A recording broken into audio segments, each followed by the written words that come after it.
the U.S. of killing his ex-girlfriend, stabbing her more than 30 times. NBC's George Solis spoke with the victim's sister. Is your family afraid knowing he's out on the loose? Yes, my family is all scary. I don't sleep no more. He's a monster. When he's do with my sister, it's terrible. Cavalcante was last spotted yesterday at a place called Longwood Gardens. Those botanical gardens were evacuated and they remain closed to the public this morning as this manhunt continues. President Biden is en route to the G20 summit in India, the gathering of the world's 20 largest economies. The president will take the stage, aiming to make the case for his economic vision across the globe in the wake of a couple notable absences. For more on this, we go to NBC's Bree Jackson in Washington. Good morning, Bree. What's on the president's agenda at this summit? Good morning, Francis. Well, President Biden will arrive in India at approximately 7 p.m. local time, and he is scheduled to meet with Indian Prime Minister Modi before a number of meetings with other G20 countries on Saturday. White House advisors told reporters aboard Air Force One that the president hopes to engage with other leaders on a number of pressing issues at the summit, including climate and food security. Biden will also focus on the role of the World Bank in order to fight poverty and address global challenges. One major absence on this global stage will be Chinese President Xi Jinping, who will be skipping the conference and sending the country's premier instead. Biden and Xi have not spoken since last year's G20, but the White House made clear that Xi's absence will not change the U.S.'s goals at the summit. Also on the agenda is the economic impacts of the war in Ukraine. Russian President Vladimir Putin will be absent from this event, providing President Biden the chance to unite the rest of the G20 countries against the conflict. The president will wrap up this trip on Sunday with a visit to Vietnam. He'll meet with the country's leaders, looking to strengthen ties between the two nations and grow the Chinese economy as China's influence grows in the Indo-Pacific. Okay, Bree, thank you. Florida's cleanup from Hurricane Idalia might be hampered by its own immigration laws. The New York Times is reporting that many migrant workers who typically help in the state's storm recoveries are being scared away by recently passed laws that discourage undocumented immigrants from living and working in that state. Now, these laws, signed by Governor Ron DeSantis in May, punish companies that hire illegal migrants and then make it a felony to transport them to Florida. The crackdown has resulted in migrant workers staying away from Florida instead of risking deportation. Anti-regime protests in Syria are entering their fourth week. People in two southern provinces are demanding the resignation of President Bashar al-Assad, who's been in power since the year 2000. Similar protests in 2011 were suppressed with a brutality that set off a Syrian civil war, which tore the country apart. Let's go live now to our Raf Sanchez, who is in neighboring Israel. Raf, good morning. Why did these protests break out now? Francis, good morning. Well, these protests were sparked largely by economic concerns. Syria's economy has been absolutely devastated by 12 years of war, by the corruption of the Assad regime, and by international sanctions. But things are especially dire right now. The Syrian currency is basically worthless because of inflation, and so people are really, really struggling. And we've seen, as these protests continued, they've become broader and they've become more political. You have heard the crowds chanting, "The people demand the fall of the regime," which is, of course, that famous chant from the Arab Spring in 2011, not just in Syria, but in Egypt, in Libya, in Tunisia as well. And people are calling for the Syrian dictator, Bashar al-Assad, to stand down. They are destroying regime symbols in those southern provinces. I think there's very little chance he's going to stand down, Francis. Remember, he's been prepared to wage war against his own people for 12 years to hold on to power. And the real concern here is that he will use violence once again against these protesters. The Syrian revolution back in 2011 started with peaceful protests. The Assad regime used force to crush them, and since then has bombed Syrian cities, imprisoned, executed, tortured thousands of people as the Syrian dictator clings to power. Yeah, and the humanitarian crisis there is just so tough as well. Raf, thank you. The controversial barrier along the U.S.-Mexico border will be allowed to stay, at least for the time being. A federal appeals court Thursday put a hold on a Wednesday ruling that required Texas Governor Greg Abbott to remove that 1,000-foot buoy barrier that is meant to deter migrant crossings along the Rio Grande. The original ruling gave Abbott until September 15th to remove the buoys. Now, prior to that appeal, Abbott said he was prepared to take the fight, quote, all the way to the Supreme Court. Spokespeople for Abbott's office and the DOJ did not immediately respond to requests for comments from NBC News. School is back in session in New York City, and there are a lot of new faces. 21,000 migrant children enrolled this year in the country's biggest district after seeking asylum with their families. New York is one of many cities struggling to house and now educate so many asylum seekers at once. Our Rahima Ellis has more. On opening day, kids rushing into the largest school system in the country. And it just got even bigger, with 21,000 new children of asylum seekers also starting classes in New York. Mayor Eric Adams is frustrated with the steady wave of migrants. He says the city is overwhelmed, with 10,000 arriving a month, straining city services and creating a desperate need for help from Washington. I don't see an ending to this. This issue will destroy New York City. Destroy New York City. The schools face the growing task of providing academic resources, supplies, a more diverse staff. Many do not have bilingual programs. Last year, it went from like 20 kids to like almost 30 kids in a classroom. It's going to make it tough. It's going to make it tough. Somebody's got to solve these problems. I think we should be welcoming of people coming here, and you know that everyone in America is entitled to education. The school chancellor says the city is allocating an additional $110 million to accommodate the school's growing migrant population. Because we welcome them with open arms, and that's what we have been doing here. The teachers union president says last year the school successfully accepted 18,000 asylum-seeking students. Was it easy? No, absolutely not. But did those children learn? Yes. Are they in a better place today because they were in our school system? Yes. Antoine arrived last year. He still has scars from crossing the jungle, but says he loves school. Despite all the challenges, some parents are ready to see what the school year brings. We did it last year, and I think they'll be able to do it this year. The city is also facing a potential school bus driver strike, and there's also a heat advisory, forcing all schools to limit outdoor activities for the children. Back to you. Rahima, thank you. A YouTuber accused of child abuse is expected in court today. Utah mom Ruby Frankie is facing 6 counts of felony child abuse. She was known for making videos about her family.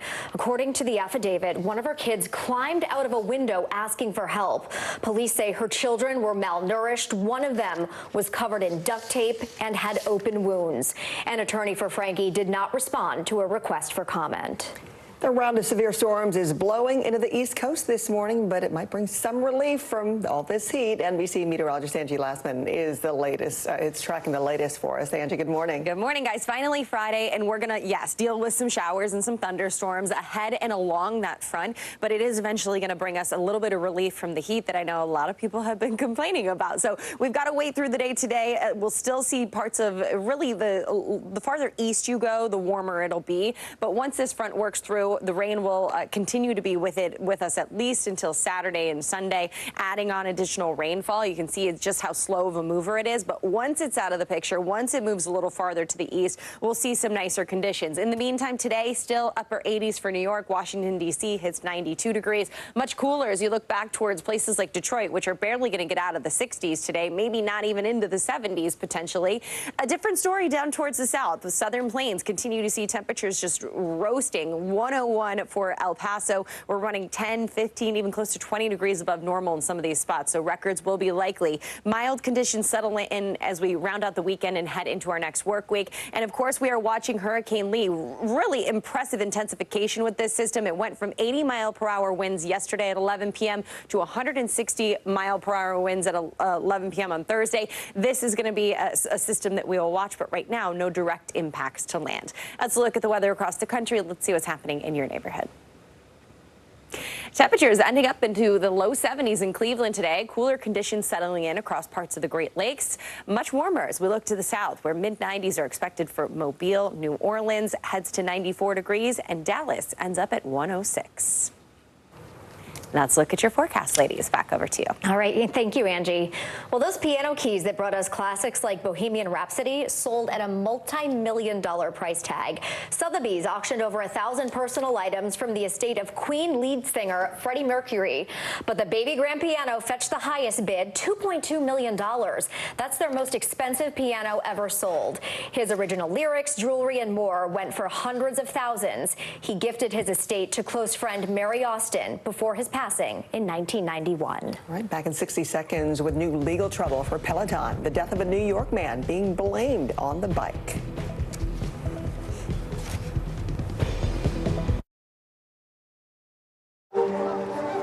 People really don't know what's going to happen. Nearly a dozen hours after the eye roared ashore.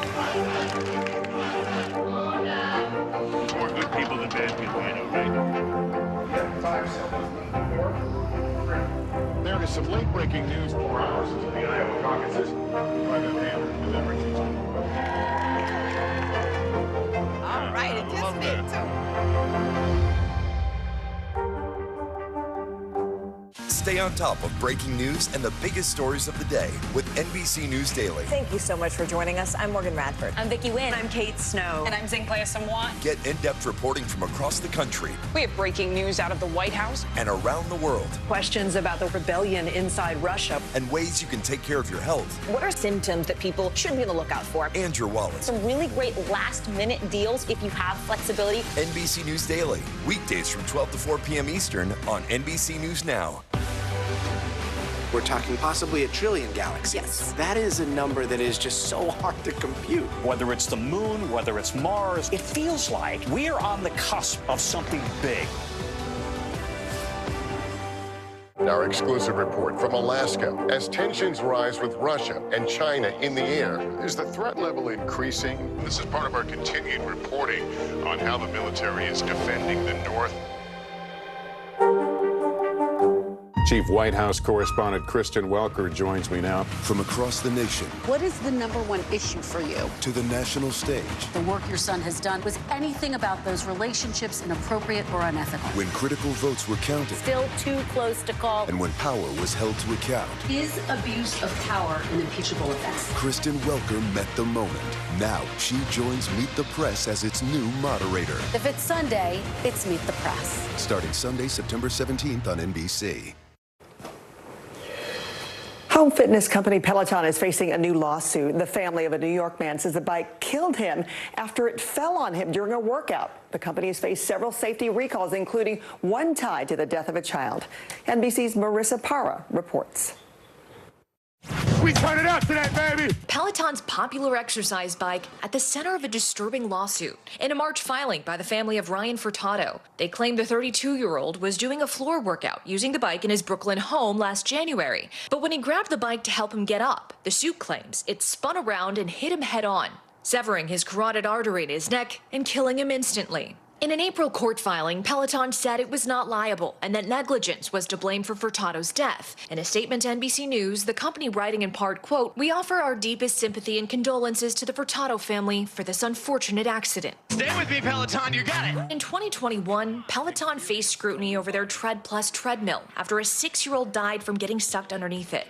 And a month later, the Consumer Product Safety Commission released this troubling footage, showing another child getting pulled under another Tread Plus treadmill. Thankfully, that child survived, walking away less than a minute later. But the CSPC says Peloton received over 150 reports of similar incidents involving humans, pets, and objects getting pulled under from the rear. Peloton had to pay a $19 million fine, and the treadmill ultimately recalled. Okay, Peloton, let's go.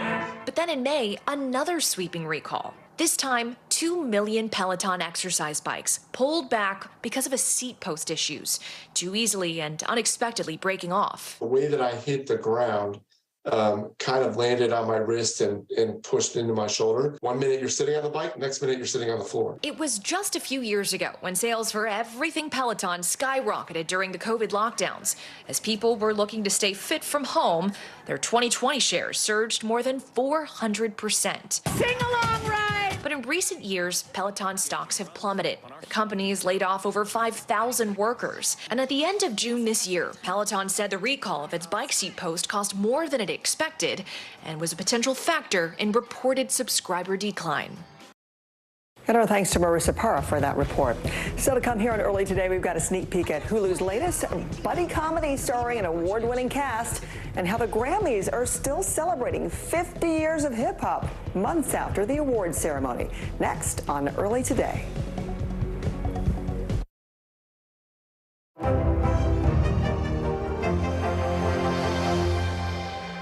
Thanks for tuning in. I'm Gotti Schwartz. Here are the stories we're following tonight. Storms keep coming here in California. The U.S. government just declassified this video. A lot more stories trending like crazy on social media. A controversy pitting lawmakers against young voters. What's the state of crypto today? Is it safe for investors? We've got another mind-bending story on artificial intelligence. This is what my voice sounds like when I clone it. That wasn't me. You gotta see this. Stay tuned now. Weeknights at 8 Eastern, 5 Pacific on NBC News Now. I'm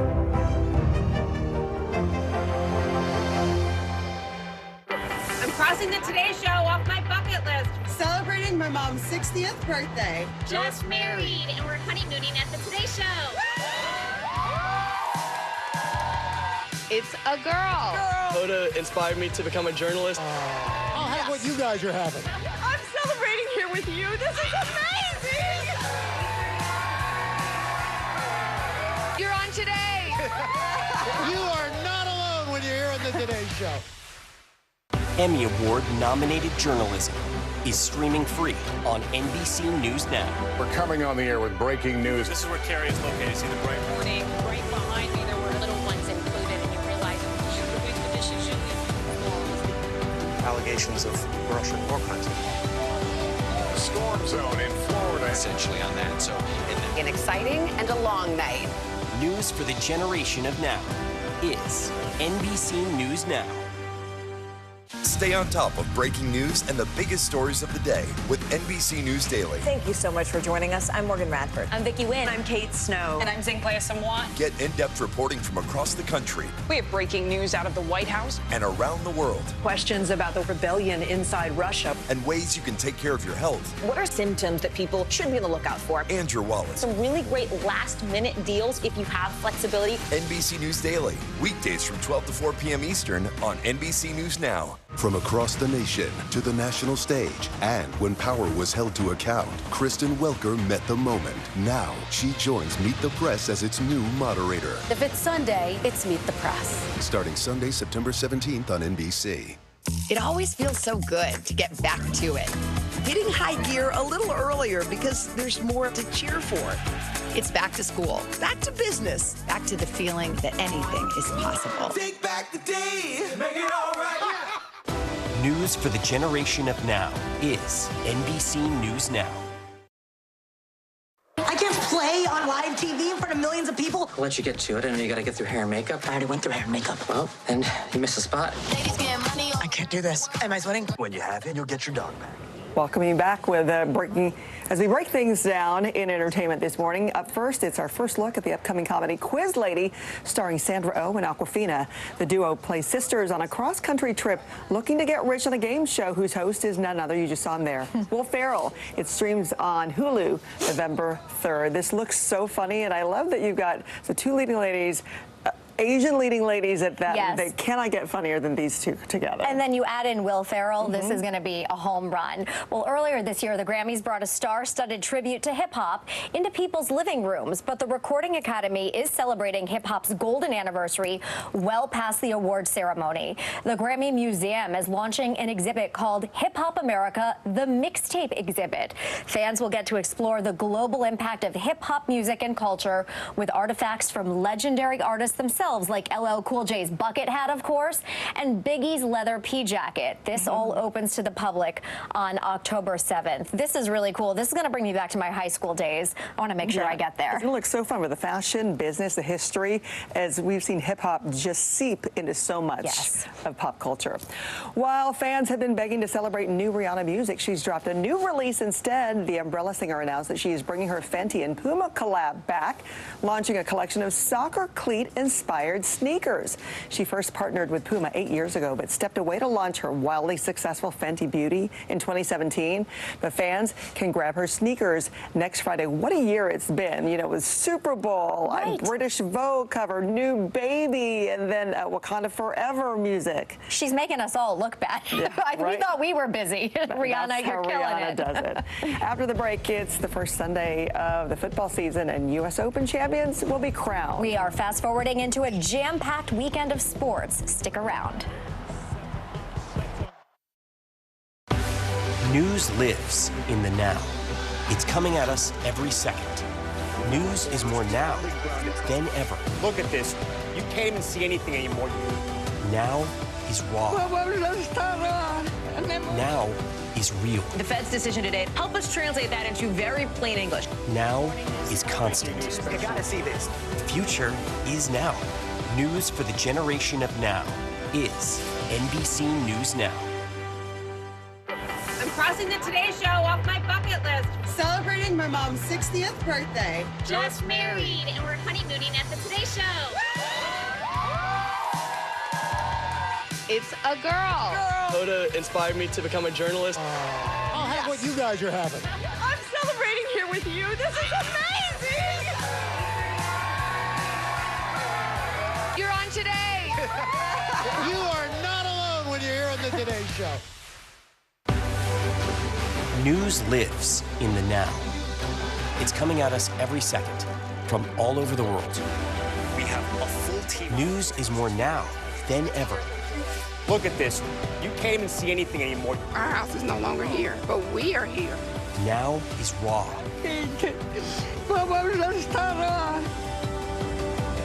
Now is real.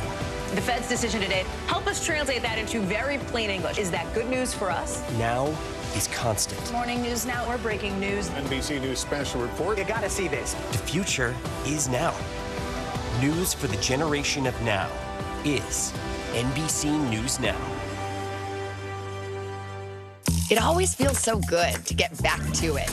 Hitting high gear a little earlier because there's more to cheer for. It's back to school, back to business, back to the feeling that anything is possible. Take back the day, make it all right. Emmy Award-nominated journalism is streaming free on NBC News Now. We're coming on the air with breaking news. This is where Carrie is located. See the bright Morning, right behind me, there were little ones included, and you realize the way the dishes should be. Allegations of Russian orphanage. Storm zone in Florida. Essentially on that, so. An exciting and a long night. News for the generation of now is NBC News Now. Let's fast forward into a weekend filled with games to watch from all around the sports world. The U.S. Open men's final will be set after today's semifinal matchups. The American Ben Shelton takes on Novak Djokovic, while Carlos Alcaraz battles Daniil Medvedev.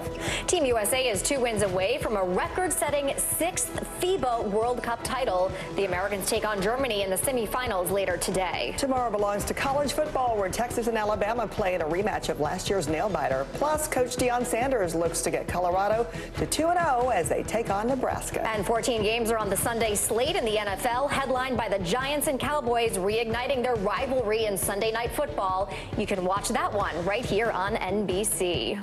When we come back, we'll see how a group of manatees were rescued from the waters after Hurricane Idalia.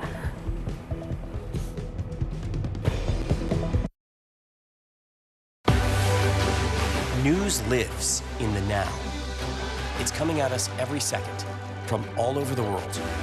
We have a full team. News is more now than ever. Look at this. You can't even see anything anymore. Our house is no longer here, but we are here. Now is raw.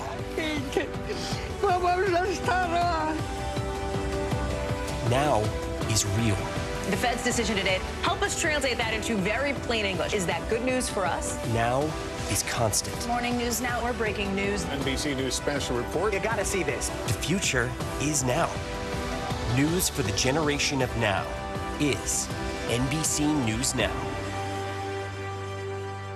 Our exclusive report from Alaska. As tensions rise with Russia and China in the air, is the threat level increasing? This is part of our continued reporting on how the military is defending the North.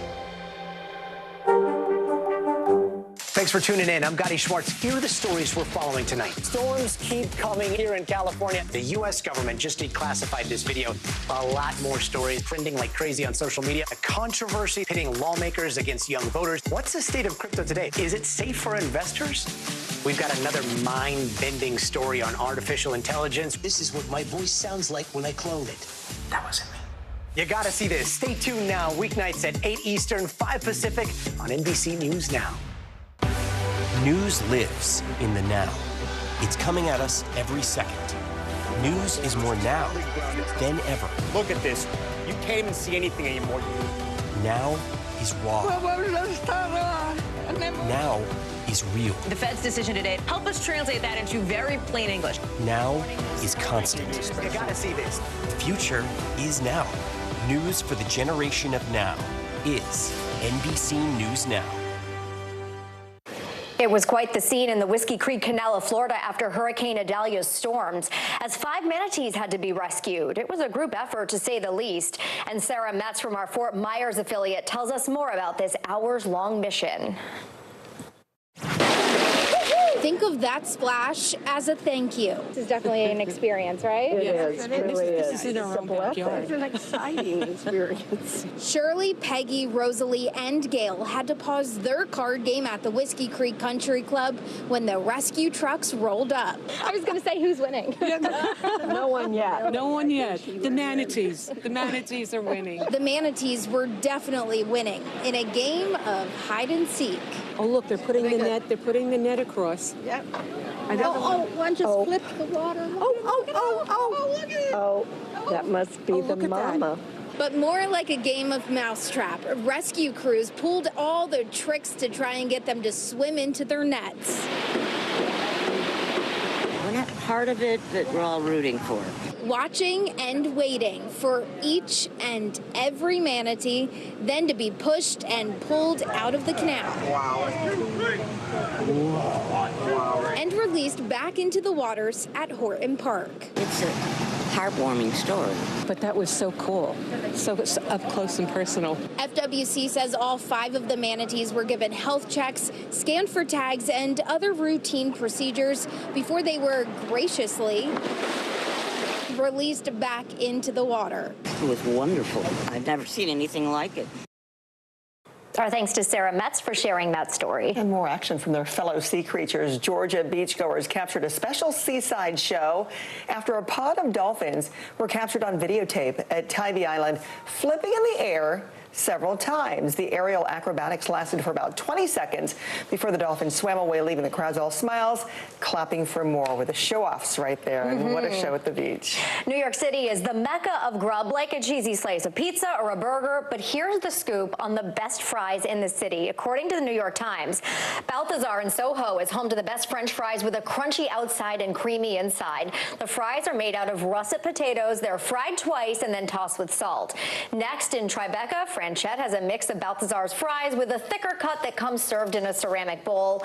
And Mark's off Madison, located in the Flatiron District, has thick hand-cut fries similar to those served in Greenwich Village. All right, so we need to do our own taste test, I think. I trust the Times, but 100%. Amen to the Balthazar fries. And you might get a little celebrity sighting along with it if you get to visit New York. What a treat. Double treat there. Thanks for watching Early today. I'm Jessica Layton. And I'm Francis Rivera. Have a great weekend.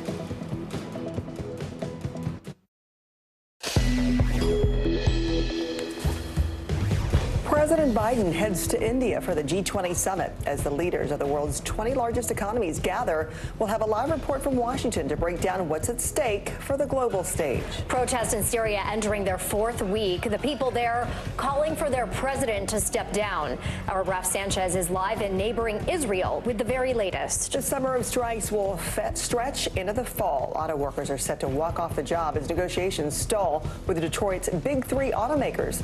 How soon the work lines could come to a standstill. Hip-hop turns 50. We're taking you inside the incredible exhibit at the Grammys Museum. Finally, are we strutting into the weekend here in a fashionable way as Fashion Week kicks off in the Big Apple? Your fast forward to the weekend is coming up. It's Friday, September 8th. Early today starts right now. Good morning. I'm Frances Rivera. And I'm Jessica Layton. President Biden is en route to the G20 summit in India, the gathering of the world's 20 largest economies. The president will take the stage, aiming to make the case for his economic vision across the globe in the wake of a couple of notable absences. For more on this, we go to NBC's Bree Jackson in Washington. And Bree, what's on the president's agenda at this summit? Good morning, Frances, Jessica. So President Biden will arrive in India at approximately 7 p.m. local time. He is expected to meet with Indian Prime Minister Modi before a number of meetings with other G20 countries on Saturday. White House advisors told reporters aboard Air Force One that the president hopes to engage with other leaders on a number of pressing issues at the summit, including climate and food security. Biden will also focus on the role of the World Bank in order to fight poverty and address global challenges. One major absence on this global stage will be Chinese President Xi Jinping, who will be skipping the conference and sending the country's premier instead. Biden and Xi have not spoken since last year's G20, but the White House made clear that Xi's absence will not change the U.S.'s goals at the summit. Also on the agenda is the economic impacts of the war in Ukraine. Russian President Vladimir Putin will be absent from this event, providing President Biden the chance to unite the rest of the G20 countries against the conflict. The president will wrap up this trip on Sunday with a visit to Vietnam. While there, he'll meet with the country's leaders, looking to strengthen ties between the nations and grow the Vietnamese economy as China's influence in the Indo-Pacific grows. Jessica? All right, I'll take it. Bree, thank you. The First Lady was given a clean bill of health on Thursday, the White House saying that Jill Biden tested negative for COVID after testing positive for the virus on Monday. This health scare came right before President Biden was scheduled to leave for the G20. The president tested negative on Thursday. That was consistent with his other tests that he's been having since Monday.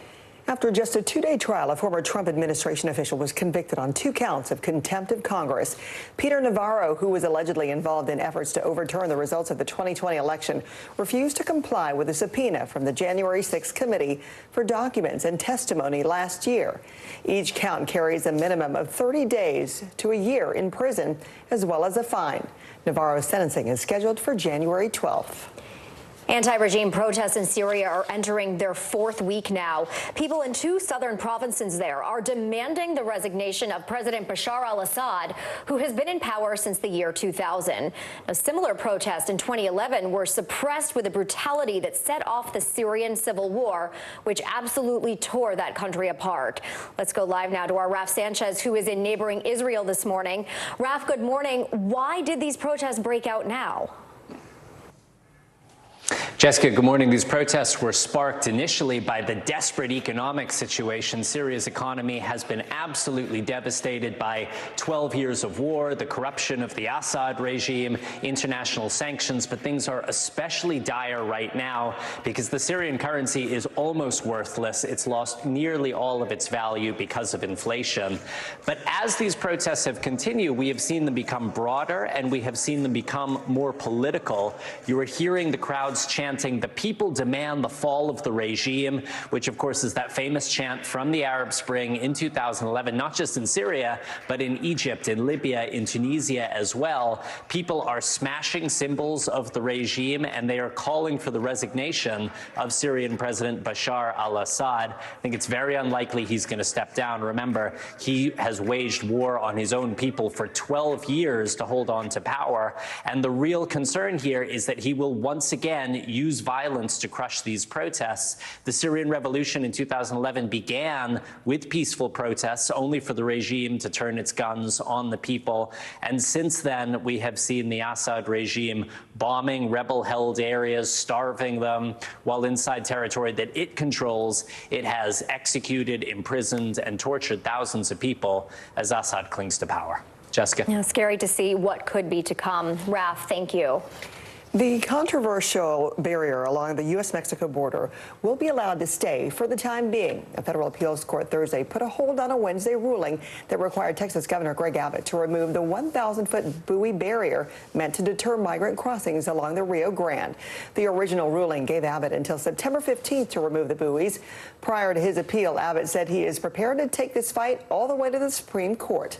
Spokespeople for Abbott's office and the DOJ did not immediately respond to a request for comment from NBC News Thursday night. The hunt for a convicted killer in Pennsylvania is now entering its second week. The reward for information that leads to the capture of Daniello Cavalcante has now doubled to $20,000.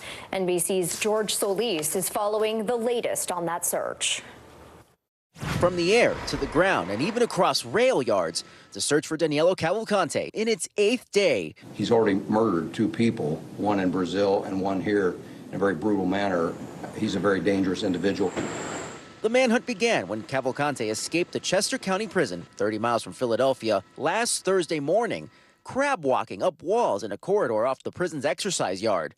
Multiple sightings of the fugitive inside a 2-mile radius from the prison helped establish an initial perimeter where police tried to contain him, but failed. An image of Cavalcante released by police was next captured on a trail camera several miles from the prison at Longwood Gardens. Authorities say he was seen Tuesday night, approximately 4 miles away from there by a homeowner who saw the escaped inmate in a creek bed, and possibly again back near the gardens where the search is now focused. He's a master. When he's do with my sister is terrible. No human, no. It's crazy. Sarah Brandow is the sister of Cavalcante's ex-girlfriend, Deborah Brandow, the woman he was convicted of killing, stabbing her 38 times. Is your family afraid knowing he's out on the loose? Yes, my family is all scary. I don't sleep no more.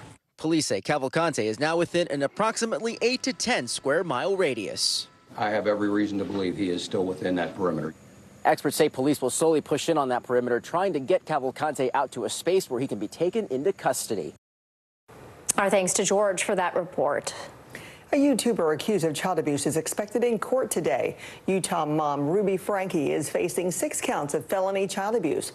She was known for making videos about her family. According to the affidavit, one of her kids climbed out of a window asking for help. Police said her children were malnourished and one of them was covered in duct tape and open wounds. An attorney for Franke did not respond to a request for comment. Under the forecast now, severe weather is on the way for much of the Northeast. We're going to start the weekend with storms, but they could bring some relief from the heat. NBC meteorologist Angie Lassman is tracking all of that and more for us. Hi, Angie. Good morning, guys. We made it to Friday, last day of the work week, and heads up to the I-95 corridor because that's where we're really going to see the better chance for some stronger storms to develop into the afternoon hours. We are watching that cold front slowly but surely inch a little farther to the east and bring with it relief behind it. You can see it already settling in for the past couple of days across parts of the Midwest and the Great Lakes. Still going to be into the 90s in Washington, D.C. That's an improvement from the temperature yesterday, which was record-breaking at Dulles. 97 degrees yesterday, will be 92 today. Still above normal in that area, but we'll see some of that cooler, kind of more seasonal conditions working in as we get into the weekend. A different story down through the south. Triple digits will stay with us, and we'll have another day of record potential here as we go even into the weekend.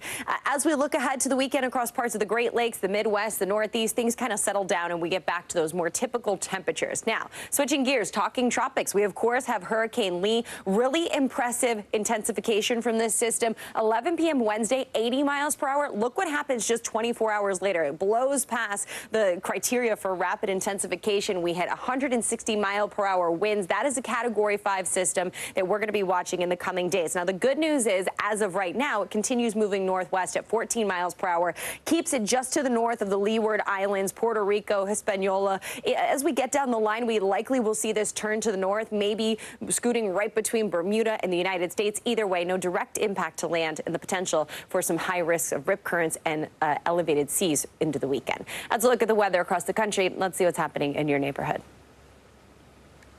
Temperatures once again into the 90s from Philadelphia to Washington, D.C. and down through Richmond. We'll deal with some showers and thunderstorms there. That goes for Charleston, Jacksonville, Orlando, and Tampa, too. Plenty of sunshine expected in Miami today with a high of 91 degrees. Now let's look at your forecast, ladies. Back over to you. Okay, Angie, thank you. We're back in 60 seconds with the latest on the summer of strikes. From auto workers to actors, an update on the growing calls for better working conditions. News lives in the now. Look at this. You can't even see anything anymore. Is that good news for us? You gotta see this. News for the generation of now is NBC News Now. Good morning, please. Good morning. Well, very in question. We pride ourselves on the ability to turn on a dime. We've got breaking news. Sometimes there are no words. The flashbangs are continuing to go off. What emotions go through you as you're watching these girls? These are really important moments in our history, and people remember who shared that news with them.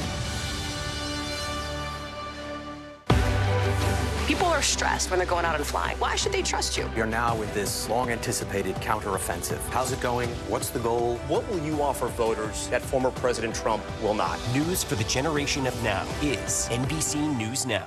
Stay on top of breaking news and the biggest stories of the day with NBC News Daily. Thank you so much for joining us. I'm Morgan Radford. I'm Vicki Wynn. I'm Kate Snow. And I'm Zinklaya Samwat. Get in-depth reporting from across the country. We have breaking news out of the White House and around the world. Questions about the rebellion inside Russia. And ways you can take care of your health. What are symptoms that people should be on the lookout for? And your wallet. Some really great last-minute deals if you have flexibility. NBC News Daily. Weekdays from 12 to 4 p.m. Eastern on NBC News Now. Nearly a dozen hours after the eye roared ashore. There is some late breaking news. All right,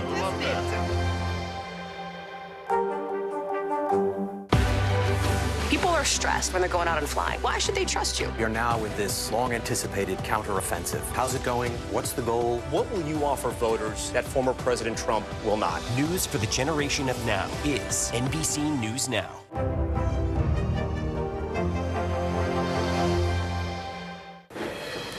It's the latest development in the summer of strikes. As we head into the weekend, the clock is ticking for the United Auto Workers to reach a deal with the big three automakers. Their contracts expiring in 1 week, and the union is not backing down from their demand for a pay raise. NBC's Tom Costello has the very latest on those negotiations. It's a high-stakes showdown in Motor City. Workers at Ford, GM, and Chrysler, owned by Stellantis, now just a week away from walking off the job if their demands aren't met, including a 46% pay raise compounded over 4 years and the restoration of traditional pension benefits. Some signs of progress. We recently put an offer on the table to the union. GM offered a 10% pay hike plus 3% lump sum payments with some inflation adjustments. But the UAW president quickly called that offer insulting. No one said a word when these CEOs gave themselves 40% increases over the last 4 years. But when workers ask for their fair share, all of a sudden, it's a huge problem. The UAW also rejected Ford's 9% counteroffer. Stellantis says its counteroffer will come by the end of the week. Jump in and give you a ride to Washington. A potential mega strike in Michigan is bad news for President Biden, who's pushed the industry to go green and needs Michigan voters. But while the UAW typically supports Democrats, it's withholding a Biden endorsement for now. Our endorsements are going to be earned, not freely given, and actions are going to dictate who we endorse. CNBC's Phil LeBeau covers the auto industry.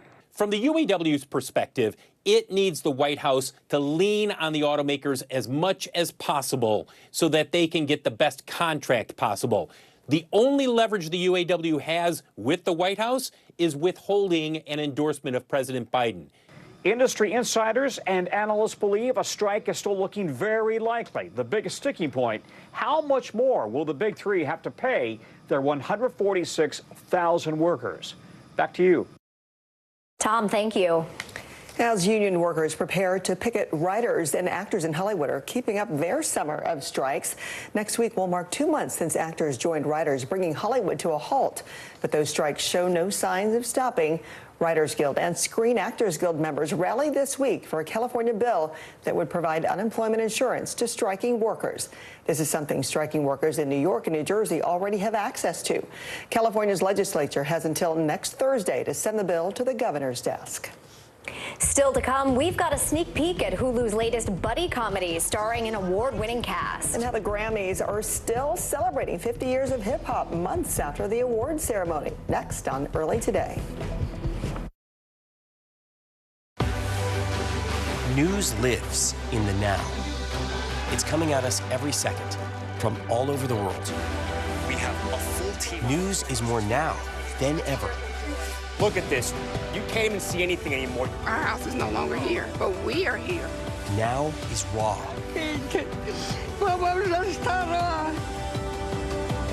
Now is real.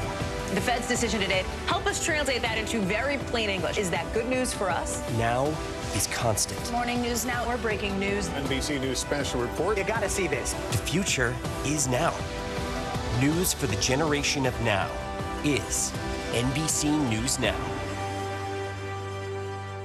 Chief White House correspondent Kristen Welker joins me now. From across the nation What is the #1 issue for you? to the national stage. The work your son has done. Was anything about those relationships inappropriate or unethical? When critical votes were counted Still too close to call. and when power was held to account, Is abuse of power an impeachable offense? Kristen Welker met the moment. Now she joins Meet the Press as its new moderator. If it's Sunday, it's Meet the Press. Starting Sunday, September 17th on NBC.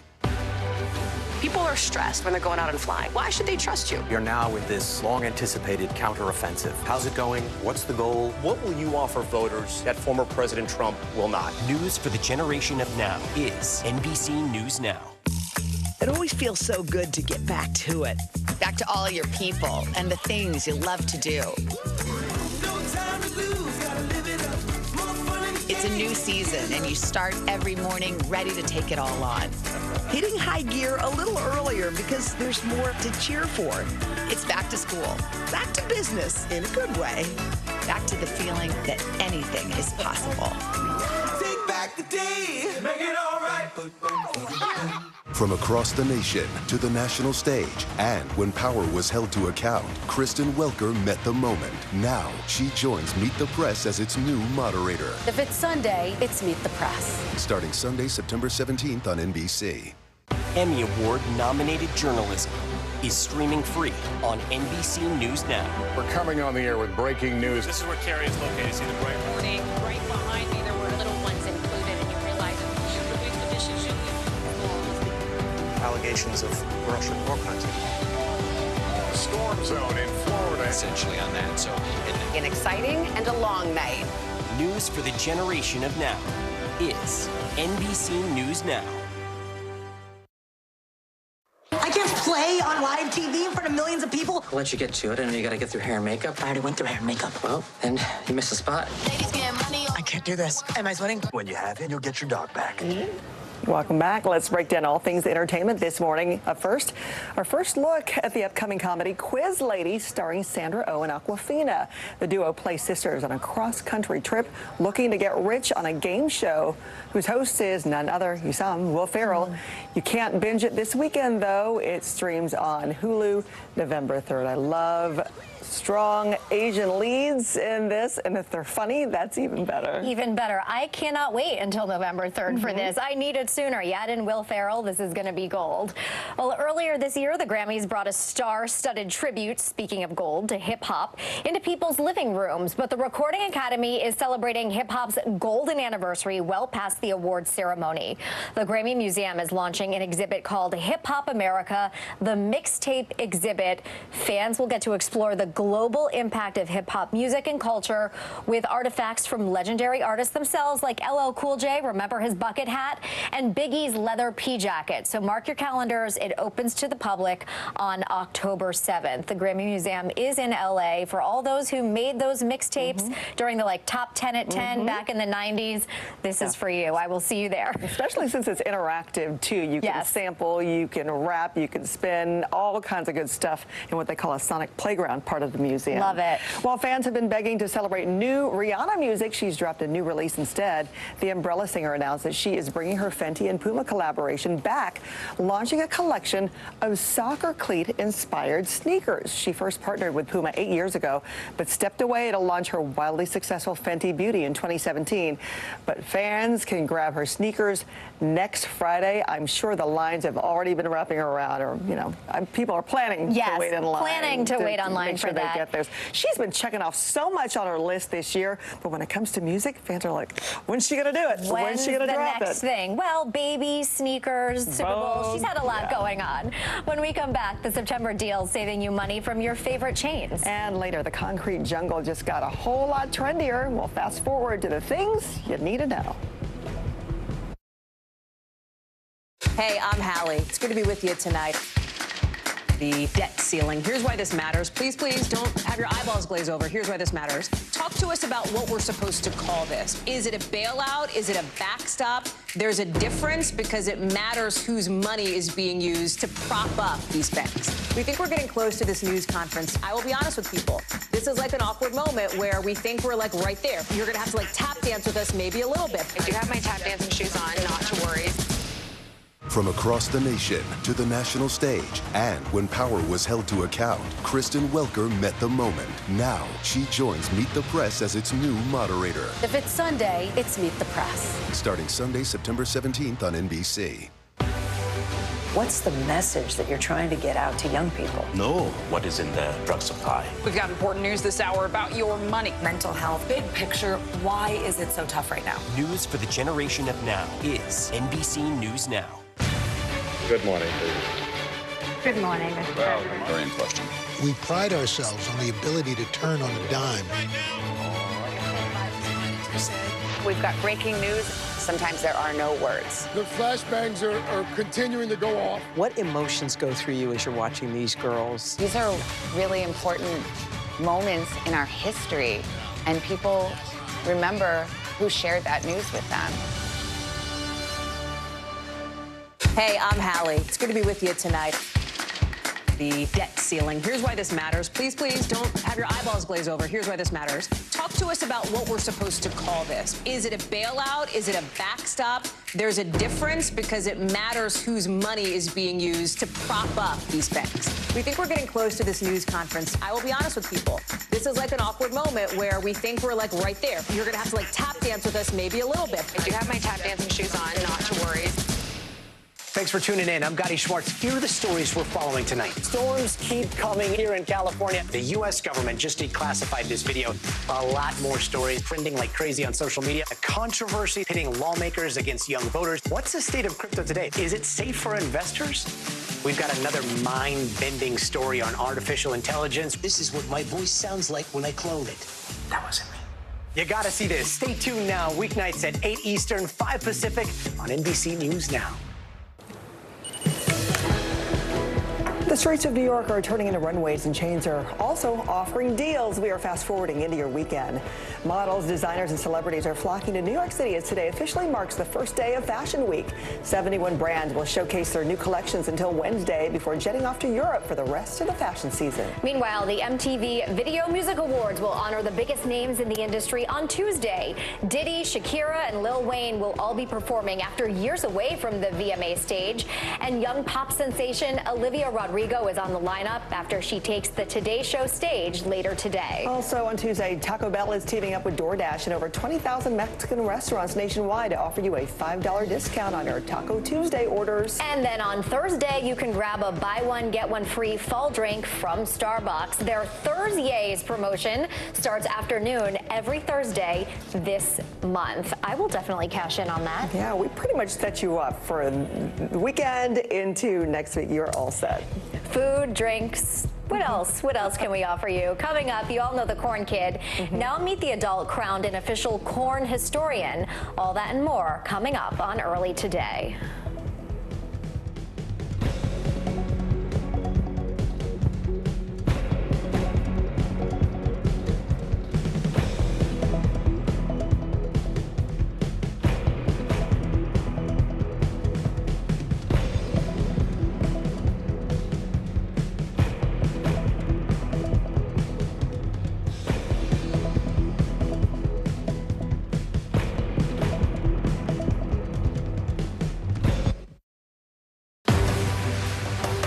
Just behind me, hundreds, if not 1,000 migrants waiting under the blazing sun. All these people here are going to be asking for asylum. It's a very critical situation.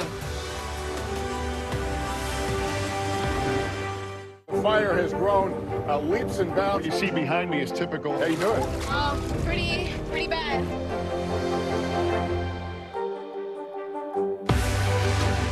We're talking possibly 1 trillion galaxies. Yes. That is a number that is just so hard to compute. Whether it's the moon, whether it's Mars, it feels like we are on the cusp of something big. What is going to happen now? Going back and forth because Go ahead. This is it, right?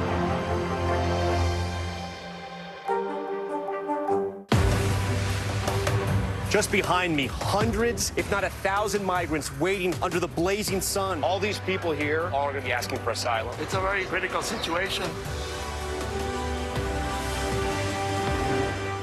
Chief White House correspondent Kristen Welker joins me now. From across the nation What is the #1 issue for you? to the national stage, The work your son has done. Was anything about those relationships inappropriate or unethical? when critical votes were counted Still too close to call. and when power was held to account, Is abuse of power an impeachable offense? Kristen Welker met the moment. Now she joins Meet the Press as its new moderator. If it's Sunday, it's Meet the Press. Starting Sunday, September 17th on NBC. People are stressed when they're going out and flying. Why should they trust you? You're now in this long-anticipated counteroffensive. How's it going? What's the goal? What will you offer voters that former President Trump will not? News for the generation of now is NBC News Now. What is going to happen now? going back and forth because Go ahead. This is it, right?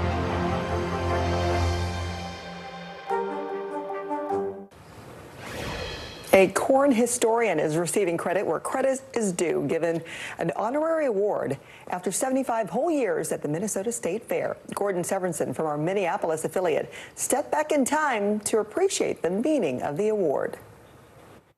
There's a lot of history at the Minnesota State Fair. Well, isn't that the truth? Living history in Ron Kelsey's case. I've been here for 75 years. So. Every year since he was 7. And I came with my dad to show his corn, and then I have continued to come to the fair ever since. Competing in 4-H and FFA, then becoming an ag teacher in high school, where he discovered a new hobby. It was a hobby that got out of hand. Collecting seed sacks. And after 40 years, he has built up quite a collection. Ron tells me that they only have enough room for about 400 sacks here, but his full collection back home, he has more than 1,400. I like the colors. Yes, you could say Ron really loves corn. Maybe I'll get a tattoo. And he did, using a design from one of his seed sacks. If you get it when you're 75 and you don't like it, you don't want to live that long anyway. So his love of corn is infectious, so much so that the fair decided to make Ron an honorary life member this year. So how many life members do you pick each year? And he said 1, and you're it. A high honor after 75 years here at the fair, and if Ron had it his way, he'd be here 75 more, welcoming people to the Ag Building and telling them everything he knows about corn. I mean, we're corn people. That's who we are. Thanks to Gordon Severinsen for that report. You can call him a corny guy, and I'm sure he will not be offended. Maybe not a corny joke. Yeah. A toddler in Atlanta is well beyond his years, taking the soccer field by force. He's not even 2 years old yet. Nicknamed Starboy, Tobina Uchendu has gained international attention for these advanced skills and impressive ball control. And as his parents continue to post videos on Instagram, they of course went viral, this video being seen over 4 million times. Are we looking at the next Messi here? For now, Starboy's parents say they're just happy to see him continue to grow. Oh my goodness, the little cleats, the little shorts.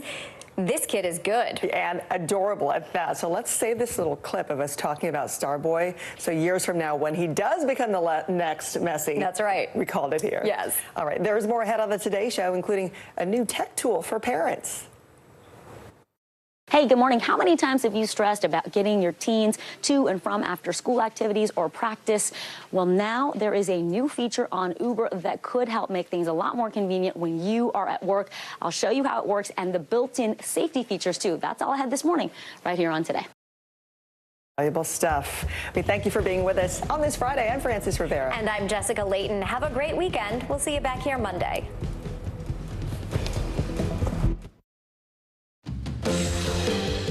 Developing right now on Morning News Now, millions of people bracing for impact from another major hurricane.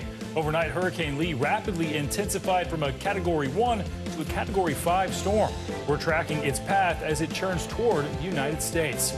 Also this morning, spotted again. New developments in the search for a convicted killer.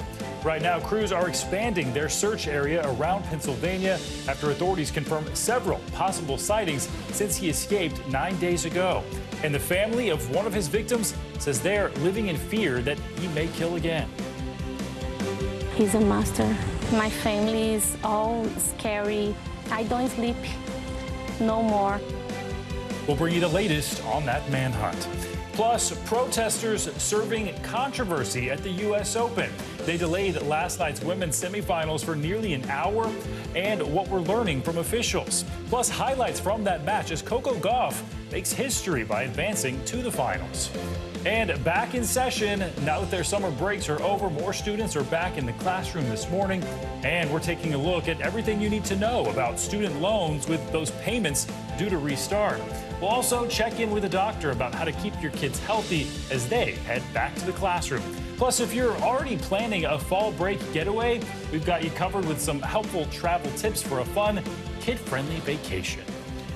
Summer break is over. We're already thinking of the next Right, vacation yeah. as When's the kids head next back break? to school. We're going Exactly. to help you out with that. Good morning. Good to have you with us on this Friday. I'm Joe Fryer. And I'm Stephen Romo in for Savannah Sellers this morning. And we begin this morning with Hurricane Lee growing overnight in strength in the Atlantic, now a Category 5 storm. Just 24 hours ago, Lee was a Category 1 storm, but exceptionally warm waters are helping intensify this storm. It's currently east of the Caribbean islands. The big question this morning is where will it go next and what impact could it have on the east coast of the U.S.? Let's get right to meteorologist Angie Lassman for the very latest. Angie, good morning. Good morning, gentlemen. This is the talk of the town, right? Everybody's seeing that this system is just so well organized and continues to grow and, of course, rapidly intensify. That's been a big headline over the past 24 hours. Right now, here's the latest details. We do have the winds coming in 165 miles per hour as a Category 5. That is up just slightly as of 5 o'clock in the morning. We're going to continue to see these updates throughout the day, but it doesn't look like we'll see any significant weakening from this system. So we'll expect it to continue on that northwesterly movement right now at 14 miles per hour as it sits just off to the east, just over 600 miles from the northern Leeward Islands. That's one of the spots that we'll see some indirect impacts. But let's start from Wednesday, because if you look back, 11 p.m. Wednesday, we had a Category 1 storm, winds 80 miles per hour, jump ahead just 24 hours, and we blow the rapid intensification criteria out of the water. We really only need a 35 mile per hour increase in order to say that it has rapidly intensified. This doubled. We're talking 80 to 160 mile per hour winds in a matter of 24 hours. So really impressive stuff from this system, but it doesn't have anything in its environment to really inhibit it from strengthening. We've got super warm water. We've got low wind shear. The environment is ripe for this system to continue to intensify, although you might notice as we get into Sunday and eventually Monday, it does drop down. It weakens just a little bit, but again, the difference is minor when you're talking a strong Category 4 or a weaker Category 5. Doesn't really matter. Major hurricane is a major hurricane. What's most important is that it looks right now like it's going to stay north of the Leeward Islands. So places like the Leeward Islands, Puerto Rico, Hispaniola, all looking to see just maybe some indirect impacts, maybe some high surf, some beach erosion, some elevated rip current risk. These are things that we'll watch through the next couple of days. And into the weekend, it looks looks like we're likely going to see a turn to the north. Now, the question is, there's the American model, the GFS we call it. That's one of the solutions with the spaghetti model that we watch. And you can see it does turn to the north. Exactly where it turns to the north is going to be a big question. You might notice if you're out and about through the day today, we have a cold front that's leaving us along the East Coast a little unsettled. It'll help cool down our temperatures. That's going to kind of block us from seeing that system move a little farther to the west. But just how fast and the timeline of how that all occurs is going to be really important. There in the blue is the European model, guys. You can see it does agree pretty well down the line long term that it'll take a turn to the north. But folks in Bermuda, folks along the East Coast, of course, shouldn't let their guard down. We could still see some impacts. And again, along the East Coast, same kind of things for the Leeward Islands. The rip current risk, the elevated surf, all will be on the table for sure this weekend. We'll be keeping an eye on it for days on end, it looks like. All right, Angie, thank you. Of course. Well, turning now to a major disruption that unfolded during one of the most anticipated matches at the U.S. Open tournament yesterday. A group of 4 climate change demonstrators began chanting during the women's singles semifinal game between Coco Gauff and Karolina Muchova. The delay lasted for 49 minutes as police worked to remove the group from that crowd, but that task was made difficult as one of the protesters glued their bare feet to the floor of that seating bowl. Take a listen to how the crowd responded to those demonstrations. Disrupt climate change will! If we don't disrupt climate change will!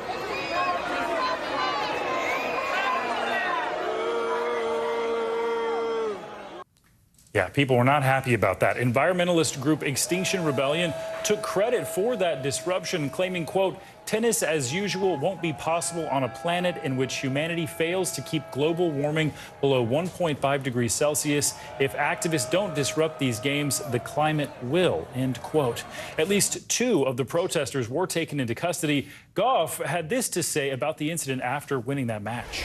I don't really know exactly what they were protesting. I know it was about the environment, and I 100% believe in that. I think there's things that we can do better. I know the tournaments are doing things to do better for the environment. Would I prefer it not happening in my match? 100%. Yeah, I'm not gonna sit here and lie, but it is what it is.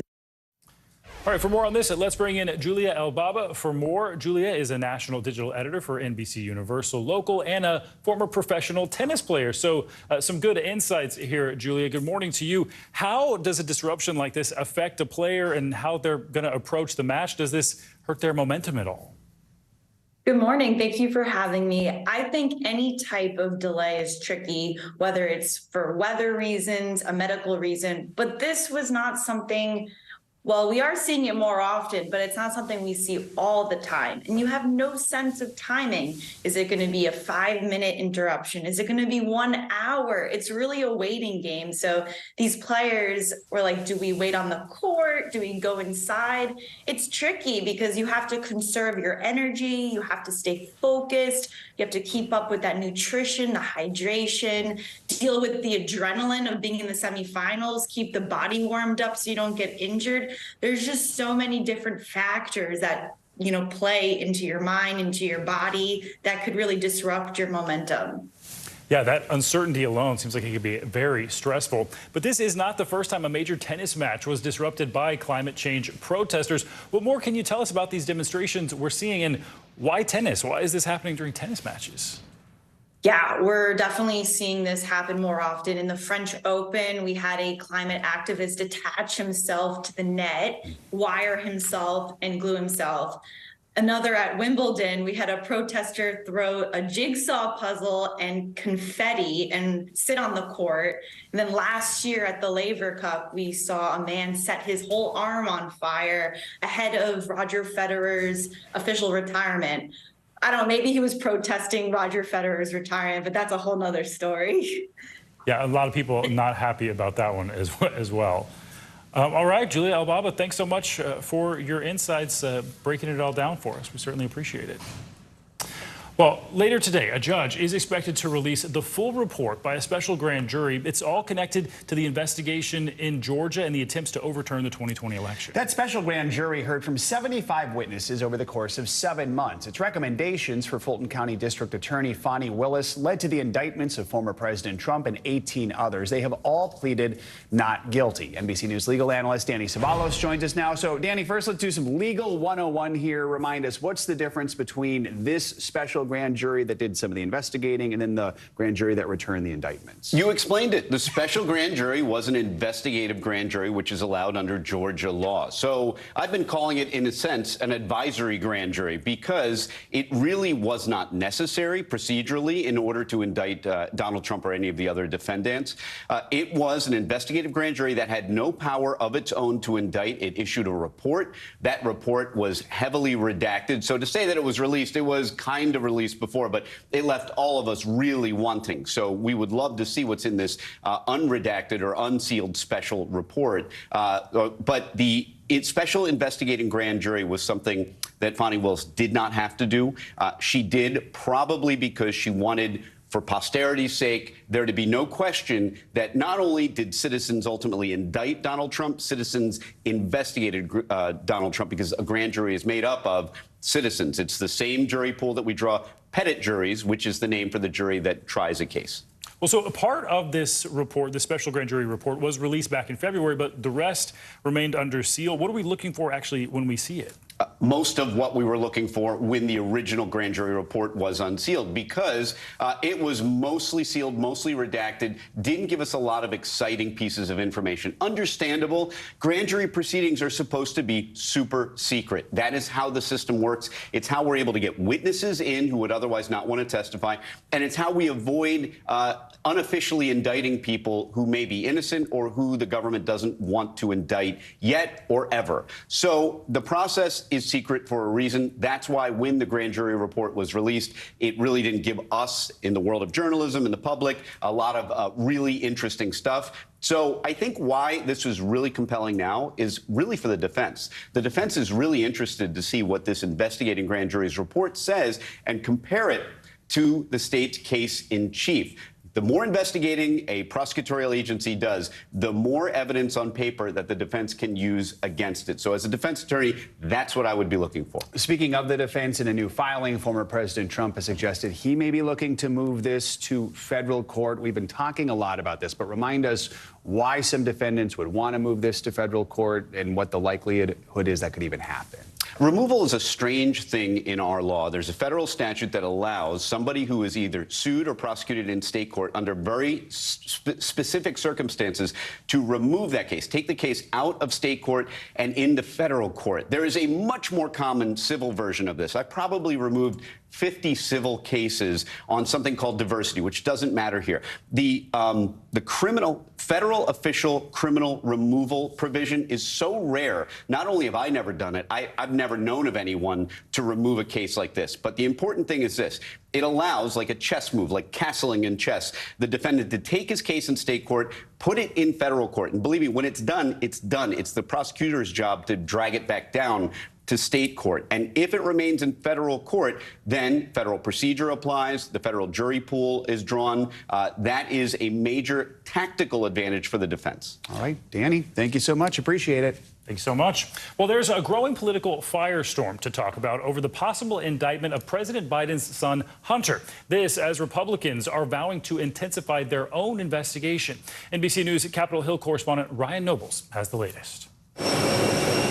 As President Biden heads overseas, his son's legal problems are growing.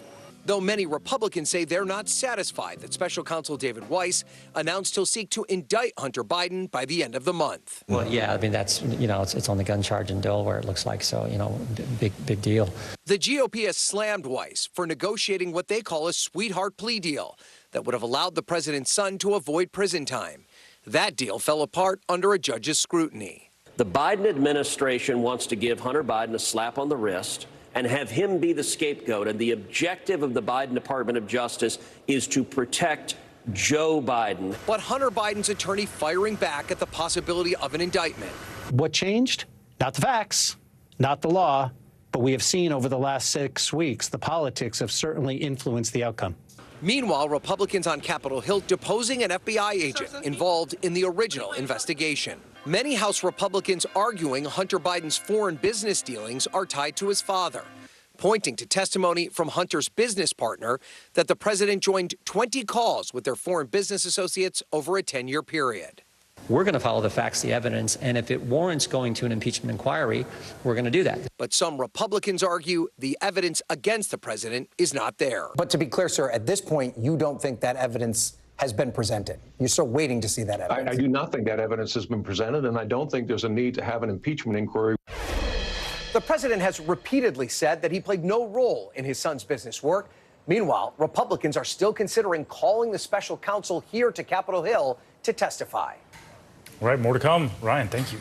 Let's turn to the trip overseas by President Biden. He is arriving in India today ahead of this weekend's G20 summit. Leaders from the world's most powerful countries are gathering amid a fraught political and economic landscape. Two world leaders, China's President Xi and Russia's President Putin, will both be absent from the meeting. NBC News White House correspondent Mike Memoli joins us now from the Indian capital, New Delhi. Mike, so before this weekend's summit, we understand the president's going to hold some talks with India's Prime Minister Modi later today. What can we expect from that? Yeah, hey there, Joe. President Biden making that very long journey from Washington here to begin his 15th foreign trip as president, stopping here in India as well as Vietnam. Of course, the G20 summit is the anchor for that visit, but we've seen what a priority the U.S.-India relationship has been for the Biden administration this year. There have been more than a half dozen visits by members of President Biden's cabinet to India. We remember, of course, President Biden hosted the Indian Prime Minister Narendra Modi for a state visit in Washington just a few months ago. And so the first order of business for President Biden will be sitting down with Modi here to follow up on that visit, to talk about some of the enhanced cooperation on areas like semiconductor chip construction, also enhanced military cooperation between these two countries. I think you're also going to see Prime Minister Modi eager to talk about the U.S.-India cooperation as it relates to space. Of course, India just landed an unmanned aircraft on the moon. Is a point of major pride for Prime Minister Modi, and one I think that they're eager to highlight here as well today. All right, Mike, so let's look ahead at the G20 summit and talk about some of the main items on the agenda. We know the war in Ukraine is going to be a big part of that. Is the Biden administration hopeful reaching a consensus with other leaders on that issue? Well, Joe, it's often said that the G20 summit is more about dollars and cents, about the economy than war and peace, which is something we often see discussed major international issues at the G7 summit. But it is clear that the continued conflict in Ukraine is potentially disrupting some of the hopes for different countries to put forward together a joint statement of shared values. Now, we do know, of course, that Russia, as a member of the G20, is going to stand in the way of any potential joint statement. We did see last year, for instance, at the G20 summit in Bali, that the communique that was issued at the end of it indicated there was most of the membership opposed Russia's invasion of Ukraine.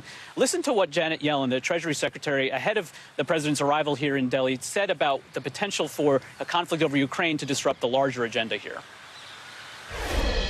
I understand that this is challenging to craft such language, but I know the negotiators are discussing it and working hard to do so, and we stand ready, certainly, to work with India to try to craft a communique that successfully addresses this concern.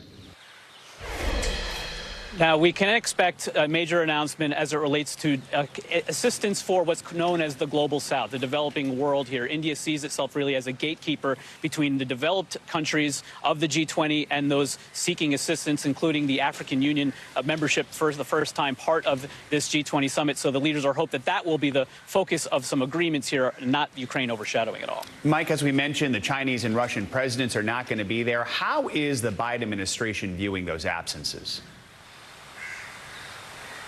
Well, on the one hand, President Biden really does like to use these multilateral international forums to try to show that governments can produce results for their people. But you're also hearing from Biden administration officials taking advantage of the fact that two geopolitical, let's say, competitors, Russia and China, are not represented, at least at the leader level here. This morning, I had a chance to sit down with Ambassador Eric Garcetti, the U.S. ambassador to India. Listen to how he framed the absence of President Xi and President Putin from this summit. I think it's a very proud moment for the United States. Our president is here, and the leaders of Russia and China are not. That speaks volumes. We are not disengaging from the world. We show up time and time again. So as President Biden likes to say, a lot of politics is about showing up, and you're going to see him make a big show of force, meeting with some of the other leaders represented here at the G20 to show that, as he likes to put it, in this contest that is going to define the 21st century between democracies like the U.S. and autocracies like China and Russia, the U.S. has a seat at the table. All right, Mike Memoli in India. Mike, thank you so much. All right, turning now to those new details in the search for an escaped prisoner in Pennsylvania. Police now reporting another possible sighting of that convicted killer in the same area he is spotted in earlier this week. This as the search for that suspect now enters its 9th day. NBC News correspondent George Solis joins us now from Chester County, Pennsylvania, with more on that search. George, good morning to you. So let's start with that new potential sighting of that suspect, Danilo Cavalcante, near the Botanical Gardens yesterday. What are police saying about that one? Yeah, good morning to you, Stephen. Yeah, just so you know, this is the command post. This is the heart of the operation where police have been gathering daily to track those sightings of Danilo Cavalcante, including that one most recently there by Longwood Gardens, at Botanical Gardens, where he's been most recently spotted now over the last few days. We now know from authorities that this search perimeter is within an 8 to 10 mile radius. All right, and George, that suspect was convicted for the murder of a former girlfriend. That stabbing happened in front of her 2 children. Quite vicious to hear about. So are police taking steps to guard her family as he's still on the run? Yeah, so we had the privilege of speaking with her yesterday, the sister, and she told us that, yes, police are constantly checking in on them, 24/7 surveillance. They are calling them. They are texting them. The family, of course, is scared. She described him as a monster. She is watching her phone daily. She is checking headlines daily to see where he is spotted, to make sure he is coming nowhere near this family. This has been such a harrowing ordeal for them, knowing that he escaped. She told me that he is quite acclimated to the woods. He was in Brazil, where he was raised in a forest type environment. So they know that he is very used to this. So they are very afraid of what he's capable of. But again, they know that because he may be hiding in some of these woods and he is spotted well away from them, they remain a little bit optimistic, but police are not taking any chances. They are keeping them under close watch given the dire circumstances of this escape and how long it's been going on, Stephen. Yeah, I just can't imagine how terrifying this must be for them, George. Also wanted to ask about the escape itself. It took officials a while to actually explain how he was able to get out. We saw that video of him scaling the wall, but this is the second time a person has escaped from the Chester County prison this year alone. So how are residents who live around that prison, how are they responding to this? Well, a lot of them are growing fatigued. A lot of them thought this was going to be over within a matter of hours, as that first escape was, where the inmate was captured within 5 minutes. A lot of residents telling us there was a lack of communication on the prison's part. And so we know from prison officials, after speaking, that they are now looking at basically retrofitting that entire rec area where Cavalcante escaped from, improving more resources there at the prison to make sure something like this doesn't happen. Because again, yes, a lot of them are starting to grow more and more skeptical. And of course, a lot of them do support what police have been doing. They know these conditions out here have been brutally hot, searching day in and day out. And authorities here tell us that hasn't really impeded the search efforts. But yeah, a lot of residents don't know if this is going to go on another 2 weeks, if their whole community will be upheaved by more police here coming from all over the country trying to track this fugitive down. Authorities remain optimistic that they have him within this 8 to 10 mile radius and that he'll be taken into custody. Stephen? And those sightings have continued. All right, George Solis, thank you. Much more to come here on Morning News Now. Later this hour, school is back in session, so are student loans. What borrowers should know as payments start back up. Up first, after the break, a lasting legacy. We're marking 1 year since the death of Queen Elizabeth II. Stay with us. We'll be right back.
Stay on top of breaking news and the biggest stories of the day with NBC News Daily. Thank you so much for joining us. I'm Morgan Radford. I'm Vicki Wynn. I'm Kate Snow. And I'm Zinklaya Samwa. Get in-depth reporting from across the country. We have breaking news out of the White House and around the world. Questions about the rebellion inside Russia. And ways you can take care of your health. What are symptoms that people should be on the lookout for? And your wallet. Some really great last-minute deals if you have flexibility. NBC News Daily. Weekdays from 12 to 4 p.m. Eastern on NBC News Now. Welcome back. This morning, we're getting a first-hand look at the American scientist trapped underground in a Turkish cave. Rescuers are working around the clock now to try to get him free. NBC News foreign correspondent Matt Bradley brings us the latest. The dramatic first video of American scientist Mark Dickey days after a life-threatening medical emergency trapped him 3,400 feet underground in Turkey. I'm doing well. Thank you. Visibly tired but in good spirits, surrounded by the international rescue team that gave him life-saving medical care.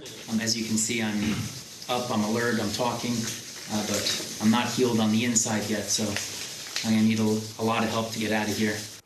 The 40-year-old veteran cave diver experienced severe gastrointestinal bleeding on Saturday while working on a caving expedition in southern Turkey.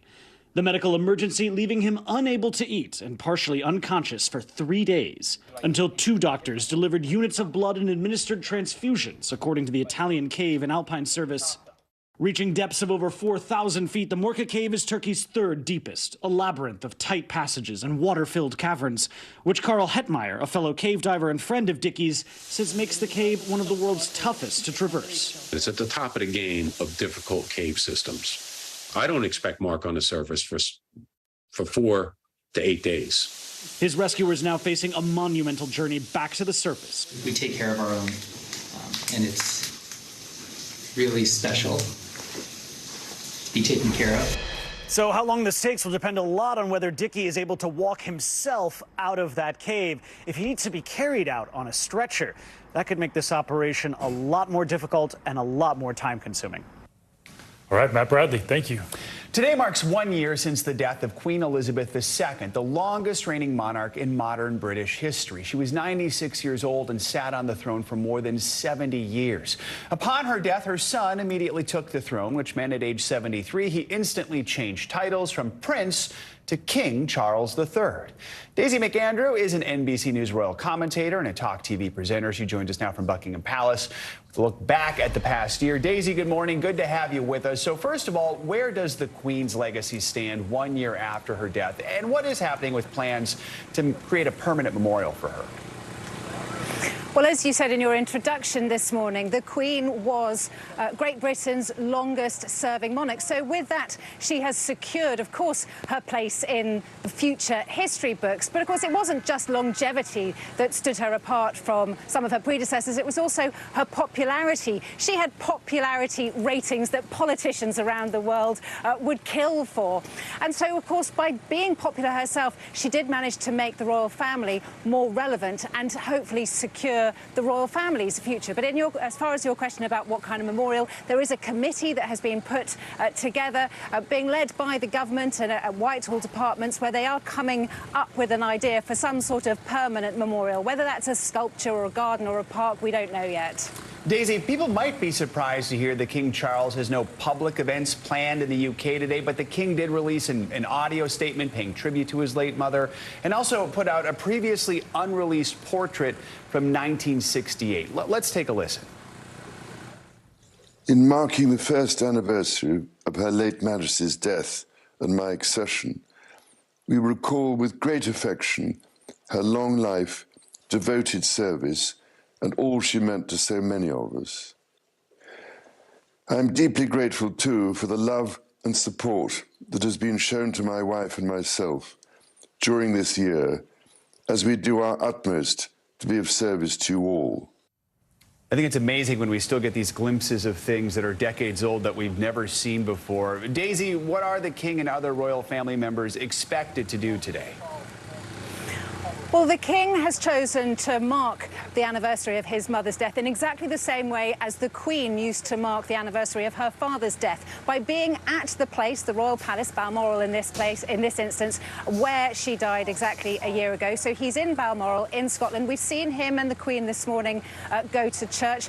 The King, like his mother, is a deeply religious person, so of course he will have been saying his prayers for her, having a day of quiet contemplation. But as far as public roles and public events today, that's pretty much it for him. Although, of course, in a weird way, today is also a muted celebration. It's a year that he has been on the throne, a year since his accession. So there are gun salutes going out in some of London's parks. Some of the church and cathedral bells will be tolling in recognition of that. But really, the event has been left to Kate and William, who are out doing an official engagement today in Wales. Of course, they are now the Prince and Princess of Wales. All right, Daisy McAndrew, good to have you with us this morning. Thank you so much. Coming up, class is back in session. Students are getting ready for another school year. When we come back, we're going to head back to the classroom with you for what you need to know for a successful school year. We're going to cover a lot of topics. This is Morning News Now.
News lives in the now. Look at this. You can't even see anything anymore. Is that good news for us? You gotta see this. News for the generation of now is NBC News Now.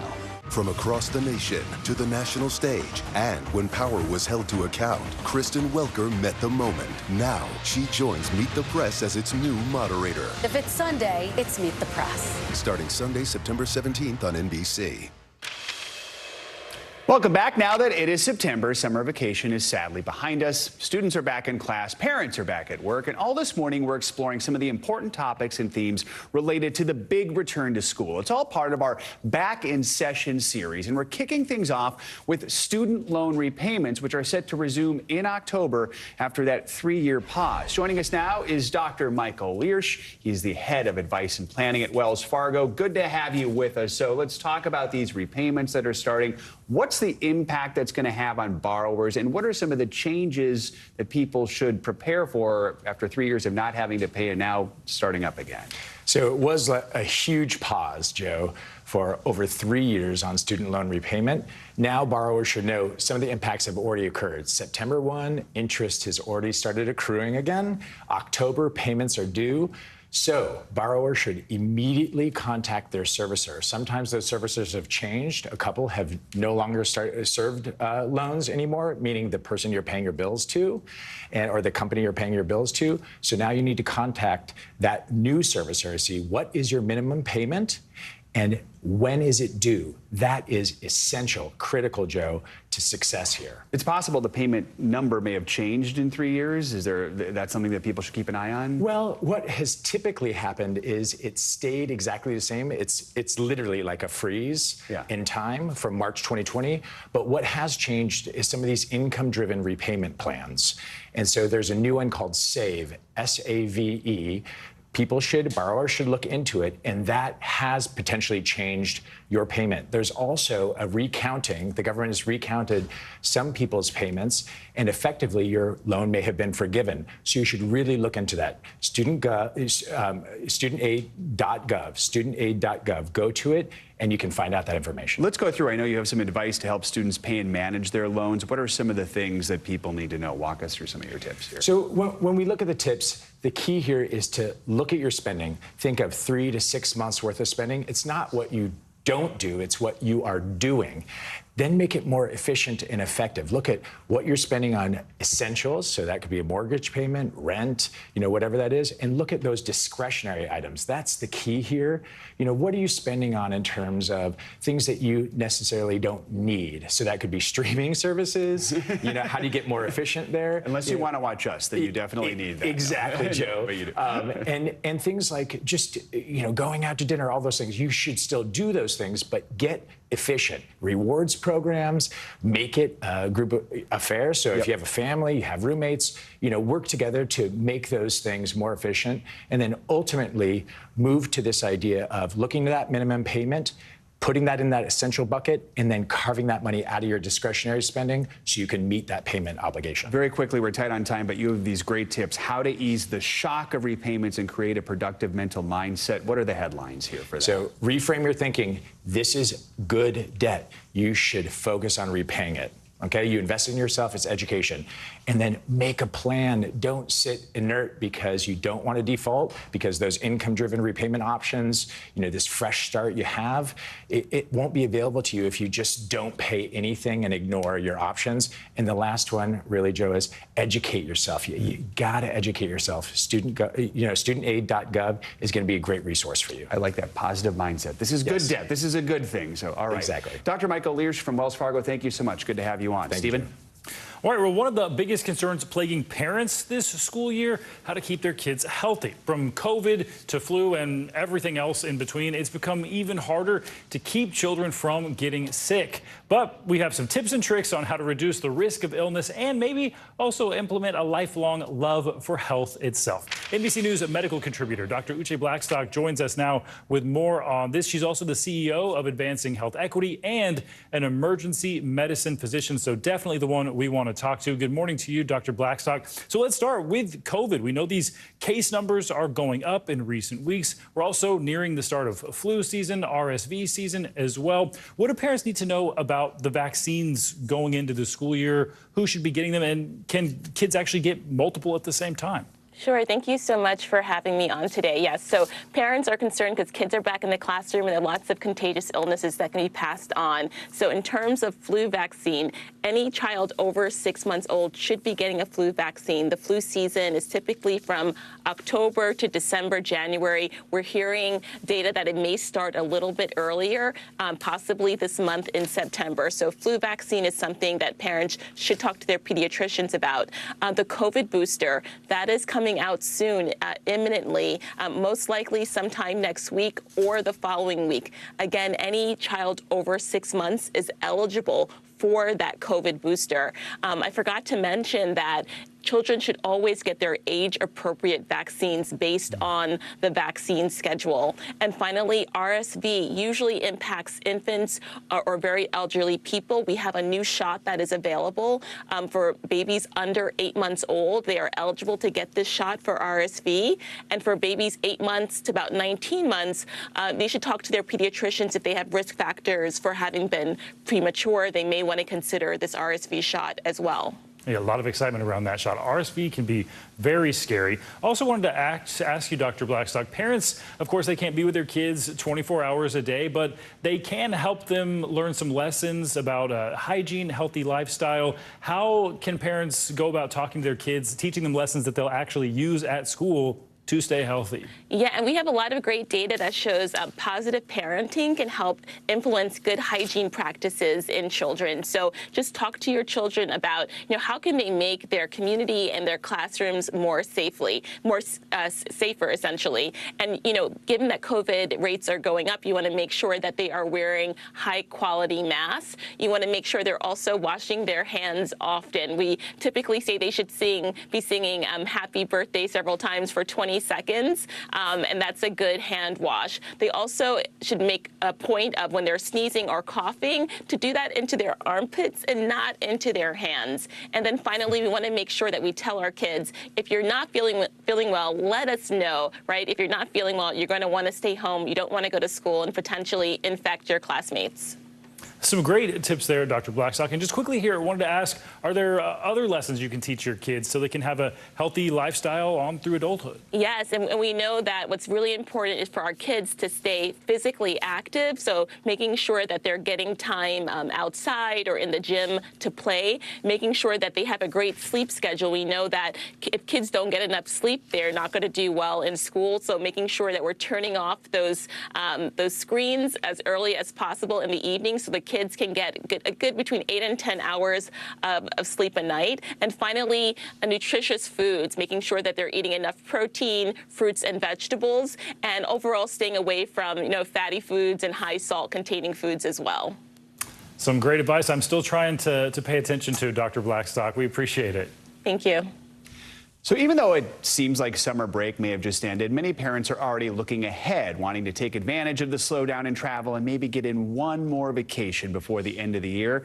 Help us plan that. Travel expert and journalist Mark Elwood is here to make sure that trip goes as smoothly as possible. So I got it covered. All right, when we think of traveling with kids, I guess we just automatically think theme park, beach. But that doesn't have to be the only two options, right? I would say, look, if you do go to a theme park in Florida, for example, why not tack on Cape Canaveral? Why not go to the Kennedy Space Center, which I think is remarkable. You can have lunch with an astronaut. You can see an actual space shuttle. So it's educational, but it's kind of good for everyone's in a kid. I think every parent kind of wants to go themselves. And at this rate, it seems like there's something taking off every day, so you'd probably see a launch anyway. Let's talk about any special considerations we need to think of if we're traveling with kids. I know, like, if you're single parent, you might have to have some extra paperwork, or maybe you're limited internationally in how many kids you can fly with. I think these are really good points. It's very important. If you're a single parent, if you're traveling with a child who doesn't share your name, I travel with my godchildren, they're not related to me, you will usually find that you will need some proof that you're allowed to travel with that child. It does vary according to your relationship with them, but check with the airline what you're going to need so that when you're checking in, you're not told you can't fly. If you're going overseas, under 16s and new passport applications have to be done in person, so you've got to plan ahead for that. Also check airlines' own regulations. If you say you have a kid who's under 2, some airlines only let you book that bassinet by picking up the phone. So when you're Googling, you're thinking, why doesn't it let me do this? You might have to be on hold to get to do that. There's just a little extra prep you might want to do. All right, so you get all that stuff done, you get to the airport. What are the tips to help us get through the airport easily? I know I was thankfully at the airport on Tuesday, and it was like a night and day difference from this summer. It's like suddenly the travel went away, but still, there's a lot of headaches at the airport. I think one of my biggest tips if you're traveling with kids is that the pre-boarding system, there's a pro way to do it and an amateur way to do it.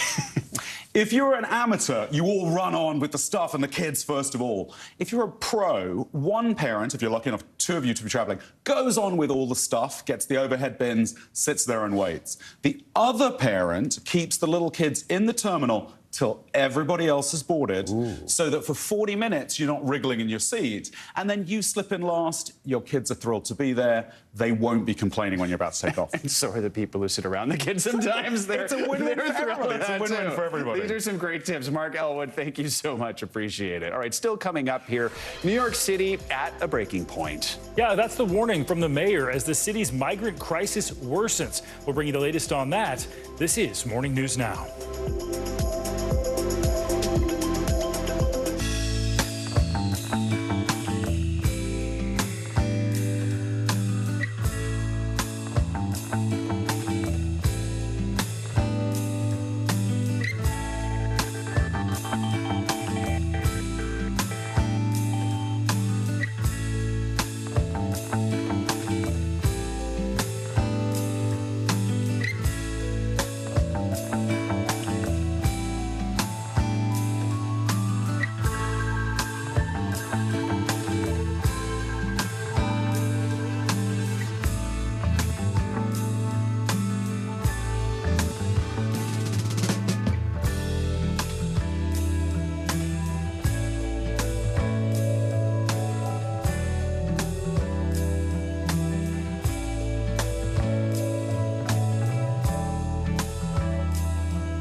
Our exclusive report from Alaska. As tensions rise with Russia and China in the air, is the threat level increasing? This is part of our continued reporting on how the military is defending the North.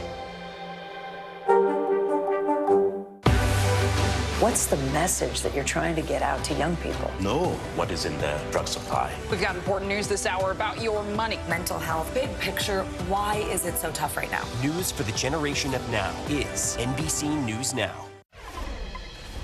We're back now with a new warning from New York City Mayor Eric Adams about the ongoing migrant crisis, and he has some pretty strong words about it. NBC News correspondent Valerie Castro has the latest. Let me tell you something, New Yorkers. The migrant crisis taking on a new tone. Never in my life have I had a problem that I did not see an ending to. I don't see an ending to this. I don't see an ending to this. This issue will destroy New York City. Destroy New York City. Mayor Eric Adams escalating his frustration during a town hall meeting, revealing new fears as tens of thousands of asylum seekers continue to arrive in New York City. 110,000 migrants. We have to feed, clothe, house, educate the children, wash their laundry sheets, give them everything they need, health care. Month after month, I stood up and I said, this is going to come to a neighborhood near you. Well, we're here. We're here. A drastic shift from the message Adams first had for incoming migrants. Lady Liberty sits in our harbor. New York City is the welcoming mat for the entire globe. For months, he's been pleading with the federal government for help, going so far as to blame them for the city's deteriorating supply of resources. The national government has turned its back on New York City. What he once dubbed as a political stunt by Texas Governor Greg Abbott became a new reality for the city. We're getting 10,000 migrants a month. One time we were just getting Venezuela. Now we're getting Ecuador. Now we're getting Russian-speaking coming through Mexico. Now we're getting Western Africa. Now we're getting people from all over the globe have made their minds up that they're going to come through the southern part of the border and come into New York City. This bus terminal became the first welcome sign for migrants after hours-long journeys from Texas. But the mayor says to his frustration, they are still arriving by the busload. Power Malu was there when the first buses of migrants arrived. We are on the ground.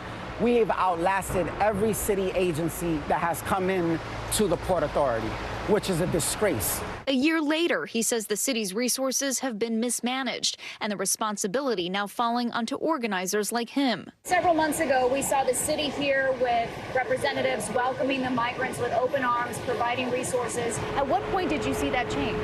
So unfortunately, the migrants have been used as political pawns since day one, which is why you had so many city agencies and politicians popping their head in, because it was really popular. It was a way for them to show that they actually cared. But there was no real follow-through. Hotels like the historic Roosevelt became intake shelters for migrants. The city says they quickly filled up, and the issue became a blame game between the mayor and local aid groups. They're not looking at the migrants as human beings. They're looking at them as numbers. They're looking at them as a way to get more money from the federal government. And they're also using them for their own tactic, which is to deter more people from coming here to New York City. Out of the more than 110,000 who have arrived, many of them are families. First-day jitters for the nearly 20,000 newly arrived children entering classrooms all across the city. Nervios, pues puede haber por ahí un poco de nervios, pero me siento muy motivado. It is the story of New York City. We don't treat people as outsiders. We welcome them with open arms. And that's what we have been doing here. And our thanks to Valerie Castro for that report. A White House spokesperson told NBC News that they have been in talks with Governor Kathy Hochul, and about $140 million have already gone to the city and state from the Department of Homeland Security to help in this very crisis. They say the decision about additional resources will ultimately be up to Congress. Financial headlines now. Walmart is changing its pay structure for some hourly workers. CNBC's Silvana Henao joins us with that and other news. Good morning, Silvana. Good morning, Stephen. Good morning, Jill. Yes, so Walmart confirming its reports that it's changing the starting pay for entry-level store workers. Now, that means cashiers, personal shoppers, stockers, and associates in departments such as electronics will all get the same starting hourly wages. A Walmart spokesperson says deli, auto center, and bakery workers will get higher starting pay as those are higher skilled roles. And she says the new structure won't change Walmart's minimum wage of $14 an hour or result in pay cuts for existing employees. Spotify plans to test a free audiobook bundle for paid subscribers in the coming months. The Wall Street Journal reports subscribers will be able to listen to up to 20 hours of audiobooks per month at no additional cost. Spotify expects to offer the program for a limited time to gauge customer interest. It entered the audiobook business last year with a catalog of more than 300,000 titles. Paqui is pulling its extremely spicy tortilla chips, known as the One Chip Challenge, from stores. The voluntary move comes after a woman claims her teenage son died of complications from eating a single chip. The Paqui chips are sold individually, and their seasoning includes two of the world's hottest peppers, the Carolina Reaper and Naga Viper. Until now, Paqui had dared people to take part in the challenge by eating one chip and waiting as long as possible to relieve the burn. The company says the challenge is intended for adults, but it's seen an increase in teens consuming the chips, guys. An important update to a story we covered earlier this week. All right, Silvana, thanks so much. You got it. Well, coming up, an extreme makeover White House edition. After the break, we're going to have the first look at the new and improved Situation Room after its multi-million-dollar renovation. You're watching Morning News Now.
Emmy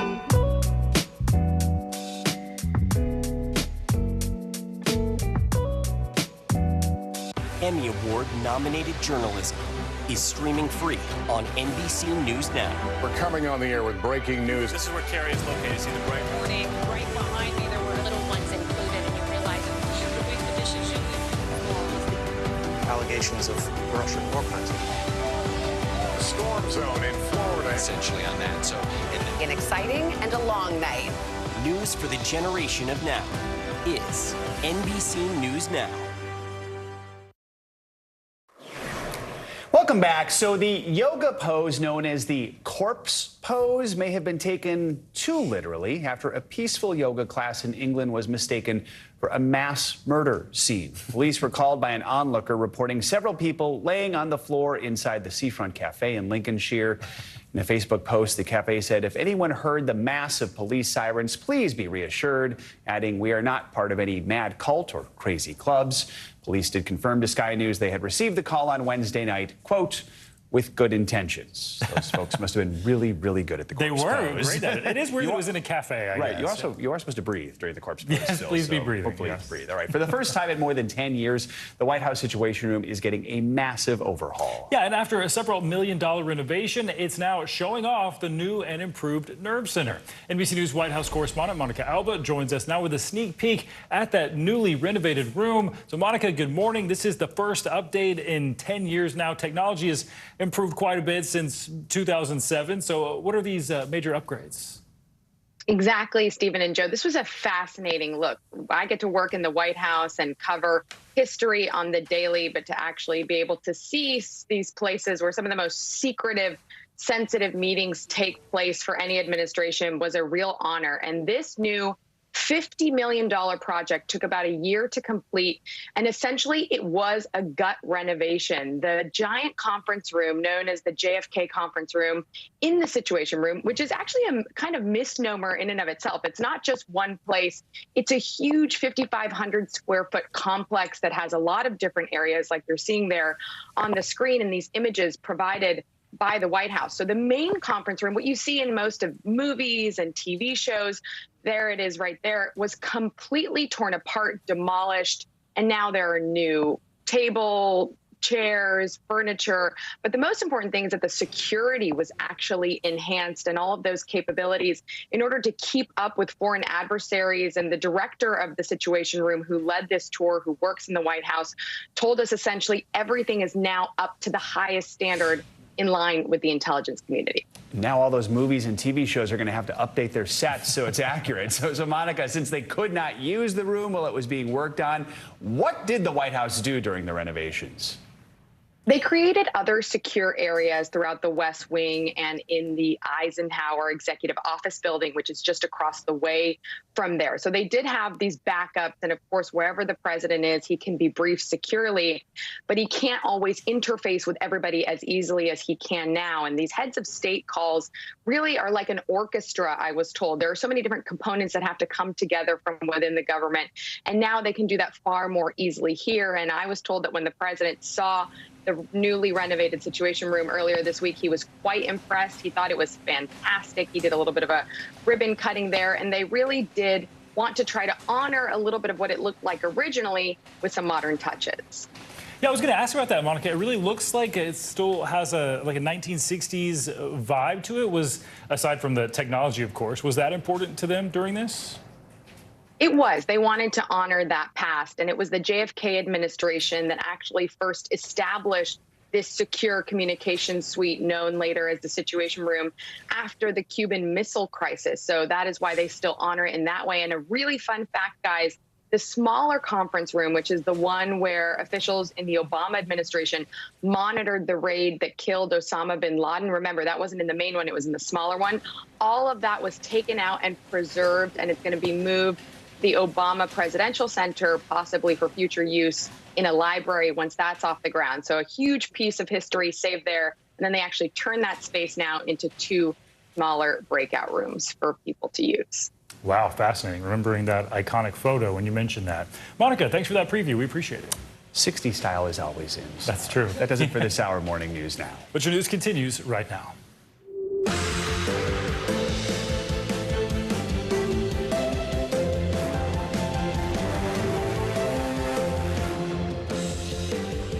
Good Friday morning. Thanks for being here. I'm Stephen Romo in for Savannah Sellers. I'm Joe Fryer. Right now on Morning News Now, we are tracking Lee. The storm is churning in the Atlantic, growing in intensity overnight to a major Category 5 hurricane. Winds now topping 165 miles an hour. We've got the latest track, including whether it could hit the East Coast. Some off-court drama at the U.S. Open last night. Climate protesters interrupt Coco Gauff's crucial semifinal match by gluing their feet to the floor of the seating bowl, delaying play for nearly an hour. More on that, plus reaction from Gauff as she seals the deal for a spot in the finals.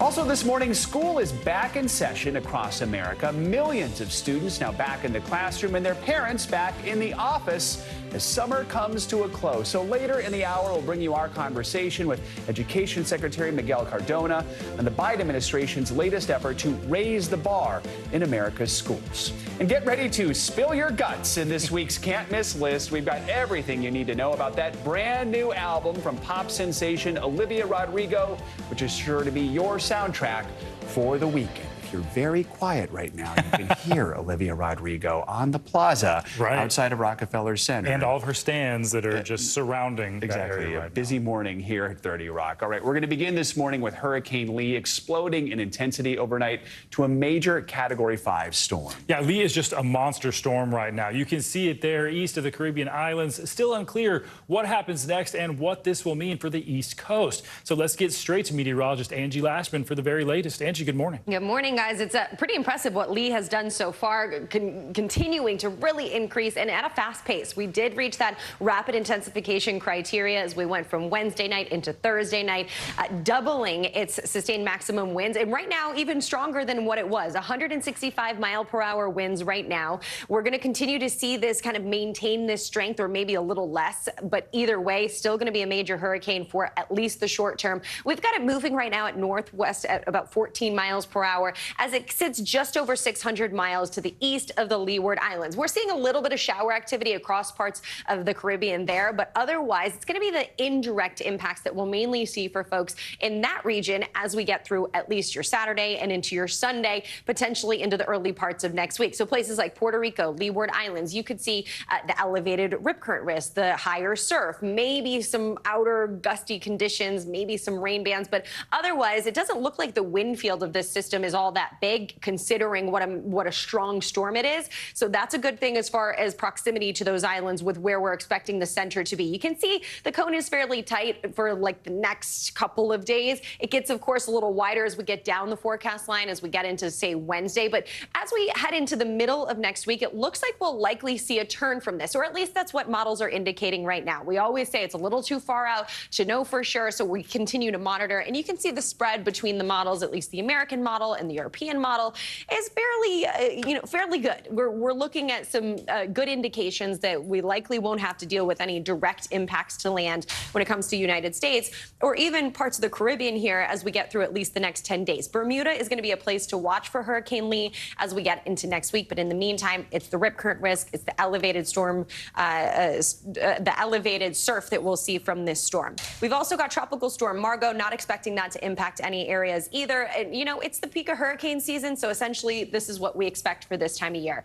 Meanwhile, on the East Coast, it's going to be soggy, not just today, but even into tomorrow and Sunday. We could have a good substantial amount of rain and just kind of an unsettled forecast as this cold front sticks around. It is going to offer up some relief when it comes to the temperatures, but look at these rainfall rates that we could see, 1 to 2 inches per hour. We know that that could potentially lead to some flooding concerns. And this isn't, again, just a Friday problem. This is Saturday and Sunday. We'll see periods of some of that heavy rain. So watch for that. We could see, some nice conditions when it comes to dealing with the drought. But, of course, the flooding will be a concern. And there's those temperatures, 90s in Washington, D.C. today, guys. But you see that cool air for places like Detroit. It'll slowly but surely inch towards the Northeast. Unfortunately, the South, they don't get a break just yet. Get a break. I don't know. Maybe November we'll see some nice, comfortable conditions by for them. Thanksgiving. Will the humidity go away soon? Yes, it'll be better for you. Because I couldn't see when I woke up this morning. The air was so thick. Exactly. All right. Thanks, Angie. Appreciate it. Of course. All right, to Pennsylvania now, where the search for an escaped prisoner has been intensifying. It's now been more than a week since the convicted murderer escaped Chester County Prison. And despite authorities' ongoing efforts, he remains on the loose. NBC News correspondent George Solis has the latest. Behind me is the heart of this search operation where hundreds of law enforcement have been gathering daily to track sightings of Danilo Cavalcante, including the one last night. Authorities saying that search perimeter has now expanded to an 8 to 10 mile radius. Another sighting of a convicted killer in the same area he was seen earlier this week. The massive search for Danilo Cavalcante is now entering its 9th day, with the escaped prisoner still on the loose. Our primary mission is to get this guy in custody. Overnight, authorities confirming he was sighted again yesterday at the Longwood Botanical Gardens, where he was spotted on trail cameras earlier this week, sending an alert Thursday that, quote, the subject has been spotted in our area, and advising visitors to shelter in place, later saying the gardens were closed due to the search. He's already murdered 2 people, one in Brazil and one here, in a very brutal manner. According to police, Cavalcante escaped Chester County Prison last Thursday morning. Surveillance video shows him crab walking up walls in a hallway just off the prison's exercise yard. Then, authorities say, he managed to wiggle through barbed wire to get out, an escape route used before by another inmate back in May. After that escape, the prison put new measures including razor wire in place, but it did not stop Cavalcante, whose absence was not noted for almost an hour. The one thing we didn't take into account was a failure on the human element side. Residents in this normally quiet neighborhood frustrated he has not been captured. 200 law enforcement, lots of agencies out here trying to get this guy. They still haven't. Why do you think that is? There's a lot of woods. There's a lot of places to hide, but I'm very, very surprised and kind of disappointed that they haven't caught him by now. Cavalcante was sentenced to life in prison without parole, convicted of stabbing his ex-girlfriend, Deborah Brandow, to death in front of her children. Her sister, Sarah Brandow, says her family is living in constant fear. You're afraid he's hiding? Yes, here in my backyard, in my house. I'm scared all the time. And today we're going to be getting a first-hand look inside of that command post and a look at some of the tools authorities have been using in this days-long manhunt. Officials noting that while it's been brutally hot, it has so far not impeded search efforts. Back to you. All right, George, thank you. Time is ticking in contract negotiations between the United Auto Workers and big automakers in Detroit. 150,000 workers' contracts are set to expire if a deal is not reached by Thursday. And while Ford and GM have put offers on the table, the union says it is just not enough. NBC News business and data reporter Brian Chung joins us now with more on this, talking about another potential for strikes here. Yet again, we talked so much about it. So what are the biggest sticking points? Yeah, and Joe, Stephen, the clock is ticking because once we get to midnight next Thursday into Friday, the strike could officially begin. Now, for what it's worth, the biggest sticking point is wages, wages, wages. So the United Auto Workers Union is asking for a 46% increase in wages compounded over 4 years. GM provided their offer earlier this week, actually yesterday in the morning. Their offer is 10% for most workers. So that numerically shows you the wide chasm between the union and the automakers. The challenge is going to be not just negotiating with GM, but trying to get across the finish line with Stellantis, the maker of Chrysler vehicles, as well as Ford before they can get to that deadline next week. So you mentioned, right, GM and Ford have both put offers on the table now. Right. Is that right? So you talked about what one is offering, what are they offering, and then when might we see Chrysler's parent company put out? Yeah, the expectation from Stellantis is that they will have an offer by the end of this week. So sometime likely today. We'll have to see if there are updates on that front. But look, at the end of the day, the counter offers from the even GM and Ford, which have been put forth, have just not been satisfactory for the Auto Workers Union, and they've described it as insulting. So you can see the rhetoric right here. And we actually heard from UAW President Sean Fain yesterday, who mentioned that the reason why they're asking for such an aggressive number, because again, 46%, that's pretty eye-popping, is because of record profits. Take a listen. No one said a word when these CEOs gave themselves 40% increases over the last 4 years. But when workers ask for their fair share, all of a sudden, you know, it's a huge problem.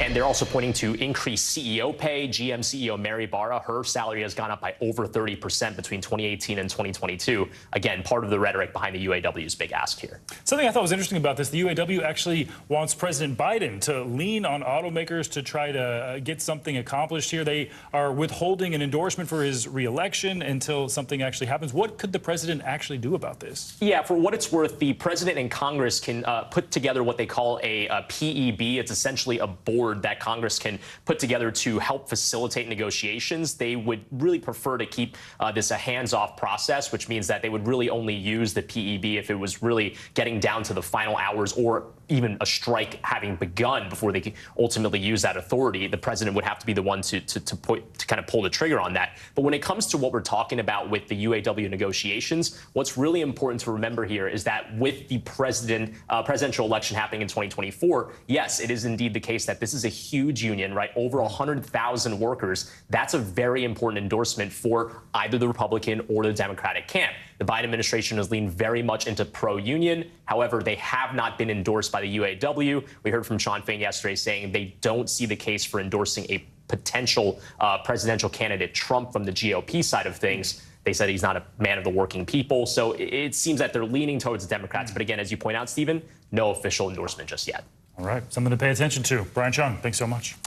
Overseas now to the urgent rescue mission that's underway to save an American scientist who's been trapped more than 3,000 feet deep inside a Turkish cave for almost a week. The doctors who reached him and provided him with life-saving medical assistance are now faced with a new challenge, the long journey to the surface. NBC News foreign correspondent Matt Bradley reports.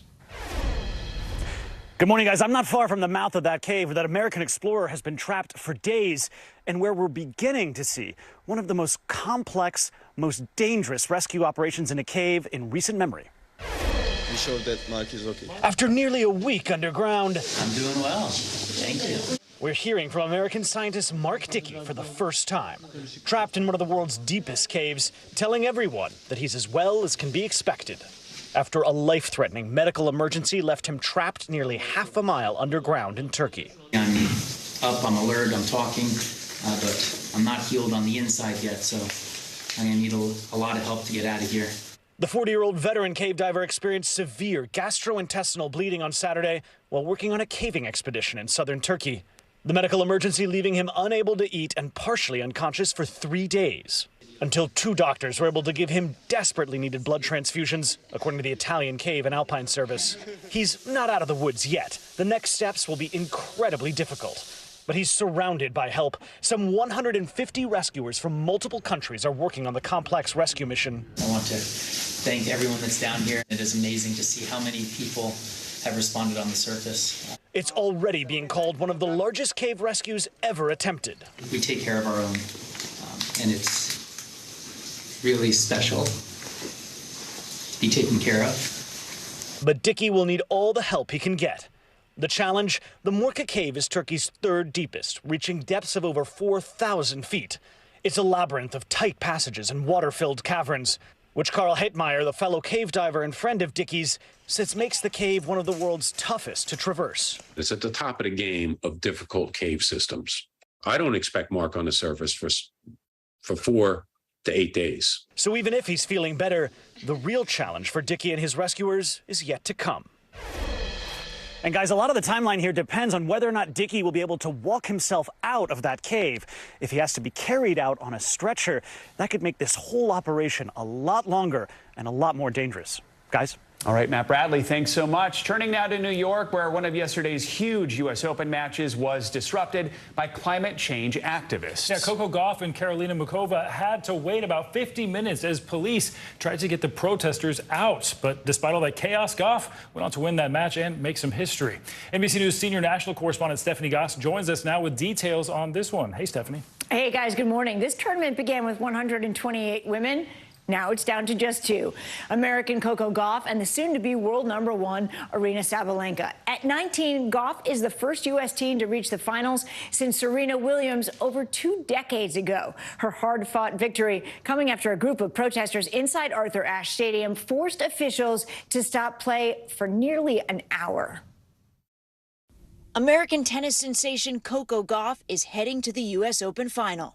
After the match, the teenager showing her emotions on center court. The 19-year-old fan favorite smashed her way to a semifinal victory, playing some tough tennis against Czech Karolina Muchova. Despite some off-court drama in the middle of the second set, environmental protesters in the stands halted play for nearly 50 minutes after one of the protesters apparently glued his feet to the stadium floor. When play finally resumed, Gauff pushed through, winning in straight sets. And I just treat it like a rain delay. This will be Gauff's second major final and her first time playing in the finals at the U.S. Open. Gauff reflected on her journey earlier this week. I mean, at first I used to think negative things like, why is this so much pressure? Why is this so hard? Blah, blah, blah. And I realized that this isn't, like, in a way it's pressure, but it's not. I mean, there's people struggling to feed their families. That's real pressure. The only thing standing between Gauff and a U.S. Open title is the soon-to-be #1 ranked player in the world, Belarusian Aryna Sabalenka.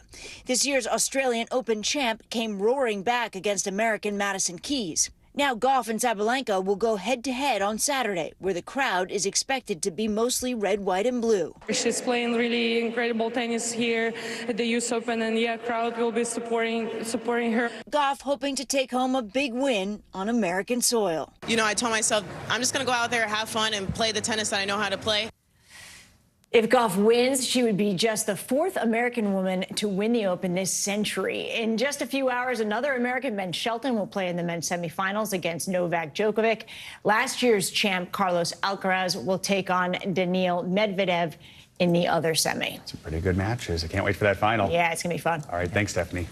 Coming up, school is back in session here on Morning News Now, and later in the hour, we're going to take a closer look at how to improve your or your students' mental health. But first, remembering Queen Elizabeth, Britain's longest reigning monarch, 1 year after her passing. That and much more next on Morning News Now.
Emmy Award-nominated journalism is streaming free on NBC News Now. We're coming on the air with breaking news. This is where Carrie is located. See the bright morning. Right behind me, there were little ones included, and you realize that the week the dishes should be allegations of Russian organizing.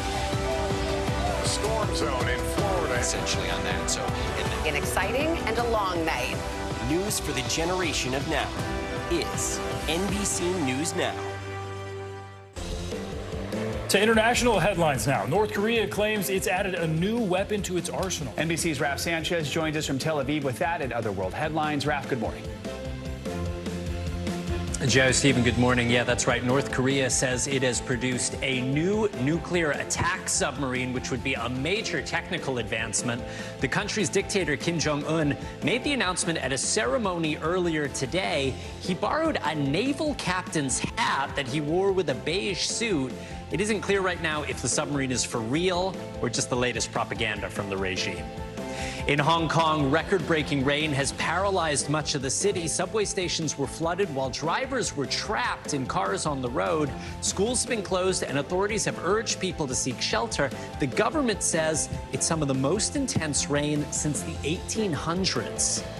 And finally, one Florida man tried to get out of the rat race and across the Atlantic Ocean in an oversized hamster wheel. The 44-year-old said he planned to run to London in the improvised vessel, but the Coast Guard had other ideas and placed him under arrest, saying the trip was manifestly unsafe. And guys, it would be a dude from Florida who tries this, right? A Florida man is expanding his reach. Right, geographically. Love that. Raph, thank you. All right, around the world today, people are remembering Queen Elizabeth 1 year after the longest reigning monarch died. Her son, King Charles, and other members of the royal family have been paying tribute. NBC News Chief International Correspondent Keir Simmons joins us now from London, from Buckingham Palace with more. Keir, good morning. Hey, Joe. Hey, Stephen. Good morning to you. There's something about the British royals, isn't there, that just makes you pause for a moment and think about the passing of time. Hard to believe that we lost Queen Elizabeth II a year ago. In the last few hours, we've heard gun salutes here. We've seen people laying flowers outside palaces. Around this country, people paying tribute in their own ways. This morning, marking a year since her passing, the palace releasing this picture of Queen Elizabeth, aged 42, chosen by her son and heir. King Charles and Queen Camilla attending a private memorial in Scotland, while the Prince and Princess of Wales, William and Catherine, heading to a separate service in Wales. Prince Harry in town for a charity event last night. I know exactly 1 year on that she is looking down on all of us tonight. Overnight, King Charles releasing an audio message to mark his mother's passing 1 year ago. We recall with great affection her long life, devoted service, and all she meant to so many of us. 12 months ago today, a moment in history, closing a 70-year-long royal chapter. The funeral, full of pomp and ceremony of days past. The King's new role has brought new responsibilities for other royals, most notably William and Kate, while Harry and Meghan have continued to pursue their own projects, some bringing unwelcome headlines. I said we need to get out of here. Thankfully for Charles, the coronation was staged without a hitch. God save the King! With a younger generation, William and Kate's children, George, Charlotte and Louis, very much in the spotlight. But the Queen's legacy of hard work, duty and quiet continuity seems alive in her heir, though there will never be a monarch quite like her again.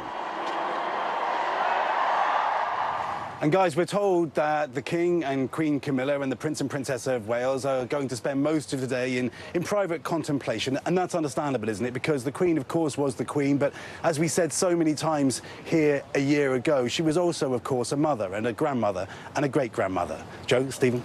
All right, Keir, thanks so much. Appreciate it. Coming up, as we head back to school and back to work after some time off this summer, we've got more on the Biden administration's latest push to raise the bar in America's classrooms. Education Secretary Miguel Cardona joins us with more on that coming up next. And sticking with schools, the growing trend in some districts to dial classes back to 4 days a week instead of 5. We got all that and a whole lot more coming up.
always feels so good to get back to it.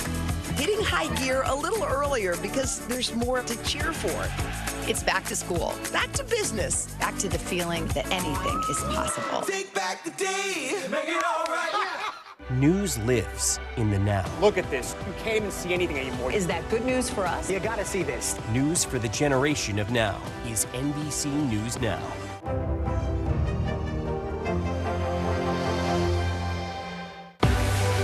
What's the message that you're trying to get out to young people? Know what is in the drug supply. We've got important news this hour about your money. Mental health, big picture, why is it so tough right now? News for the generation of now is NBC News Now. From across the nation to the national stage, and when power was held to account, Kristen Welker met the moment. Now she joins Meet the Press as its new moderator. If it's Sunday, it's Meet the Press. Starting Sunday, September 17th on NBC. Welcome back. We're continuing our special series this morning, focusing on important topics for families now that kids are back in the classroom and school is back in session. To kick off the school year, Education Secretary Miguel Cardona embarked on a week-long 5-state tour. It's called the Back to School Bus Tour 2023 Raise the Bar. He's visiting schools and educators to deliver words of encouragement. Today marks the final leg of that tour, and Secretary Cardona joins us now from the road as he prepares to wrap up the tour. Mr. Secretary, good morning. Good to have you with us during such a busy time. First of all, just tell us about this bus tour. What's it like being out there as schools kick off the school year, and what are your main goals for this year? Sure. Well, thank you for having me. Look, as a father, as an educator, the beginning of the school year, you always get butterflies. You're excited for a great year ahead. And what we're doing is on this tour, it's called Raise the Bar, Lead the World, is not only celebrating the return to school, but also lifting up what we know our students need. We need to make sure we're focusing on reading and math skills, making sure they have the mental health supports that they need to thrive. We know that making sure we have educators that are highly qualified in every classroom, that's what matters. That's what we hear from parents. And of course, ensuring that our schools provide pathways to opportunities for students. So we're on the bus tour, highlighting best practices, visiting students, walking into classrooms, and celebrating the beginning of a new year. I'd like to talk about a few different topics right now that are on parents and students' minds, starting with COVID. As these kids head back to class, we are seeing an increase in cases across the country. So how big of a concern is COVID in schools, if needed? Do you see situations where students might need to mask or perhaps even have schools move to remote learning for a little bit if the numbers get too high? I'm very confident, and I urge school leaders, district leaders, we keep our schools open. Our students need more, not less. We've done, over the last 2.5 years, we've done a lot to learn about best strategies to keep schools open. We have the tools, the resources, the knowledge of how to do that, how to mitigate strategies, how to mitigate spread.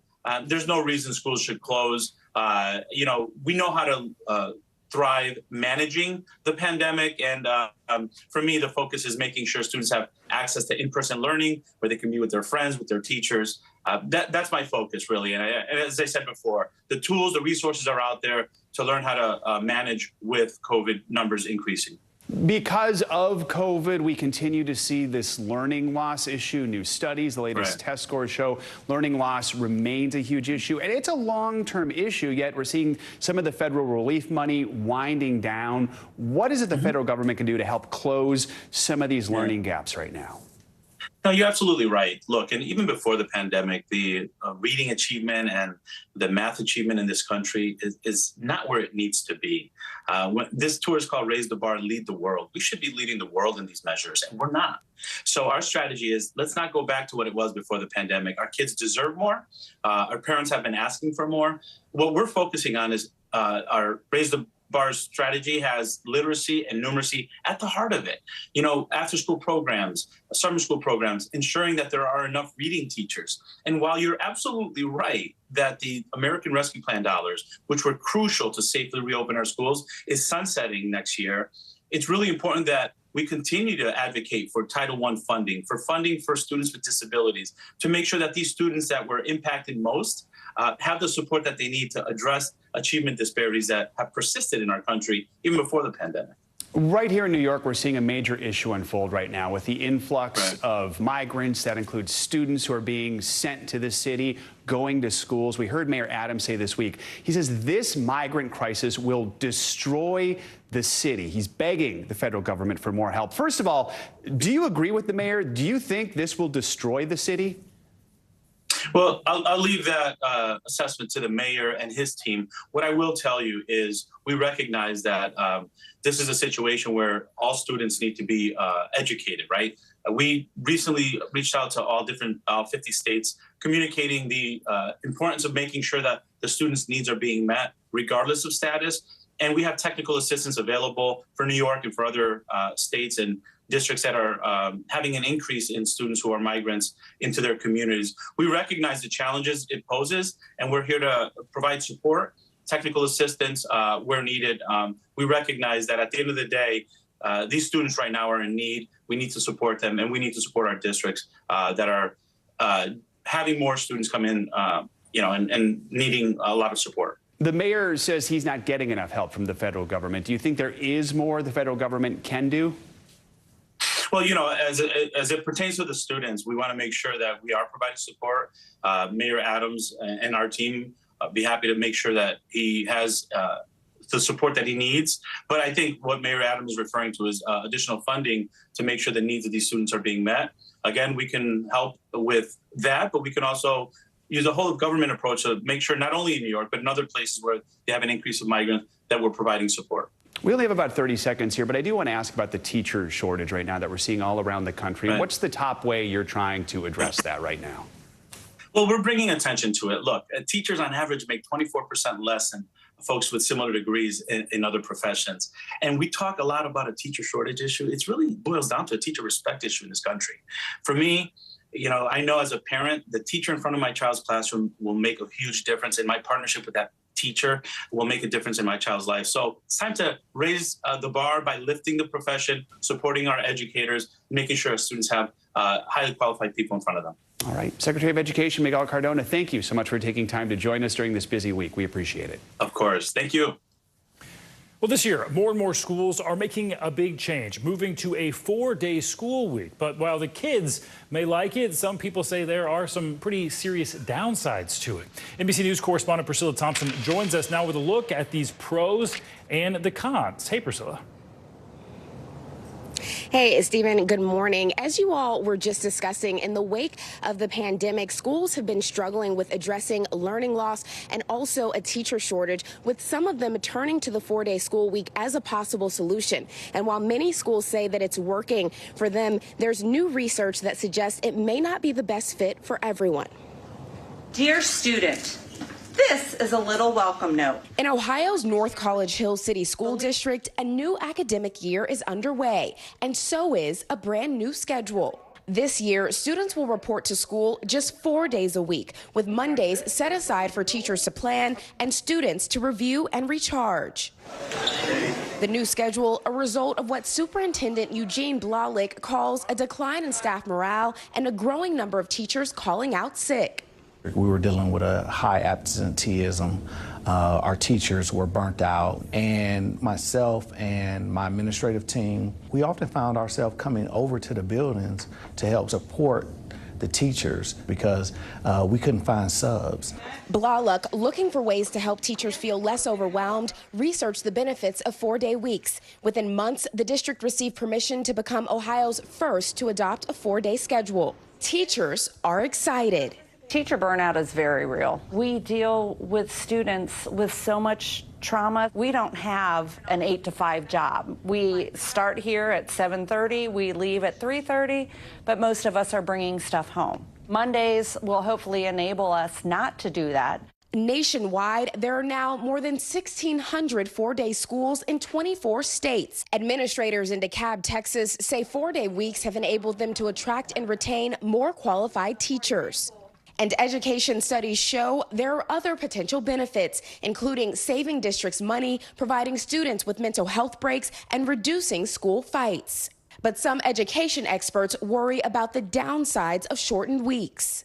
Emily Morton is lead author of a 2022 Brown University study that found lower academic achievement in 4-day schools, particularly those in non-rural settings.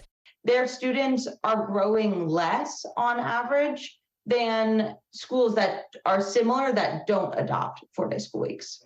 The study's findings are one reason the Mesquite School District, a large district near Dallas, opted not to go with a 4-day week. What was your biggest concern with the 4-day week? My biggest concern as we looked at the research, it was a negative effect, especially African American, Hispanic, and bilingual students. If you look at our population, that's our majority. The district was also concerned about what a 4-day week would mean for its special education students. So many of our students really need that 5-day consistency, that routine. Back in Ohio, administrators at North College Hill acknowledge 4-day weeks can be a challenge. I would love Monday through Friday because I got to call off for work on Mondays. Still, the district believes a 4-day schedule works to the advantage of most. What works here in North College Hill may not work in Chicago, but looking at our specific needs, we feel that we can meet our needs with a 4-day. And you heard from that working mom in Ohio concerned about childcare. The district is now offering structured activities on Fridays for parents who have to work. But of course, there is a concern that only a small subset of students would have to potentially attend that, while other students are able to be home and doing other things. And as for that school district in Mesquite, the superintendent there told me he doesn't think that the 4-day week is a bad idea, but he wants to see data that shows that it's working in communities like theirs. Stephen? A lot of factors to consider. Priscilla, thanks so much. Well, sticking with schools and a topic we talk about often here on Morning News Now, mental health. And for many students, it can be a major factor in the success they might see at school. The CDC says the number of kids feeling sad or hopeless has gone up 40% in the last 10 years. Those numbers, of course, were accelerated by the COVID pandemic. Dr. Robbie Ludwig is here with us to talk more. She's a psychotherapist and an award-winning reporter. Good to have you with us. You know, some kids are excited to go back to school, but for some, it is not a good time. Describe some of the challenges those students are facing, and has it gotten worse since the pandemic? Well, during the pandemic, I think what we saw is that it was harder to educate our kids virtually. It was harder for them to stay focused, and I think some of the numbers declined over time. And also in terms of social anxiety. So whenever you're away from something, it can build up anxiety when you're returning to an in-person school. There's social anxiety, there's concerns about academic success. For younger kids, it's separation anxiety. So all of these play a role in how a child feels when returning back to school. And there could be a difficult time for a lot of kids. So how can they shift their mindset? There can be problems at home. Maybe they don't make a team or they get a bad grade. How can they help themselves here? I think and this is where parents can come in and let their child know that they are there to support them. And really to use these situations and setbacks so you can help them to be resilient, because that's what they will use in life. To view school as a fresh start. If they don't get the grade they want, talk to your teacher and say, what can I do differently? If you don't make a team that you're interested in, again, ask for feedback. Try something else. Focus on secure friendships that make you feel good. These are all things parents can remind their child to do to set an intention for the year so that they can make the most of the year ahead. What are some tips that you have for kids who might be having a hard time with some of these things? And it's the same thing. I mean, you want to observe, first of all, if your child is having a problem, set a regular goal. So when parents can set a regular schedule, that's highly effective for younger kids in terms of adjusting to the school year. Observe if they're having any emotional regulation, and encourage them to talk to you about their feelings and struggles, and just create that space. Family dinner time is a wonderful place for kids to talk. Sometimes for young teens, if parents stay up a little later, they're less resistant to sharing their emotions. Put those phones away, parents and kids. Put the right? phones away. Table, right? I'm so addicted to mine. I put it far away. All right, Dr. Robbie Ludwig, thank you so much. Good to have you on. And anytime we talk about mental health, we want to make sure you know, or if anyone you know is struggling, you can call or text the Suicide and Crisis Lifeline at 988. Well, now to something that affects kids' mental and physical health as they return to class, and that is how much sleep they get. According to the National Institutes of Health, good sleep improves our brain performance, mood, and health. So let's bring in board-certified behavioral sleep medicine specialist and licensed clinical psychologist, Dr. Jade Wu, to discuss this more. Dr. Wu, thanks so much for being here. So how early should parents have started to transition their kids back to a back-to-school sleep schedule, and what should they do if they didn't quite meet that mark? Well, thanks so much for having me. Ideally, you start transitioning maybe a week or two before school starts, just to keep that as smooth of a transition as possible. But it is never too late. You can always start anytime to start better sleep habits. So starting anytime now, being consistent is really important, and establishing a really nice, consistent, relaxing bedtime routine would be my first two tips. Very important tips there. And just why is it so important to keep a consistent sleep schedule? And should the weekends and staying up later or sleeping later, should the consistent schedule be followed then as well? As much as possible, but I know that can't be perfect because, you know, kids probably don't, especially teens, don't get enough sleep during the week. So on weekends, it's okay to sleep in by a little bit, maybe an hour, maybe two, but not too much more, because staying consistent is important for our biological rhythms to stay steady. And that's really important for our brain health and physical health all around. So, you know, you can sleep in by a little bit and then maybe catch up more with a nap. Yeah, I love me a good nap. That's good advice for any age. Dr. Wu, what are some of the tips for making sure kids get enough sleep now, but also through the school year? Things can turn pretty chaotic as things move forward. Absolutely. I think kids are sometimes overstimulated and overscheduled. So making sure to have a really nice wind down routine that really limits screen time, because kids, even more so than adults, are really stimulated by evening screen time, evening lights. So in our household, we even keep the lamps and lights really low. And that keeps your circadian rhythm in line. Your biological clock will know that it's approaching nighttime and approaching bedtime, and will help you to sleep better. And of course, avoiding things like caffeine and physiological overstimulation like that is really important as well.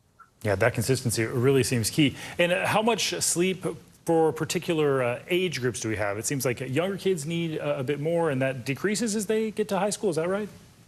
Yes, but all kids need a lot more sleep than adults do. So preschool age kids can need up to 12, 13 hours even, including naps. School age kids, something like 9 to 11 hours might be the range. And for teens, about 9 hours or even more. All right, 9 hours sounds pretty great. I would take that. Dr. Jade Wu, thank you so much. You're so welcome. Coming up, decades behind bars for one former star of That 70s Show. Yeah, more on actor Danny Masterson's sentencing after he was convicted on multiple rape charges, plus reaction from his victims. That's coming up.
What's the message that you're trying to get out to young people? Know what is in the drug supply. We've got important news this hour about your money. Mental health, big picture, why is it so tough right now? News for the generation of now is NBC News Now.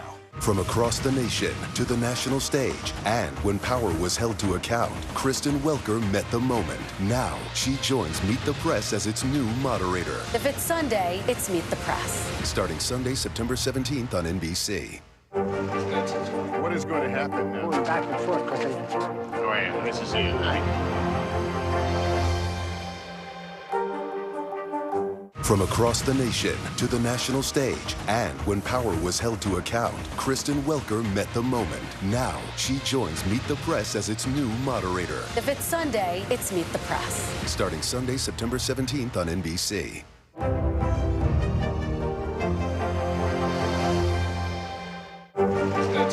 What is going to happen now? going back and forth because Oh, yeah, nice to see you tonight.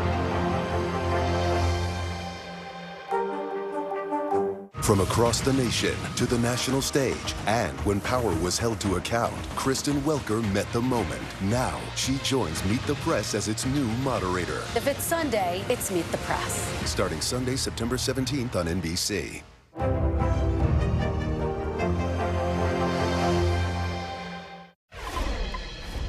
Welcome back. That 70s show actor Danny Masterson has been sentenced to 30 years in prison for raping 2 women. The sitcom star was convicted 4 months ago on 2 of the 3 rape charges he faced. The incidents occurred more than 2 decades ago at his Hollywood Hills home. NBC News entertainment correspondent Chloe Malas joins us now with more on this. Chloe, good morning.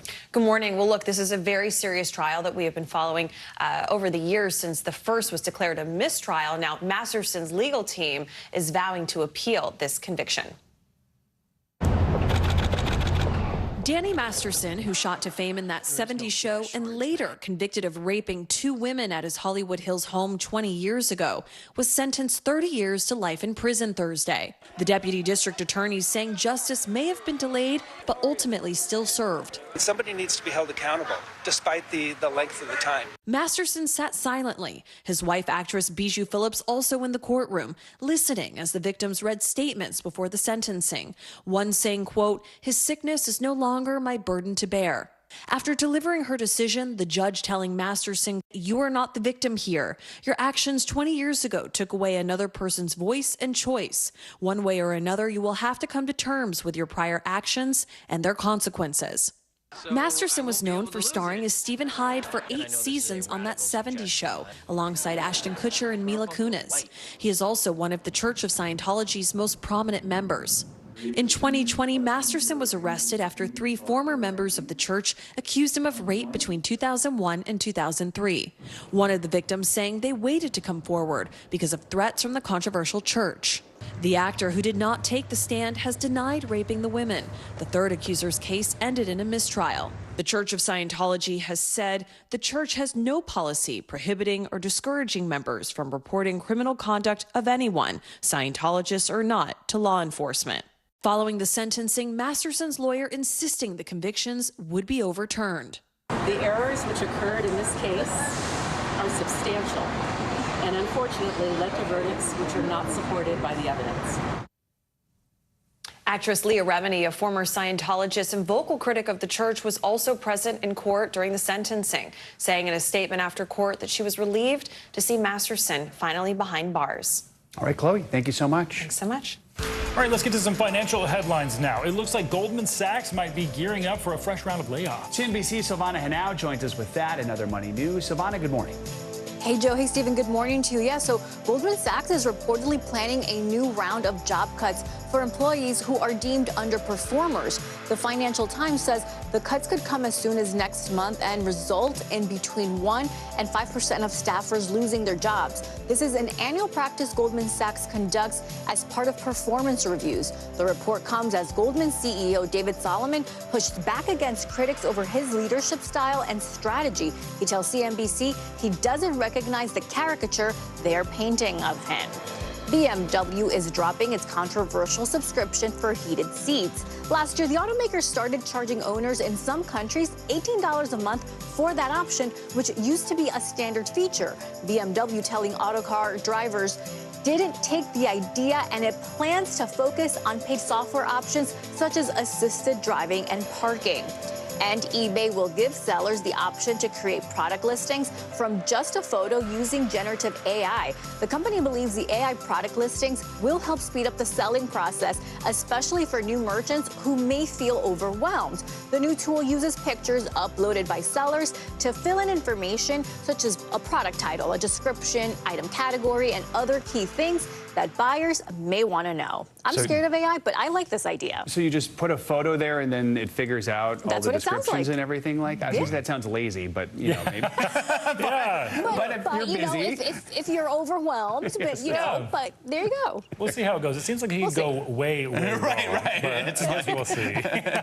Make some interpretations. Like, We'll have to see. All right, Savannah, thanks so much. You got it. Coming up, we are getting you weekend ready on this Friday morning with your can't miss list. Yeah, it's all the latest and greatest in the world of entertainment, including a brand new album from Olivia Rodrigo. It's got the critics all in their feels. More on that next.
What is going to happen now? Going back and forth because Go ahead. This is it, right? From across the nation to the national stage, and when power was held to account, Kristen Welker met the moment. Now she joins Meet the Press as its new moderator. If it's Sunday, it's Meet the Press. Starting Sunday, September 17th on NBC.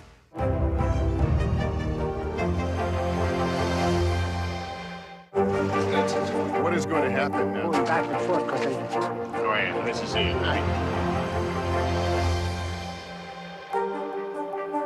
From across the nation to the national stage, and when power was held to account, Kristen Welker met the moment. Now she joins Meet the Press as its new moderator. If it's Sunday, it's Meet the Press. Starting Sunday, September 17th on NBC.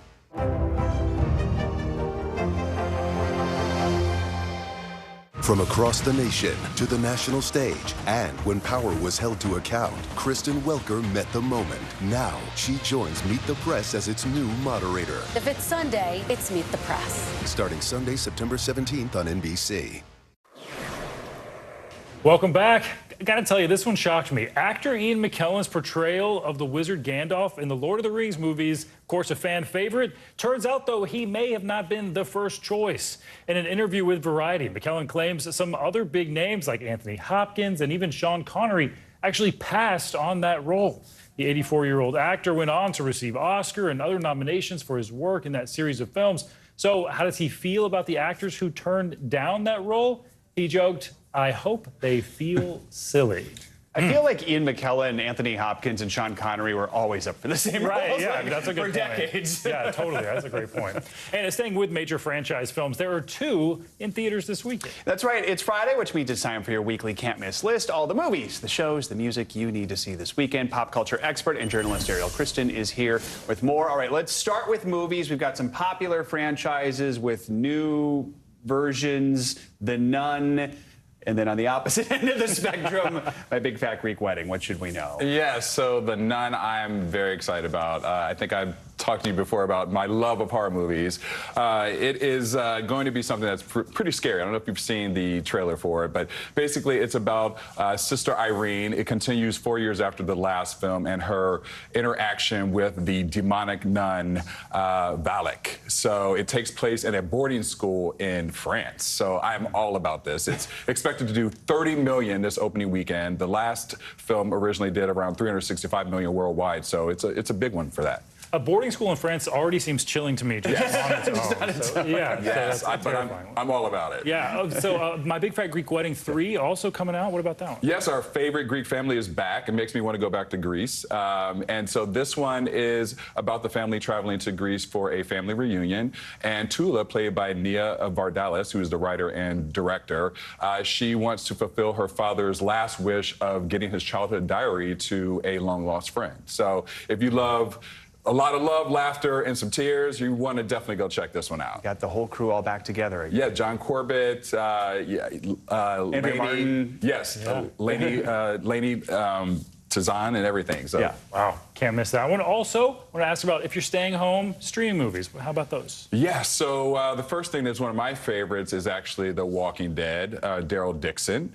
So I'm all about The Walking Dead. It's one of my fan favorites. Daryl is the character played by Norman Reedus. I love him. So he is doing a spinoff. It's anticipated.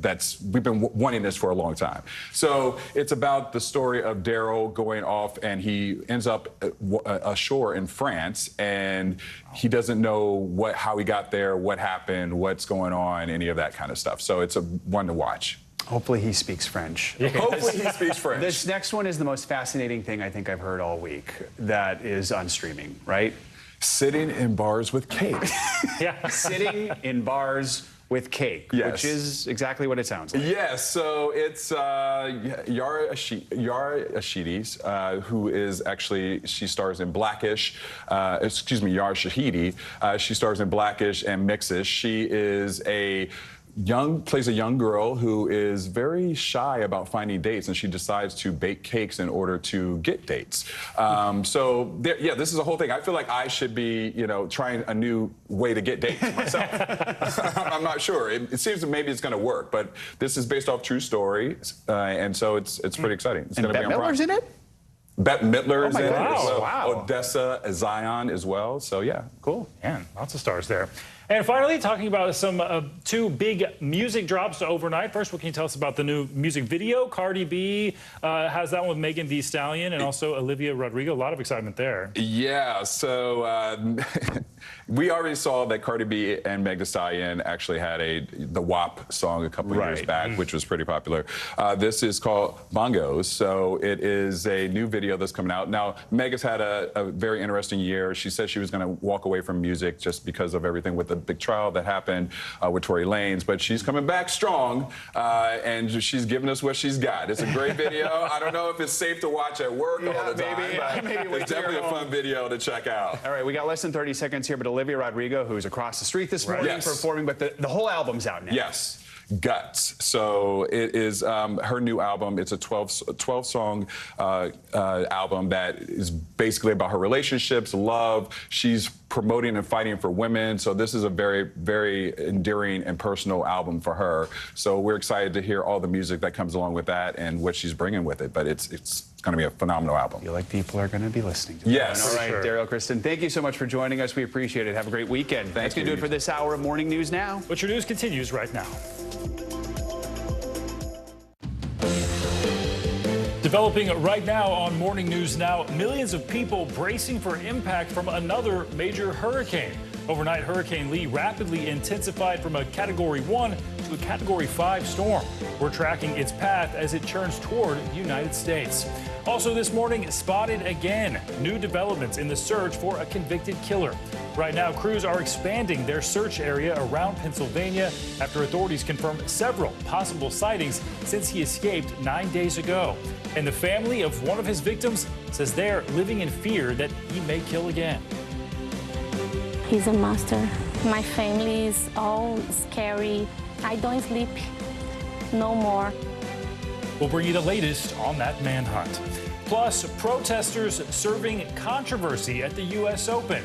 They delayed last night's women's semifinals for nearly an hour, and what we're learning from officials. Plus, highlights from that match as Coco Gauff makes history by advancing to the finals.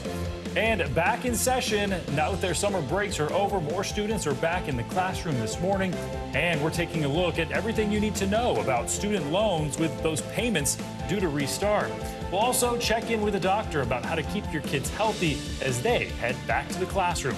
Plus, if you're already planning a fall break getaway, we've got you covered with some helpful travel tips for a fun, kid-friendly vacation. Summer break is over. We're already thinking of the next Right, vacation yeah. as When's the kids head next back break? to school. We're going Exactly. to help you out with that. Good morning. Good to have you with us on this Friday. I'm Joe Fryer. And I'm Stephen Romo in for Savannah Sellers this morning. And we begin this morning with Hurricane Lee growing overnight in strength in the Atlantic, now a Category 5 storm. Just 24 hours ago, Lee was a Category 1 storm, but exceptionally warm waters are helping intensify this storm. It's currently east of the Caribbean islands. The big question this morning is where will it go next and what impact could it have on the east coast of the U.S.? Let's get right to meteorologist Angie Lassman for the very latest. Angie, good morning. Good morning, gentlemen. This is the talk of the town, right? Everybody's seeing that this system is just so well organized and continues to grow and, of course, rapidly intensify. That's been a big headline over the past 24 hours. Right now, here's the latest details. We do have the winds coming in 165 miles per hour as a Category 5. That is up just slightly as of 5 o'clock in the morning. We're going to continue to see these updates throughout the day, but it doesn't look like we'll see any significant weakening from this system. So we'll expect it to continue on that northwesterly movement right now at 14 miles per hour as it sits just off to the east, just over 600 miles from the northern Leeward Islands. That's one of the spots that we'll see some indirect impacts. But let's start from Wednesday, because if you look back, 11 p.m. Wednesday, we had a Category 1 storm, winds 80 miles per hour, jump ahead just 24 hours, and we blow the rapid intensification criteria out of the water. We really only need a 35 mile per hour increase in order to say that it has rapidly intensified. This doubled. We're talking 80 to 160 mile per hour winds in a matter of 24 hours. So really impressive stuff from this system, but it doesn't have anything in its environment to really inhibit it from strengthening. We've got super warm water. We've got low wind shear. The environment is ripe for this system to continue to intensify, although you might notice as we get into Sunday and eventually Monday, it does drop down. It weakens just a little bit, but again, the difference is minor when you're talking a strong Category 4 or a weaker Category 5. Doesn't really matter. Major hurricane is a major hurricane. What's most important is that it looks right now like it's going to stay north of the Leeward Islands. So places like the Leeward Islands, Puerto Rico, Hispaniola, all looking to see just maybe some indirect impacts, maybe some high surf, some beach erosion, some elevated rip current risk. These are things that we'll watch through the next couple of days. And into the weekend, it looks looks like we're likely going to see a turn to the north. Now, the question is, there's the American model, the GFS we call it. That's one of the solutions with the spaghetti model that we watch. And you can see it does turn to the north. Exactly where it turns to the north is going to be a big question. You might notice if you're out and about through the day today, we have a cold front that's leaving us along the East Coast a little unsettled. It'll help cool down our temperatures. That's going to kind of block us from seeing that system move a little farther to the west. But just how fast and the timeline of how that all occurs is going to be really important. There in the blue is the European model, guys. You can see it does agree pretty well down the line long term that it'll take a turn to the north. But folks in Bermuda, folks along the East Coast, of course, shouldn't let their guard down. We could still see some impacts. And again, along the East Coast, same kind of things for the Leeward Islands. The rip current risk, the elevated surf, all will be on the table for sure this weekend. We'll be keeping an eye on it for days on end, it looks like. All right, Angie, thank you. Of course. Well, turning now to a major disruption that unfolded during one of the most anticipated matches at the U.S. Open tournament yesterday. A group of 4 climate change demonstrators began chanting during the women's singles semifinal game between Coco Gauff and Karolina Muchova. The delay lasted for 49 minutes as police worked to remove the group from that crowd, but that task was made difficult as one of the protesters glued their bare feet to the floor of that seating bowl. Take a listen to how the crowd responded to those demonstrations. Disrupt climate change will! If we don't disrupt climate change will!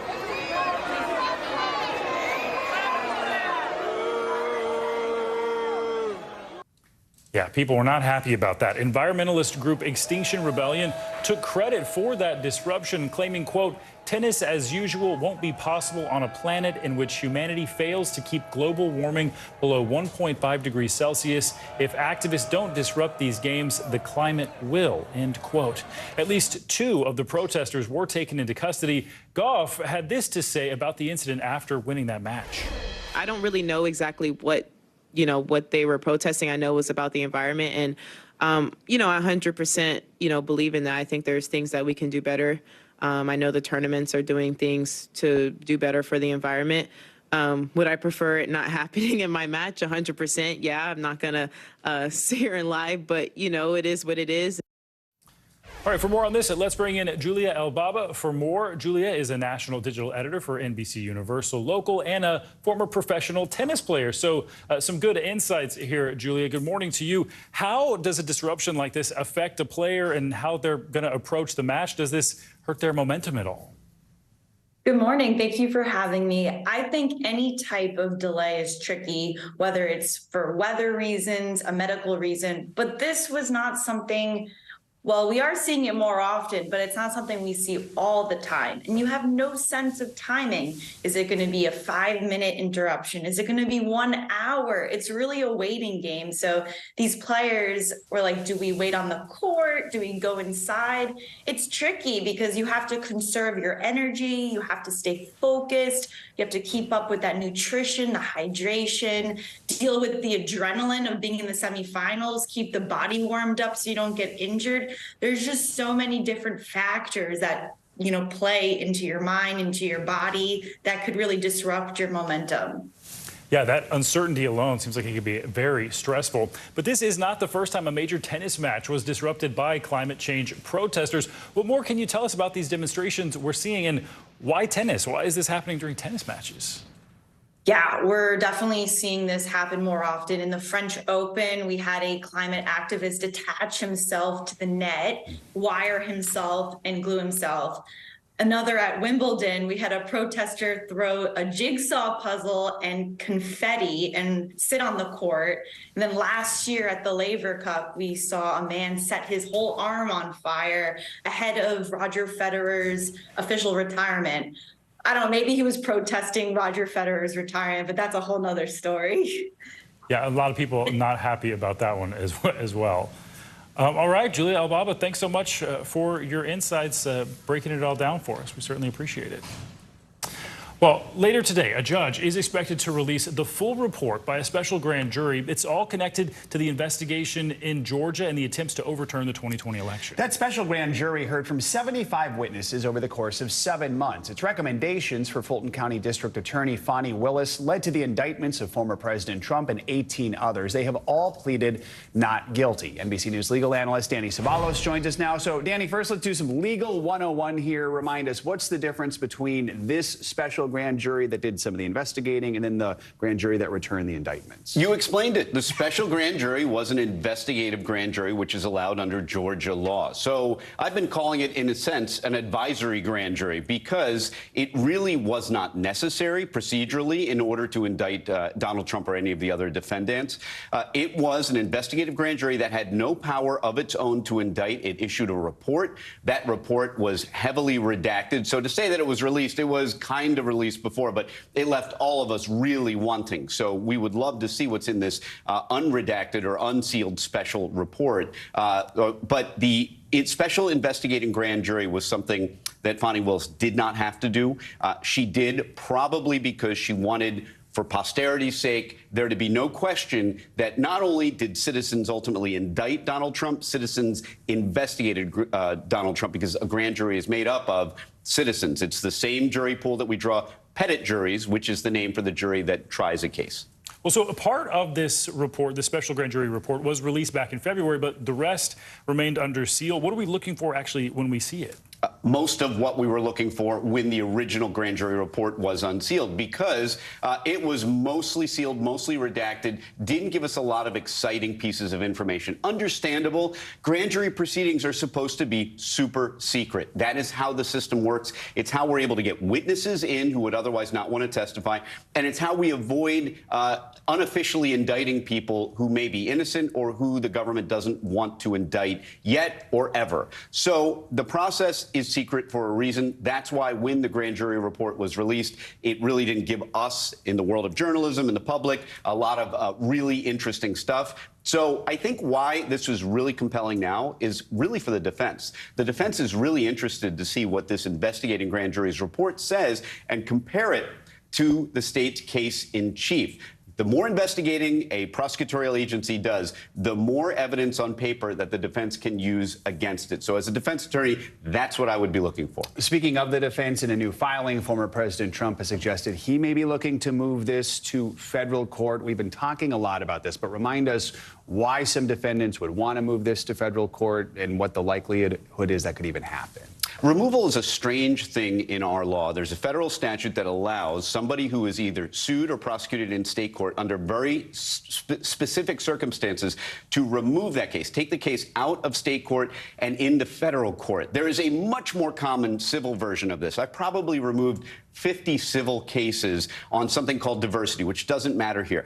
The federal official criminal removal provision is so rare. Not only have I never done it, I've never known of anyone to remove a case like this. But the important thing is this. It allows, like a chess move, like castling in chess, the defendant to take his case in state court, put it in federal court. And believe me, when it's done, it's done. It's the prosecutor's job to drag it back down to state court. And if it remains in federal court, then federal procedure applies, the federal jury pool is drawn. That is a major tactical advantage for the defense. All right, Danny, thank you so much. Appreciate it. Thanks so much. Well, there's a growing political firestorm to talk about over the possible indictment of President Biden's son, Hunter. This as Republicans are vowing to intensify their own investigation. NBC News Capitol Hill correspondent Ryan Nobles has the latest. As President Biden heads overseas, his son's legal problems are growing. Though many Republicans say they're not satisfied that Special Counsel David Weiss announced he'll seek to indict Hunter Biden by the end of the month. Well, yeah, I mean, that's, it's on the gun charge in Delaware, it looks like, so, big deal. The GOP has slammed Weiss for negotiating what they call a sweetheart plea deal that would have allowed the president's son to avoid prison time. That deal fell apart under a judge's scrutiny. The Biden administration wants to give Hunter Biden a slap on the wrist and have him be the scapegoat. And the objective of the Biden Department of Justice is to protect Joe Biden. But Hunter Biden's attorney firing back at the possibility of an indictment. What changed? Not the facts, not the law. But we have seen over the last 6 weeks, the politics have certainly influenced the outcome.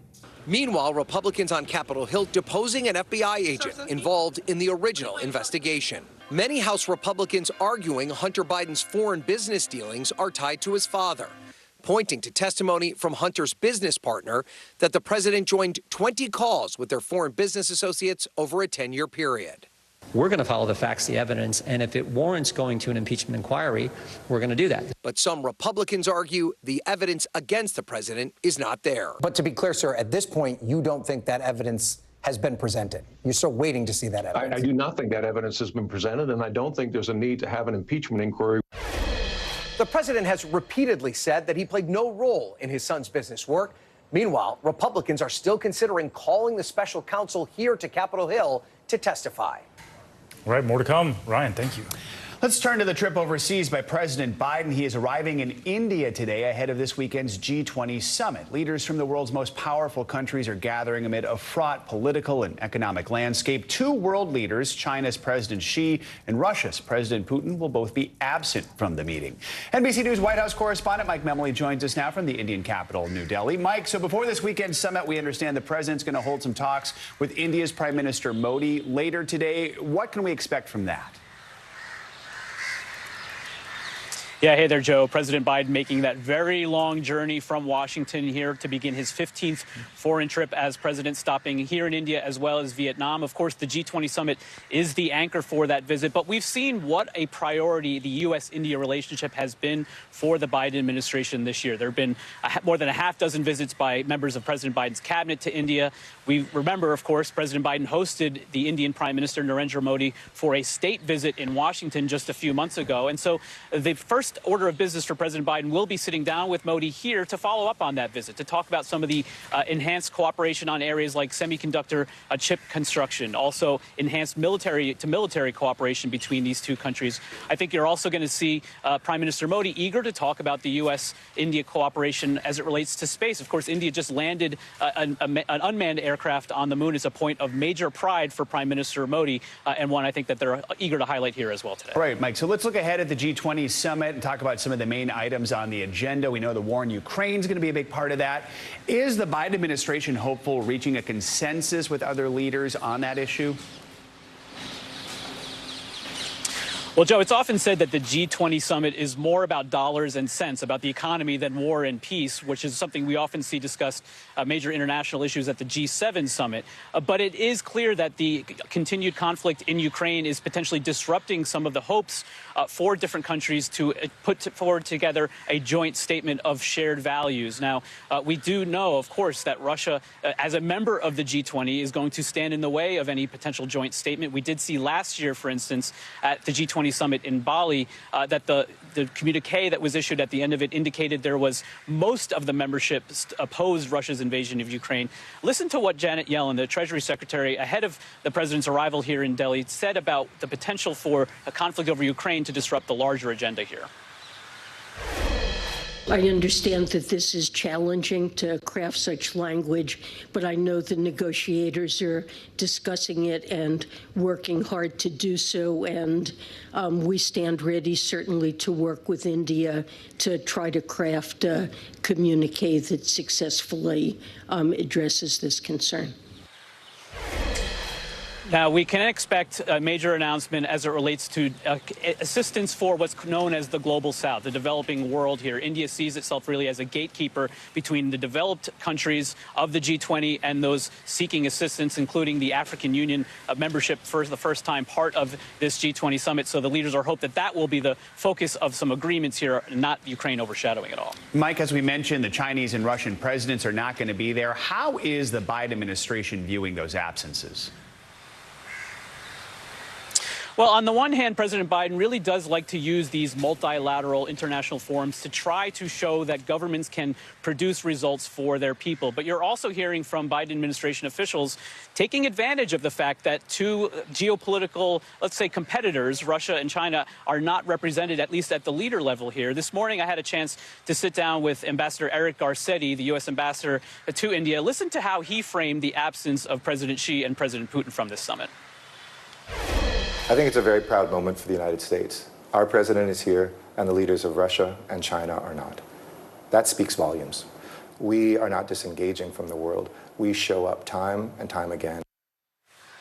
So as President Biden likes to say, a lot of politics is about showing up, and you're going to see him make a big show of force, meeting with some of the other leaders represented here at the G20 to show that, as he likes to put it, in this contest that is going to define the 21st century between democracies like the U.S. and autocracies like China and Russia, the U.S. has a seat at the table. All right, Mike Memoli in India. Mike, thank you so much. All right, turning now to those new details in the search for an escaped prisoner in Pennsylvania. Police now reporting another possible sighting of that convicted killer in the same area he is spotted in earlier this week. This as the search for that suspect now enters its 9th day.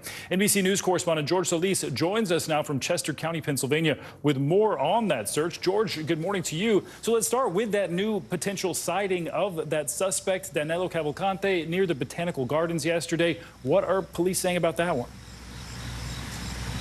Yeah, good morning to you, Stephen. Yeah, right, just so you know, this is the command post. This is the heart of the operation where police have been gathering daily to track those sightings of Danilo Cavalcante, including that one most recently there by Longwood Gardens, at Botanical Gardens, where he's been most recently spotted now over the last few days. We now know from authorities that this search perimeter is within an 8 to 10 mile radius. All right, and George, that suspect was convicted for the murder of a former girlfriend. That stabbing happened in front of her 2 children. Quite vicious to hear about. So are police taking steps to guard her family as he's still on the run? Yeah, so we had the privilege of speaking with her yesterday, the sister, and she told us that, yes, police are constantly checking in on them, 24/7 surveillance. They are calling them. They are texting them. The family, of course, is scared. She described him as a monster. She is watching her phone daily. She is checking headlines daily to see where he is spotted, to make sure he is coming nowhere near this family. This has been such a harrowing ordeal for them, knowing that he escaped. She told me that he is quite acclimated to the woods. He was in Brazil, where he was raised in a forest-type environment, so they know that he is very used to this. So they are very afraid of what he's capable of. But again, they know that because he may be hiding in some of these woods and he is spotted well away from them, they remain a little bit optimistic, but police are not taking any chances. They are keeping them under close watch, given the dire circumstances of this escape and how long it's been going on, Stephen. Yeah, I just can't imagine how terrifying this must be for them, George. Also wanted to ask about the escape itself. It took officials a while to actually explain how he was able to get out. We saw that video of him scaling the wall, but this is the second time a person has escaped from the Chester County prison this year alone. So how are residents who live around that prison, how are they responding to this? Well, a lot of them are growing fatigued. A lot of them thought this was going to be over within a matter of hours, as that first escape was, where the inmate was captured within 5 minutes. A lot of residents telling us there was a lack of communication on the prison's part. And so we know from prison officials, after speaking, that they are now looking at basically retrofitting that entire rec area where Cavalcante escaped from, improving more resources there at the prison to make sure something like this doesn't happen. Because again, yes, a lot of them are starting to grow more and more skeptical. And of course, a lot of them do support what police have been doing. They know these conditions out here have been brutally hot, searching day in and day out. And authorities here tell us that hasn't really impeded the search efforts. But yeah, a lot of residents don't know if this is going to go on another 2 weeks, if their whole community will be upheaved by more police here coming from all over the country trying to track this fugitive down. Authorities remain optimistic that they have him within this 8 to 10 mile radius and that he'll be taken into custody. Stephen? And those sightings have continued. All right, George Solis, thank you. Much more to come here on Morning News Now. Later this hour, school is back in session, so are student loans. What borrowers should know as payments start back up. Up first, after the break, a lasting legacy. We're marking 1 year since the death of Queen Elizabeth II. Stay with us. We'll be right back.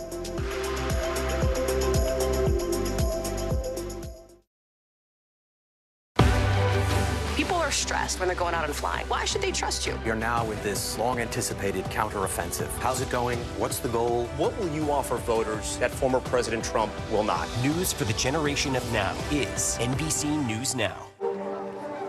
People really don't know what's going to happen. Really, a dozen hours after the eye roared ashore. More good people than bad people, you know, right? 5 seconds. 4, 3. There is some late-breaking news 4 hours into the Iowa caucuses by the Hampton. love that. Emmy Award-nominated journalism is streaming free on NBC News Now. We're coming on the air with breaking news. This is where Carrie is located. See the break. Morning, right behind me, there were little ones included, and you realize the big dishes should be Allegations of Russian war crimes. Storm zone in Florida. Essentially on that, so... an exciting and a long night. News for the generation of now is NBC News Now. It always feels so good to get back to it. Hitting high gear a little earlier because there's more to cheer for. It's back to school, back to business, back to the feeling that anything is possible. Take back the day, make it all right. People really don't know what's going to happen. Nearly a dozen hours after the eye roared ashore. More good people than bad people, you know, right? 5 seconds. 4, 3. There is some late-breaking news 4 hours into the Iowa caucuses by the mail delivered to All right, it just made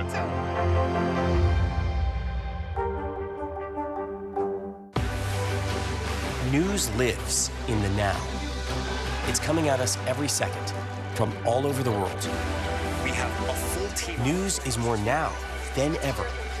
Look at this. You can't even see anything anymore. Our house is no longer here, but we are here. Now is raw.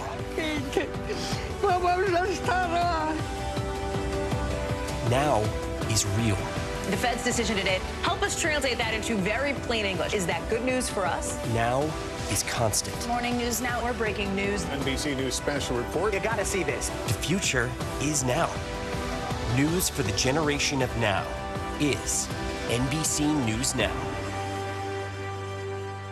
From across the nation to the national stage, and when power was held to account, Kristen Welker met the moment. Now she joins Meet the Press as its new moderator. If it's Sunday, it's Meet the Press. Starting Sunday, September 17th on NBC.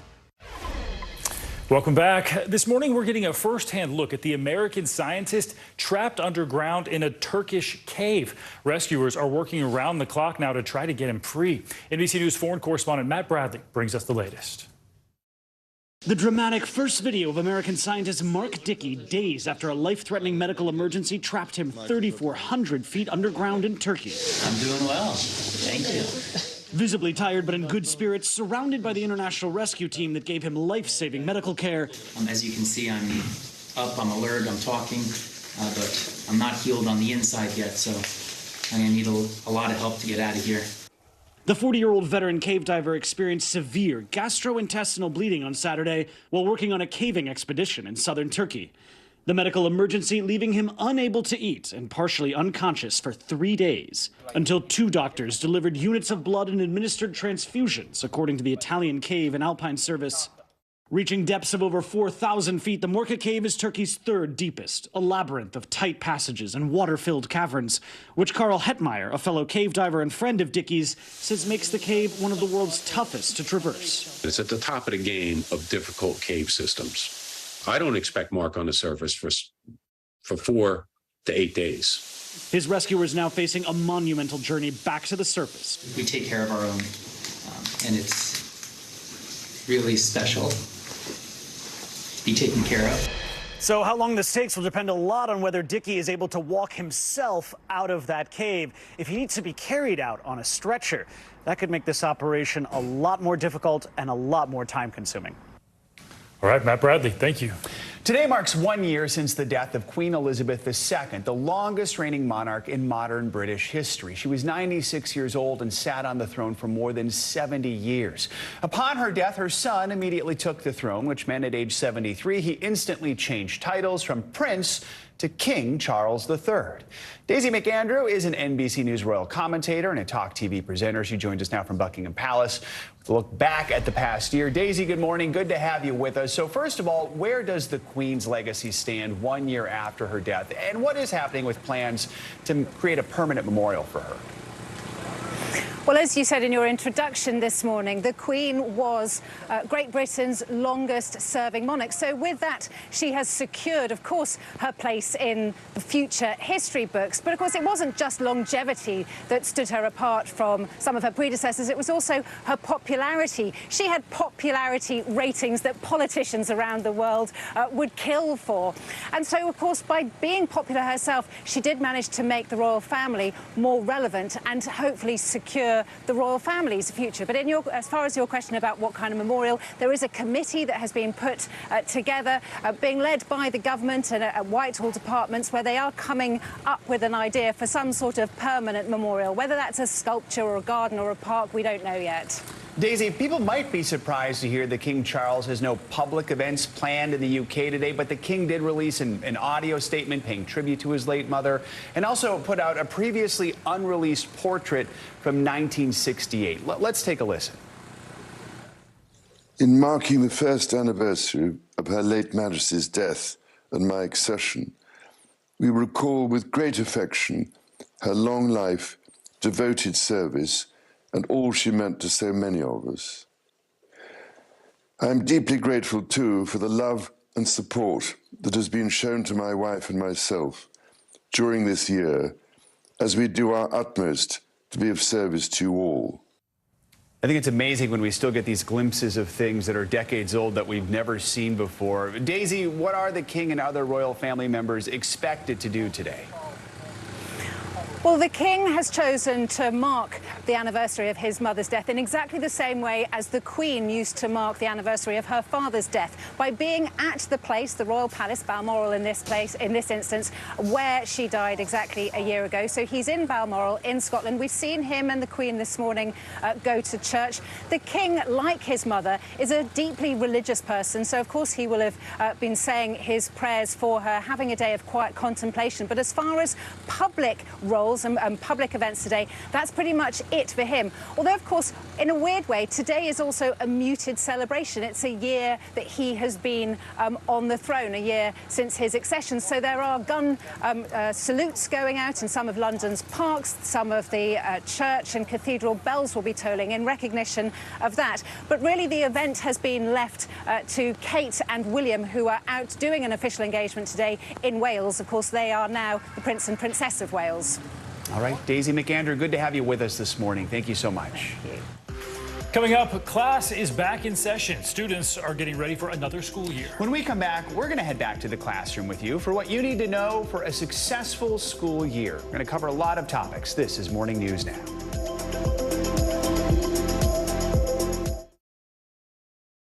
Our exclusive report from Alaska. As tensions rise with Russia and China in the air, is the threat level increasing? This is part of our continued reporting on how the military is defending the North.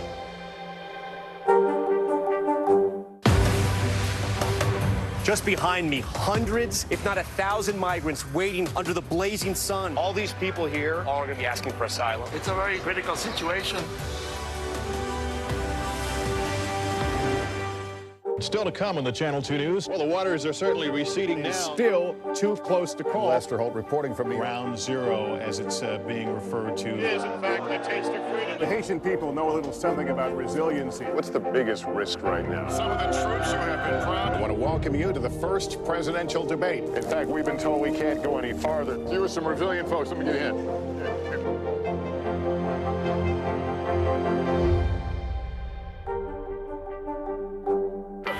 Crossing the Today Show off my bucket list. Celebrating my mom's 60th birthday. Just married, and we're honeymooning at the Today Show. It's a girl. Hoda inspired me to become a journalist. I'll have what you guys are having. I'm celebrating here with you. This is amazing. You're on Today. You are not alone when you're here on the Today Show. Nearly a dozen hours after the Eye roared ashore. There is some late-breaking news. All right, it just is.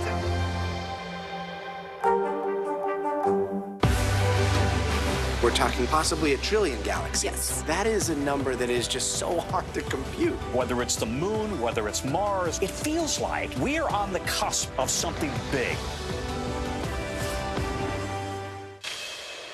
Welcome back. Now that it is September, summer vacation is sadly behind us. Students are back in class, parents are back at work, and all this morning we're exploring some of the important topics and themes related to the big return to school. It's all part of our Back in Session series, and we're kicking things off with student loan repayments, which are set to resume in October after that 3-year pause. Joining us now is Dr. Michael Learsch. He's the head of advice and planning at Wells Fargo. Good to have you with us. So let's talk about these repayments that are starting. What's the impact that's going to have on borrowers, and what are some of the changes that people should prepare for after 3 years of not having to pay and now starting up again? So it was a huge pause, Joe, for over 3 years on student loan repayment. Now borrowers should know some of the impacts have already occurred. September 1, interest has already started accruing again. October, payments are due. So borrowers should immediately contact their servicer. Sometimes those servicers have changed. A couple have no longer served loans anymore, meaning the person you're paying your bills to or the company you're paying your bills to. So now you need to contact that new servicer to see what is your minimum payment and when is it due. That is essential, critical, Joe, to success here. It's possible the payment number may have changed in 3 years. Is that something that people should keep an eye on? Well, what has typically happened is it stayed exactly the same. It's literally like a freeze in time from March 2020. But what has changed is some of these income-driven repayment plans. And so there's a new one called SAVE, S-A-V-E. Borrowers should look into it, and that has potentially changed your payment. There's also a recounting. The government has recounted some people's payments, and effectively your loan may have been forgiven. So you should really look into that. Studentaid.gov, go to it, and you can find out that information. Let's go through. I know you have some advice to help students pay and manage their loans. What are some of the things that people need to know? Walk us through some of your tips here. So when we look at the tips, the key here is to look at your spending. Think of 3 to 6 months worth of spending. It's not what you don't do, it's what you are doing. Then make it more efficient and effective. Look at what you're spending on essentials, so that could be a mortgage payment, rent, whatever that is, and look at those discretionary items. That's the key here. What are you spending on in terms of things that you necessarily don't need? So that could be streaming services. How do you get more efficient there? Unless you want to watch us, then you definitely need that. Exactly, Joe. But you do. And things like just, going out to dinner, all those things. You should still do those things, but get efficient. Rewards programs, make it a group affair. So if you have a family, you have roommates, work together to make those things more efficient. And then ultimately move to this idea of looking at that minimum payment, putting that in that essential bucket, and then carving that money out of your discretionary spending so you can meet that payment obligation. Very quickly, we're tight on time, but you have these great tips. How to ease the shock of repayments and create a productive mental mindset. What are the headlines here for that? So reframe your thinking. This is good debt. You should focus on repaying it. Okay, you invest in yourself, it's education. And then make a plan. Don't sit inert because you don't want to default, because those income-driven repayment options, this fresh start you have, it won't be available to you if you just don't pay anything and ignore your options. And the last one, really, Joe, is educate yourself. You got to educate yourself. Studentaid.gov is going to be a great resource for you. I like that positive mindset. This is good debt. This is a good thing. So, all right. Exactly. Dr. Michael Learsch from Wells Fargo, thank you so much. Good to have you on. Stephen? All right, well, one of the biggest concerns plaguing parents this school year, how to keep their kids healthy. From COVID to flu and everything else in between, it's become even harder to keep children from getting sick. But we have some tips and tricks on how to reduce the risk of illness and maybe also implement a lifelong love for health itself. NBC News medical contributor Dr. Uche Blackstock joins us now with more on this. She's also the CEO of Advancing Health Equity and an emergency medicine physician, so definitely the one we want to talk to. Good morning to you, Dr. Blackstock. So let's start with COVID. We know these case numbers are going up in recent weeks. We're also nearing the start of flu season, RSV season as well. What do parents need to know about the vaccines going into the school year? Who should be getting them? And can kids actually get multiple at the same time? Sure. Thank you so much for having me on today. Yes, so parents are concerned because kids are back in the classroom and there are lots of contagious illnesses that can be passed on. So in terms of flu vaccine, any child over 6 months old should be getting a flu vaccine. The flu season is typically from October to December, January. We're hearing data that it may start a little bit earlier, possibly this month in September. So flu vaccine is something that parents should talk to their pediatricians about. The COVID booster, that is coming out soon, imminently, most likely sometime next week or the following week. Again, any child over 6 months is eligible for that COVID booster. I forgot to mention that children should always get their age-appropriate vaccines based on the vaccine schedule. And finally, RSV usually impacts infants or very elderly people. We have a new shot that is available for babies under 8 months old. They are eligible to get this shot for RSV. And for babies 8 months to about 19 months, they should talk to their pediatricians if they have risk factors for having been premature. They may want to consider this RSV shot as well.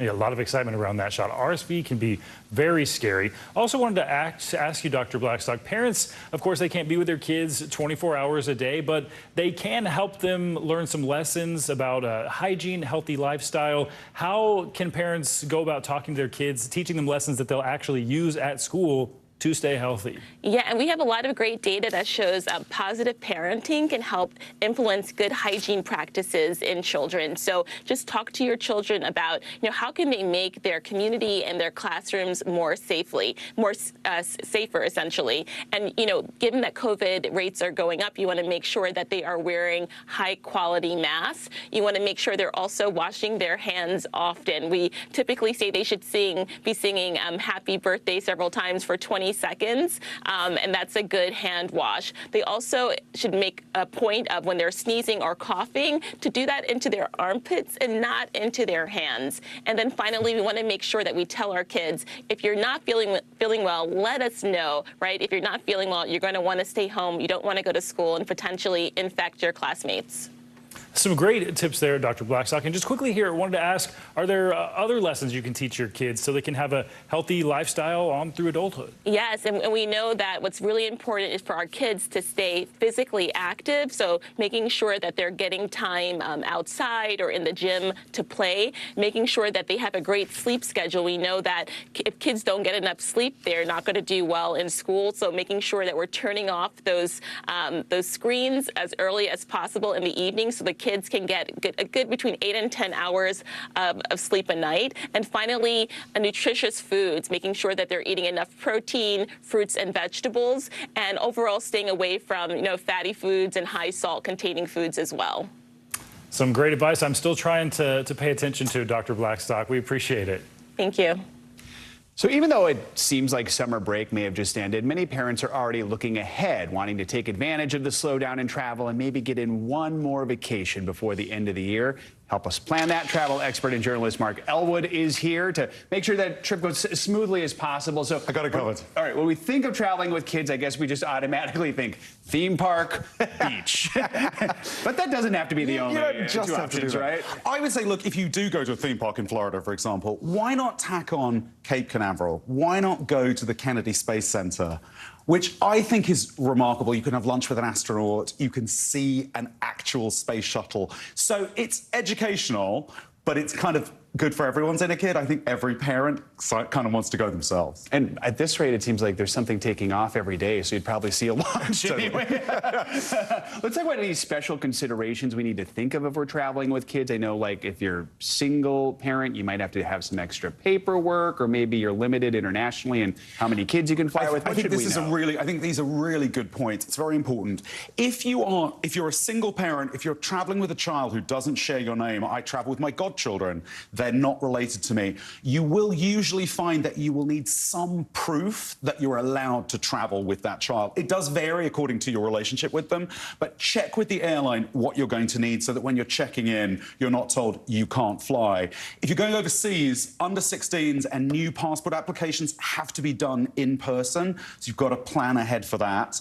Also check airlines' own regulations. If you say you have a kid who's under 2, some airlines only let you book that bassinet by picking up the phone. So when you're Googling, you're thinking, why doesn't it let me do this?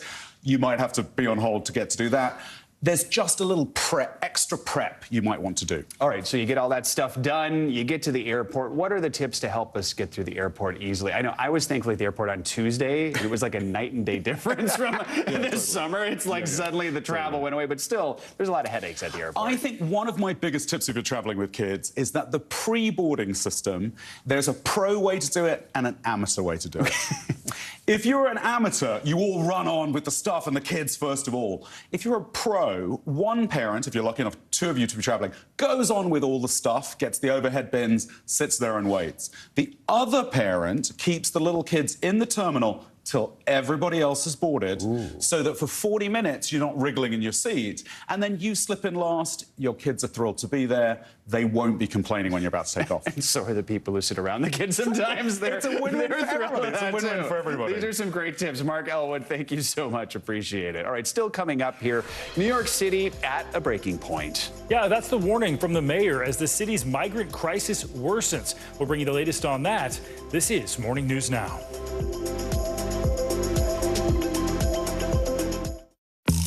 It always feels so good to get back to it.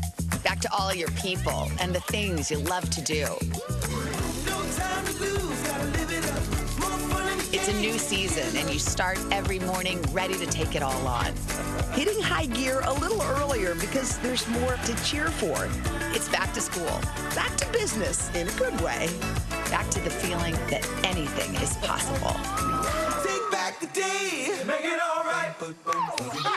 Our exclusive report from Alaska. As tensions rise with Russia and China in the air, is the threat level increasing? This is part of our continued reporting on how the military is defending the North.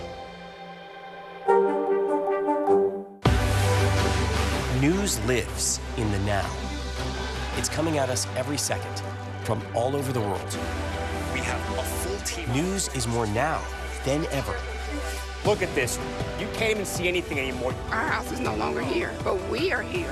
Now is raw.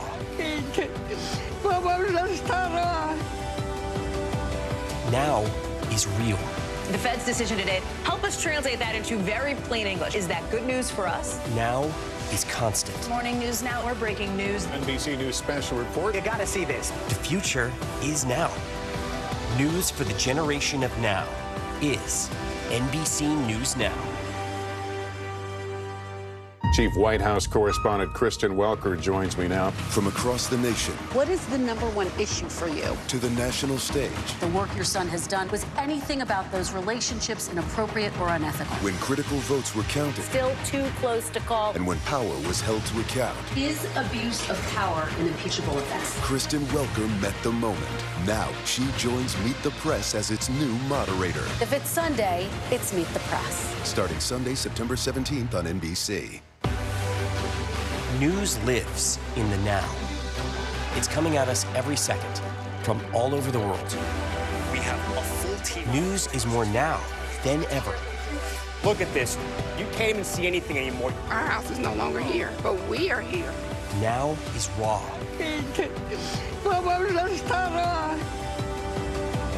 Now is real.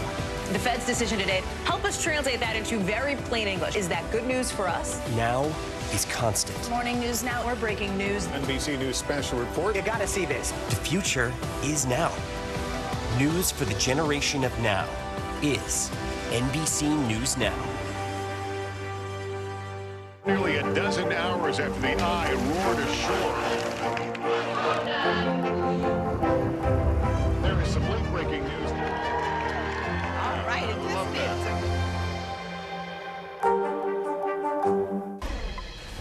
We're back now with a new warning from New York City Mayor Eric Adams about the ongoing migrant crisis, and he has some pretty strong words about it. NBC News correspondent Valerie Castro has the latest. Let me tell you something, New Yorkers. The migrant crisis taking on a new tone. Never in my life have I had a problem that I did not see an ending to. I don't see an ending to this. I don't see an ending to this. This issue will destroy New York City. destroy New York City. Mayor Eric Adams escalating his frustration during a town hall meeting, revealing new fears as tens of thousands of asylum seekers continue to arrive in New York City. 110,000 migrants. We have to feed, clothe, house, educate the children, wash their laundry sheets, give them everything they need, health care. Month after month, I stood up and I said, this is going to come to a neighborhood near you. Well, we're here. We're here. A drastic shift from the message Adams first had for incoming migrants. Lady Liberty sits in our harbor.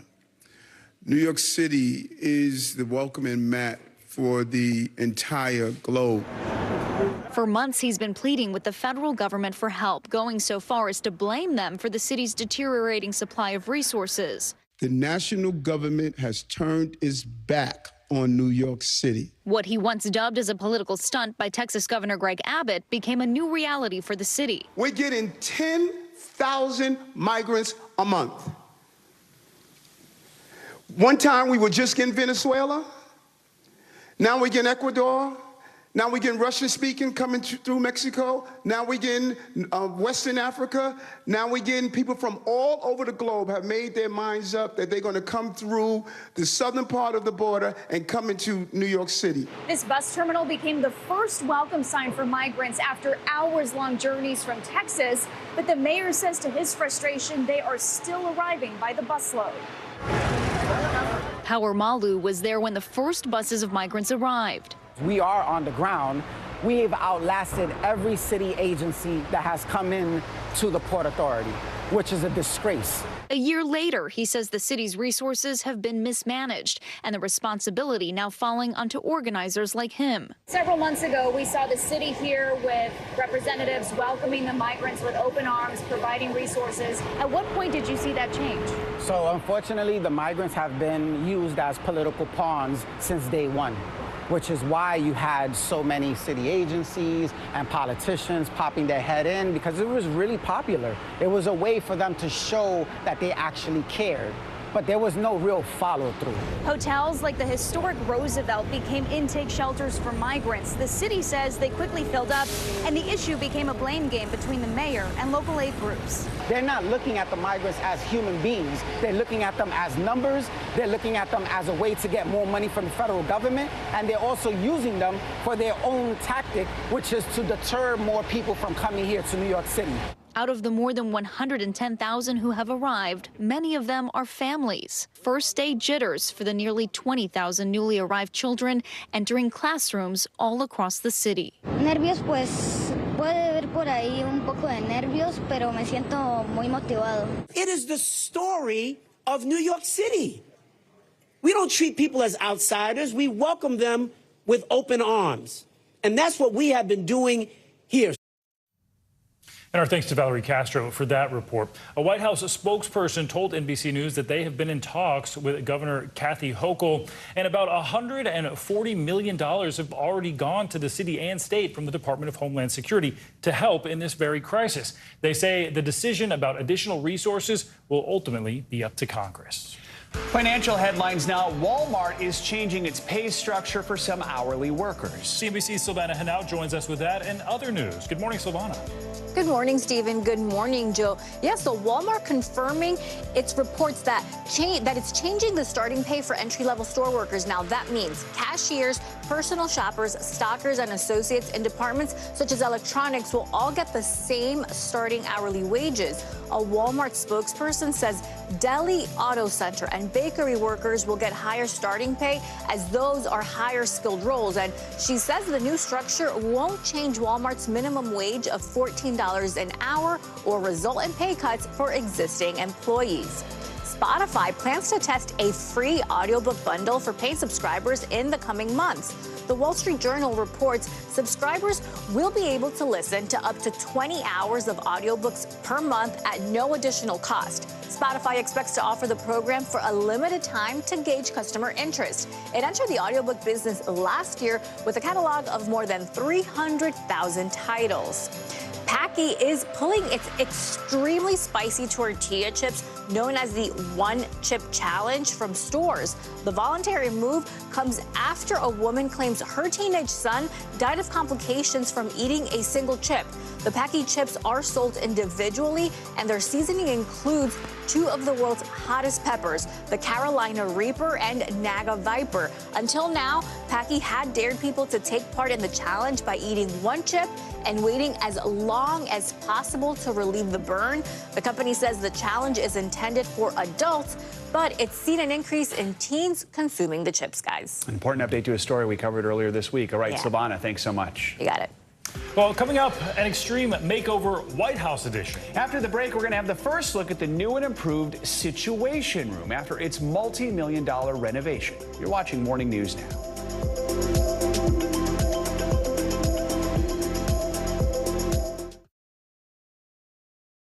Top story is coming to you live. Breaking news out of Tennessee. We are live tonight from Juarez, Mexico. What you see just behind me here, hundreds, if not 1,000 migrants lined up. What will you offer voters that former President Trump will not? What's expected to happen in Argentina with that election? Heading across the pond, an incredibly historical moment. Every night, it's your news playlist. Top Story with Tom Llamas. Streaming weeknights at 7 on NBC News Now. Still to come on the Channel 2 News. Well, the waters are certainly receding now. Still too close to call. Lester Holt reporting from Ground Zero, as it's being referred to. It is, in fact, a taste of freedom. The Haitian people know a little something about resiliency. What's the biggest risk right now? Some of the troops who have been proud. I want to welcome you to the first presidential debate. In fact, we've been told we can't go any farther. You were some resilient folks. Let me get in.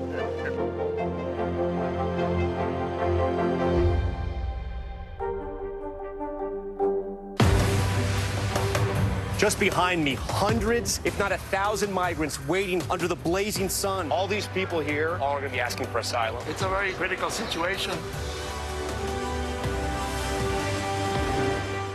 From across the nation to the national stage, and when power was held to account, Kristen Welker met the moment. Now she joins Meet the Press as its new moderator. If it's Sunday, it's Meet the Press. Starting Sunday, September 17th on NBC. Thanks for tuning in. I'm Gotti Schwartz. Here are the stories we're following tonight. Storms keep coming here in California. The U.S. government just declassified this video. A lot more stories trending like crazy on social media. A controversy pitting lawmakers against young voters. What's the state of crypto today? Is it safe for investors? We've got another mind-bending story on artificial intelligence. This is what my voice sounds like when I clone it. That wasn't me. You gotta see this. Stay tuned now. Weeknights at 8 Eastern, 5 Pacific on NBC News Now. Welcome back. So the yoga pose known as the corpse pose may have been taken too literally after a peaceful yoga class in England was mistaken for a mass murder scene. Police were called by an onlooker reporting several people laying on the floor inside the Seafront Cafe in Lincolnshire. In a Facebook post, the cafe said, if anyone heard the massive police sirens, please be reassured, adding, we are not part of any mad cult or crazy clubs. Police did confirm to Sky News they had received the call on Wednesday night, quote, with good intentions. Those folks must have been really, really good at the corpse pose. They were great at it. It is weird it was in a cafe, I guess. You are supposed to breathe during the corpse pose. Yes, still, please be so breathing. Hopefully Yes. breathe. All right. For the first time in more than 10 years, the White House Situation Room is getting a massive overhaul. Yeah, and after a several million-dollar renovation, it's now showing off the new and improved Nerve Center. NBC News White House correspondent Monica Alba joins us now with a sneak peek at that newly renovated room. So, Monica, good morning. This is the first update in 10 years now. Technology has improved quite a bit since 2007. So what are these major upgrades? Exactly, Stephen and Joe. This was a fascinating look.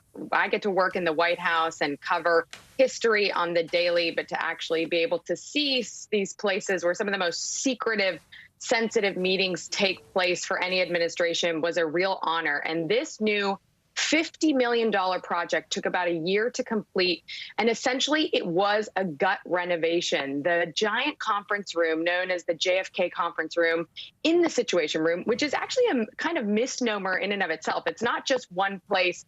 It's a huge 5,500 square foot complex that has a lot of different areas like you're seeing there on the screen in these images provided by the White House. So the main conference room, what you see in most of movies and TV shows, there it is right there, was completely torn apart, demolished, And now there are new table, chairs, furniture. But the most important thing is that the security was actually enhanced and all of those capabilities in order to keep up with foreign adversaries. And the director of the Situation Room who led this tour, who works in the White House, told us essentially everything is now up to the highest standard in line with the intelligence community. Now all those movies and TV shows are going to have to update their sets so it's accurate. So Monica, since they could not use the room while it was being worked on, what did the White House do during the renovations?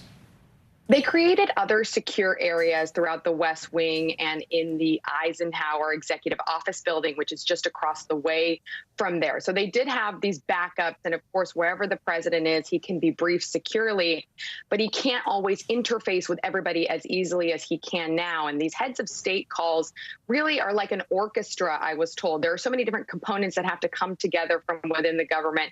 And now they can do that far more easily here. And I was told that when the president saw the newly renovated Situation Room earlier this week, he was quite impressed. He thought it was fantastic. He did a little bit of a ribbon cutting there, and they really did want to try to honor a little bit of what it looked like originally with some modern touches. Yeah, I was going to ask about that, Monica. It really looks like it still has a 1960s vibe to it. Was, aside from the technology, of course, was that important to them during this? It was. They wanted to honor that past, and it was the JFK administration that actually first established this secure communication suite known later as the Situation Room after the Cuban Missile Crisis. So that is why they still honor it in that way. And a really fun fact, guys, the smaller conference room, which is the one where officials in the Obama administration monitored the raid that killed Osama bin Laden. Remember, that wasn't in the main one, it was in the smaller one. All of that was taken out and preserved, and it's going to be moved the Obama Presidential Center, possibly for future use in a library once that's off the ground. So a huge piece of history saved there. And then they actually turn that space now into 2 smaller breakout rooms for people to use. Wow, fascinating. Remembering that iconic photo when you mentioned that. Monica, thanks for that preview. We appreciate it. 60 style is always in. So that's true. That does it for this hour Morning News Now. But your news continues right now.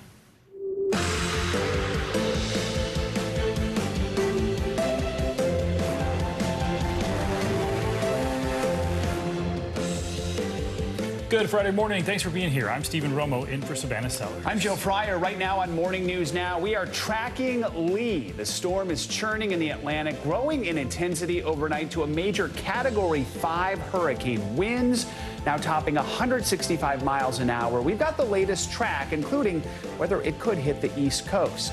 Some off-court drama at the U.S. Open last night. Climate protesters interrupt Coco Gauff's crucial semifinal match by gluing their feet to the floor of the seating bowl, delaying play for nearly an hour. More on that, plus reaction from Gauff as she seals the deal for a spot in the finals.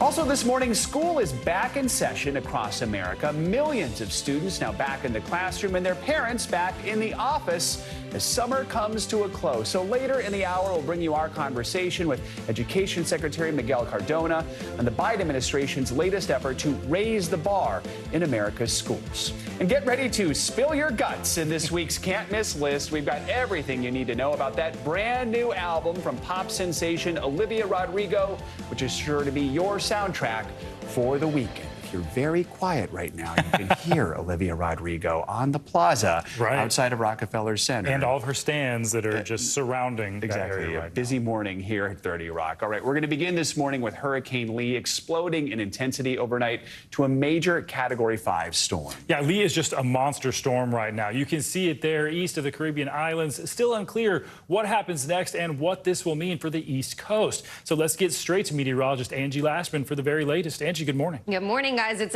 pretty impressive what Lee has done so far, continuing to really increase and at a fast pace. We did reach that rapid intensification criteria as we went from Wednesday night into Thursday night, doubling its sustained maximum winds. And right now, even stronger than what it was, 165-mile-per-hour winds right now. We're going to continue to see this kind of maintain this strength or maybe a little less. But either way, still going to be a major hurricane for at least the short term. We've got it moving right now at northwest at about 14 miles per hour. as it sits just over 600 miles to the east of the Leeward Islands. We're seeing a little bit of shower activity across parts of the Caribbean there, but otherwise it's going to be the indirect impacts that we'll mainly see for folks in that region as we get through at least your Saturday and into your Sunday, potentially into the early parts of next week. So places like Puerto Rico, Leeward Islands, you could see the elevated rip current risk, the higher surf, maybe some outer gusty conditions, maybe some rain bands, but otherwise it doesn't look like the wind field of this system is all that big considering what a strong storm it is. So that's a good thing as far as proximity to those islands with where we're expecting the center to be. You can see the cone is fairly tight for like the next couple of days. It gets, of course, a little wider as we get down the forecast line as we get into, say, Wednesday. But as we head into the middle of next week, it looks like we'll likely see a turn from this, or at least that's what models are indicating right now. We always say it's a little too far out to know for sure, so we continue to monitor. And you can see the spread between the models, at least the American model and the European model, is fairly good. We're looking at some good indications that we likely won't have to deal with any direct impacts to land when it comes to the United States or even parts of the Caribbean here as we get through at least the next 10 days. Bermuda is going to be a place to watch for Hurricane Lee as we get into next week. But in the meantime, it's the rip current risk, it's the elevated storm, the elevated surf that we'll see from this storm. We've also got Tropical Storm Margot, not expecting that to impact any areas either. And, you know, it's the peak of hurricane season, so essentially this is what we expect for this time of year. Meanwhile, on the East Coast, it's going to be soggy, not just today, but even into tomorrow and Sunday. We could have a good substantial amount of rain and just kind of an unsettled forecast as this cold front sticks around. It is going to offer up some relief when it comes to the temperatures, but look at these rainfall rates that we could see, 1 to 2 inches per hour. We know that that could potentially lead to some flooding concerns. And this isn't, again, just a Friday problem. This is Saturday and Sunday. We'll see periods of some of that heavy rain. So watch for that. We could see, some nice conditions when it comes to dealing with the drought. But, of course, the flooding will be a concern. And there's those temperatures. 90s in Washington, D.C. today, guys. But you see that cool air for places like Detroit. It'll slowly but surely inch towards the Northeast. Unfortunately, the South, they don't get a break just yet. Get a break. I don't know. Maybe November we'll see some nice, comfortable conditions by for them. Thanksgiving. Will the humidity go away soon? Yes, it'll be better for you. Because I couldn't see when I woke up this morning. The air was so thick. Exactly. All right. Thanks, Angie. Appreciate it. All right, to Pennsylvania now, where the search for an escaped prisoner has been intensifying. It's now been more than a week since the convicted murderer escaped Chester County Prison. And despite authorities' ongoing efforts, he remains on the loose. NBC News correspondent George Solis has the latest. Behind me is the heart of this search operation where hundreds of law enforcement have been gathering daily to track sightings of Danielo Cavalcante, including the one last night. Authorities saying that search perimeter has now expanded to an 8 to 10 mile radius. Another sighting of a convicted killer in the same area he was seen earlier this week. The massive search for Danielo Cavalcante is now entering its 9th day, with the escaped prisoner still on the loose. Our primary mission is to get this guy in custody. Overnight, authorities confirming he was sighted again yesterday at the Longwood Botanical Gardens, where he was spotted on trail cameras earlier this week, sending an alert Thursday that, quote, the subject has been spotted in our area, and advising visitors to shelter in place, later saying the gardens were closed due to the search. He's already murdered 2 people, one in Brazil and one here, in a very brutal manner. According to police, Cavalcante escaped Chester County Prison last Thursday morning. Surveillance video shows him crab walking up walls in a hallway just off the prison's exercise yard. Then, authorities say, he managed to wiggle through barbed wire to get out, an escape route used before by another inmate back in May. After that escape, the prison put new measures including razor wire in place, but it did not stop Cavalcante, whose absence was not noted for almost an hour. The one thing we didn't take into account was a failure on the human element side. Residents in this normally quiet neighborhood frustrated he has not been captured. 200 law enforcement, lots of agencies out here trying to get this guy. They still haven't. Why do you think that is? There's a lot of woods.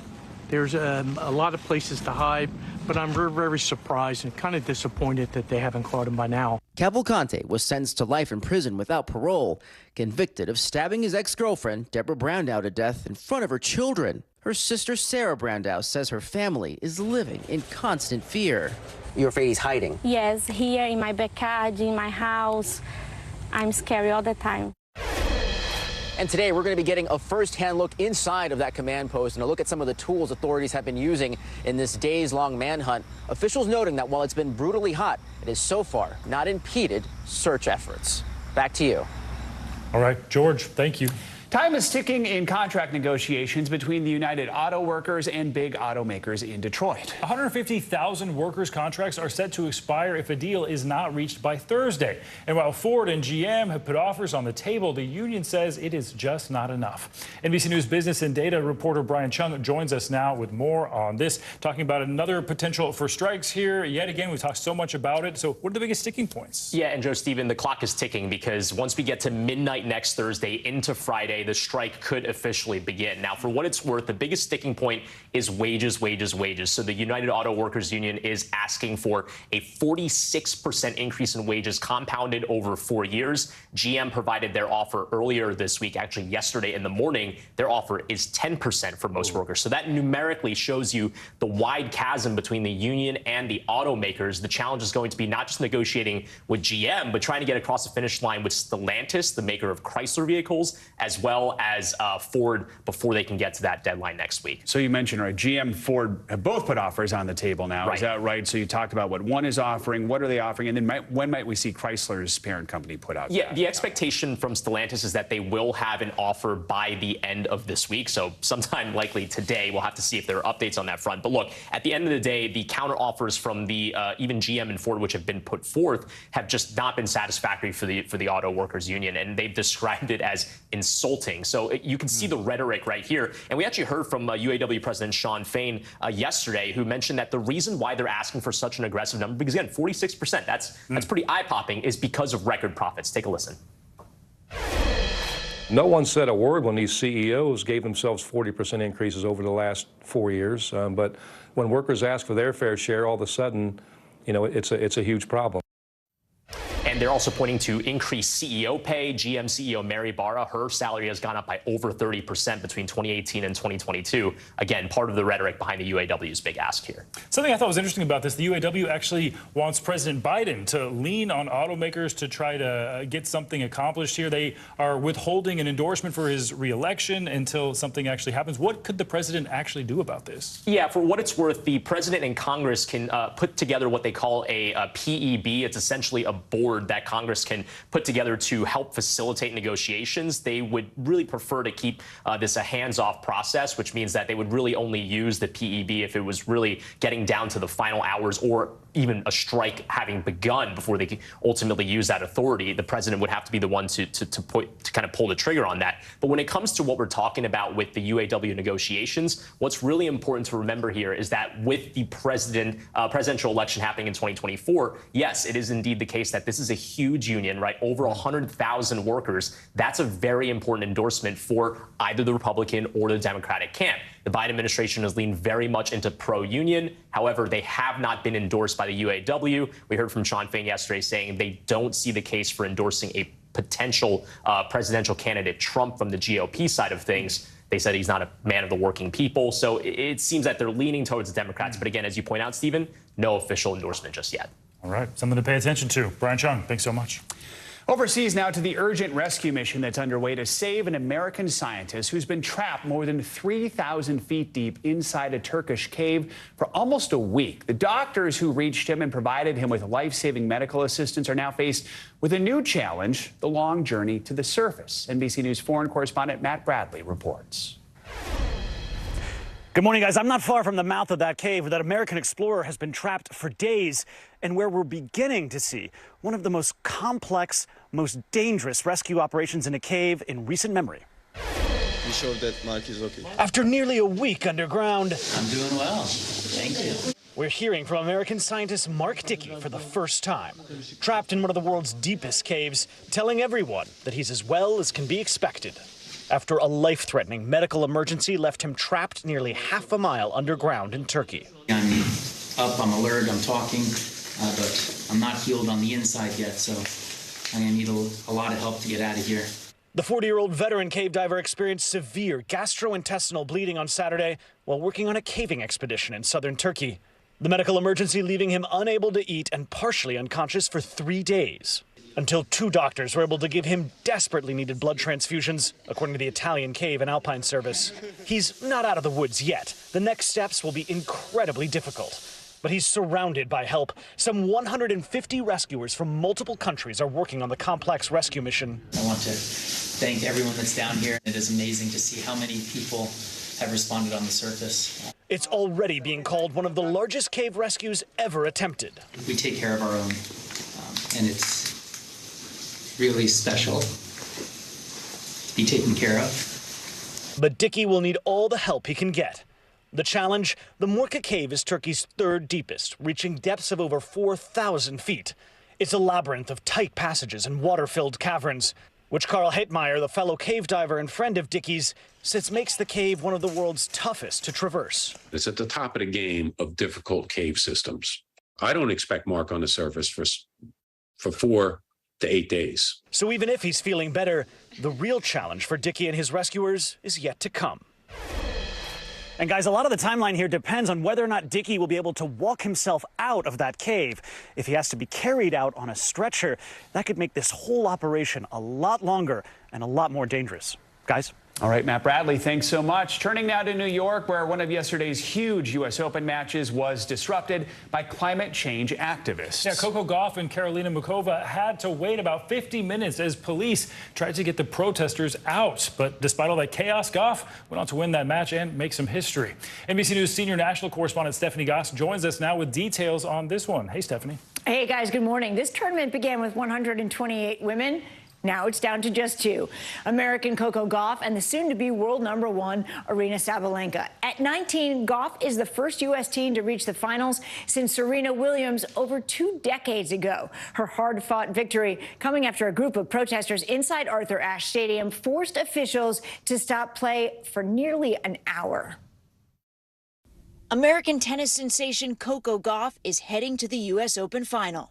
After the match, the teenager showing her emotions on center court. The 19-year-old fan favorite smashed her way to a semifinal victory, playing some tough tennis against Czech Karolina Muchova. Despite some off-court drama in the middle of the second set, environmental protesters in the stands halted play for nearly 50 minutes after one of the protesters apparently glued his feet to the stadium floor. When play finally resumed, Gauff pushed through, winning in straight sets. And I just treat it like a rain delay. This will be Gauff's second major final and her first time playing in the finals at the U.S. Open. Gauff reflected on her journey earlier this week. I mean, at first I used to think negative things like, why is this so much pressure? Why is this so hard? Blah, blah, blah. And I realized that this isn't, like, in a way it's pressure, but it's not. I mean, there's people struggling to feed their families. That's real pressure. The only thing standing between Gauff and a U.S. Open title is the soon-to-be #1 ranked player in the world, Belarusian Aryna Sabalenka. This year's Australian Open champ came roaring back against American Madison Keys. Now Gauff and Sabalenka will go head-to-head on Saturday, where the crowd is expected to be mostly red, white, and blue. She's playing really incredible tennis here at the US Open, and yeah, crowd will be supporting her. Gauff hoping to take home a big win on American soil. You know, I told myself, I'm just going to go out there, have fun, and play the tennis that I know how to play. If Gauff wins, she would be just the 4th American woman to win the Open this century. In just a few hours, another American, Ben Shelton, will play in the men's semifinals against Novak Djokovic. Last year's champ, Carlos Alcaraz, will take on Daniil Medvedev in the other semi. Some pretty good matches. I can't wait for that final. Yeah, it's going to be fun. All right, thanks, Stephanie. Coming up, school is back in session here on Morning News Now, and later in the hour, we're going to take a closer look at how to improve your or your students' mental health. But first, remembering Queen Elizabeth, Britain's longest reigning monarch, 1 year after her passing. That and much more next on Morning News Now.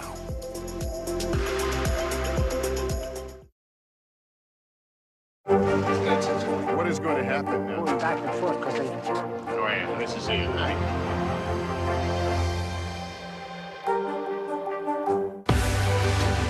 We're talking possibly a trillion galaxies. Yes. That is a number that is just so hard to compute. Whether it's the moon, whether it's Mars, it feels like we're on the cusp of something big. It always feels so good to get back to it. Back to all your people and the things you love to do. No time to lose, gotta live it up. More fun and It's a new season, and you start every morning ready to take it all on. Hitting high gear a little earlier because there's more to cheer for. It's back to school, Back to business in a good way. back to the feeling that anything is possible. Take back the day, make it all right. Still to come on the Channel 2 News. Well, the waters are certainly receding now. Still too close to call. Lester Holt reporting from the Ground Zero, as it's being referred to. It is, in fact, the taste of freedom. The Haitian people know a little something about resiliency. What's the biggest risk right now? Some of the troops who have been proud. I want to welcome you to the first presidential debate. In fact, we've been told we can't go any farther. Here are some resilient folks. Let me get a hint.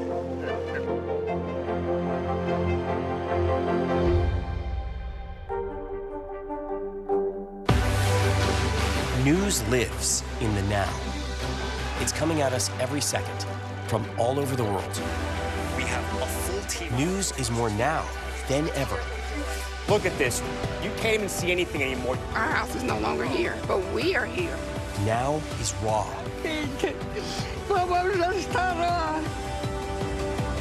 Now is real. The Fed's decision today, help us translate that into very plain English. Is that good news for us? Now is constant. Morning News Now or breaking news. NBC News special report. You gotta see this. The future is now. News for the generation of now is NBC News Now.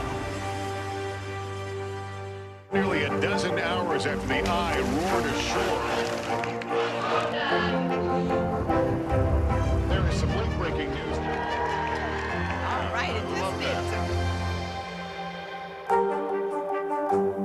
Stay on top of breaking news and the biggest stories of the day with NBC News Daily. Thank you so much for joining us. I'm Morgan Radford. I'm Vicki Wynn. I'm Kate Snow. And I'm Zinklaya Samwat. Get in-depth reporting from across the country We have breaking news out of the White House. and around the world, Questions about the rebellion inside Russia. and ways you can take care of your health What are symptoms that people should be on the lookout for? and your wallet. Some really great last-minute deals if you have flexibility. NBC News Daily, weekdays from 12 to 4 p.m. Eastern on NBC News Now. To international headlines now. North Korea claims it's added a new weapon to its arsenal. NBC's Raf Sanchez joins us from Tel Aviv with that and other world headlines. Raf, good morning. Joe, Stephen, good morning. Yeah, that's right. North Korea says it has produced a new nuclear attack submarine, which would be a major technical advancement. The country's dictator, Kim Jong-un, made the announcement at a ceremony earlier today. He borrowed a naval captain's hat that he wore with a beige suit. It isn't clear right now if the submarine is for real or just the latest propaganda from the regime. In Hong Kong, record-breaking rain has paralyzed much of the city. Subway stations were flooded while drivers were trapped in cars on the road. Schools have been closed and authorities have urged people to seek shelter. The government says it's some of the most intense rain since the 1800s. And finally, one Florida man tried to get out of the rat race and across the Atlantic Ocean in an oversized hamster wheel. The 44-year-old said he planned to run to London in the improvised vessel, but the Coast Guard had other ideas and placed him under arrest, saying the trip was manifestly unsafe. And guys, it would be a dude from Florida who tries this, right? A Florida man is expanding his reach. Right, geographically. Love that. Raf, thank you. All right, around the world today, people are remembering Queen Elizabeth 1 year after the longest reigning monarch died. Her son, King Charles, and other members of the royal family have been paying tribute. NBC News Chief International Correspondent Keir Simmons joins us now from London, from Buckingham Palace with more. Keir, good morning. Hey, Joe. Hey, Stephen. Good morning to you. There's something about the British royals, isn't there, that just makes you pause for a moment and think about the passing of time. Hard to believe that we lost Queen Elizabeth II a year ago. In the last few hours, we've heard gun salutes here. We've seen people laying flowers outside palaces. Around this country, people paying tribute in their own ways. This morning, marking a year since her passing, the palace releasing this picture of Queen Elizabeth, aged 42, chosen by her son and heir. King Charles and Queen Camilla attending a private memorial in Scotland, while the Prince and Princess of Wales, William and Catherine, heading to a separate service in Wales. Prince Harry in town for a charity event last night. I know exactly 1 year on that she is looking down on all of us tonight. Overnight, King Charles releasing an audio message to mark his mother's passing 1 year ago. We recall with great affection her long life, devoted service, and all she meant to so many of us. 12 months ago today, a moment in history, closing a 70-year-long royal chapter. The funeral, full of pomp and ceremony of days past. The King's new role has brought new responsibilities for other royals, most notably William and Kate, while Harry and Meghan have continued to pursue their own projects, some bringing unwelcome headlines. I said we need to get out of here. Thankfully for Charles, the coronation was staged without a hitch. God save the King! With a younger generation, William and Kate's children, George, Charlotte and Louis, very much in the spotlight. But the Queen's legacy of hard work, duty and quiet continuity seems alive in her heir, though there will never be a monarch quite like her again. And guys, we're told that the King and Queen Camilla and the Prince and Princess of Wales are going to spend most of the day in private contemplation, and that's understandable, isn't it? Because the Queen, of course, was the Queen, but as we said so many times here a year ago, she was also, of course, a mother and a grandmother and a great-grandmother. Joe, Stephen? All right, Keir, thanks so much. Appreciate it.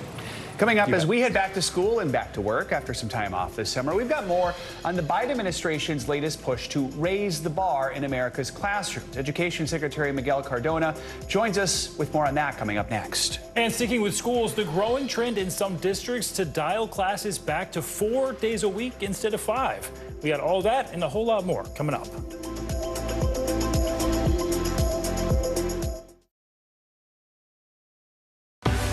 News lives in the now. It's coming at us every second. News is more now than ever. Look at this. You can't even see anything anymore. Now is raw. Now is real. The Fed's decision today, help us translate that into very plain English. Now is constant. You gotta see this. The future is now. News for the generation of now is NBC News Now. What is going to happen now? Going back and forth because Go ahead. This is it, right? Emmy Award-nominated journalism is streaming free on NBC News Now. We're coming on the air with breaking news. This is where Carrie is located. See the bright Morning, right behind me, there were little ones included, and you realize the expedition should be. allegations of Russian war crimes. Storm zone in Florida. Essentially on that. So An exciting and a long night. News for the generation of now is NBC News Now. What is going to happen now? going back and forth because Go ahead. This is it, right?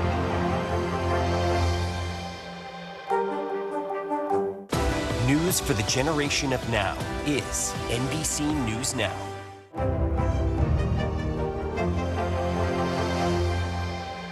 Thanks for tuning in. I'm Gotti Schwartz. Here are the stories we're following tonight. Storms keep coming here in California. The U.S. government just declassified this video. A lot more stories trending like crazy on social media. A controversy pitting lawmakers against young voters. What's the state of crypto today? Is it safe for investors? We've got another mind-bending story on artificial intelligence. This is what my voice sounds like when I clone it. That wasn't me. You gotta see this. Stay tuned now. Weeknights at 8 Eastern, 5 Pacific on NBC News Now. Welcome back. We're continuing our special series this morning, focusing on important topics for families now that kids are back in the classroom and school is back in session. To kick off the school year, Education Secretary Miguel Cardona embarked on a week-long 5-state tour. It's called the Back to School Bus Tour 2023 Raise the Bar. He's visiting schools and educators to deliver words of encouragement. Today marks the final leg of that tour, and Secretary Cardona joins us now from the road as he prepares to wrap up the tour. Mr. Secretary, good morning. Good to have you with us during such a busy time. First of all, just tell us about this bus tour. What's it like being out there as schools kick off the school year, and what are your main goals for this year? Sure. Well, thank you for having me. Look, as a father, as an educator, the beginning of the school year, you always get butterflies. You're excited for a great year ahead. And what we're doing is on this tour, it's called Raise the Bar, Lead the World, is not only celebrating the return to school, but also lifting up what we know our students need. We need to make sure we're focusing on reading and math skills, making sure they have the mental health supports that they need to thrive. We know that making sure we have educators that are highly qualified in every classroom, that's what matters. That's what we hear from parents. And of course, ensuring that our schools provide pathways to opportunities for students. So we're on the bus tour, highlighting best practices, visiting students, walking into classrooms, and celebrating the beginning of a new year. I'd like to talk about a few different topics right now that are on parents and students' minds, starting with COVID. As these kids head back to class, we are seeing an increase in cases across the country. So how big of a concern is COVID in schools, if needed? Do you see situations where students might need to mask or perhaps even have schools move to remote learning for a little bit if the numbers get too high? You know, I'm very confident, and I urge school leaders, district leaders, we keep our schools open. Our students need more, not less. We've done, over the last 2.5 years, we've done a lot to learn about best strategies to keep schools open. We have the tools, the resources, the knowledge of how to do that, how to mitigate strategies, how to mitigate spread. There's no reason schools should close. You know, we know how to thrive managing the pandemic. And for me, the focus is making sure students have access to in-person learning where they can be with their friends, with their teachers. That's my focus, really. And as I said before, the tools, the resources are out there to learn how to manage with COVID numbers increasing. Because of COVID, we continue to see this learning loss issue. New studies, the latest test scores show learning loss remains a huge issue. And it's a long-term issue, yet we're seeing some of the federal relief money winding down. What is it the federal government can do to help close some of these learning gaps right now?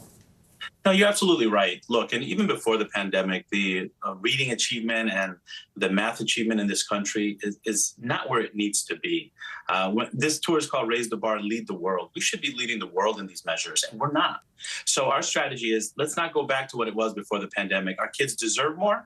Our parents have been asking for more. What we're focusing on is our Raise the Bar's strategy has literacy and numeracy at the heart of it. You know, after school programs, summer school programs, ensuring that there are enough reading teachers. And while you're absolutely right that the American Rescue Plan dollars, which were crucial to safely reopen our schools, is sunsetting next year, it's really important that we continue to advocate for Title I funding for students with disabilities, to make sure that these students that were impacted most have the support that they need to address achievement disparities that have persisted in our country even before the pandemic. Right here in New York, we're seeing a major issue unfold right now with the influx of migrants. That includes students who are being sent to the city, going to schools. We heard Mayor Adams say this week, he says this migrant crisis will destroy the city. He's begging the federal government for more help. First of all, do you agree with the mayor? Do you think this will destroy the city?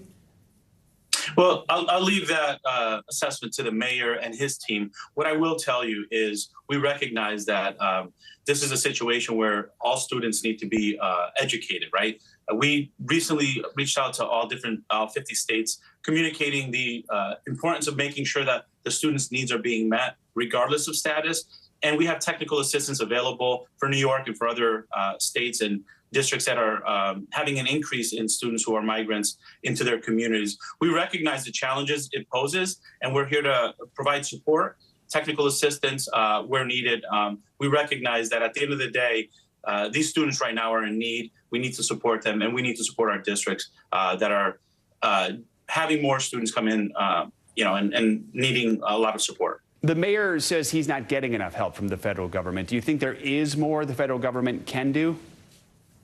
Well, you know, as it pertains to the students, we want to make sure that we are providing support. Mayor Adams and our team be happy to make sure that he has the support that he needs. But I think what Mayor Adams is referring to is additional funding to make sure the needs of these students are being met. Again, we can help with that, but we can also use a whole of government approach to make sure not only in New York, but in other places where they have an increase of migrants, that we're providing support. We only have about 30 seconds here, but I do want to ask about the teacher shortage right now that we're seeing all around the country. Right. What's the top way you're trying to address that right now? Well, we're bringing attention to it. Look, teachers on average make 24% less than folks with similar degrees in other professions. And we talk a lot about a teacher shortage issue. It really boils down to a teacher respect issue in this country. For me, I know as a parent, the teacher in front of my child's classroom will make a huge difference, and my partnership with that teacher will make a difference in my child's life. So it's time to raise the bar by lifting the profession, supporting our educators, making sure our students have highly qualified people in front of them. All right. Secretary of Education Miguel Cardona, thank you so much for taking time to join us during this busy week. We appreciate it. Of course. Thank you. Well, this year, more and more schools are making a big change, moving to a 4-day school week. But while the kids may like it, some people say there are some pretty serious downsides to it. NBC News correspondent Priscilla Thompson joins us now with a look at these pros and the cons. Hey, Priscilla. Hey, Stephen, good morning. As you all were just discussing, in the wake of the pandemic, schools have been struggling with addressing learning loss and also a teacher shortage, with some of them turning to the 4-day school week as a possible solution. And while many schools say that it's working for them, there's new research that suggests it may not be the best fit for everyone. Dear student, this is a little welcome note. In Ohio's North College Hill City School District, a new academic year is underway, and so is a brand new schedule. This year, students will report to school just 4 days a week, with Mondays set aside for teachers to plan and students to review and recharge. The new schedule, a result of what Superintendent Eugene Blahlik calls a decline in staff morale and a growing number of teachers calling out sick. We were dealing with a high absenteeism. Our teachers were burnt out, and myself and my administrative team, we often found ourselves coming over to the buildings to help support the teachers because we couldn't find subs. Blahlik, looking for ways to help teachers feel less overwhelmed, researched the benefits of 4-day weeks. Within months, the district received permission to become Ohio's first to adopt a 4-day schedule. Teachers are excited. Teacher burnout is very real. We deal with students with so much trauma. We don't have an 8-to-5 job. We start here at 7:30, we leave at 3:30, but most of us are bringing stuff home. Mondays will hopefully enable us not to do that. Nationwide, there are now more than 1,600 4-day schools in 24 states. Administrators in DeKalb, Texas say 4-day weeks have enabled them to attract and retain more qualified teachers. And education studies show there are other potential benefits, including saving districts money, providing students with mental health breaks, and reducing school fights. But some education experts worry about the downsides of shortened weeks. Emily Morton is lead author of a 2022 Brown University study that found lower academic achievement in 4-day schools, particularly those in non-rural settings. Their students are growing less on average than schools that are similar that don't adopt 4-day school weeks. The study's findings are one reason the Mesquite School District, a large district near Dallas, opted not to go with a 4-day week. What was your biggest concern with the 4-day week? My biggest concern as we looked at the research, it was a negative effect, especially African American, Hispanic, and bilingual students. If you look at our population, that's our majority. The district was also concerned about what a 4-day week would mean for its special education students. So many of our students really need that 5-day consistency, that routine. Back in Ohio, administrators at North College Hill acknowledge 4-day weeks can be a challenge. I would love Monday through Friday because I got to call off for work on Mondays. Still, the district believes a 4-day schedule works to the advantage of most. What works here in North College Hill may not work in Chicago, but looking at our specific needs, we feel that we can meet our needs with a 4-day. And you heard from that working mom in Ohio concerned about childcare. The district is now offering structured activities on Fridays for parents who have to work. But of course, there is a concern that only a small subset of students would have to potentially attend that, while other students are able to be home and doing other things. And as for that school district in Mesquite, the superintendent there told me he doesn't think that the 4-day week is a bad idea, but he wants to see data that shows that it's working in communities like theirs. Stephen? A lot of factors to consider. Priscilla, thanks so much.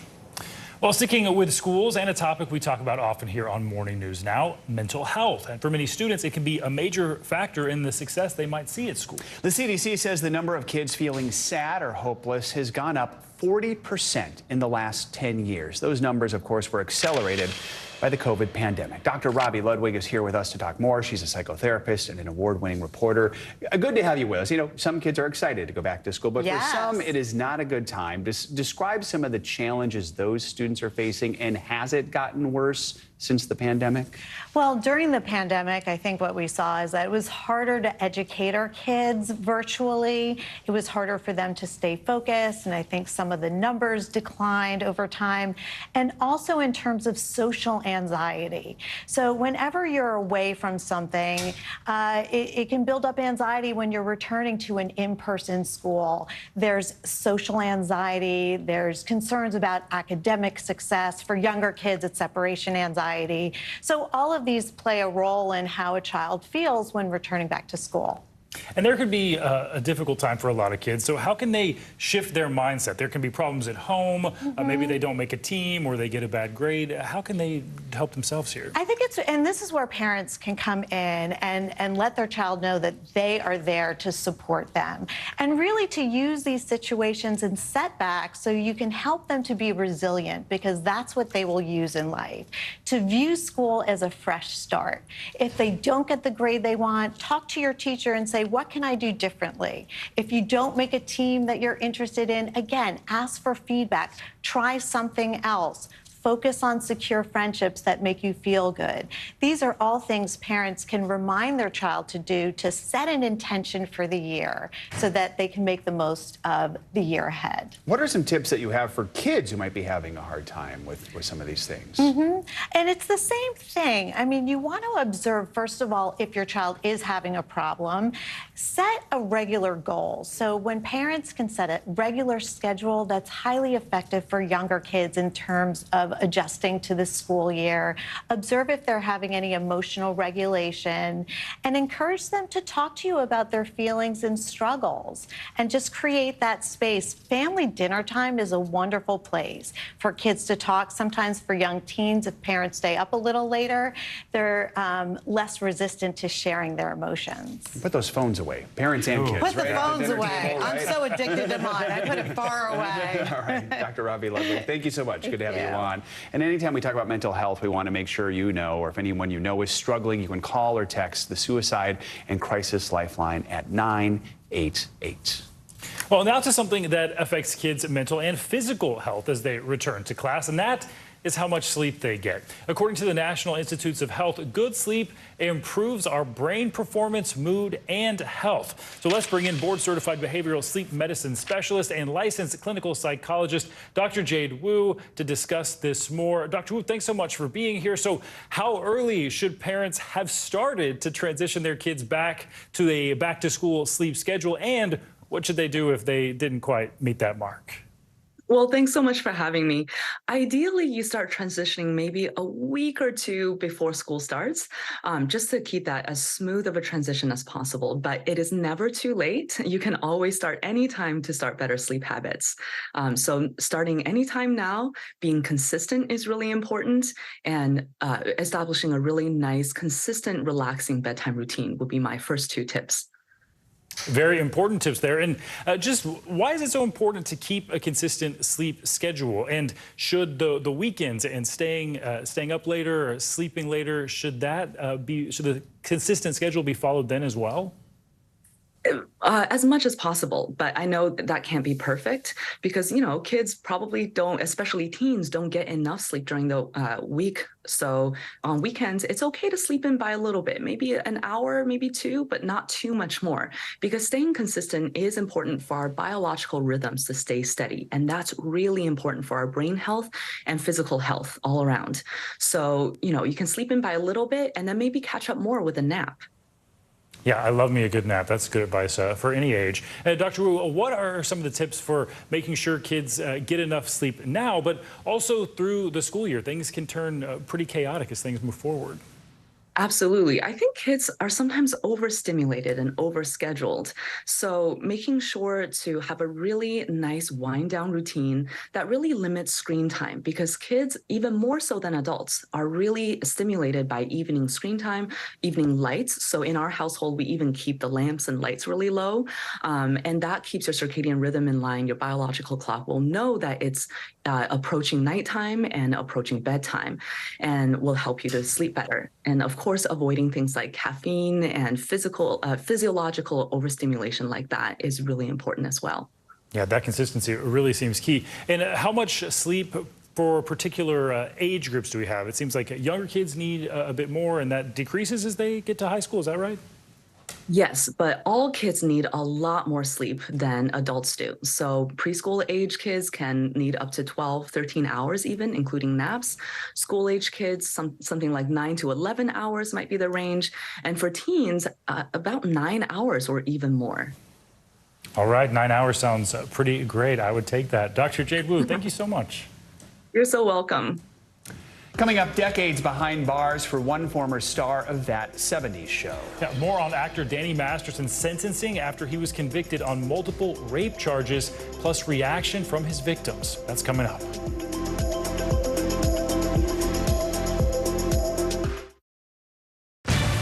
Good morning, please. Good morning, Mr. Well, President. very in question.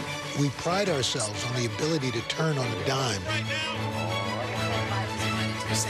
We've got breaking news. Sometimes there are no words. The flashbangs are continuing to go off. What emotions go through you as you're watching these girls? These are really important moments in our history, and people remember who shared that news with them. From across the nation to the national stage, and when power was held to account, Kristen Welker met the moment. Now she joins Meet the Press as its new moderator. If it's Sunday, it's Meet the Press. Starting Sunday, September 17th on NBC. Emmy Award-nominated journalism is streaming free on NBC News Now. We're coming on the air with breaking news. This is where Carrie is located. See the bright Morning, right behind me, there were little ones included, and you realize the way conditions should be. Allegations of Russian war crimes. Storm zone in Florida. Essentially on that, so. An exciting and a long night. News for the generation of now is NBC News Now. Chief White House correspondent Kristen Welker joins me now. From across the nation What is the #1 issue for you? to the national stage, The work your son has done. Was anything about those relationships inappropriate or unethical? when critical votes were counted, Still too close to call. and when power was held to account, Is abuse of power an impeachable offense? Kristen Welker met the moment. Now she joins Meet the Press as its new moderator. If it's Sunday, it's Meet the Press. Starting Sunday, September 17th on NBC.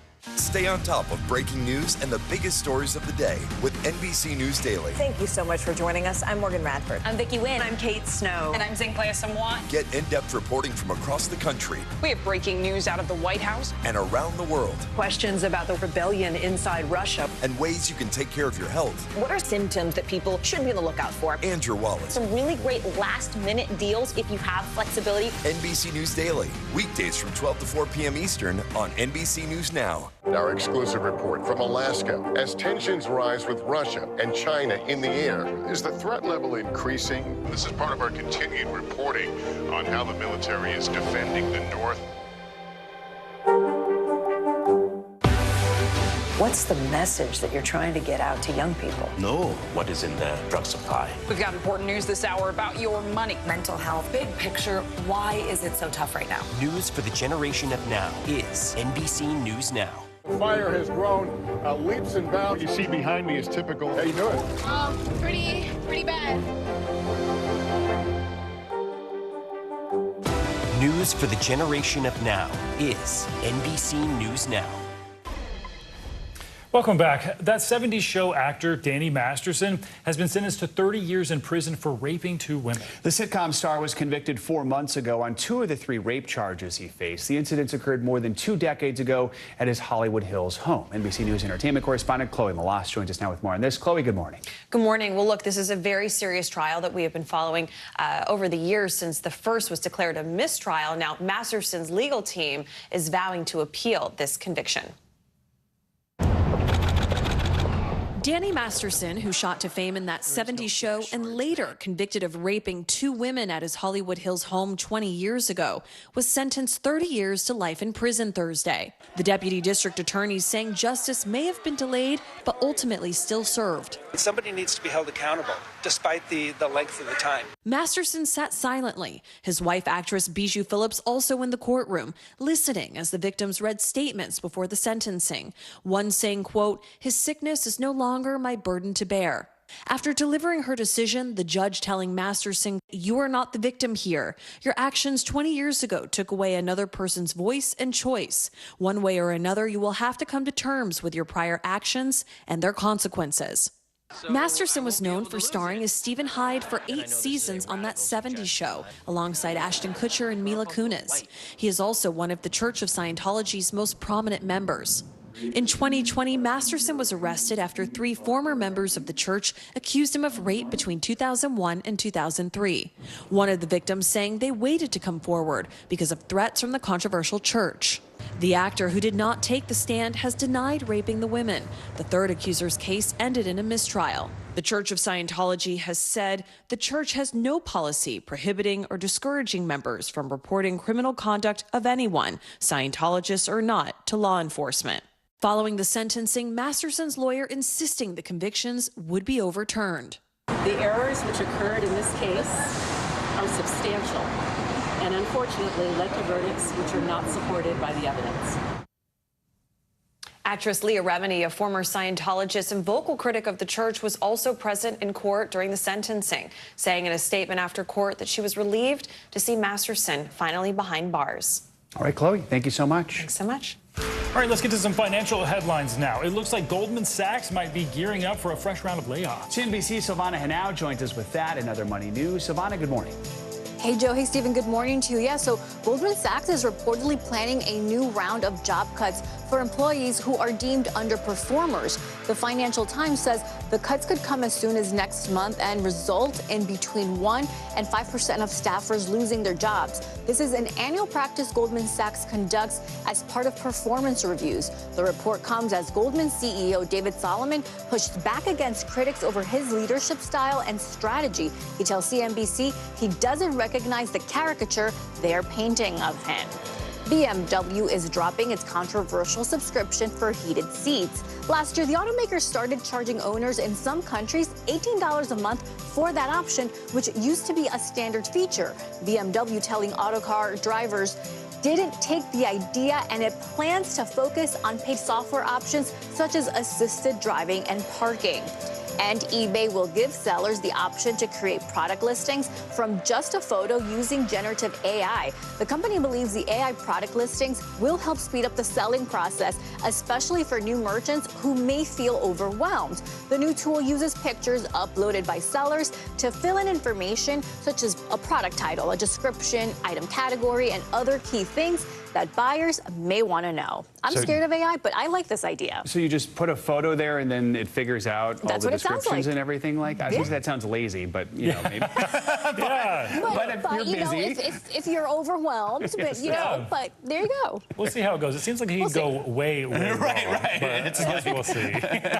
Make some interpretations. Like, yeah. Sure. We'll have to see. All right, Silvana, thanks so much. You got it. Coming up, we are getting you weekend ready on this Friday morning with your can't miss list. Yeah, it's all the latest and greatest in the world of entertainment, including a brand new album from Olivia Rodrigo. It's got the critics all in their feels. More on that next.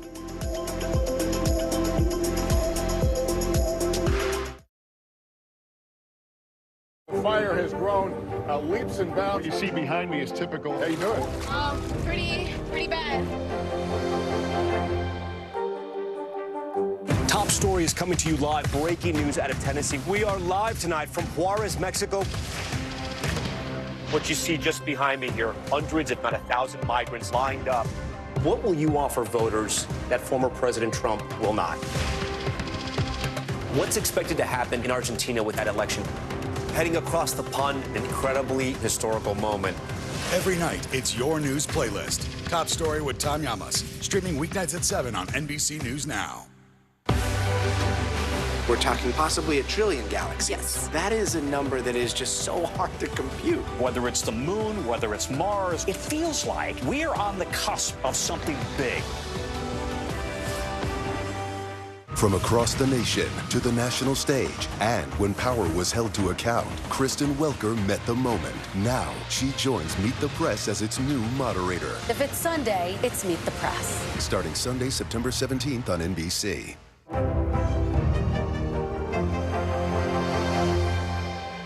Thanks for tuning in. I'm Gotti Schwartz. Here are the stories we're following tonight. Storms keep coming here in California. The U.S. government just declassified this video. A lot more stories trending like crazy on social media. A controversy pitting lawmakers against young voters. What's the state of crypto today? Is it safe for investors? We've got another mind-bending story on artificial intelligence. This is what my voice sounds like when I clone it. That wasn't me. You gotta see this. Stay tuned now. Weeknights at 8 Eastern, 5 Pacific on NBC News Now. It always feels so good to get back to it. Hitting high gear a little earlier because there's more to cheer for. It's back to school, Back to business. back to the feeling that anything is possible. Take back the day. Make it all right. Emmy Award-nominated journalism is streaming free on NBC News Now. We're coming on the air with breaking news. This is where Carrie is located. See the bright Morning, right behind me, there were little ones included, and you realize that the big conditions Allegations of Russian warplanes. Storm zone in Florida. Essentially on that, so...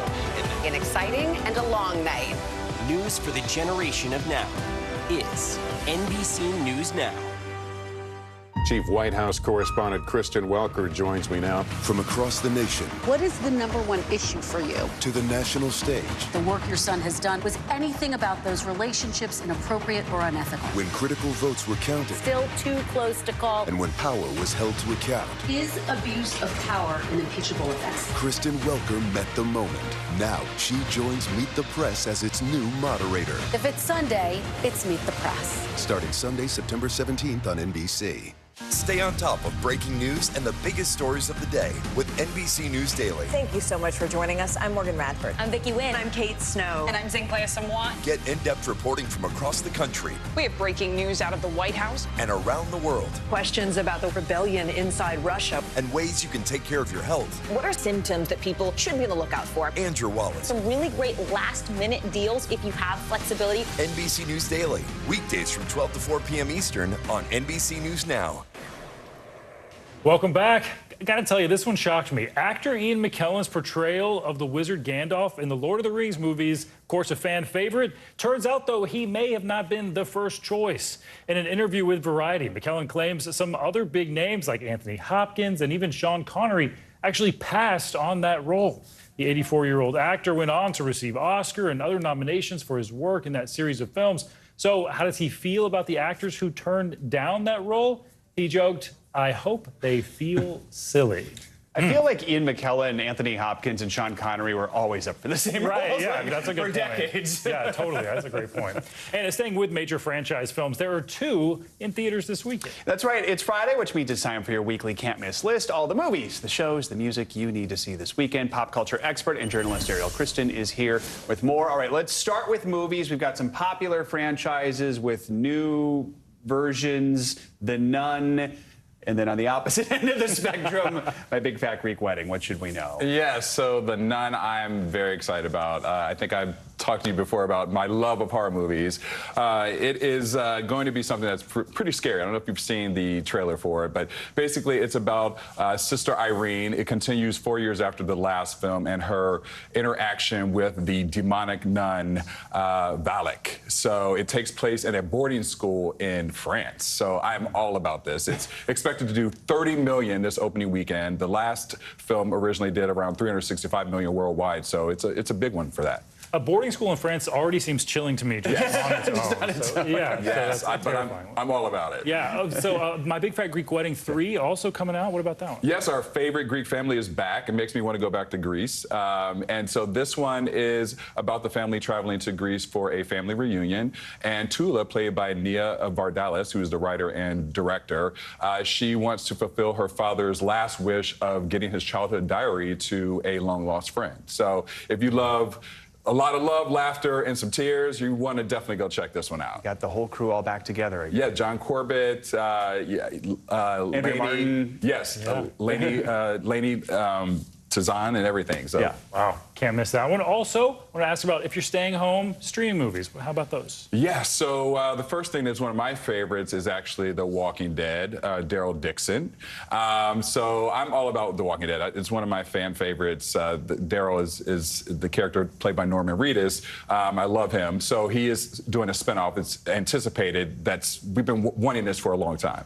So it's about the story of Daryl going off, and he ends up ashore in France, and he doesn't know how he got there, what happened, what's going on, any of that kind of stuff. So it's a one to watch. Hopefully he speaks French. Yeah. Hopefully he speaks French. This next one is the most fascinating thing I think I've heard all week that is on streaming, right? Sitting in bars with cake.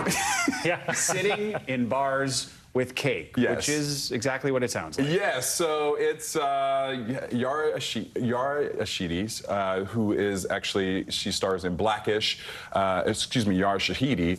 She stars in Blackish and Mixish. She is plays a young girl who is very shy about finding dates, and she decides to bake cakes in order to get dates. This is a whole thing. I feel like I should be, trying a new way to get dates myself. I'm not sure. It seems that maybe it's going to work, but this is based off true stories, and so it's pretty exciting. It's going to be on Prime. Miller's in it? Bette Midler is in it. Wow. Odessa Zion as well. So yeah, cool. Man, lots of stars there. And finally, talking about some two big music drops overnight. First, what can you tell us about the new music video? Cardi B has that one with Megan Thee Stallion and also Olivia Rodrigo. A lot of excitement there. Yeah, so we already saw that Cardi B and Meg Thee Stallion actually had the WAP song a couple years back, which was pretty popular. This is called Bongos, so it is a new video that's coming out. Now, Meg has had a very interesting year. She said she was going to walk away from music just because of everything with the big trial that happened with Tory Lanez, but she's coming back strong, and she's giving us what she's got. It's a great video. I don't know if it's safe to watch at work all the time, but it's definitely a fun video to check out. All right, we got less than 30 seconds here, but Olivia Rodrigo, who's across the street this morning performing, but the whole album's out now. Yes. Guts. So it is her new album. It's a 12-song album that is basically about her relationships, love. She's promoting and fighting for women. So this is a very, very endearing and personal album for her. So we're excited to hear all the music that comes along with that and what she's bringing with it. But it's going to be a phenomenal album. I feel like people are going to be listening to it. Yes. All right, Daryl, Kristen, thank you so much for joining us. We appreciate it. Have a great weekend. That's going to do it for this hour of Morning News Now. But your news continues right now.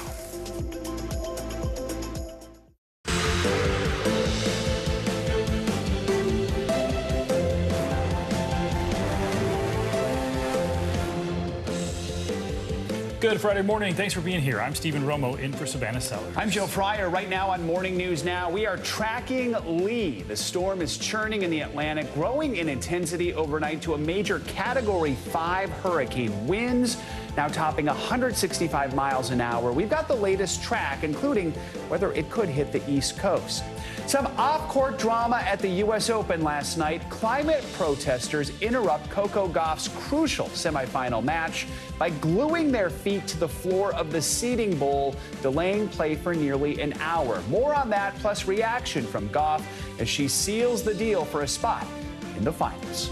Also this morning, school is back in session across America. Millions of students now back in the classroom and their parents back in the office as summer comes to a close. So later in the hour, we'll bring you our conversation with Education Secretary Miguel Cardona on the Biden administration's latest effort to raise the bar in America's schools. And get ready to spill your guts in this week's Can't Miss list. We've got everything you need to know about that brand new album from pop sensation Olivia Rodrigo, which is sure to be your soundtrack for the weekend. If you're very quiet right now. You can hear Olivia Rodrigo on the plaza outside of Rockefeller Center. And all of her stands that are just surrounding that area right a busy morning here at 30 Rock. All right, we're going to begin this morning with Hurricane Lee exploding in intensity overnight to a major Category 5 storm. Yeah, Lee is just a monster storm right now. You can see it there east of the Caribbean islands. Still unclear what happens next and what this will mean for the East Coast. So let's get straight to meteorologist Angie Lashman for the very latest. Angie, good morning. Good morning, guys. It's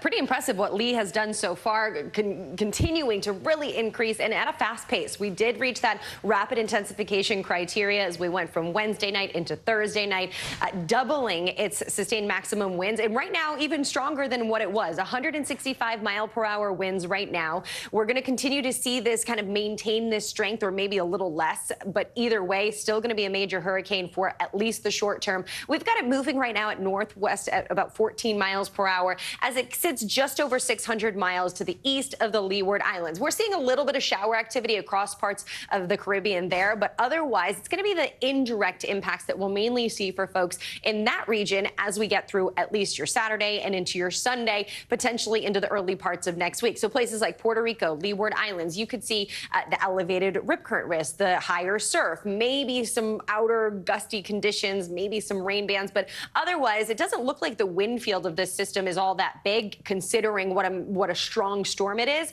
So that's a good thing as far as proximity to those islands with where we're expecting the center to be. You can see the cone is fairly tight for like the next couple of days. It gets, of course, a little wider as we get down the forecast line as we get into, say, Wednesday. But as we head into the middle of next week, it looks like we'll likely see a turn from this, or at least that's what models are indicating right now. We always say it's a little too far out to know for sure, so we continue to monitor. And you can see the spread between the models, at least the American model and the European model, is fairly good. We're looking at some good indications that we likely won't have to deal with any direct impacts to land when it comes to United States or even parts of the Caribbean here as we get through at least the next 10 days. Bermuda is going to be a place to watch for Hurricane Lee as we get into next week. But in the meantime, it's the rip current risk, it's the elevated storm, the elevated surf that we'll see from this storm. We've also got Tropical Storm Margot, not expecting that to impact any areas either. And, you know, it's the peak of hurricane season, so essentially this is what we expect for this time of year. Meanwhile, on the East Coast, it's going to be soggy, not just today, but even into tomorrow and Sunday. We could have a good substantial amount of rain and just kind of an unsettled forecast as this cold front sticks around. It is going to offer up some relief when it comes to the temperatures, but look at these rainfall rates that we could see, 1 to 2 inches per hour. We know that that could potentially lead to some flooding concerns. And this isn't, again, just a Friday problem. This is Saturday and Sunday. We'll see periods of some of that heavy rain. So watch for that. We could see, some nice conditions when it comes to dealing with the drought. But, of course, the flooding will be a concern. And there's those temperatures, 90s in Washington, D.C. today, guys. But you see that cool air for places like Detroit. It'll slowly but surely inch towards the Northeast. Unfortunately, the South, they don't get a break just yet. Get a break. I don't know. Maybe November we'll see some nice, comfortable conditions by for them. Thanksgiving. Will the humidity go away soon? Yes, it'll be better for you. Because I couldn't see when I woke up this morning. The air was so thick. Exactly. All right. Thanks, Angie. Appreciate it. All right, to Pennsylvania now, where the search for an escaped prisoner has been intensifying. It's now been more than a week since the convicted murderer escaped Chester County Prison. And despite authorities' ongoing efforts, he remains on the loose. NBC News correspondent George Solis has the latest. Behind me is the heart of this search operation where hundreds of law enforcement have been gathering daily to track sightings of Danielo Cavalcante, including the one last night. Authorities saying that search perimeter has now expanded to an 8 to 10 mile radius. Another sighting of a convicted killer in the same area he was seen earlier this week. The massive search for Danielo Cavalcante is now entering its 9th day, with the escaped prisoner still on the loose. Our primary mission is to get this guy in custody. Overnight, authorities confirming he was sighted again yesterday at the Longwood Botanical Gardens, where he was spotted on trail cameras earlier this week, sending an alert Thursday that, quote, the subject has been spotted in our area, and advising visitors to shelter in place, later saying the gardens were closed due to the search. He's already murdered 2 people, one in Brazil and one here, in a very brutal manner. According to police, Cavalcante escaped Chester County Prison last Thursday morning. Surveillance video shows him crab walking up walls in a hallway just off the prison's exercise yard. Then, authorities say, he managed to wiggle through barbed wire to get out, an escape route used before by another inmate back in May. After that escape, the The prison put new measures, including razor wire, in place, but it did not stop Cavalcante, whose absence was not noted for almost an hour. The one thing we didn't take into account was a failure on the human element side. Residents in this normally quiet neighborhood frustrated he has not been captured. 200 law enforcement, lots of agencies out here trying to get this guy. They still haven't. Why do you think that is? There's a lot of woods. There's a lot of places to hide, but I'm very, very surprised and kind of disappointed that they haven't caught him by now. Cavalcante was sentenced to life in prison without parole, convicted of stabbing his ex-girlfriend, Deborah Brandow, to death in front of her children. Her sister, Sarah Brandow, says her family is living in constant fear. You're afraid he's hiding? Yes, here in my backyard, in my house. I'm scared all the time. And today we're going to be getting a first-hand look inside of that command post and a look at some of the tools authorities have been using in this days-long manhunt. Officials noting that while it's been brutally hot, it has so far not impeded search efforts. Back to you. All right, George, thank you. Time is ticking in contract negotiations between the United Auto Workers and big automakers in Detroit. 150,000 workers' contracts are set to expire if a deal is not reached by Thursday. And while Ford and GM have put offers on the table, the union says it is just not enough. NBC News Business and Data reporter Brian Chung joins us now with more on this, talking about another potential for strikes here. Yet again, we've talked so much about it. So what are the biggest sticking points? Yeah, and Joe, Stephen, the clock is ticking because once we get to midnight next Thursday into Friday, the strike could officially begin. Now, for what it's worth, the biggest sticking point is wages, wages, wages. So the United Auto Workers Union is asking for a 46% increase in wages compounded over 4 years. GM provided their offer earlier this week, actually yesterday in the morning. Their offer is 10% for most workers. So that numerically shows you the wide chasm between the union and the automakers. The challenge is going to be not just negotiating with GM, but trying to get across the finish line with Stellantis, the maker of Chrysler vehicles, as well as Ford before they can get to that deadline next week. So you mentioned, right, GM and Ford have both put offers on the table now. Right. Is that right? So you talked about what one is offering, what are they offering, and then when might we see Chrysler's parent company put out? Yeah, the expectation from Stellantis is that they will have an offer by the end of this week. So sometime likely today. We'll have to see if there are updates on that front. But look, at the end of the day, the counter offers from the even GM and Ford, which have been put forth, have just not been satisfactory for the Auto Workers Union, and they've described it as insulting. So you can see the rhetoric right here. And we actually heard from UAW President Shawn Fain yesterday, who mentioned that the reason why they're asking for such an aggressive number, because again, 46%, that's pretty eye-popping, is because of record profits. Take a listen. No one said a word when these CEOs gave themselves 40% increases over the last 4 years. But when workers ask for their fair share, all of a sudden, you know, it's a huge problem. And they're also pointing to increased CEO pay. GM CEO Mary Barra, her salary has gone up by over 30% between 2018 and 2022. Again, part of the rhetoric behind the UAW's big ask here. Something I thought was interesting about this, the UAW actually wants President Biden to lean on automakers to try to get something accomplished here. They are withholding an endorsement for his reelection until something actually happens. What could the president actually do about this? Yeah, for what it's worth, the president and Congress can put together what they call a PEB. It's essentially a board that Congress can put together to help facilitate negotiations. They would really prefer to keep this a hands-off process, which means that they would really only use the PEB if it was really getting down to the final hours or even a strike having begun before they could ultimately use that authority. The president would have to be the one to kind of pull the trigger on that. But when it comes to what we're talking about with the UAW negotiations, what's really important to remember here is that with the presidential election happening in 2024, yes, it is indeed the case that this is a huge union, right? Over 100,000 workers. That's a very important endorsement for either the Republican or the Democratic camp. The Biden administration has leaned very much into pro-union. However, they have not been endorsed by the UAW. We heard from Shawn Fain yesterday saying they don't see the case for endorsing a potential presidential candidate, Trump, from the GOP side of things. They said he's not a man of the working people. So it seems that they're leaning towards the Democrats. But again, as you point out, Stephen, no official endorsement just yet. All right, something to pay attention to. Brian Chung, thanks so much.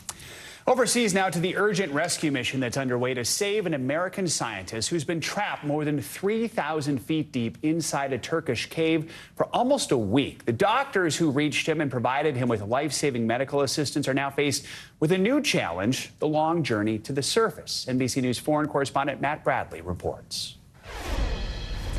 Good morning, guys. I'm not far from the mouth of that cave where that American explorer has been trapped for days and where we're beginning to see one of the most complex, most dangerous rescue operations in a cave in recent memory. You sure that Mark is okay? After nearly a week underground, I'm doing well. Thank you. We're hearing from American scientist Mark Dickey for the first time. Trapped in one of the world's deepest caves, telling everyone that he's as well as can be expected. After a life-threatening medical emergency left him trapped nearly half a mile underground in Turkey. I'm up, I'm alert, I'm talking, but I'm not healed on the inside yet, so I'm going to need a lot of help to get out of here. The 40-year-old veteran cave diver experienced severe gastrointestinal bleeding on Saturday while working on a caving expedition in southern Turkey. The medical emergency leaving him unable to eat and partially unconscious for 3 days, until 2 doctors were able to give him desperately needed blood transfusions, according to the Italian Cave and Alpine Service. He's not out of the woods yet. The next steps will be incredibly difficult. But he's surrounded by help. Some 150 rescuers from multiple countries are working on the complex rescue mission. I want to thank everyone that's down here. It is amazing to see how many people have responded on the surface. It's already being called one of the largest cave rescues ever attempted. We take care of our own, and it's really special. Be taken care of. But Dickey will need all the help he can get. The challenge, the Morka Cave is Turkey's 3rd deepest, reaching depths of over 4,000 feet. It's a labyrinth of tight passages and water-filled caverns, which Carl Heitmeyer, the fellow cave diver and friend of Dickey's, says makes the cave one of the world's toughest to traverse. It's at the top of the game of difficult cave systems. I don't expect Mark on the surface for 4 to 8 days. So even if he's feeling better, the real challenge for Dickey and his rescuers is yet to come. And guys, a lot of the timeline here depends on whether or not Dickey will be able to walk himself out of that cave. If he has to be carried out on a stretcher, that could make this whole operation a lot longer and a lot more dangerous. Guys? All right, Matt Bradley, thanks so much. Turning now to New York, where one of yesterday's huge U.S. Open matches was disrupted by climate change activists. Yeah, Coco Gauff and Karolina Muchova had to wait about 50 minutes as police tried to get the protesters out. But despite all that chaos, Gauff went on to win that match and make some history. NBC News senior national correspondent Stephanie Goss joins us now with details on this one. Hey, Stephanie. Hey, guys, good morning. This tournament began with 128 women. Now it's down to just 2. American Coco Gauff and the soon-to-be world #1 Aryna Sabalenka. At 19, Gauff is the first U.S. teen to reach the finals since Serena Williams over 2 decades ago. Her hard-fought victory coming after a group of protesters inside Arthur Ashe Stadium forced officials to stop play for nearly an hour. American tennis sensation Coco Gauff is heading to the U.S. Open final. After the match, the teenager showing her emotions on center court. The 19-year-old fan favorite smashed her way to a semifinal victory, playing some tough tennis against Czech Karolina Muchova. Despite some off-court drama in the middle of the second set, environmental protesters in the stands halted play for nearly 50 minutes after one of the protesters apparently glued his feet to the stadium floor. When play finally resumed, Gauff pushed through, winning in straight sets. And I just treat it like a rain delay. This will be Gauff's second major final and her first time playing in the finals at the U.S. Open. Gauff reflected on her journey earlier this week. I mean, at first I used to think negative things like, why is this so much pressure? Why is this so hard? Blah, blah, blah. And I realized that this isn't, like, in a way it's pressure, but it's not. I mean, there's people struggling to feed their families. That's real pressure. The only thing standing between Gauff and a U.S. Open title is the soon-to-be #1 ranked player in the world, Belarusian Aryna Sabalenka. This year's Australian Open champ came roaring back against American Madison Keys. Now Gauff and Sabalenka will go head-to-head on Saturday, where the crowd is expected to be mostly red, white, and blue. She's playing really incredible tennis here at the US Open, and yeah, crowd will be supporting her. Gauff hoping to take home a big win on American soil. You know, I told myself, I'm just going to go out there, have fun, and play the tennis that I know how to play. If Gauff wins, she would be just the 4th American woman to win the Open this century. In just a few hours, another American, Ben Shelton, will play in the men's semifinals against Novak Djokovic. Last year's champ, Carlos Alcaraz, will take on Daniil Medvedev in the other semi. Some pretty good matches. I can't wait for that final. Yeah, it's going to be fun. All right, thanks, Stephanie. Coming up, school is back in session here on Morning News Now, and later in the hour, we're going to take a closer look at how to improve your or your students' mental health. But first, remembering Queen Elizabeth, Britain's longest reigning monarch, 1 year after her passing. That and much more next on Morning News Now.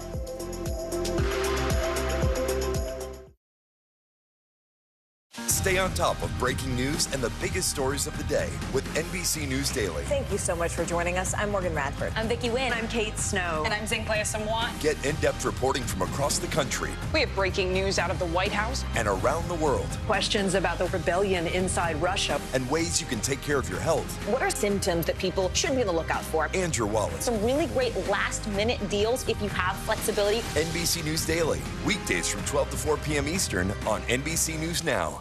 Emmy Award-nominated journalism is streaming free on NBC News Now. We're coming on the air with breaking news. This is where Carrie is located. See the bright morning. Right behind me, there were little ones included, and you realize allegations of Russian organizing. A storm zone in Florida. Essentially on that. So an exciting and a long night.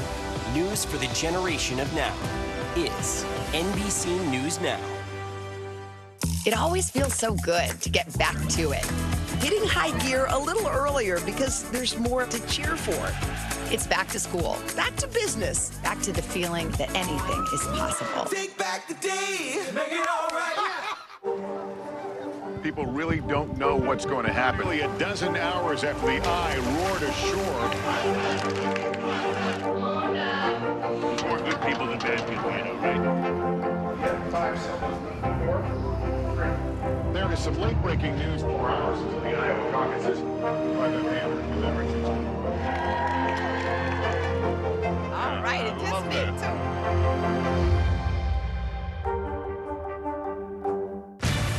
Good morning, Good morning, Mr. President. Very in question. We pride ourselves on the ability to turn on a dime. We've got breaking news.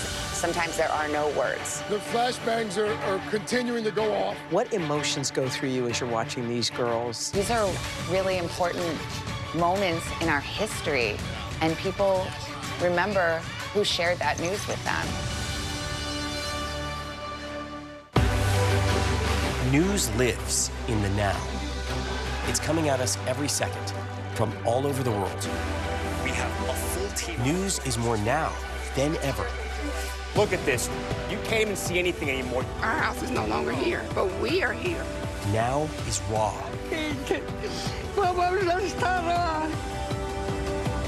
Now is real. The Fed's decision today, help us translate that into very plain English. Is that good news for us? Now is constant. Morning News Now, or breaking news. NBC News special report. You gotta see this. The future is now. News for the generation of now is NBC News Now. To international headlines now. North Korea claims it's added a new weapon to its arsenal. NBC's Raf Sanchez joins us from Tel Aviv with that and other world headlines. Raf, good morning. Joe, Stephen, good morning. Yeah, that's right. North Korea says it has produced a new nuclear attack submarine, which would be a major technical advancement. The country's dictator, Kim Jong-un, made the announcement at a ceremony earlier today. He borrowed a naval captain's hat that he wore with a beige suit. It isn't clear right now if the submarine is for real or just the latest propaganda from the regime. In Hong Kong, record-breaking rain has paralyzed much of the city. Subway stations were flooded while drivers were trapped in cars on the road. Schools have been closed and authorities have urged people to seek shelter. The government says it's some of the most intense rain since the 1800s. And finally, one Florida man tried to get out of the rat race and across the Atlantic Ocean in an oversized hamster wheel. The 44-year-old said he planned to run to London in the improvised vessel, but the Coast Guard had other ideas and placed him under arrest, saying the trip was manifestly unsafe. And guys, it would be a dude from Florida who tries this, right? A Florida man is expanding his reach. Right, geographically. Right. Love that. Raph, thank you. All right, around the world today, people are remembering Queen Elizabeth 1 year after the longest reigning monarch died. Her son, King Charles, and other members of the royal family have been paying tribute. NBC News chief international correspondent Keir Simmons joins us now from London, from Buckingham Palace with more. Keir, good morning. Hey, Joe. Hey, Stephen. Good morning to you. There's something about the British royals, isn't there, that just makes you pause for a moment and think about the passing of time. Hard to believe that we lost Queen Elizabeth II a year ago. In the last few hours, we've heard gun salutes here. We've seen people laying flowers outside palaces. Around this country, people paying tribute in their own ways. This morning, marking a year since her passing, the palace releasing this picture of Queen Elizabeth, aged 42, chosen by her son and heir. King Charles and Queen Camilla attending a private memorial in Scotland, while the Prince and Princess of Wales, William and Catherine, heading to a separate service in Wales. Prince Harry in town for a charity event last night. I know exactly 1 year on that she is looking down on all of us tonight. Overnight, King Charles releasing an audio message to mark his mother's passing 1 year ago. We recall with great affection her long life, devoted service, and all she meant to so many of us. 12 months ago today, a moment in history, closing a 70-year-long royal chapter.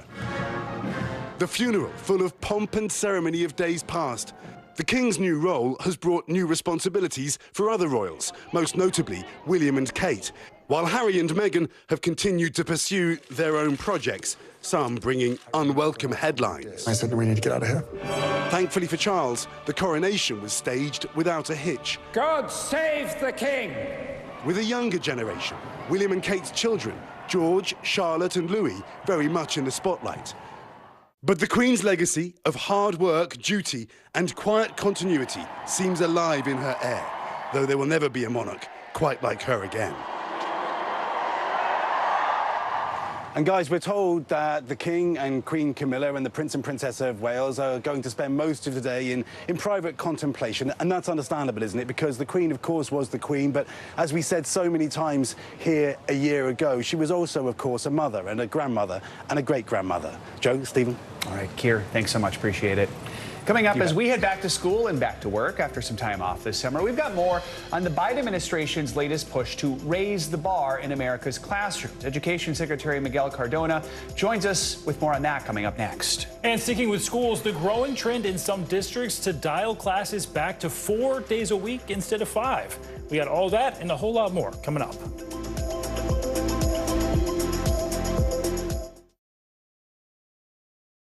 Still to come in the Channel 2 News. Well, the waters are certainly receding now. Still too close to call. Lester Holt reporting from Ground Zero, as it's being referred to. It is, in fact, a taste of freedom. The Haitian people know a little something about resiliency. What's the biggest risk right now? Some of the troops who have been proud. I want to welcome you to the first presidential debate. In fact, we've been told we can't go any farther. You were some resilient folks. Let me get a hint.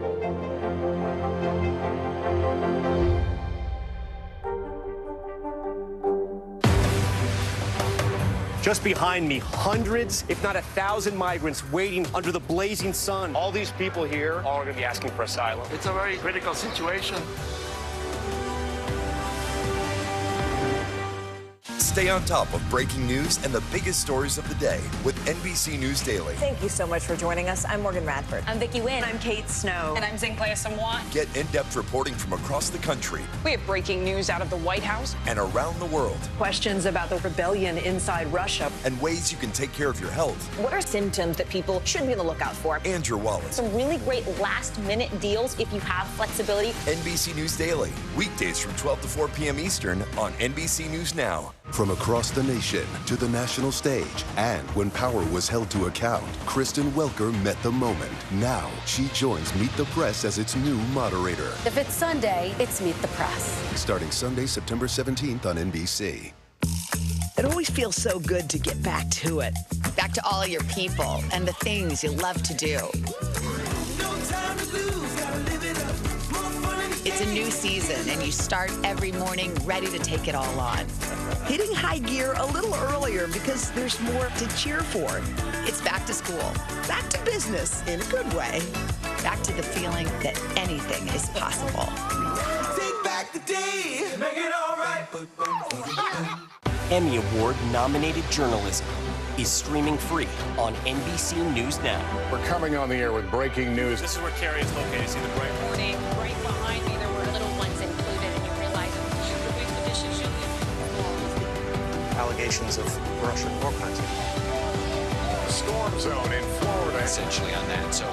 An exciting and a long night. News for the generation of now is NBC News Now. Chief White House correspondent Kristen Welker joins me now. From across the nation. What is the #1 issue for you? To the national stage. The work your son has done. Was anything about those relationships inappropriate or unethical? When critical votes were counted. Still too close to call. And when power was held to account. Is abuse of power an impeachable offense? Kristen Welker met the moment. Now she joins Meet the Press as its new moderator. If it's Sunday, it's Meet the Press. Starting Sunday, September 17th on NBC. Stay on top of breaking news and the biggest stories of the day with NBC News Daily. Thank you so much for joining us. I'm Morgan Radford. I'm Vicki Wynn. I'm Kate Snow. And I'm Zinclair Samoa. Get in-depth reporting from across the country. We have breaking news out of the White House and around the world. Questions about the rebellion inside Russia. And ways you can take care of your health. What are symptoms that people should be on the lookout for? And your wallet. Some really great last-minute deals if you have flexibility. NBC News Daily. Weekdays from 12 to 4 p.m. Eastern on NBC News Now. Welcome back. We're continuing our special series this morning, focusing on important topics for families now that kids are back in the classroom and school is back in session. To kick off the school year, Education Secretary Miguel Cardona embarked on a week-long 5-state tour. It's called the Back to School Bus Tour 2023 Raise the Bar. He's visiting schools and educators to deliver words of encouragement. Today marks the final leg of that tour, and Secretary Cardona joins us now from the road as he prepares to wrap up the tour. Mr. Secretary, good morning. Good to have you with us during such a busy time. First of all, just tell us about this bus tour. What's it like being out there as schools kick off the school year, and what are your main goals for this year? Sure. Well, thank you for having me. Look, as a father, as an educator, the beginning of the school year, you always get butterflies. You're excited for a great year ahead. And what we're doing is on this tour, it's called Raise the Bar, Lead the World, is not only celebrating the return to school, but also lifting up what we know our students need. We need to make sure we're focusing on reading and math skills, making sure they have the mental health supports that they need to thrive. We know that making sure we have educators that are highly qualified in every classroom. That's what matters. That's what we hear from parents. And of course, ensuring that our schools provide pathways to opportunities for students. So we're on the bus tour, highlighting best practices, visiting students, walking into classrooms, and celebrating the beginning of a new year. I'd like to talk about a few different topics right now that are on parents and students' minds, starting with COVID. As these kids head back to class, we are seeing an increase in cases across the country. So how big of a concern is COVID in schools, if needed? Do you see situations where students might need to mask or perhaps even have schools move to remote learning for a little bit if the numbers get too high? I'm very confident, and I urge school leaders, district leaders, we keep our schools open. Our students need more, not less. We've done, over the last 2.5 years, we've done a lot to learn about best strategies to keep schools open. We have the tools, the resources, the knowledge of how to do that, how to mitigate strategies, how to mitigate spread. There's no reason schools should close. We know how to thrive managing the pandemic. And for me, the focus is making sure students have access to in-person learning where they can be with their friends, with their teachers. That's my focus, really. And as I said before, the tools, the resources are out there to learn how to manage with COVID numbers increasing. Because of COVID, we continue to see this learning loss issue. New studies, the latest test scores show learning loss remains a huge issue. And it's a long-term issue, yet we're seeing some of the federal relief money winding down. What is it the federal government can do to help close some of these learning gaps right now? No, you're absolutely right. Look, and even before the pandemic, the reading achievement and the math achievement in this country is not where it needs to be. This tour is called Raise the Bar, Lead the World. We should be leading the world in these measures, and we're not. So our strategy is, let's not go back to what it was before the pandemic. Our kids deserve more. Our parents have been asking for more. What we're focusing on is our Raise the bar's strategy has literacy and numeracy at the heart of it. You know, after-school programs, summer school programs, ensuring that there are enough reading teachers. And while you're absolutely right that the American Rescue Plan dollars, which were crucial to safely reopen our schools, is sunsetting next year, it's really important that we continue to advocate for Title I funding for students with disabilities, to make sure that these students that were impacted most have the support that they need to address achievement disparities that have persisted in our country even before the pandemic. Right here in New York, we're seeing a major issue unfold right now with the influx of migrants. That includes students who are being sent to the city, going to schools. We heard Mayor Adams say this week, he says this migrant crisis will destroy the city. He's begging the federal government for more help. First of all, do you agree with the mayor? Do you think this will destroy the city? Well, I'll leave that assessment to the mayor and his team. What I will tell you is we recognize that this is a situation where all students need to be educated, right? We recently reached out to all 50 states, communicating the importance of making sure that the students' needs are being met regardless of status. And we have technical assistance available for New York and for other states and districts that are having an increase in students who are migrants into their communities. We recognize the challenges it poses, and we're here to provide support, technical assistance where needed. We recognize that at the end of the day, these students right now are in need. We need to support them, and we need to support our districts that are having more students come in, and needing a lot of support. The mayor says he's not getting enough help from the federal government. Do you think there is more the federal government can do? Well, as it pertains to the students, we want to make sure that we are providing support. Mayor Adams and our team be happy to make sure that he has the support that he needs. But I think what Mayor Adams is referring to is additional funding to make sure the needs of these students are being met. Again, we can help with that, but we can also use a whole of government approach to make sure not only in New York, but in other places where they have an increase of migrants that we're providing support. We only have about 30 seconds here, but I do want to ask about the teacher shortage right now that we're seeing all around the country. Right. What's the top way you're trying to address that right now? Well, we're bringing attention to it. Look, teachers on average make 24% less than folks with similar degrees in other professions. And we talk a lot about a teacher shortage issue. It really boils down to a teacher respect issue in this country. For me, I know as a parent, the teacher in front of my child's classroom will make a huge difference, in my partnership with that teacher will make a difference in my child's life. So it's time to raise the bar by lifting the profession, supporting our educators, making sure our students have highly qualified people in front of them.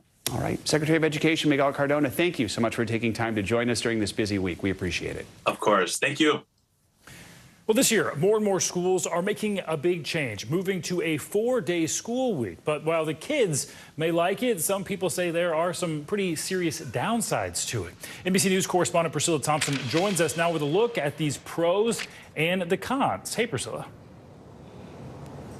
Hey, Stephen, good morning. As you all were just discussing, in the wake of the pandemic, schools have been struggling with addressing learning loss and also a teacher shortage, with some of them turning to the 4-day school week as a possible solution. And while many schools say that it's working for them, there's new research that suggests it may not be the best fit for everyone. Dear student, this is a little welcome note. In Ohio's North College Hill City School District, a new academic year is underway, and so is a brand new schedule. This year, students will report to school just 4 days a week, with Mondays set aside for teachers to plan and students to review and recharge. The new schedule, a result of what Superintendent Eugene Blahlik calls a decline in staff morale and a growing number of teachers calling out sick. We were dealing with a high absenteeism. Our teachers were burnt out, and myself and my administrative team, we often found ourselves coming over to the buildings to help support the teachers because we couldn't find subs.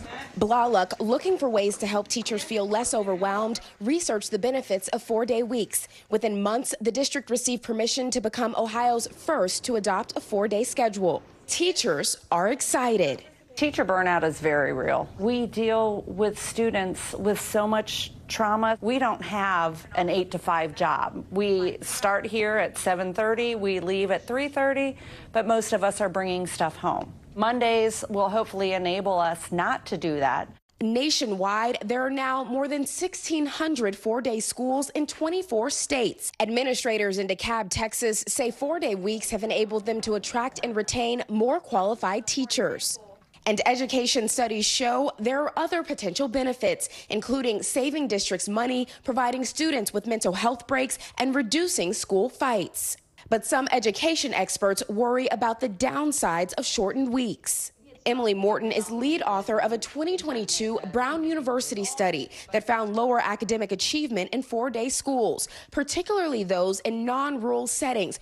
Their students are growing less on average than schools that are similar that don't adopt four-day school weeks. The study's findings are one reason the Mesquite School District, a large district near Dallas, opted not to go with a four-day week. What was your biggest concern with the four-day week? My biggest concern as we looked at the research, it was a negative effect, especially African-American, Hispanic, and bilingual students. If you look at our population, that's our majority. The district was also concerned about what a four-day week would mean for its special education students. So many of our students really need that five-day consistency, that routine. Back in Ohio, administrators at North College Hill acknowledge four-day weeks can be a challenge. I would love Monday through Friday because I got to call off for work on Mondays. Still, the district believes a four-day schedule works to the advantage of most. What works here in North College Hill may not work in Chicago, but looking at our specific needs, we feel that we can meet our needs with a four-day. And you heard from that working mom in Ohio concerned about childcare. The district is now offering structured activities on Fridays for parents who have to work. But of course, there is a concern that only a small subset of students would have to potentially attend that, while other students are able to be home and doing other things. And as for that school district in Mesquite, the superintendent there told me he doesn't think that the four-day week is a bad idea, but he wants to see data that shows that it's working in communities like theirs. Stephen? A lot of factors to consider. Priscilla, thanks so much. Well, sticking with schools and a topic we talk about often here on Morning News Now, mental health. And for many students, it can be a major factor in the success they might see at school. The CDC says the number of kids feeling sad or hopeless has gone up 40% in the last 10 years. Those numbers, of course, were accelerated by the COVID pandemic. Dr. Robbie Ludwig is here with us to talk more. She's a psychotherapist and an award-winning reporter. Good to have you with us. You know, some kids are excited to go back to school, but for some, it is not a good time. Describe some of the challenges those students are facing, and has it gotten worse since the pandemic? Well, during the pandemic, I think what we saw is that it was harder to educate our kids virtually. It was harder for them to stay focused, and I think some of the numbers declined over time. And also in terms of social anxiety. So whenever you're away from something, it can build up anxiety when you're returning to an in-person school. There's social anxiety, there's concerns about academic success. For younger kids, it's separation anxiety. So all of these play a role in how a child feels when returning back to school. And there could be a difficult time for a lot of kids. So how can they shift their mindset? There can be problems at home. Maybe they don't make a team or they get a bad grade. How can they help themselves here? I think and this is where parents can come in and let their child know that they are there to support them. And really to use these situations and setbacks so you can help them to be resilient, because that's what they will use in life. To view school as a fresh start. If they don't get the grade they want, talk to your teacher and say, what can I do differently? If you don't make a team that you're interested in, again, ask for feedback. Try something else. Focus on secure friendships that make you feel good. These are all things parents can remind their child to do to set an intention for the year so that they can make the most of the year ahead. What are some tips that you have for kids who might be having a hard time with some of these things? And it's the same thing. I mean, you want to observe, first of all, if your child is having a problem, set a regular goal. So when parents can set a regular schedule, that's highly effective for younger kids in terms of adjusting to the school year. Observe if they're having any emotional regulation, and encourage them to talk to you about their feelings and struggles, and just create that space. Family dinner time is a wonderful place for kids to talk. Sometimes for young teens, if parents stay up a little later, they're less resistant to sharing their emotions. Put those phones away, parents and kids. Put the right? phones away. I'm so addicted to mine. I put it far away. All right, Dr. Ravi Ludwig, thank you so much. Good to have you on. And anytime we talk about mental health, we want to make sure you know, or if anyone you know is struggling, you can call or text the Suicide and Crisis Lifeline at 988. Well, now to something that affects kids' mental and physical health as they return to class, and that is how much sleep they get. According to the National Institutes of Health, good sleep improves our brain performance, mood, and health. So let's bring in board-certified behavioral sleep medicine specialist and licensed clinical psychologist, Dr. Jade Wu, to discuss this more. Dr. Wu, thanks so much for being here. So how early should parents have started to transition their kids back to a back-to-school sleep schedule, and what should they do if they didn't quite meet that mark? Well, thanks so much for having me. Ideally, you start transitioning maybe a week or two before school starts, just to keep that as smooth of a transition as possible. But it is never too late. You can always start anytime to start better sleep habits. So starting anytime now, being consistent is really important, and establishing a really nice, consistent, relaxing bedtime routine would be my first two tips. Very important tips there. And just why is it so important to keep a consistent sleep schedule? And should the weekends and staying up later or sleeping later, should the consistent schedule be followed then as well? As much as possible, but I know that can't be perfect because, you know, kids probably don't, especially teens, don't get enough sleep during the week. So on weekends, it's okay to sleep in by a little bit, maybe an hour, maybe two, but not too much more, because staying consistent is important for our biological rhythms to stay steady. And that's really important for our brain health and physical health all around. So, you know, you can sleep in by a little bit and then maybe catch up more with a nap. Yeah, I love me a good nap. That's good advice for any age. Dr. Wu, what are some of the tips for making sure kids get enough sleep now, but also through the school year? Things can turn pretty chaotic as things move forward.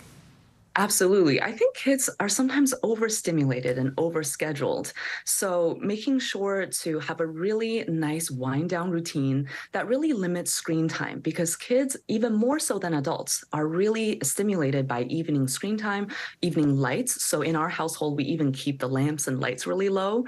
And that keeps your circadian rhythm in line. Your biological clock will know that it's approaching nighttime and approaching bedtime, and will help you to sleep better. And of course, avoiding things like caffeine and physiological overstimulation like that is really important as well. Yeah, that consistency really seems key. And how much sleep for particular age groups do we have? It seems like younger kids need a bit more, and that decreases as they get to high school. Is that right? Yes, but all kids need a lot more sleep than adults do. So preschool age kids can need up to 12, 13 hours even, including naps. School age kids, something like 9 to 11 hours might be the range. And for teens, about 9 hours or even more. All right, 9 hours sounds pretty great. I would take that. Dr. Jade Wu, thank you so much. You're so welcome. Coming up, decades behind bars for one former star of That 70s Show. Yeah, more on actor Danny Masterson's sentencing after he was convicted on multiple rape charges, plus reaction from his victims. That's coming up.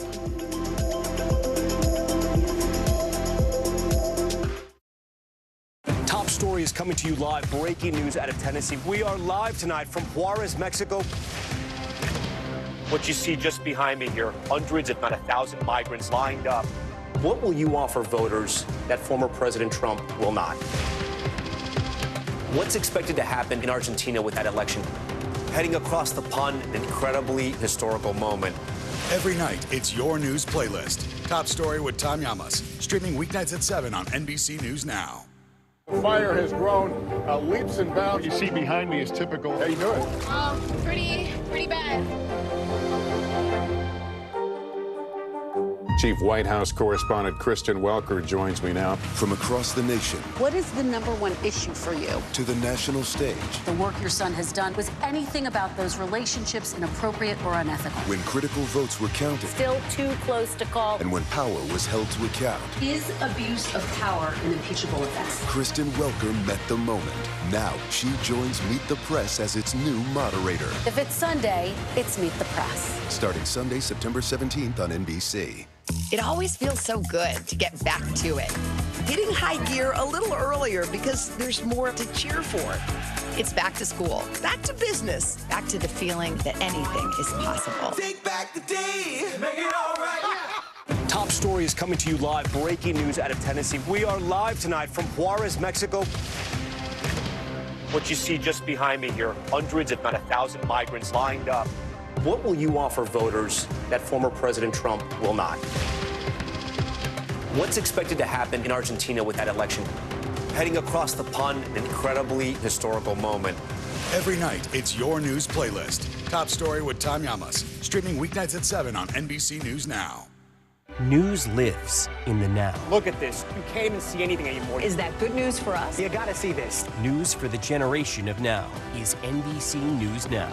Fire has grown leaps and bounds. What you see behind me is typical. How you doing? Pretty bad. Emmy Award-nominated journalism is streaming free on NBC News Now. We're coming on the air with breaking news. This is where Carrie is located. See the bright Morning, right behind me, there were little ones included, and you realize the expeditions should be allegations of Russian war crimes.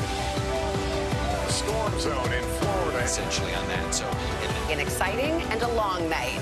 news for the generation of now is NBC News Now.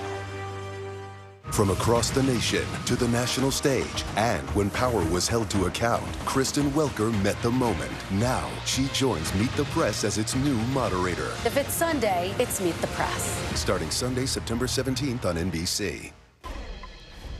Welcome back. That 70s show actor Danny Masterson has been sentenced to 30 years in prison for raping 2 women. The sitcom star was convicted 4 months ago on 2 of the 3 rape charges he faced. The incidents occurred more than 2 decades ago at his Hollywood Hills home. NBC News entertainment correspondent Chloe Melas joins us now with more on this. Chloe, good morning. Good morning. Well, look, this is a very serious trial that we have been following over the years since the first was declared a mistrial. Now, Masterson's legal team is vowing to appeal this conviction.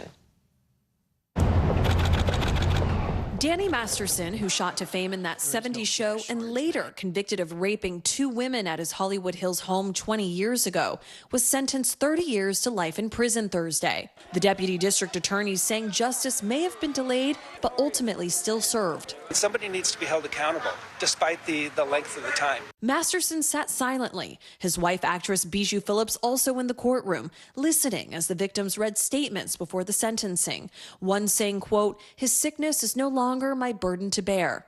After delivering her decision, the judge telling Masterson, "You are not the victim here. Your actions 20 years ago took away another person's voice and choice. One way or another, you will have to come to terms with your prior actions and their consequences." Masterson was known for starring as Stephen Hyde for 8 seasons on that 70s show, alongside Ashton Kutcher and Mila Kunis. He is also one of the Church of Scientology's most prominent members. In 2020, Masterson was arrested after 3 former members of the church accused him of rape between 2001 and 2003. One of the victims saying they waited to come forward because of threats from the controversial church. The actor, who did not take the stand, has denied raping the women. The third accuser's case ended in a mistrial. The Church of Scientology has said the church has no policy prohibiting or discouraging members from reporting criminal conduct of anyone, Scientologists or not, to law enforcement. Following the sentencing, Masterson's lawyer insisting the convictions would be overturned. The errors which occurred in this case are substantial and unfortunately led to verdicts which are not supported by the evidence. Actress Leah Remini, a former Scientologist and vocal critic of the church, was also present in court during the sentencing, saying in a statement after court that she was relieved to see Masterson finally behind bars. All right, Chloe, thank you so much. Thanks so much. All right, let's get to some financial headlines now. It looks like Goldman Sachs might be gearing up for a fresh round of layoffs. CNBC's Silvana Henao joins us with that and other money news. Silvana, good morning. Hey, Joe. Hey, Stephen. Good morning to you. Yeah, so Goldman Sachs is reportedly planning a new round of job cuts for employees who are deemed underperformers. The Financial Times says the cuts could come as soon as next month and result in between 1% and 5% of staffers losing their jobs. This is an annual practice Goldman Sachs conducts as part of performance reviews. The report comes as Goldman CEO David Solomon pushed back against critics over his leadership style and strategy. He tells CNBC he doesn't recognize the caricature they're painting of him. BMW is dropping its controversial subscription for heated seats. Last year, the automaker started charging owners in some countries $18 a month for that option, which used to be a standard feature. BMW telling autocar drivers didn't take the idea, and it plans to focus on paid software options such as assisted driving and parking. And eBay will give sellers the option to create product listings from just a photo using generative AI. The company believes the AI product listings will help speed up the selling process, especially for new merchants who may feel overwhelmed. The new tool uses pictures uploaded by sellers to fill in information such as a product title, a description, item category, and other key things that buyers may want to know. I'm scared of AI, but I like this idea. So you just put a photo there and then it figures out all the descriptions like. and everything like that? I think that sounds lazy, but you know, maybe. but if you're busy. Know, if you're overwhelmed, but you know, but there you go. We'll see how it goes. It seems like he could go way wrong. Right. We'll see. Make some interpretations. Like, We'll have to see. All right, Savannah, thanks so much. You got it. Coming up, we are getting you weekend ready on this Friday morning with your can't miss list. Yeah, it's all the latest and greatest in the world of entertainment, including a brand new album from Olivia Rodrigo. It's got the critics all in their feels. More on that next.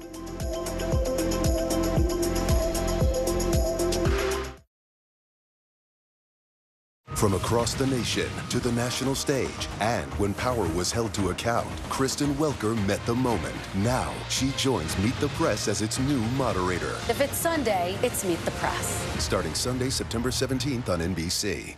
Hey, I'm Hallie. It's good to be with you tonight. The debt ceiling. Here's why this matters. Please, please don't have your eyeballs glaze over. Here's why this matters. Talk to us about what we're supposed to call this. Is it a bailout? Is it a backstop? There's a difference because it matters whose money is being used to prop up these banks. We think we're getting close to this news conference. I will be honest with people. This is like an awkward moment where we think we're like right there. You're going to have to like tap dance with us maybe a little bit. I do have my tap dancing shoes on, not to worry. People really don't know what's going to happen. Nearly a dozen hours after the eye roared ashore. More good people than bad people, you know, right? There is some late-breaking news 4 hours into the Iowa caucuses by the man with everything. All right, it just did too.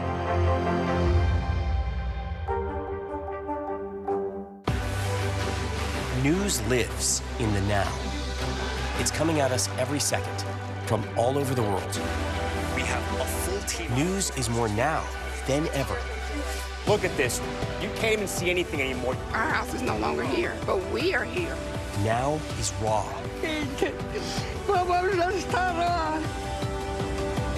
Now is real.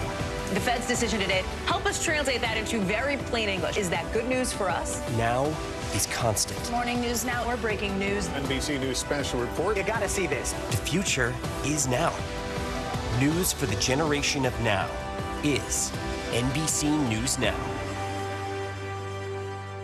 Chief White House correspondent Kristen Welker joins me now. From across the nation What is the #1 issue for you? to the national stage, The work your son has done. Was anything about those relationships inappropriate or unethical? when critical votes were counted, Still too close to call. and when power was held to account, Is abuse of power an impeachable offense? Kristen Welker met the moment. Now she joins Meet the Press as its new moderator. If it's Sunday, it's Meet the Press. Starting Sunday, September 17th on NBC.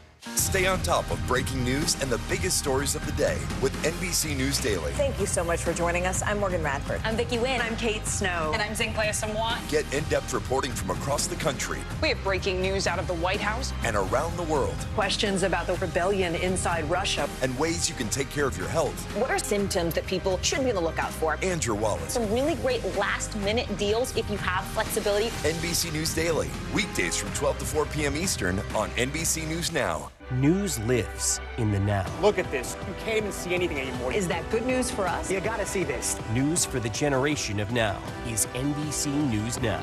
Fire has grown leaps and bounds. You see behind me is typical. How you doing? Pretty bad.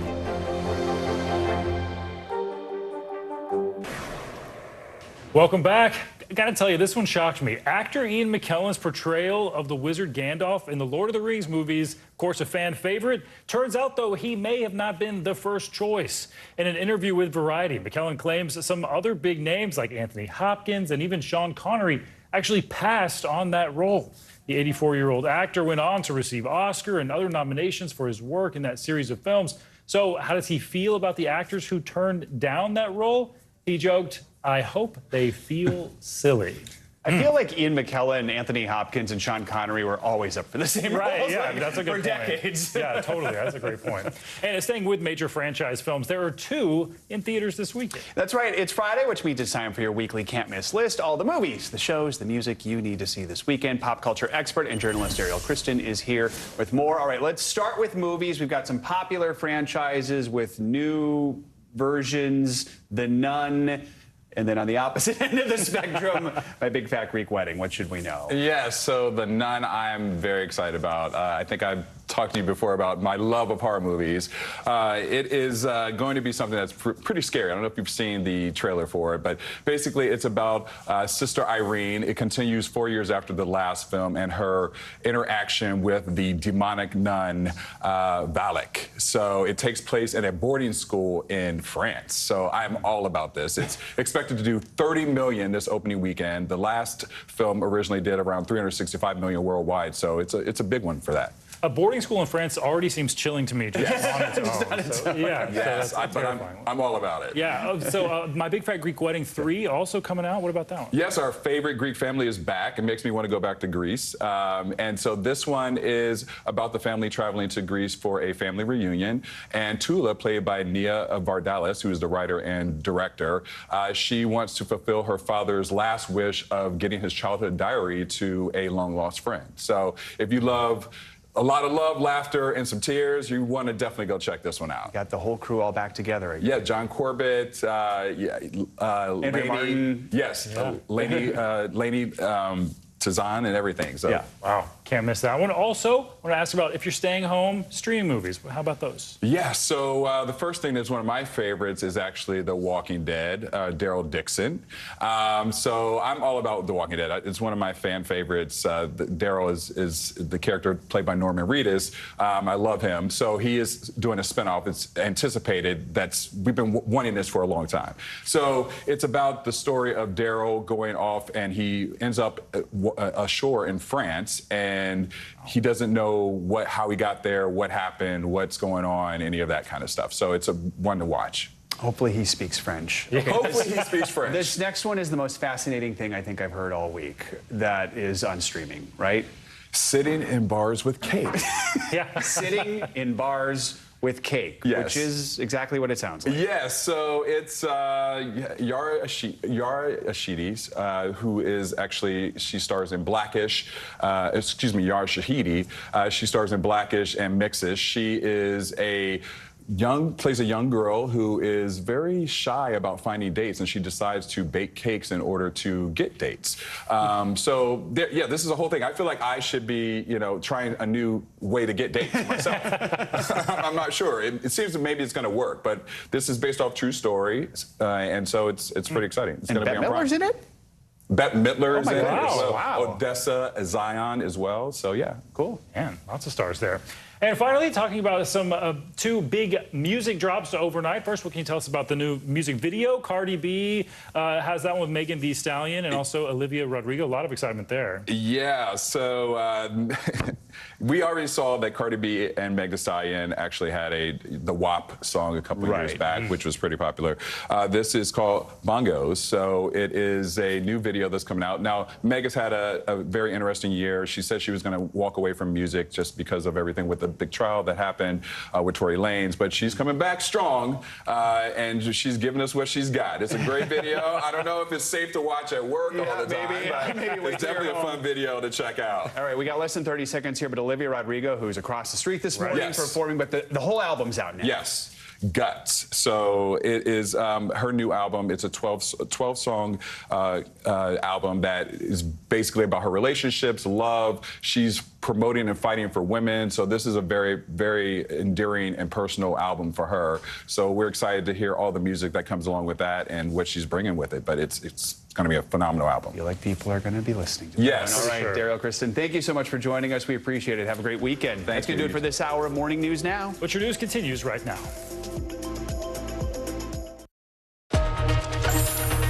Hi, everyone. Happy Friday. We're so happy you could be with us. I'm Vicki Wynn. Thanks for joining. I'm Morgan Radford, and NBC News Daily starts right now.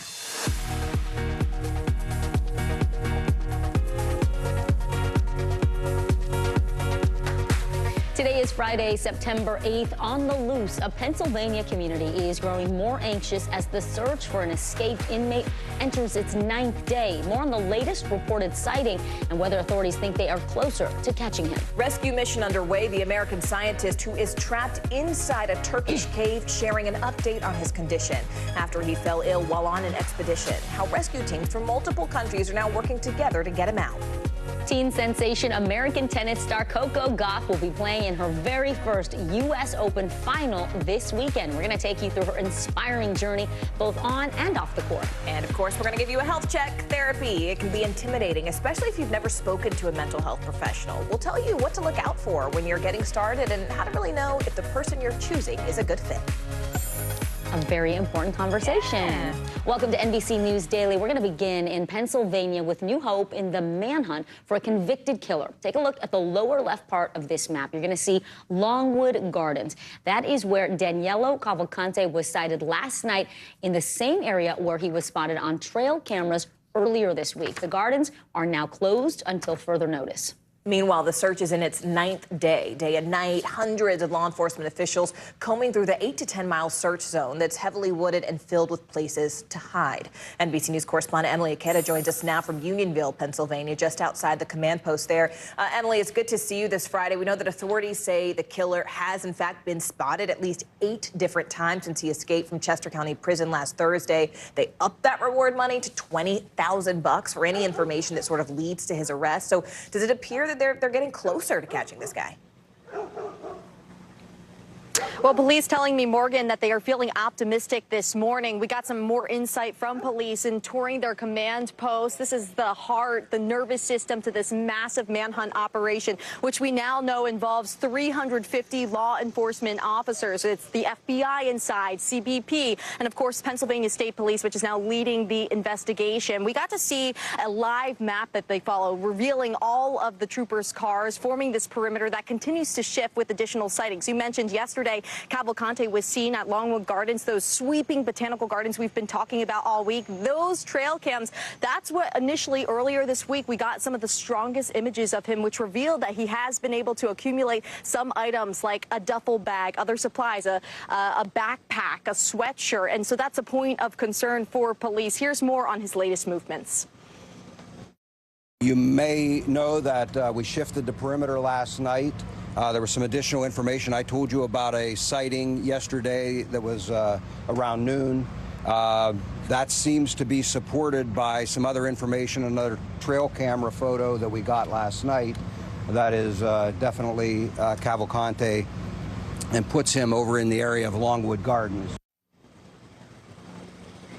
And all All week we've been talking about the difficult terrain that police have to contend with, but also Cavalcante, this really thick wooded area in the suburbs of Philadelphia, in this area that they're having to go through. Well, apparently, according to police, he is somewhat familiar with this kind of terrain. Back in 2017, after he reportedly shot and killed someone, he eluded authorities in the jungle region of his native country, Brazil, before coming and fleeing to Puerto Rico and here in the U.S., guys. Yeah, Emily, 9 days is a long time to elude capture for someone like this. We also understand that family members of Cavalcante's victim are now under 24-hour police protection inside their home. How close are they to the search area, and how are they doing?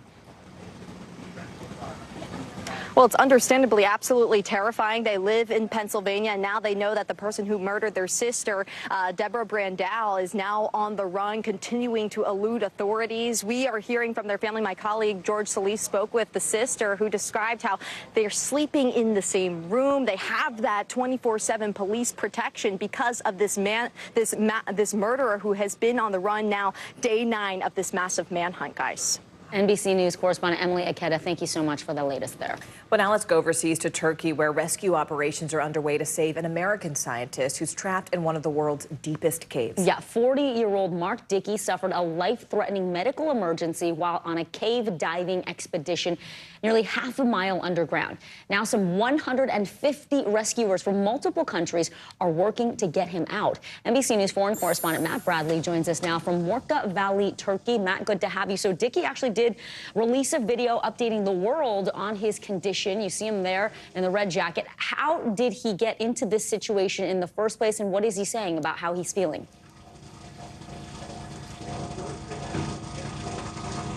Yeah, well, what we're hearing, Allison and Vicky, is that, that he was down there as part of essentially an exploration group that was trying to map this cave. This cave was only recently discovered. We spoke just here with a gentleman who was with Mark Dickey, who said he discovered the cave back in the 90s.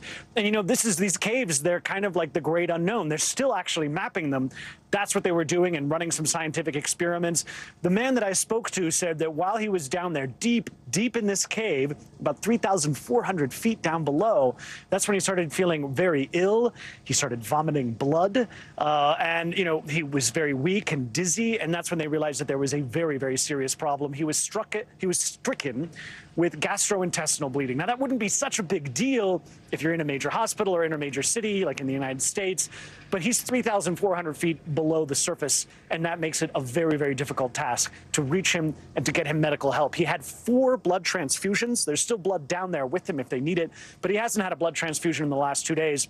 And as you mentioned, we just heard from him. He released a video of himself speaking just yesterday, and I think you'll agree he doesn't look ill, but he kind of explains a little bit. Here's what he said. As you can see, I'm up, I'm alert, I'm talking, but I'm not healed on the inside yet, so I'm going to need a lot of help to get out of here. So again, guys, he doesn't look like a sick man in that video, but the fact is it's internal bleeding, and that's one of the risks that he's facing and one of the real challenges. Guys? Hey there, Matt. Morgan here. You described some of the challenges there, but I mean, ultimately, this has been called one of the largest cave rescues ever attempted. So just how complex is it, and sort of what does that mean about the timeline for how likely they could get to him? Yeah, I mean, the folks that we've been speaking to here, Morgan, they've been saying that you could count on your hand the number of times that a cave rescue has been done below 1,000 feet. It's just that risky. Now, one of the things that they're trying to do is they're actually having to use small-scale, safe explosives to try to shear off some of the facades of some of the cave walls so that they can fit a stretcher or whatever method they choose to use in the end, which could be within the next couple of hours, to try to extract him. So they have to blast through some of this cave in order to safely get him through some of these tight corners and some of these really narrow corridors. Wow, guys? That's a lot to think about. NBC News foreign correspondent Matt Bradley for us. Matt, thank you. Well, the president of the United Auto Workers is sounding the alarm about a possible strike that could have massive economic implications. The union is negotiating new contracts with Detroit's big 3 automakers, Ford, General Motors, and the owner of Chrysler, Stellantis. But those negotiations, they aren't really going well. The president of the UAW, which represents nearly 150,000 workers, is calling GM's latest proposal insulting. Both sides have less than a week to make a deal, avoiding a strike that could cripple one of our nation's largest industries. NBC News News correspondent Noah Pransky joins us now. Noah, how likely is it that we avoid a strike here? So you said they aren't going well, and that's the appearance, but there's a caveat. I'm going to get to that in a second. So UAW, what they're looking for, more wages, of course, better retirement benefits, also shorter work weeks. They also want to be assured that they're going to be part of the EV transitions as we move forward. They acknowledge they won't get all of those things, but when GM offered a 10% raise and some bonuses this week, they said this is insulting, you're wasting our time. Now, the caveat here, most potential strikes never actually happen because 95% of the negotiations happen in those final 5% of hours before the deadline. The deadline, 11:59 p.m. next Thursday, so that's what we're watching as we move forward. So we still have a little bit more time. Now, I want to ask you about this. In July, the price of new vehicles finally dropped after a year of prices that were just out of control.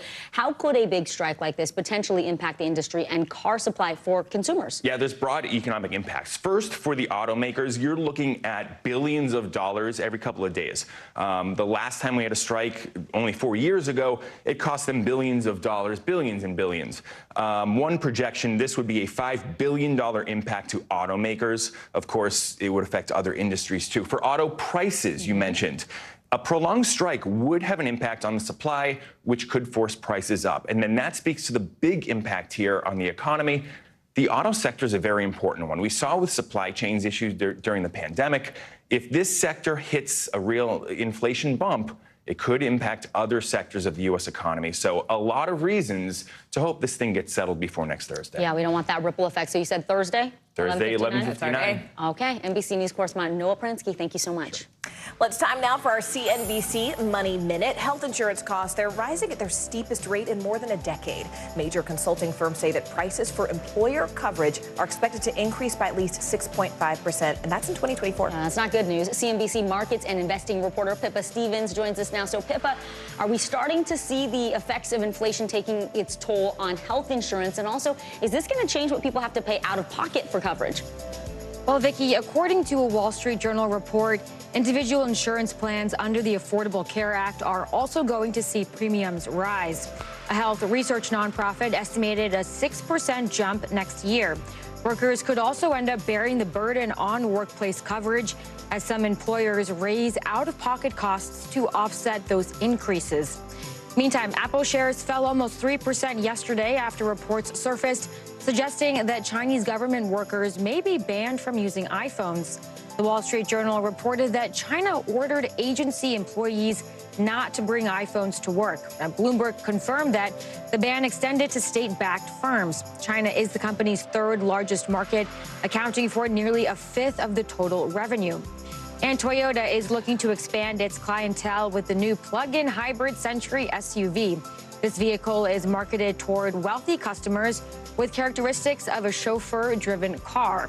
This is the manufacturer's most expensive domestically produced car, with prices starting at $170,000. That is pretty expensive. I'd say so. It looks like a pretty nice ride, though. Yeah, starting price. I know. Well. Oh, man. All right. CNBC Markets Investing reporter Pippa Stevens. Pippa, thanks as always. Thanks, Pippa. All right, coming up, we've got this shocking new video that shows 12 teenage inmates overtaking a prison. How this chaotic event unfolded. You are watching NBC News Daily.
Emmy Award-nominated journalism, is streaming free on NBC News Now. We're coming on the air with breaking news. This is where Carrie is located. See the bright Morning, right behind me, there were little ones included, and you realize the dishes you eat. Allegations of Russian war hunting.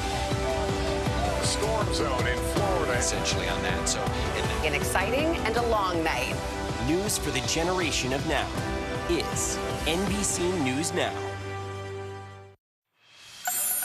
All right, so you're going to want to see this. Last October, an Ohio youth detention center in Ohio, it was taken over by a dozen inmates. Newly released surveillance video shows the inmates breaking out of their rooms, destroying cameras, and threatening the staff with weapons. Here's NBC News correspondent Jesse Kirsch with a shocking look inside. Our first look at dramatic video from inside an Ohio correctional facility, showing the chaotic moments teenage inmates overtook the facility. The kids are running the place. Our hands are tied. Officials say last October, 12 youth inmates stole keys from a staff member and broke out of their rooms at the Indian River Juvenile Correctional Facility. The newly released surveillance footage capturing the chaos on camera. Teens smashing computers, trashing rooms, and even destroying security cameras before barricading themselves in a classroom, threatening staff with makeshift weapons. A special response team moves in with pepper spray, bringing the standoff to an end after an agonizing 12 hours, resulting in what officials say was nearly $300,000 in damage. One staff member who spoke anonymously to NBC's Cleveland affiliate, not shocked by the violent outburst. Surprising to me, no. I mean, I see the stuff every day. The public doesn't realize it, but anybody that works there does. This uprising coming just days after officials say a corrections officer was brutally attacked by a young inmate at this same facility. I felt tugging and punching and hitting, but I couldn't see where it was there because he had hit me on this side of my face. According to our affiliate, the attack was sending David Upshaw into kidney and heart failure as he spent 3 weeks in the hospital. Just by the grace of God, I didn't die or get injured worse. This wave of violence leading to calls for change. Last year, the Ohio Department of Youth Services implemented new safety protocols, including body cameras and pepper spray for some staff members. They're afraid to use the pepper spray because then they're under investigation, and numerous ones have been put out or quit or left or had the spray taken away from them because they've used it. Some employees say staffing shortages are leading to a rise in these violent incidents. According to the Department of Youth Services, the number of assaults increased over the same time period from 2020 to 2021 and again from 2021 to 2022. They can't keep the new staff in. The new staff come in and see what things are happening and haven't dealt with this kind of situation or worked this kind of work before, are scared and they quit and leave. Jesse Kirsch, NBC News. Scary situation. Well, a California man was trapped in his car for nearly 5 days after it plunged off a 100-foot cliff. Now that driver is speaking out about his miracle rescue from a roadside ravine. NBC News correspondent Miguel Almaguer has our report. This is the moment rescue teams finally pulled 68-year-old Calvin Smith to safety. Using ropes and a basket, the great-grandfather was lifted up a steep cliff after spending nearly 5 days trapped at the bottom of a ravine. I kept asking God, please don't let me die here. Please don't let me die out here. Speaking to KTLA from his hospital bed where he's recovering, Smith says he was driving these remote mountain roads outside Los Angeles when his truck careened off a cliff and plummeted 100 feet down. Someone was ejected from the vehicle, out of the vehicle, conscious and breathing. Out of sight, without food and water, the father of 10 thought of his family as he waited day after day for help. Talking to God and asking him to allow me to live. Most of all, I was terrified.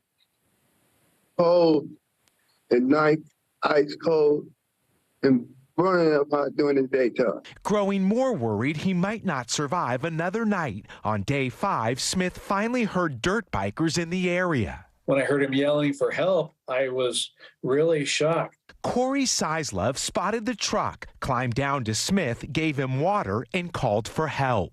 Do you think it was a stroke of luck or miracle that you came across him?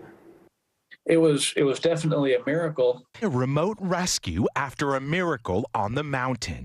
Miguel Almaguer, NBC News. Gosh, I tell you, heroes come at times when you least expect it, and After they're most 5 needed. days. Thank God he was there just in the nick of time, truly. And that he had the courage. Wow. All right, well, later on this hour, Coco Gauff's hard-fought victory brings her one step closer to a U.S. Open championship. We'll tell you how the star player won her semifinal match despite an hour-long delay. You're watching NBC News Daily.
People are stressed when they're going out and flying. Why should they trust you? You're now in this long-anticipated counteroffensive. How's it going? What's the goal? What will you offer voters that former President Trump will not? News for the generation of now is NBC News Now. Our exclusive report from Alaska. As tensions rise with Russia and China in the air, is the threat level increasing? This is part of our continued reporting on how the military is defending the North.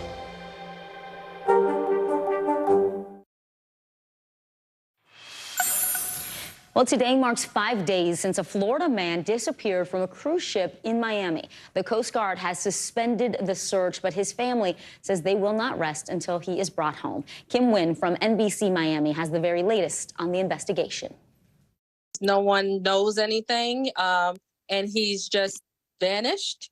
It's just unbelievable to me, because people don't vanish. Danielle McGrath says the past few days have been unnerving for her and her family. All of our emotions are up and down right now, all of us. Her brother, 26-year-old Kevin McGrath, a father of two, has been missing since Monday. He was last seen in his cabin Monday morning around 7 a.m. on a Carnival cruise ship heading back to Port Miami. The trip, a birthday celebration for their father. The whole point of the cruise was to celebrate my dad's 60th birthday, and it was a big group, about 40 people. McGrath says later that Monday morning, as the cruise was ending and passengers were disembarking, the family gathered for breakfast, but Kevin never showed up. When it's time to meet up for breakfast, no one can find him. She says family members searched all over the cruise ship. He wasn't in a room, and then no one could find him. No one. Once they reported him missing, the U.S. Coast Guard was contacted and searched the water by helicopter. Miami-Dade police are also investigating, but have no leads.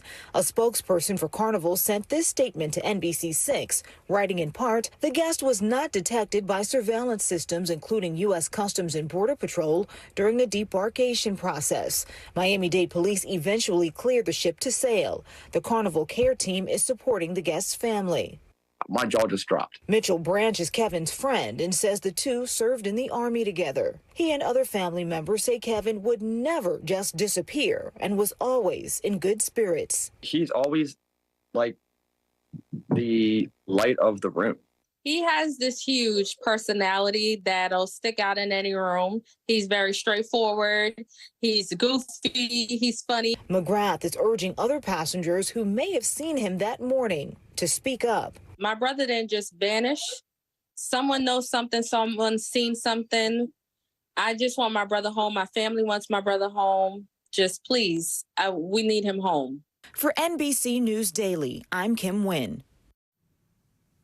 A social media trend has come to an end. The company who makes the extremely spicy tortilla chip for the One Chip Challenge is pulling the product from store shelves. The announcement all comes after a Florida child was suspended for bringing one to school. Joel Lopez from our West Palm Beach affiliate WPTV spoke to the child's parent about the suspension. It's a tortilla chip. It comes in a coffee box. As potent as it looks. It's scary in itself. Parents like DeAnton Patrick. This says keep out of the hands of children.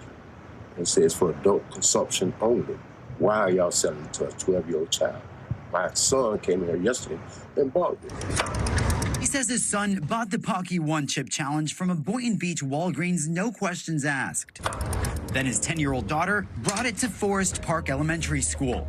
Boy, it took a piece of it, bit it, ate it, and one just touched it and I guess touched his eyes. Just one chip sending 6 students to the nurse's office and his daughter suspended for the week. Do you have the chip box with you? No, sir. They kept it because they needed it for evidence at the school. It's all part of the social media challenge, daring people to eat the spicy chip made from Carolina Reaper pepper and Naga Viper pepper, both at the top of the charts on the hot scale. I'm worried about the 6 kids because they consumed the chip. It could have been a younger child.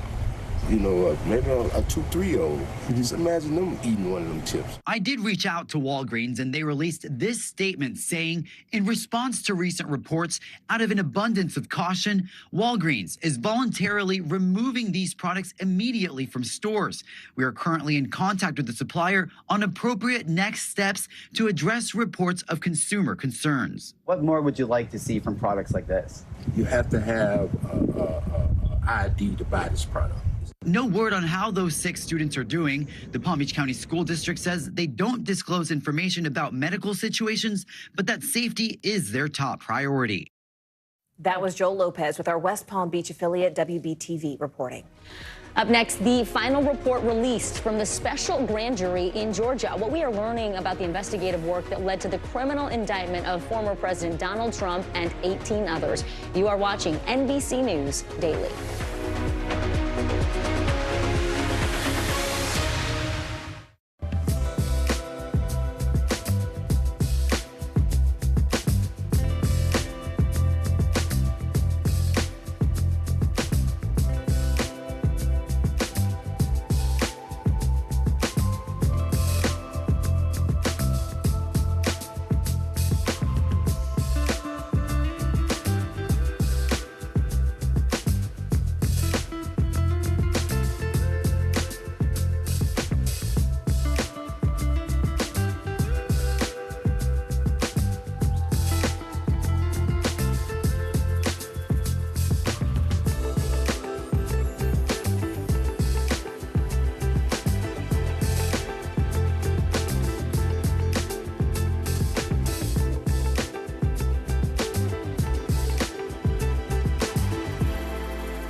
Thanks for tuning in. I'm Gotti Schwartz. Here are the stories we're following tonight. Storms keep coming here in California. The U.S. government just declassified this video.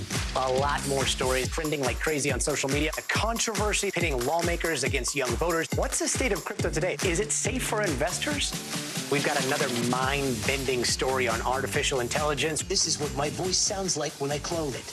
That wasn't me. You gotta see this. Stay tuned now, weeknights at 8 Eastern, 5 Pacific on NBC News Now. We are so glad you could join us this Friday, and welcome back. I'm Morgan Radford. I'm Vicki Nguyen. Here's what's making news right now. North Korea staged a christening ceremony for what it claims is a nuclear-attacked submarine that can counter the United States. The Korean Central News Agency says the new sub is capable of launching nuclear weapons from underwater. But South Korea's military insists the North is overhyping the vessel's capabilities, saying, quote, there are signs of deception or exaggeration. A $50 million renovation of the White House Situation Room is now complete. The White House director for the 5,500 square foot complex says it was needed due to heavy wear and tear over the last 16 years. According to officials, the room where President Obama monitored the raid that killed Osama bin Laden was fully preserved and sent to the Obama Library. And Adriana Kugler is now the Federal Reserve's first Latina governor in its 109-year history. The Colombian-American economist was confirmed by the Senate yesterday. She was President Joe Biden's nominee to join the board, and she served as the Labor Department's chief economist during the Obama administration. All right, well, there's a stunning report out today about the election interference case down in Georgia that led to the indictment of former President Donald Trump, as well as 18 others. Yeah, here is the key takeaway. A special grand jury recommended charges against 21 other people, and one of the most notable, South Carolina Senator Lindsey Graham. MSNBC anchor Katie Fang following it all for us. Katie, great to have you today. So who are some of the other notable names in this long list, and could they be indicted now? Why haven't they been charged? So some of them are definitely still within the crosshairs of possible criminal trouble, but some of the notable names, sitting United States Senator Lindsey Graham, former United States Senators David Perdue and Kelly Loeffler, and we can't leave out Michael Flynn, as well as Cleta Mitchell, Lynn Wood, and the sitting Lieutenant Governor of Georgia, Burt Jones. I mean, you know, these names are particularly prominent because they're politicians. And that is, I think, part of the analysis here. Why were politicians involved with Donald Trump? Why were lawyers also involved trying to help Donald Trump overturn the election results of the 2020 presidential election? And so this special grand jury was particularly eye-popping this morning. And if I'm those particular individuals, I'm still a little bit nervous. And Katie, I mean, Trump claims that he's the victim of political persecution. In fact, on Truth Social, he posted saying that it looked like they were going after anyone who happened to be breathing. Does it seem like a Fulton County DA sort of that she drew the line here by deciding not to go after his political allies?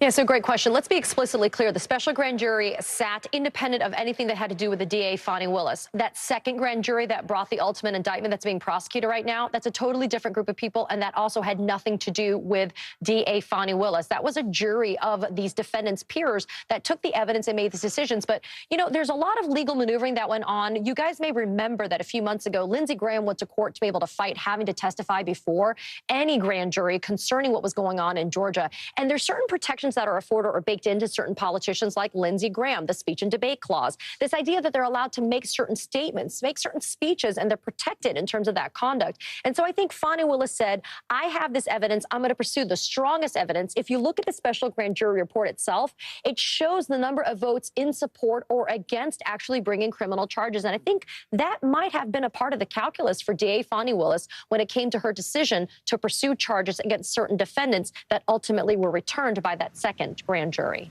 All right, MSNBC anchor Katie Fang joining us live. Katie, you've been following this from the beginning, camping out down in Georgia, now back in Miami. We can't thank you enough for your reporting. Well, Morgan, world leaders are gathering in New Delhi today for the annual G20 summit. It is set to officially get underway tomorrow, but President Biden touched down there this morning and met one-on-one with Indian Prime Minister Narendra Modi. NBC News senior White House correspondent Kelly O'Donnell is there in New Delhi for us today. Great to have you, Kelly. So we know Russian President Vladimir Putin is skipping the summit. This is the second year in a row. Chinese President Xi Jinping also not going to be there either. What does that mean for this gathering as a whole, especially frankly, when a lot of the focus this weekend will be on those two countries?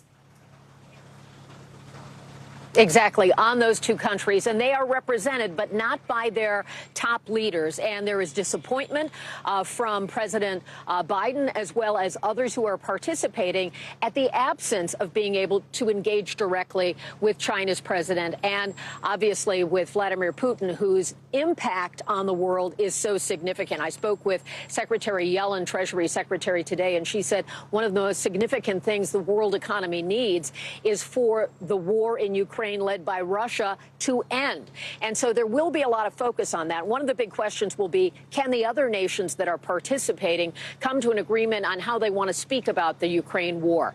While they do want to see the war, and there are some differences among these democracies and strong economies about how to talk about that. But there is much other work for them to do, and a lot of it does focus on the impact of China on the global economy and trying to bring support. And part of why the U.S.-India relationship is so important is because India has a robust economy and a populous democracy, and so they are trying to get a greater identity and partnership here. But there are hurdles, including press access and press freedom, that are some constraints on how this is all being covered, which is important for how it gets around the world to the people of all these countries who need to learn what's happening here. Vicki? All right. We also know that the president is set to travel to Vietnam and Alaska in the coming days, so a busy schedule ahead. NBC News White House correspondent Kelly O'Donnell, thank you so much. 19-year-old American tennis star Coco Gauff swept the number 10 seed Karolina Muchova in last night's semifinal game of the U.S. Open, but not before a protester in the stands delayed the match by nearly an hour. NBC News correspondent Rahema Ellis joins us now from outside of Arthur Ashe Stadium here in New York City with the latest details. Rahema, I see you got your cap on. I see you've been watching all the games. Tell us what happened, and do we know why this particular man was protesting? Yeah, what happened was there were 3 people who were protesting against climate change here at the stadium last night, and one of them decided to cement their bare feet to the stadium floor. So authorities couldn't just pull him out or yank him out. They had to get paramedics here to figure out how to do this and do it safely. It took them all of 49 minutes to do that. Coco Gauff was up in the match, and now the biggest opponent against both of these tennis players at that point is time. They have to keep their momentum up, stay warm, stay loose, stay limber. And Coco has something to say about it after she actually won. Take a listen. It was done in a peaceful way, so I can't get too mad at it. Obviously, I don't want it to happen when I'm up or winning up 6-4, 1-0. I wanted the momentum to keep going, but hey, if that's what they felt that they needed to do to get their voices heard, I can't really get upset at it. So she took it in stride, and easy enough for her to do, Morgan, because in fact she did win, and now she's on to the finals. Let's talk about those finals, because you mentioned, you know, if she wins, she would be the 4th American woman to win the Open this century. So when is that final match for Heyman, and who's she facing off against? Well, that final match is coming up tomorrow afternoon, and she's number 6 ranked in the world. She's going to be going up against the number 2 ranked in the world, Arina Sabalenka from Belarus, and it'll be quite a match against these 2 people. This 19-year-old going up against a 25-year-old who has 1 Grand Slam victory in her belt already, and Coco is going after her first at just 19 years old. She is among the youngest American teenagers to ever face off in a U.S. Open finals here at Queens, New York. The last woman who did it, a little woman by the name of Serena Williams, she was only a tender 17 years old, and that was 22 years ago. It was 2001. And of course, just can you remember who she was going up against? Her the defending champion of the U.S. Open, and that was her big sister, Venus, who happened to topple her at that point. Gosh, 17 and now 19. Look at them go. We're so proud of them. NBC News correspondent Rahema Ellis. Rahema, thanks so much. All right, well, we know September tends to bring a lot of new beginnings, the start of a new school year, the changing of the seasons, and this weekend, it starts an exciting new chapter right here in our NBC family. That's right. Tomorrow, Saturday Today, is moving back to Studio 1A right here in New York City and welcoming a new member to the team. Legal correspondent Laura Jarrett will officially be joining Peter Alexander at the anchor desk. Both Laura and Peter are here with us in studio. Guys, we're so happy for you. Congratulations. Thank you, guys. We're excited. We want to get started. You know, like, feels like the night before college when you're just First day like of school. picking out your It does, outfit right? and excited. And it's kind of like, it's like work-wife dating a little bit, right? You're like trying to get to know each other, And know now like it's what your official. habits are, your things. It's going to be so fun. Yeah, I got to hang out with your actual wife, Allison, this morning at the Olivia Rodrigo concert. How good was And the that? girls. Right, and his girls. The first- had this so is- much And fun. her girls were there too. Yeah, they How were. fun was that? This is the first concert my daughters, 10 and 8, Same. have ever seen. I remember I saw U2 when I was a kid. That was like the big one. I'm like, this day is going to stick You'll with them remember it for the forever. rest of your lives. Yeah, for sure. Oh, I love that. So what are you guys most looking forward to in this next chapter? I think we just want to have a good time. You know, we cover such serious beats day to day. Peter at the White House, me covering all things legal, right? Everyone sees me for the most time on this set talking about an indictment or a double murder with Alex Murdaugh. And so I think we get to lighten it up a little bit on Saturday. We're going to bring some of our reporting for sure, but we're also going to have fun and, you know, hopefully bring people out to the plaza since it's now back in 1A. Yeah. We want people to come on down and have a good time with us. You're going to be a road warrior again. I'm going to be making the Home base is commute because I DC. keep this job at the White House Right. during the weekdays, right? And Yes. that's where my family lives, so I'll commute up here. But I think we're well positioned heading into 2024, right? She covers with all the indictments, law. I cover politics. We'll be watching the biggest presidential election of our lives again. But it's not, the Today Show's about much more than that, right? The ability to, like, this weekend we're going to talk about habits that you can, tools you can use to help your kids get some sleep again, right? How hard is it? You're a new mom. We get it. We trying to get your it. kids- Been there, done that. Oh, but Getting the little- T-shirt and the coffee mug. Lana is sleeping like a champ, though. Yeah, Her she's- baby is a she's the real truth. champ. We get a good 12 hours When the girls a get night. to be this age, right, and they're going back to school, and all of a sudden you're trying to convince them that bedtime returns to 8:30 or whatever. A lot of negotiations. Yes, There's a whole that's true. litigation that we've been doing. Litigation, I like you. Well, you're well prepared. Laura, what's something people might be surprised to learn about you or a side of you want to show off? Because I know you are a mom of 2 as well. Yes. But a lot of times we see you in that legal role, but you wear many hats. I know. I'm usually nerding it out with you guys, just like running through documents and things like that. But I think the Today Show is great. We were saying this morning, you can bring your whole self to the job, right? So we can talk about parenting. We can do a little bit of cooking. I have like a secret fascination with interior design, right? We can do all of those things. I have seen your office. It is very nice. I was going to say, Well, I get my tips from you, so, we're right? painting my daughter's bedroom. We might have to bring you down there and figure this thing out. We're coming up with these ideas right Exactly. now. All right, Peter, Laura, thank you so much. We're so Congratulations. excited to watch you guys. Starting tomorrow, don't miss it. You can catch Saturday Today tomorrow and every Saturday right here on NBC starting at 7 a.m. Eastern. We look forward to it, guys. Thanks. And straight ahead, finding the right therapist can be daunting. We have all you need to know to get the process started and to discover your best match. More NBC News Daily right after this.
still to come on the Channel 2 News. Well, the waters are certainly receding now. Still too close to call. Lester Holt reporting from Ground Zero, as it's being referred to. It is, in fact, a taste of freedom. The Haitian people know a little something about resiliency. What's the biggest risk right now? Some of the troops who have been proud. I want to welcome you to the first presidential debate. In fact, we've been told we can't go any farther. Here with some resilient folks. Let me get a hint.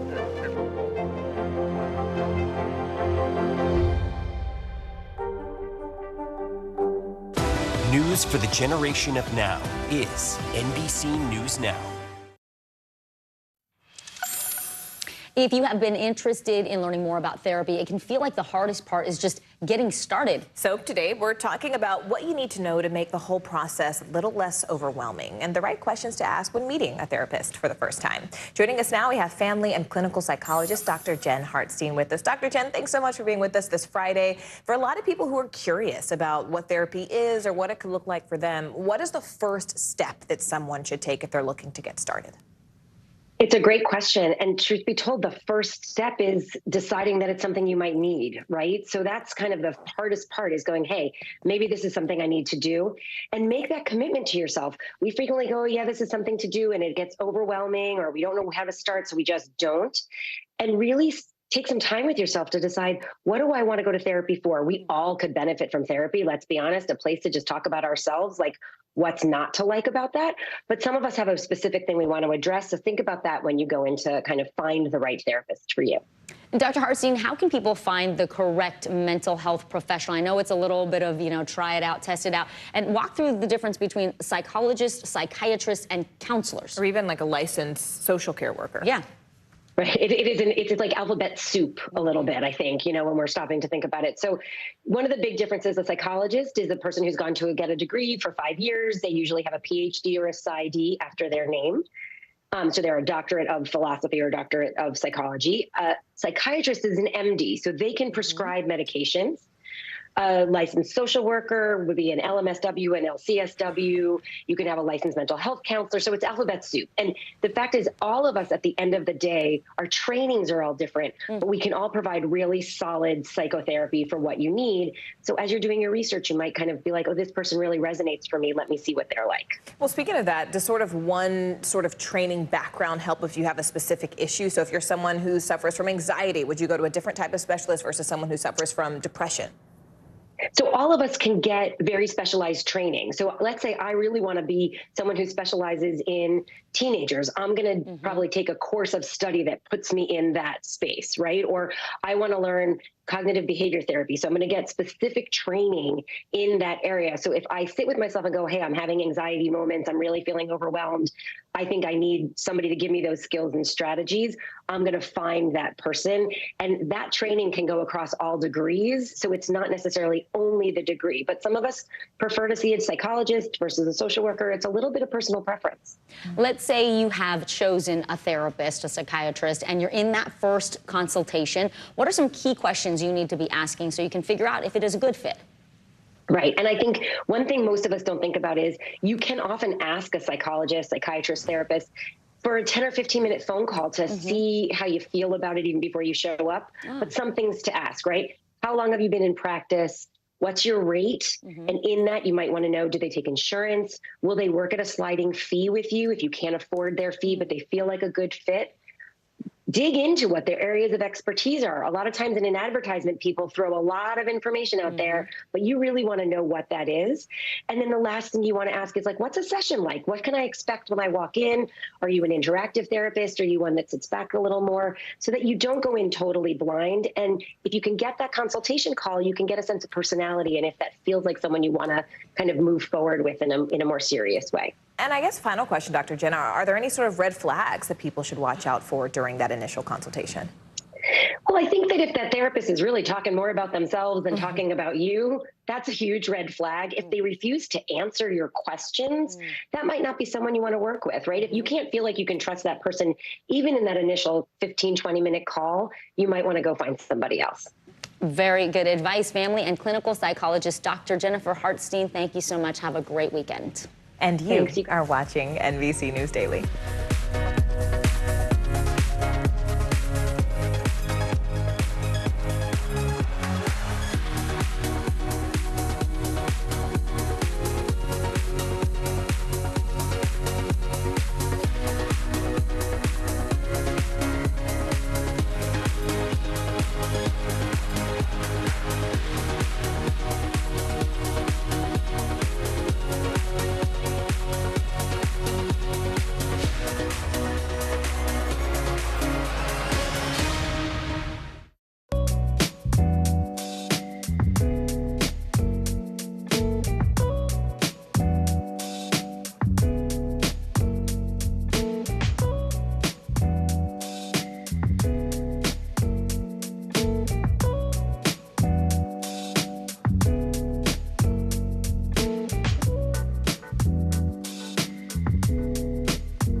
from across the nation to the national stage. And when power was held to account, Kristen Welker met the moment. Now she joins Meet the Press as its new moderator. If it's Sunday, it's Meet the Press.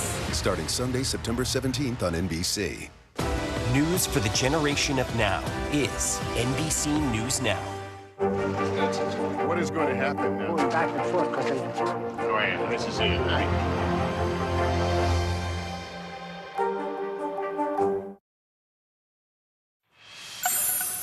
Curious Cardinals is a teaching platform that focuses on what topics make kids passionate to learn. NBC News correspondent Dylan Dreyer spoke with the creators about what inspired them to offer kids a wide range of atypical classes.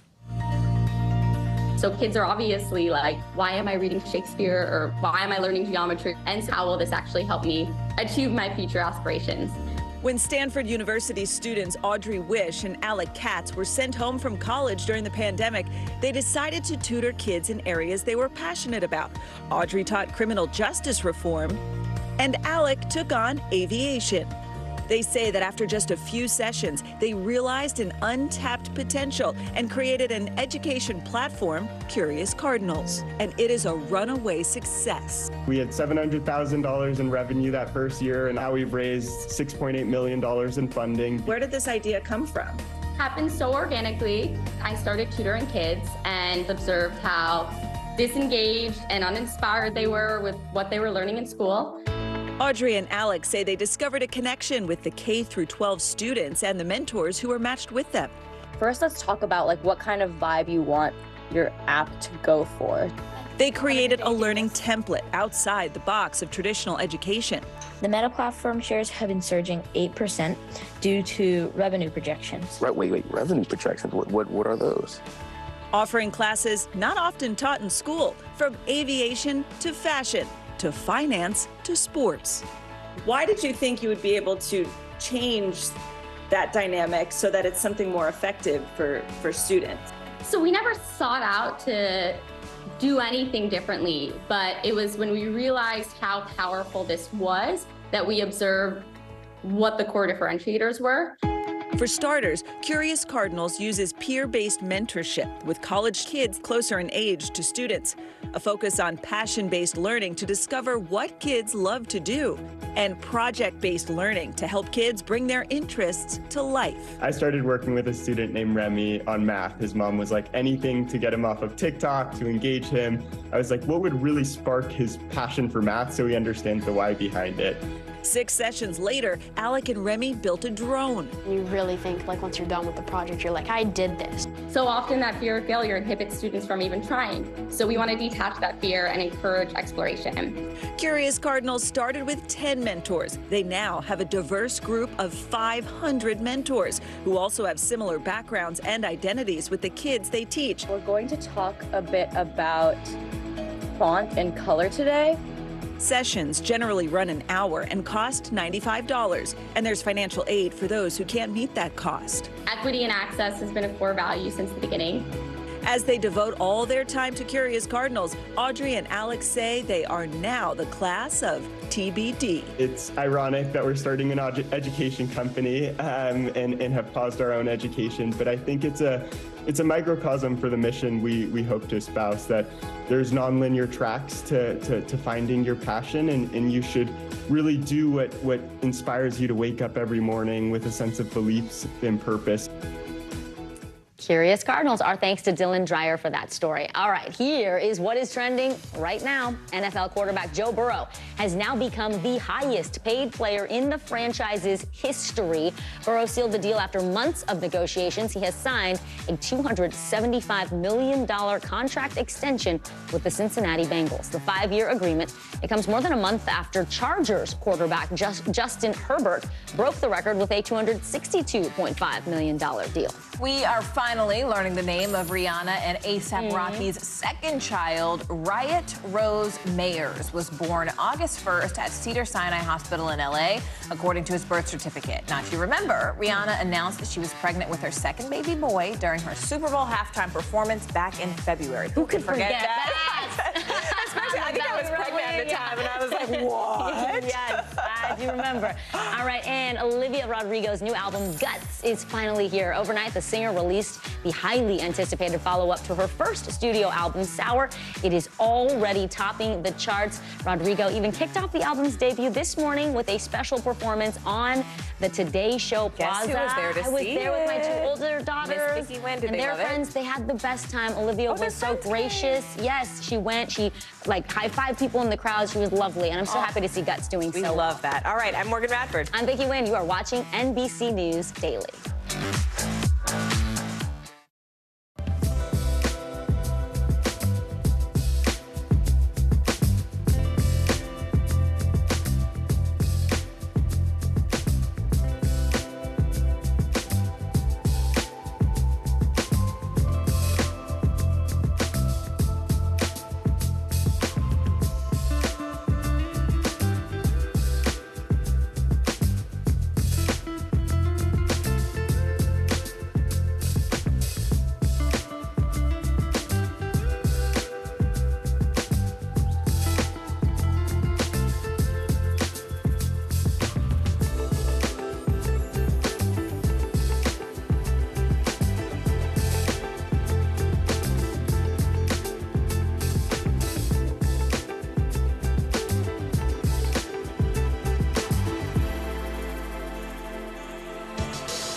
Hey, I'm Hallie. It's good to be with you tonight.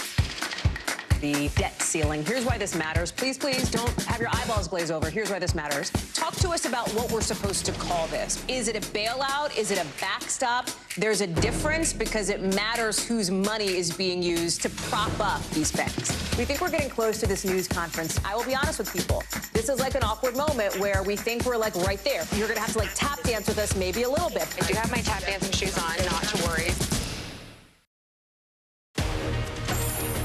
So glad you could join us this Friday, and welcome. I'm Morgan Radford. I'm Vicky Nguyen. NBC News Daily starts right now.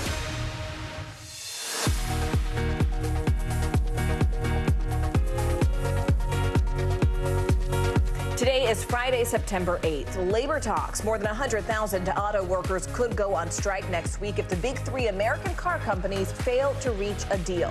Why the union called the latest offer from automakers insulting. Catching a killer, authorities have confirmed another sighting of the inmate who escaped a Pennsylvania prison last week. We'll take you to the headquarters of the all-out manhunt that is consuming the community. Scaling back with the school year now in full swing, a growing number of districts are experimenting with 4-day weeks. How the new schedule is impacting both the students and the teachers. Wow. Hitch a Ride. Uber is offering some brand new features launching today, designed to make it easier for parents to get their kids from point A to point B. I'm going to walk you through how it works with a special guest, my own teenage daughter. That's Emerson. Cannot wait to see that. Hey, Emmy. All right. Well, welcome to NBC News Daily. We start right now with a massive potential strike that could really cripple one of our nation's most important industries. Detroit's big three automakers and the United Auto Workers Union have less than a week to strike a deal on a new labor contract. But negotiations with Ford, with General Motors, and Stellantis the owner of Chrysler. They're far apart. The union, which represents nearly 150,000 workers, says that almost all of their members voted to authorize a strike if, in fact, a deal is not reached. There is some hope, though. The union says some progress has been made with Ford, but they haven't settled on anything. Negotiations with GM, the nation's largest automaker, those are growing tense, with the union president calling their proposal insulting, saying it, quote, doesn't come close to an equitable agreement for America's auto workers. The clock is ticking. Stop wasting our members' time. NBC News business and data reporter Brian Chung joins us now. So, Brian, bring us up to speed here. We know Stellantis is expected to submit its offer sometime today to the union. There is some progress potentially being made with Ford. We've got a ticking clock, though, 11:59 p.m. Thursday, Next Thursday into Friday, so it's not a lot of time. And by the way, Stellantis, we did actually hear that they got an offer on the table as of this morning, so we'll have to process through that. But look, the numbers bear out just how far the automakers are from the union. And when we talk about just yesterday, GM putting a proposal forth, well, they're proposing a 10% wage bump for their workers. They say, yes, we agree that our workers deserve to get a pay raise. But the UAW is asking for a 46% wage bump compounded over 4 years. That's something really important to note here. Okay. In addition to other things like a 32-hour work week instead of 40 hours and improved retiree benefits. So they are not in the middle right now, but we have to remember they're negotiating with 3 automakers and they have to get all of this done before next Thursday night.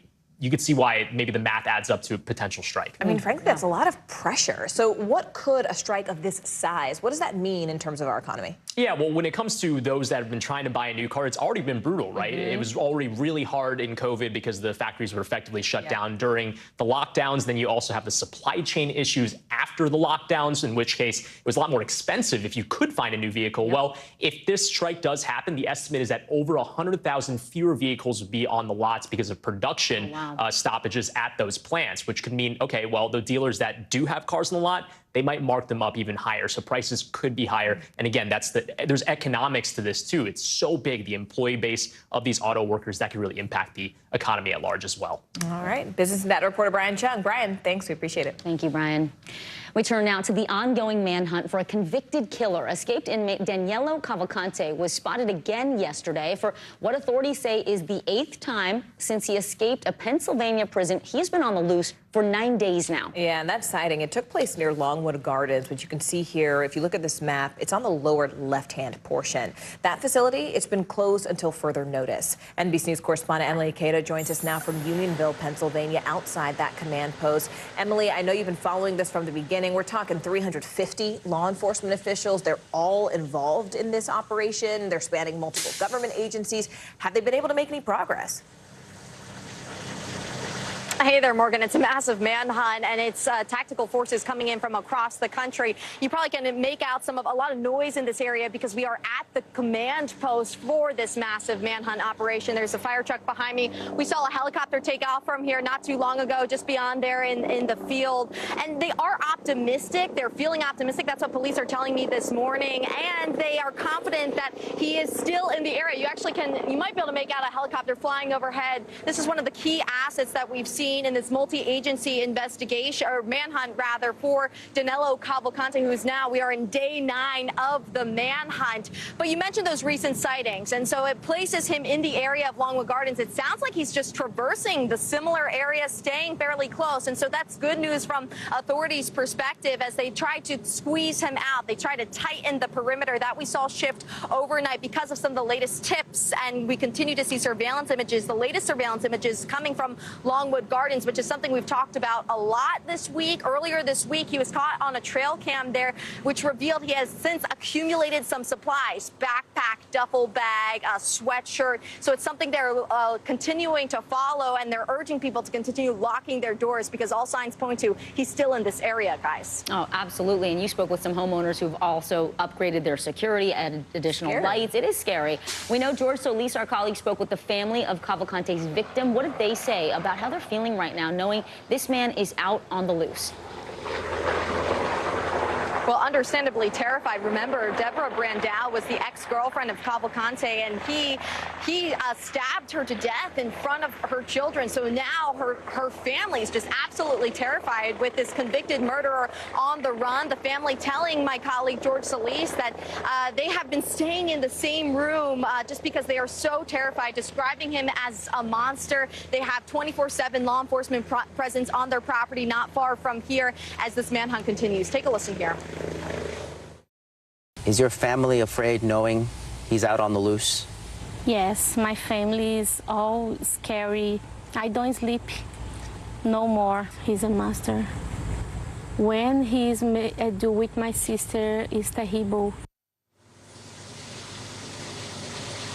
And a lot of residents in this area are taking extra security precautions. Just last night, we heard from police there was a reported burglary in the area. They are investigating to see if that was a result of Cavalcante seeking more supplies, trying to prolong him being on the run. The other thing I'll point out is these kind of dense wooded areas eluding authorities. This is familiar grounds for him. Remember back in 2017, Brazilian authorities, his native country, say he shot and killed someone and then evaded authorities in the jungle region of Brazil before escaping to Puerto Rico and ultimately coming here to the U.S., guys. Desperate and dangerous. NBC News correspondent Emily Aketa, thank you so much, Em. Well, it's been more than a week since American scientist Mark Dickey got sick and became trapped 3,000 feet below ground in a Turkish cave. Well, now more than 100 rescue personnel are working around the clock to help get him out. NBC News foreign correspondent Matt Bradley is in Turkey with the very latest on the rescue mission. So we're in southern Turkey, just outside the mouth of the Morka Cave. And as you can see, there's something of a tent city that's been growing just behind me. Now we're seeing rescue workers and experts flown in from around the world. But most of the teams that we're seeing here are Hungarian, Greek, and Italian, all of them coming here trying their best to rescue this American explorer, Mark Dickey, who's been trapped underground with a very serious medical condition for much of the past week. Now, he's had gastrointestinal bleeding. Now, that's not necessarily a serious condition if you're at a hospital or in a major city. It's almost routine. But when you're trapped more than 3,000 feet underground, it is a very serious situation. And as you can see, a logistical nightmare. Getting equipment down there is a real problem because of all of these rescue workers. They have to be expert climbers. They have to basically drop themselves down a very steep cliff into the cave. And if they try to come back up, they have to climb up using ropes. And according to the rescue workers that I've been speaking to, that's the easy part. This is a very difficult cave. I spoke with one of the people who was with Mark down underground when he developed this illness while they were on this original expedition. Here's what he had to say. There were some squeezes, which International Cave Rescue team, all of us, are working to enlarge some small passages, some small squeezes. After we've done that, I'm sure that we will take him out. So this is an important moment at this camp. Everybody here is waiting for the all clear from the doctors to say that Mark Dickey is able to be extracted from the cave. He hasn't had to have a blood transfusion in the last 2 days, which is a very good sign. And they're also waiting for the all clear from the rescue workers to say that they've cleared some of the tighter passages, sometimes using small explosives. We're told that this exhaustive journey, which could take several days, could begin as early as tomorrow morning. All right, thanks to NBC News foreign correspondent Matt Bradley. Okay, let's turn now to our CNBC Money Minute. Kroger is set to pay up to $1.2 billion to settle claims that it helped fuel the nation's opioid epidemic through negligent oversight of its pill sales. The retail giant says this settlement is not an admission of wrongdoing or liability. CNBC Markets and investigative reporter Pippa Stevens joins us now. Pippa, I mean, this is a pretty big deal. Tell us about the settlement. Yeah, Morgan. Well, this makes Kroger the latest company to agree to a massive payment for its role in the opioid crisis. CVS, Walgreens, and Walmart have all announced multi-billion-dollar settlements within the last year. Kroger will pay out the money to states and local governments. $36 million will be paid out to Native American tribes over the course of 11 years. Meantime, mortgage rates dropped for a second week, but still remain stubbornly above 7%. The latest data from Freddie Mac showed the 30-year fixed-rate mortgage dropped to 7.12% last week. But this was only among borrowers who put 20% down and had excellent credit. It comes after home prices ticked up in July for the first time in 5 months. And Spotify is reportedly working with some of the largest publishers in the U.S. to offer free audiobooks to some users. It would be part of a limited pilot program that would give subscribers 20 hours of listening at no additional cost. That's according to the Wall Street Journal. The company apparently wants to see if there is a demand for the content. Spotify got into the audiobook business last year with a catalog of 300,000 titles. As an Audible loyalist, I would definitely welcome this. Definitely. Yeah. A lot of us would welcome this. Know. All right. CNBC Markets and investing reporter Pippa Stevens. Pippa, have a great weekend. And with some companies trying a 4-day work week, how about a 4-day school week? Not sure about that. Not sure about that, Morgan. Well, teachers are loving it, Vicki, but not everyone is on board. That story is coming up next. You're watching NBC News Daily.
Hey, I'm Hallie. It's good to be with you tonight.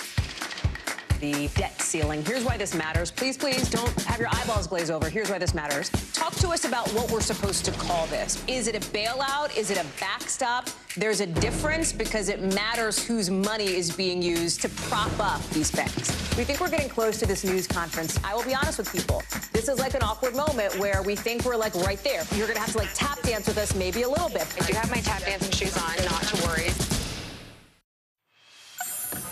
We almost always say the weekends are never long enough, but some school districts are actually doing something about that by introducing 4-day school weeks. Yeah, fascinating. I want to see how this all works. The increasingly popular schedule, well, it is an effort to boost teacher morale, to retain qualified teachers, and also to reduce costs. NBC News correspondent Priscilla Thompson is here with us now. So, Priscilla, we understand why people would be in favor of it, but not everybody is. That's right. The schools that have implemented this model say that they're embracing it. It's working for them. But there are concerns about what this means in terms of childcare on that extra day off. Also, how students will be getting fed potentially on that extra day off for those who rely on school lunches. And now there's new data that suggests it may not be a good fit for every school. Dear student, this is a little welcome note. In Ohio's North College Hill City School District, a new academic year is underway, and so is a brand new schedule. This year, students will report to school just 4 days a week, with Mondays set aside for teachers to plan and students to review and recharge. The new schedule, a result of what Superintendent Eugene Blahlik calls a decline in staff morale and a growing number of teachers calling out sick. We were dealing with a high absenteeism. Our teachers were burnt out, and myself and my administrative team, we often found ourselves coming over to the buildings to help support the teachers because we couldn't find subs. Blalock, looking for ways to help teachers feel less overwhelmed, researched the benefits of 4-day weeks. Within months, the district received permission to become Ohio's first to adopt a 4-day schedule. Teachers are excited. Teacher burnout is very real. We deal with students with so much trauma. We don't have an 8-to-5 job. We start here at 7:30, we leave at 3:30, but most of us are bringing stuff home. Mondays will hopefully enable us not to do that. Nationwide, there are now more than 1,600 4-day schools in 24 states. Administrators in DeKalb, Texas say 4-day weeks have enabled them to attract and retain more qualified teachers.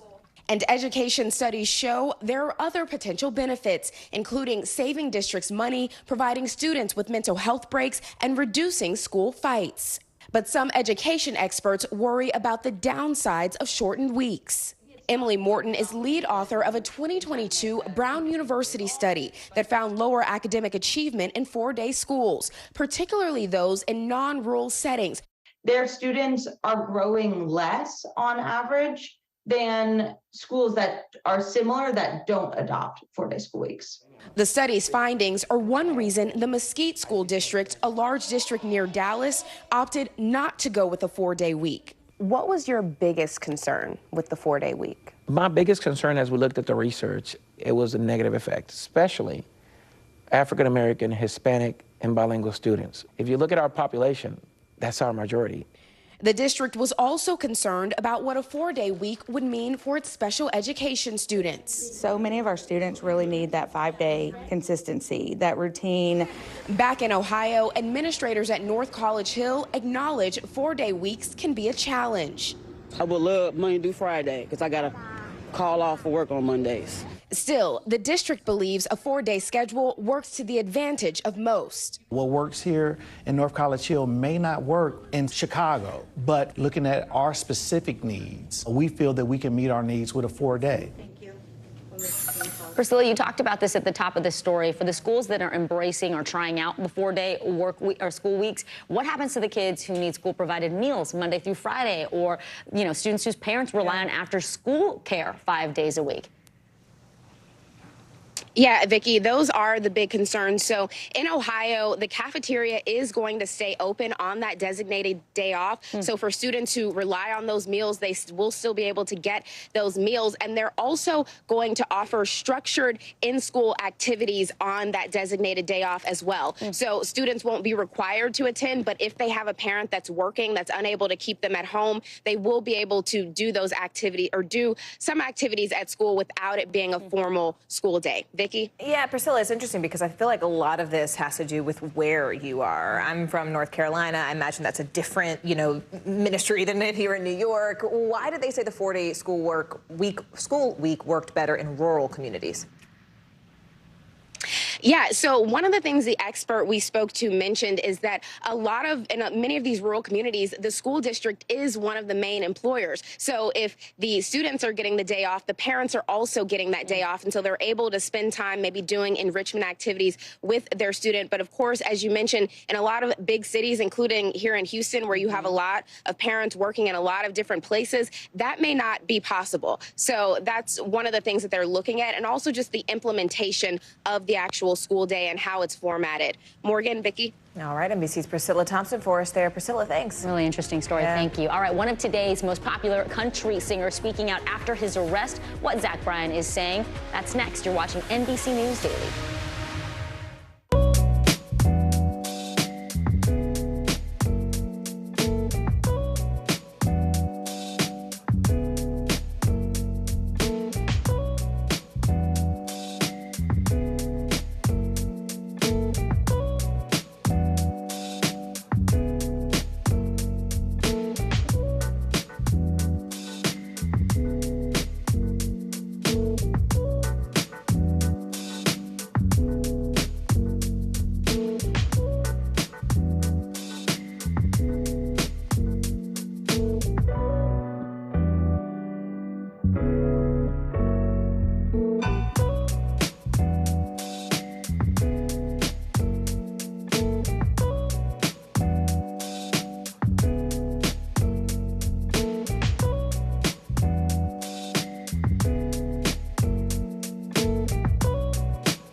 Emmy Award-nominated journalism is streaming free on NBC News Now. We're coming on the air with breaking news. This is where Carrie is located. See the bright morning. Right behind me, there were little ones included, and you realize the dishes should be allegations of Russian war crimes. A storm zone in Florida. Essentially on that. So an exciting and a long night.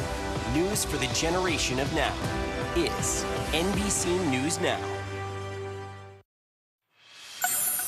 Well, it's back to school season, and this week, 20,000 asylum-seeking children started school right here in New York City, adding more strain to the nation's largest school district.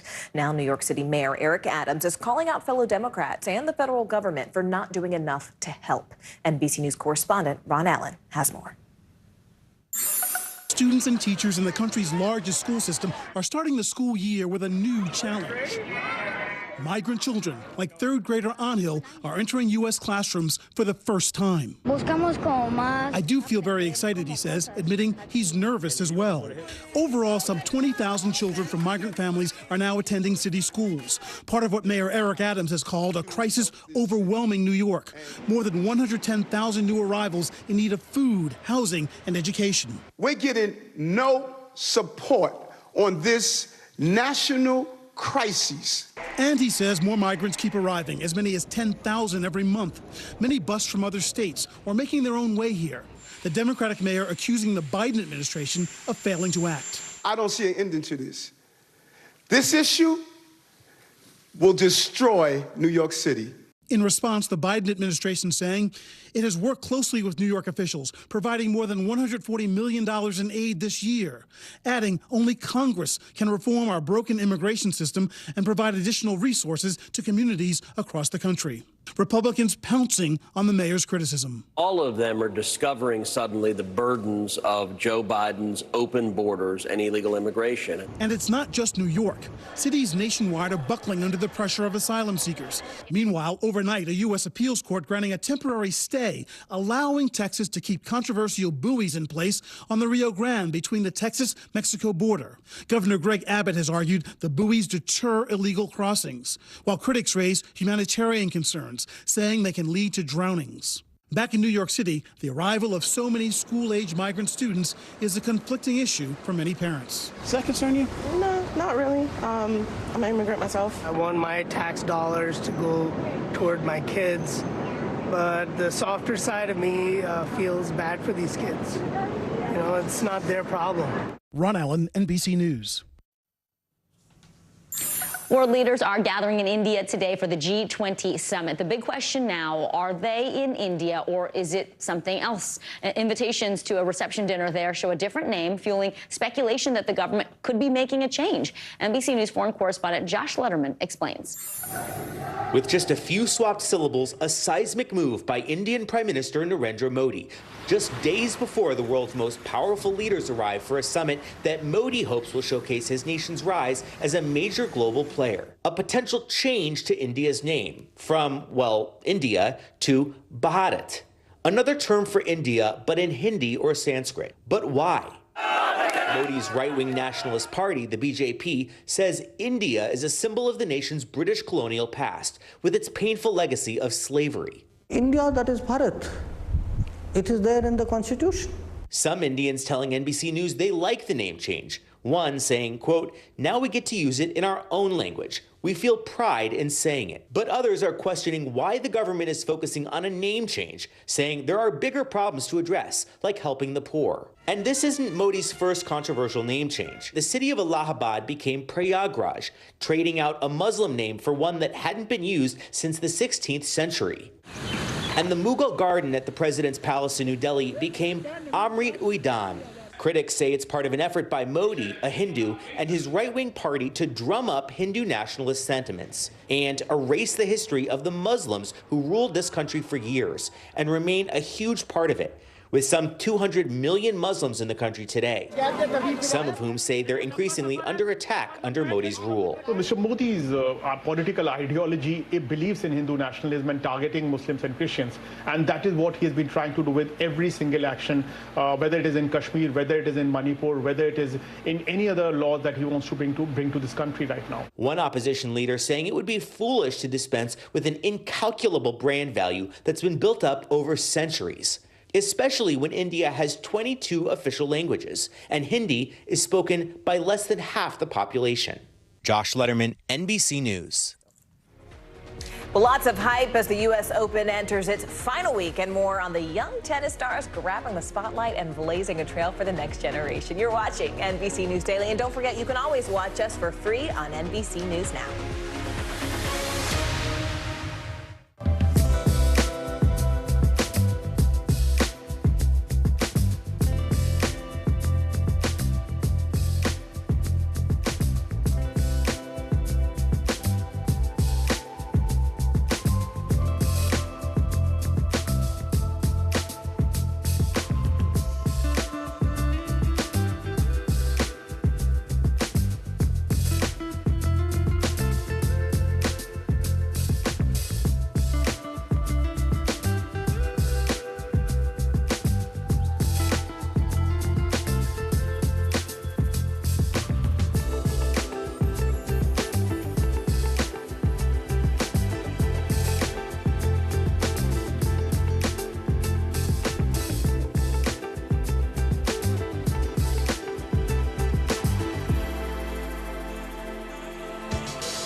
Nearly a dozen hours after the eye roared ashore. There is some late-breaking news. All right, it just is.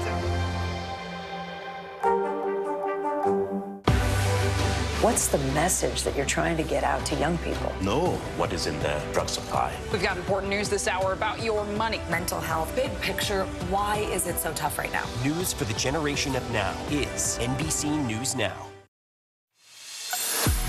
We're back on this Friday. Happy you could be with us. I'm Vicki Wynn. Thanks for joining. I'm Morgan Radford, and here's what's making news right now. Hurricane Lee, now a powerful Category 4 storm, with forecasters predicting dangerous beach conditions around the Virgin Islands, Puerto Rico, and the Bahamas this weekend. Now, it doesn't appear that the storm will make landfall, but the National Hurricane Center warned that swells will cause life-threatening surf and rip current conditions. That's all along the east coast of the U.S. beginning this Sunday. The storm will continue to strengthen as it moves northwest in the Atlantic. Team USA has been knocked out of the FIBA Basketball World Cup after a shocking loss today in the semifinals against Germany. The U.S. was an overwhelming favorite to win it all, but they lost after a poor showing in the second half by just 2 points. Germany will face off against Serbia to see who will take home the title. Team USA will battle for third place against Canada. Former House Speaker Nancy Pelosi running for re-election next November. The longtime California Congresswoman announcing today that she will run for another term after stepping down as House Speaker and party leader in January. The 83-year-old has served twice as House Speaker and remains the first and only woman to have had the job. We are learning new details today about the scope of the election interference case in Georgia. Well, it turns out a special grand jury recommended indictments for more than 36 people, but ultimately only 19 were charged, one of them being former President Donald Trump. NBC News senior Capitol Hill correspondent Garrett Hake is following all this breaking news for us. Garrett, Senator Lindsey Graham was one of the most notable names in that report. In fact, he just spoke to reporters in South Carolina. What did he say, Garrett? Yeah, that's right. Graham was among 3 U.S. senators at the time who the special grand jury had recommended face some kind of criminal charges at the conclusion of their investigation. Today, Graham said what he's been saying since 2020, that he was just doing his job as a senator. Listen. What I did was consistent with my job as being a United States Senator, chairman of the Judiciary Committee. We're opening up Pandora's box. I think the system in this country is getting off the rails, and we have to be careful not to use the legal system as a political tool. At the time, mid-November 2020, Graham made several phone calls down to Georgia. He sort of started investigating the possibility that he would hold hearings about election interference in that state. Ultimately, he voted to certify Joe Biden's election, has maintained that the election was more or less properly conducted since then. Several of the grand jurors had voted against indicting Graham and the other 2 senators. Even though they had a majority, it was clear that the DA in this case said, we're going to leave this one alone. It's just too many other legal issues to pursue it. You know, Garrett, we know the grand jury also recommended perjury charges for some witnesses. What else does the report show about that? And how is Mr. Trump, frankly, responding to all of this?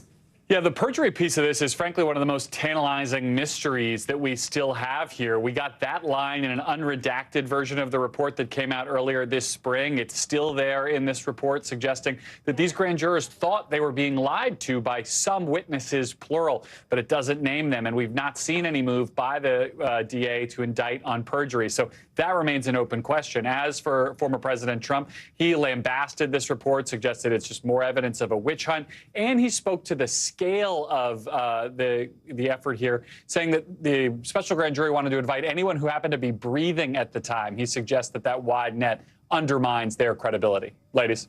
All right, NBC News senior Capitol Hill correspondent Garrett Hake following it for us. Thank you. And you may have noticed country music singer Zach Bryan is trending today. And one reason, his latest album, it's #1 on the Billboard Top 200 list. But he is also getting some unwanted attention after being arrested in Oklahoma. Our affiliate in Tulsa says the 27-year-old singer was charged with obstruction of an investigation. Joining us now, NBC News entertainment reporter Chloe Malas. Chloe, welcome to NBC News Daily. Yeah, hey there. Tell us a little bit more about what led up to this arrest. So Zach is the hot country singer right now. And like you just said, his album is at #1. And so to have this controversy happening right now, it couldn't be worse timing for him. So he was arrested earlier this week by the Oklahoma Highway Patrol. But the details around what happened, we don't really know. We know that he posted on Instagram a picture of him riding in his truck and pictures of the fields, and his dog was by his side. Now he's taken to social media to say, I said some things I didn't mean. And so okay, Chloe girl, what does that mean? What does that mean? Is there body cam footage, and are we going to see what was said and what happened? So he takes to social media. He's apologizing profusely, but they charged him with obstruction of justice, or obstructing a criminal investigation. And so he says in his statement, though, I support law enforcement as much as anyone can. I was just frustrated in the moment. It was unlike me, and I apologize. They brought me to jail, and there is a mugshot of me floating around. And that is true. But this is something that a lot of people are paying attention to because he is a country music star that is really on the rise. Yeah, I mean, I've listened to a lot of his music. Chloe, you know, it sounds like he's sort of couching a lot of these things in anticipation of more details coming out. I mean, it's what it seemed like at this point. Do we know how the fans are reacting to this so far? So he's getting a lot of support. So his fan base is strong, and they are taking to social media and sending him well wishes. But again, we don't know exactly what happened, and I'm sure that more details will come out. In NBC News, we have reached out for further comment. But this is not the first time that he has been in the center of some controversy. He famously kind of went back and forth with country music legend Travis Tritt when actually, he made headlines for a good thing at the time. Zach was defending transgender and the LGBTQ community, and Travis Tritt had come out kind of against that. And so he's, made headlines for standing his ground, but obviously this time not so great. And obviously his fans are also waiting for more details, and so are we. Wow. Okay. All right. Well, Chloe, thank you so much. We really appreciate Thanks so much. Thanks for joining us. Thanks, Chloe. Well, 19-year-old American tennis star Coco Gauff is headed to her first U.S. Open final after defeating the Czech Republic's Karolina Muchova last night. That's right. Yeah, it got a little sticky. Yeah, it got a little sticky. At one point, the nail-biting match was brought to a halt after a group of environmental protesters made their voices heard. NBC News correspondent Rahema Ellis is outside Arthur Ashe Stadium in Queens in New York with the details. Rahema, you've been following this. I mean, we're looking at video of these protesters right now on the screen. It kind of created quite a delay when it came to that match. What exactly happened? What happened was, as you can see in the video, there were people there who were shouting, about 3 of them who were shouting about climate control and ending the use of fossil fuels. And it disrupted the match. But it became even a lengthier disruption than it might have been, because one of the protesters, he cemented his bare feet to the floor of the stadium, which made it pretty difficult for authorities to just remove him. They had to bring in paramedics to get him out of there. That delay meant that these two fantastic tennis players were not just playing against each other, but they were playing against time. The time that they were off the court for 49 minutes, that they were trying to make certain they kept the momentum up, that they didn't cool down but stayed warmed up and kept themselves mentally connected in the game. Listen to what Coco Gauff had to say about it after it was all over, and she won. It was done in a peaceful way, so I can't get too mad of it. Obviously, I don't want it to happen when I'm up or winning up 6-4, 1-0. I wanted the momentum to keep going, but hey, if that's what they felt that they needed to do to get their voices heard, I can't really get upset at it.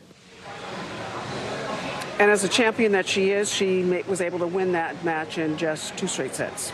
Well, we are wishing her the best this weekend as she goes into the final. NBC News correspondent Rahema Ellis. Rahema, thank you so much. Thanks, Rahema. Meanwhile, experts say that 85% of people across the globe have low self-esteem, which actually makes it harder for them to be confident in really who they are. Our next guest, through years of personal experience and research, says confidence is a choice that we can all make, and she's going to give us a roadmap on how to do it in her new book called Gravitas. Lisa Sun, my friend, also joins us now. It's so great to see you. Congratulations. Thanks. Your book is coming out next week. Next so, Tuesday. you're targeting women here when we talk about confidence, but this book really could speak to a lot of young people who are entering the workforce, entering the world for their first time. What are you hoping that readers take away? Look, when I was 22 years old in my first job, I was told I didn't have any gravitas. I didn't have any confidence. And if you were like me, I was stumped. And so I've spent the last 20 years as an owner of a fashion company, as a management consultant, helping women in boardrooms and dressing rooms discover their confidence. So this book is really for anyone who wants to turn a moment of self-doubt into a burst of self-confidence. Oh, I love that. Give us some tips. What are some hacks? How do you do that? Well, we in my book lay out a 3-part approach. The first is confidence is a choice and a mindset. Think, you all have children, right? 5-year-olds love themselves, right? Yeah. And then in our adolescence, there's all these forces. We identified 6 forces in my book that act against us. They hold us back from being confident. So you gotta make a choice and realize that confidence comes from the inside. It's a mindset that then leads to a behavior. There's something really cool in the book. It's a quiz, right, that you can take that sort of helps you identify that confidence comes in many forms. It's not just the thing we think of, maybe like the way that we've seen it modeled by men, or, that kind of traditional alpha way of being confident. There are other ways that you can express your confidence. Well, and that's the second part of my book, which is we did a 1,000-person quantitative study of confidence in America. And we realized that so much ink has been spilled about leading and performing, right? I'm in charge, I stand on a stage, I'm assertive. There's 6 other types of confidence because guess what? 80% of us have these other 6. And those are other routes to self-belief. So we have myconfidencelanguage.com where you get to take a quiz. And it's an inventory of your strengths, because confidence is an understanding and appreciation of your own abilities. It's not about performance or bravado or swagger. Can you give us sort of an example when you say there's other 6? Like, what do those other 6 look like? What are they? There are 4 that women have the most often, 74%. 2 of them are called achieving and knowing. We get things done, and we're the smartest person in the room. The other 2 are giving and believing. You support others, and you're optimistic. So I think of the first 2 as the hidden figures women, right? Think about all the bias they faced, and they were the smartest women in the room. That was their route to confidence. The second one, I think of Ted Lasso, believing. optimism. He was so underestimated as a leader, and yet he brought optimism. So there's all these other ways you can feel confident that are not about performing and being assertive. Yeah, the things that we typically think of. Talk to us a little bit about these superpowers and how do you harness them in yourself? If you were saying, hey, you know what, I am kind of an optimist or I am kind of a doer. You know, there are these 8 superpowers. And by the way, my mom has all 8. I love that. She took them, she's like, I'm all of these. I'm all of these. But once you discover your confidence language, which of these superpowers you have, it's really fun to realize how powerful you are. I've had so many people come up to me and show me their quiz results and say, I think I've been underestimating myself. I've been under-leveraging my power. And then I ask people to say, think of a time when you were really powerful. Connect it to a memory. It's like that movie Inside Out, those core memories. If you remember a time when you were at your peak, and then you look at it through the lens of your confidence language, you really believe in yourself. You expand the possibilities. You break out of a comfort zone because you're like, I couldn't do that. Look, I've done it before. And thank you, Lisa, for giving me the vocabulary to know that I can do it again. Lisa, this has been such a good conversation, especially because I think people have a very narrow definition of what confidence even is. So thank you for helping us sort of expand the boundaries of what it means to be a confident person. All of us have the permission to be confident, right? And I think we're creating a new vocabulary that's inclusive, it's empowering, and the book takes you step by step through how to do that. Author of Gravitas. The book is beautiful. It's helpful. It's a great gift, I think, for grads. Lisa Sun, this was so fun. Thank you so much for taking us. Thank you. Thank you for having me. Okay, coming up, some changes are coming to Uber. I tried out the new rideshare service for teenagers. I'm going to tell you what parents need to know. That's next. More NBC News Daily right after this.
The Today Show off my bucket list. Celebrating my mom's 60th birthday. Just married, and we're honeymooning at the Today Show. It's a girl. Hoda inspired me to become a journalist. I'll have what you guys are having. I'm celebrating here with you. This is amazing. You're on Today.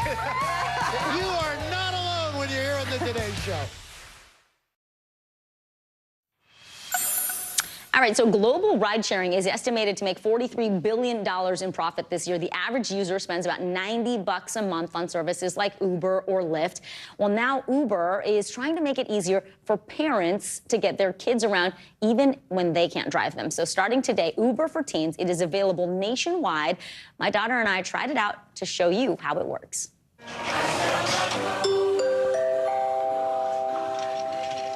Good morning, boys and girls, and welcome to what we're sure will be our greatest year at Rydell. As classic as the movie Grease, so is the ritual of returning to class. And with it comes hectic teen schedules. School, sports practice, band, even going to the mall. Solving the riddle of all those rides can be worse than a Wordle.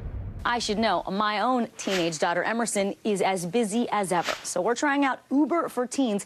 It's a new service that allows teens to order their own rides. It starts here on my phone in the Uber app.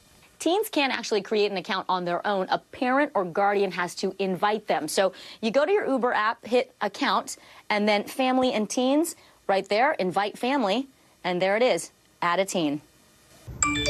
The app, designed for teens 13 to 17, sends Emerson an invite, and from there, she creates her own teen account after reading a safety tutorial. Uber says parents should talk to their teens before they use the service, remind them to check the license plate, ask the driver who they're picking up before getting in, and never sit in the front seat.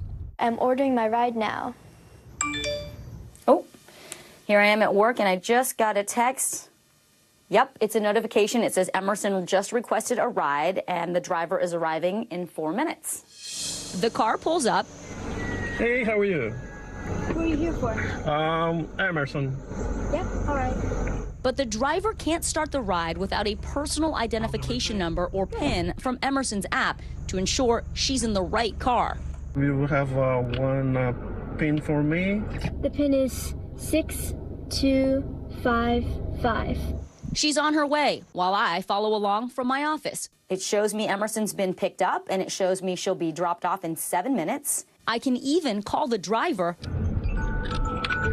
to check in. Is Emerson in the car with you? Yes, ma'am. She is here.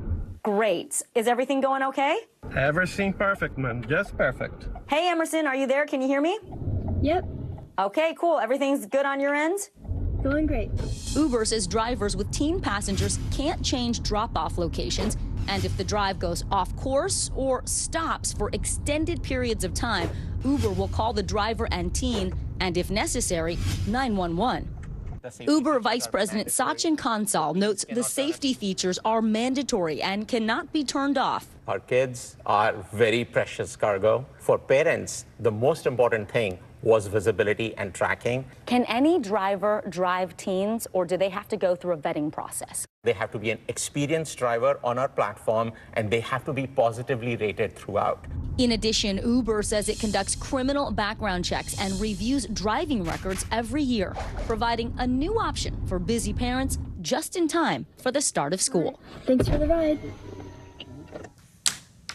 Our thanks to my little daughter, Emerson. She did a great job. Now we want to really shift gears here and take a moment to thank and congratulate our senior producer, Sean Reese. That's right. After 29 years at NBC News, he's being promoted to executive producer. There he is. We did it. There's Sean. We got him. It's really hard to surprise someone in the news business, especially when they're the master of the rundown. It is hard. When they're the senior producer. All right, look. Sean, we love you. You helped us launch this show and create this broadcast, NBC News Daily. We wouldn't be here without you. It was a year ago, so we are so grateful for your leadership.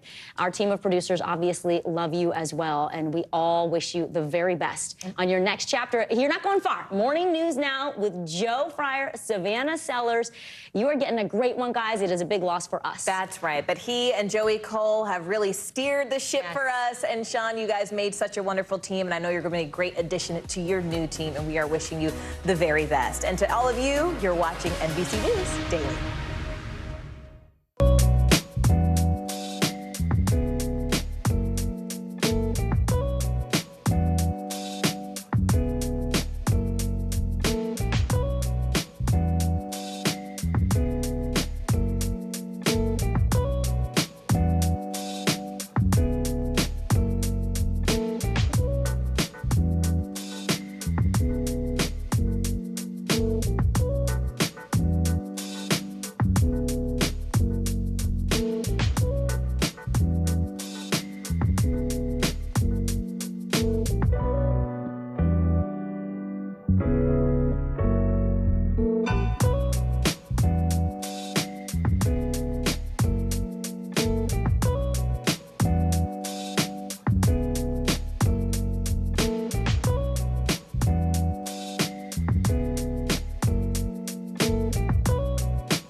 people really don't know what's going to happen. Only a dozen hours after the eye roared ashore.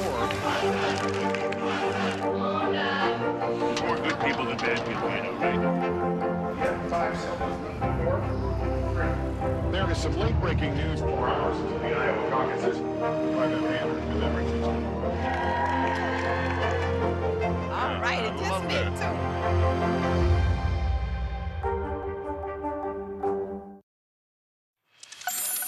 All right, so down in Florida, 5 manatees were rescued a week after Hurricane Idalia trapped them in a creek far from their home in open water. From our NBC affiliate, WBBH, Sarah Meets was on site as teams from around the state rescued, then released them back to where they belong.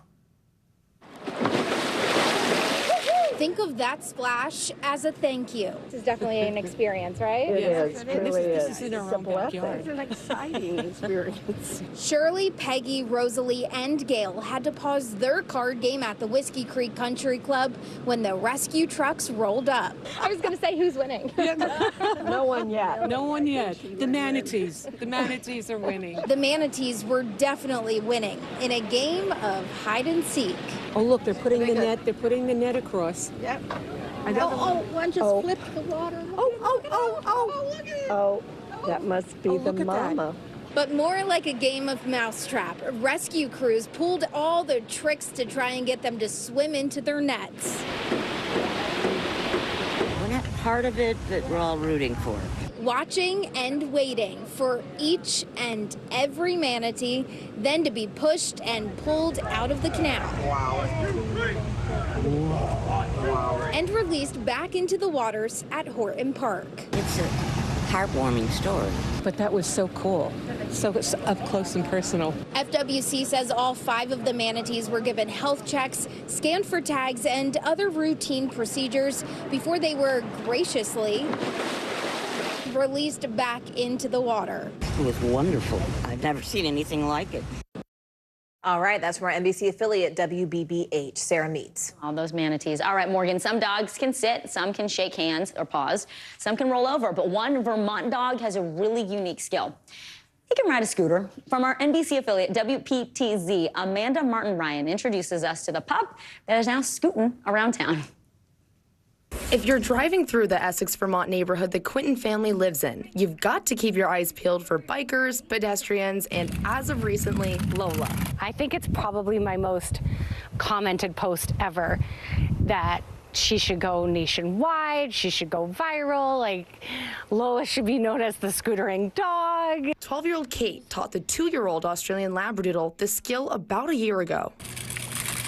My friend and I were hanging out, and we told my parents, we're gonna teach Lola how to scooter. And they were like, yeah, sure, yeah, go ahead, try.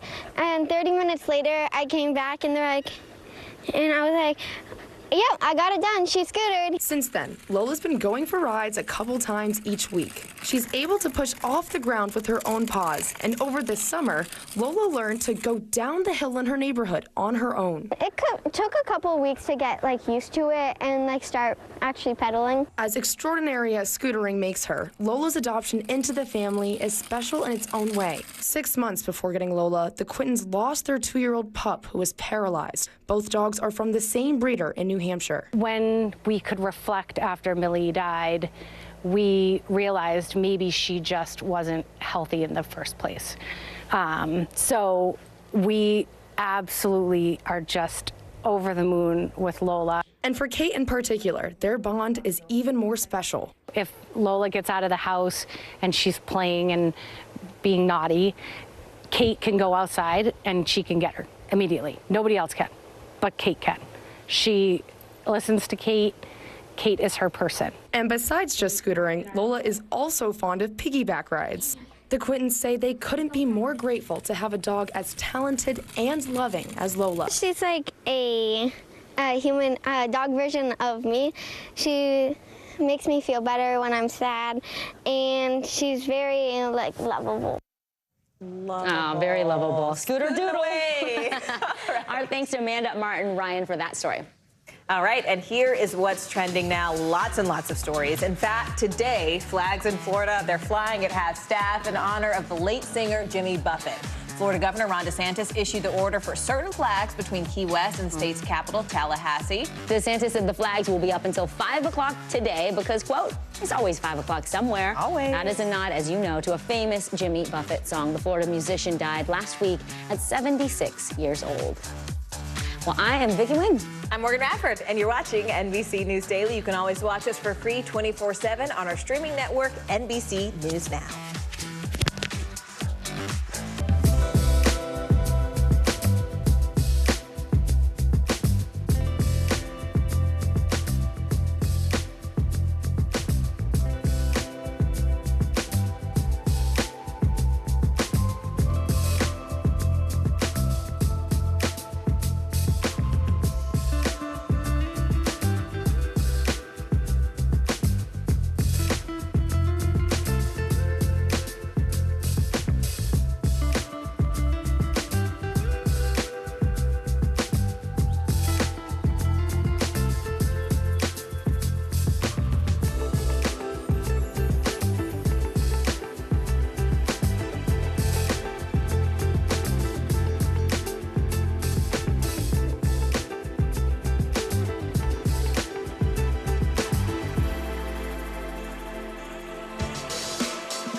It always feels so good to get back to it. Back to all your people and the things you love to do. It's a new season, and you start every morning ready to take it all on. Hitting high gear a little earlier because there's more to cheer for. It's back to school. Back to business in a good way. Back to the feeling that anything is possible. Take back the day, make it all right. Hey everyone, good to have you with us on this Friday. I'm Joe Fryer. I'm Ellison Barber. Kate, Enz, and Clay are off. NBC News Daily starts right now.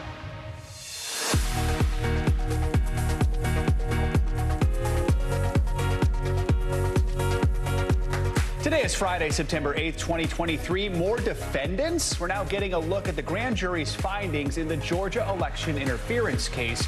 It shows former President Trump was not the only top politician they wanted to charge. We're going to break down the key takeaways. The race to rescue. The mission is now underway to save an American scientist trapped more than 3,000 feet inside a Turkish cave. How long it could take to get him to safety. Striking a match. Protesters serve up fiery rhetoric and a lengthy delay in the stands at the U.S. Open. We'll show you what went down and how it all ended. And cutting class, the school week could soon be shorter for kids across the country, while more districts are shifting to 4 days in the classroom. It's a busy news day, and we're going to begin this hour with new revelations in the Georgia election interference case involving former President Donald Trump. The special grand jury report that was kept secret for 9 months has just been made public. The report is only 9 pages long. It explains who the grand jury recommended for indictments and why. That list includes 21 people who were not ultimately charged. Joining us now, NBC News Justice and Intelligence correspondent Ken Delanian and NBC News legal analyst Danny Savalos. Ken, let's start with you here. This list includes the name of a sitting U.S. senator. What other names stand out here? Well, Lindsey Graham was the big one. Two former U.S. senators, David Perdue and Kelly Loeffler, are named here, as well as a top lawyer for Donald Trump, Boris Epshteyn, and the former national security advisor for Donald Trump, Michael Flynn, who has issued a statement in the last hour calling this a corruption and saying that prosecutor Fani Willis is out to get President Trump and that these are all lies. I believe Lindsey Graham has also responded, and we have sound from him. This is troubling for the country. We can't criminalize senators doing their job when they have a constitutional requirement to fulfill. What I did was consistent with my job as being a United States Senator, chairman of the Judiciary Committee. So a group of grand jurors, those citizens who looked at the evidence for 2 years, a majority of them thought that Lindsey Graham should have been charged with a crime. He was not, and he may have just given you a reason there why he wasn't. He may have been, prosecutors may have thought there was a hurdle because legislators are protected in the U.S. Constitution under the Speech and Debate Clause from activity they do pursuant to legislating. And there may have been other impediments to some of these other defendants. But in fact, a bunch of grand jurors thought that they should have been charged, guys. Danny, let's talk more about that. What are some of the reasons someone would not be charged despite a recommendation from a special grand jury? Is this surprising at all, or is it kind of typical? It's not surprising. Ken Delanian took the wind out of my sails because that's exactly what I was going to say. He's exactly right. I think this was a case of prosecutorial discretion. They look at the time, more than one senator that they might have charged and realized that a possibly insurmountable defense would have been the speech or debate clause. The prosecutor's duty is to only bring cases that the prosecutor believes they can prove beyond a reasonable doubt, not just a case that they think they can get past a grand jury, which only determines probable cause. They need to believe that they can win. And in doing so, they are commanded to look at potential defenses. And that is one very obvious constitutional defense. And they probably likely thought it would be more prudent to not charge those defendants. When it comes to an attorney like Boris Epshteyn, not entirely sure, but it doesn't necessarily mean that investigative grand jury was not the indicting grand jury. So the prosecutor could take or leave whatever it said. Ken, this report also lays out the reasons why charges were recommended for the former president. Can you walk us through those? Well, it certainly lays out one reason, and that is not really a surprise to anybody who's been following this, and that's the president's call to the Georgia Secretary of State, Brad Raffensperger, where he asked that Republican official to find the exact number of votes that Donald Trump needed to win the state. A lot of people, as soon as they heard that tape, thought that was evidence of a crime, and that's what these grand jurors decided, and that's what Fani Willis decided because it's included in the conspiracy racketeering charge against former President Trump. All right, Ken Delanian, Danny Savalos, thank you both. The civil fraud trial in New York State against former President Trump, his children, and his business will begin on October 2nd. New York Attorney General Letitia James filed a $250 million lawsuit last year. The AG accuses the Trumps of lying about the value of their business to get better loans and tax breaks. She's trying to ban them from ever doing business in New York. Both the Trump family and organization deny the allegations. The search is intensifying this hour for that escaped killer in Pennsylvania, now missing for 9 days. Officers are focusing their search for Danilo Cavalcante on a botanical garden where he was spotted last night. Here you can see officers swarming the area with long guns and tactical gear. Longwood Gardens is the same location where the fugitive was spotted on a trail camera earlier this week. NBC News correspondent Emily Aketa joins us now from outside the Search Command Center. Emily, I understand you are familiar with that area of Pennsylvania. Tell us about Longwood Gardens and how police are searching that area. Hey there, Joe. That's right. Well, they're using a whole host of assets in order to try to track this guy on the run down after, as you mentioned, the manhunt in its 9th day, including helicopters. We've continuing to see helicopters take off from the field over there. We're at the command center right now. This is the heart, the nervous system of this massive manhunt, which involves 350 law enforcement officers from around the country. We know that they have tactical teams on the ground. They're looking in the trees. They're using drones. They're using dogs. We were in here earlier today. They showed us the shifting perimeter perimeter based on some of these latest sightings, specifically really zeroing in their efforts around the Longwood Gardens area. And this is an area, we're 30 miles outside of Philadelphia, but it is densely wooded in parts of this area. And that is definitely a challenge in what they are working with. Notably, we are learning from police today, Cavalcante fled his home country of Brazil back in 2017 after authorities say he shot and killed someone there. And he evaded authorities there by hiding out in the jungle region of Brazil before coming to Puerto Rico and then up here to the United States. So they say this is somewhat familiar territory, this situation, as he tries to continue to evade authorities. They are confident, they are optimistic, though, today that they're getting closer. So, Emily, I mean, we know Cavalcante was in prison for the stabbing death of his girlfriend. NBC was able to speak with the victim's sister. What is she saying? Well, understandably, Deborah Brandau's family is absolutely terrified at this moment. Deborah Brandau was murdered by Cavalcante, stabbed to death in front of her children. And so now her relatives, they are really they're sleeping in the same room with this killer, with their family member's killer on the run. Take a listen here. She's the sister sat down with my colleague, George Solis. I'm scaring me and my family all the time because I think in my mind is coming now. You're afraid he's hiding? Yes, here in my backyard, in my house. I'm scared all the time. Are you sleeping? No, no. And that family isn't alone in their fear. A lot of residents in the area are ramping up their own personal home security measures, installing lights, installing security cameras. We actually just learned from police that overnight there was a reported break-in in the area. They are investigating it, whether that could be the result of Cavalcante as he continues to seek out supplies. We know that he has since accumulated a backpack, a duffel bag, as he tries to prolong this time on the run. Police continuing to underscore that he's an extremely dangerous person, and people need to use caution throughout this area and lock their doors. Joe? All right, Emily Aketa with the latest on the manhunt in Pennsylvania. Thank you.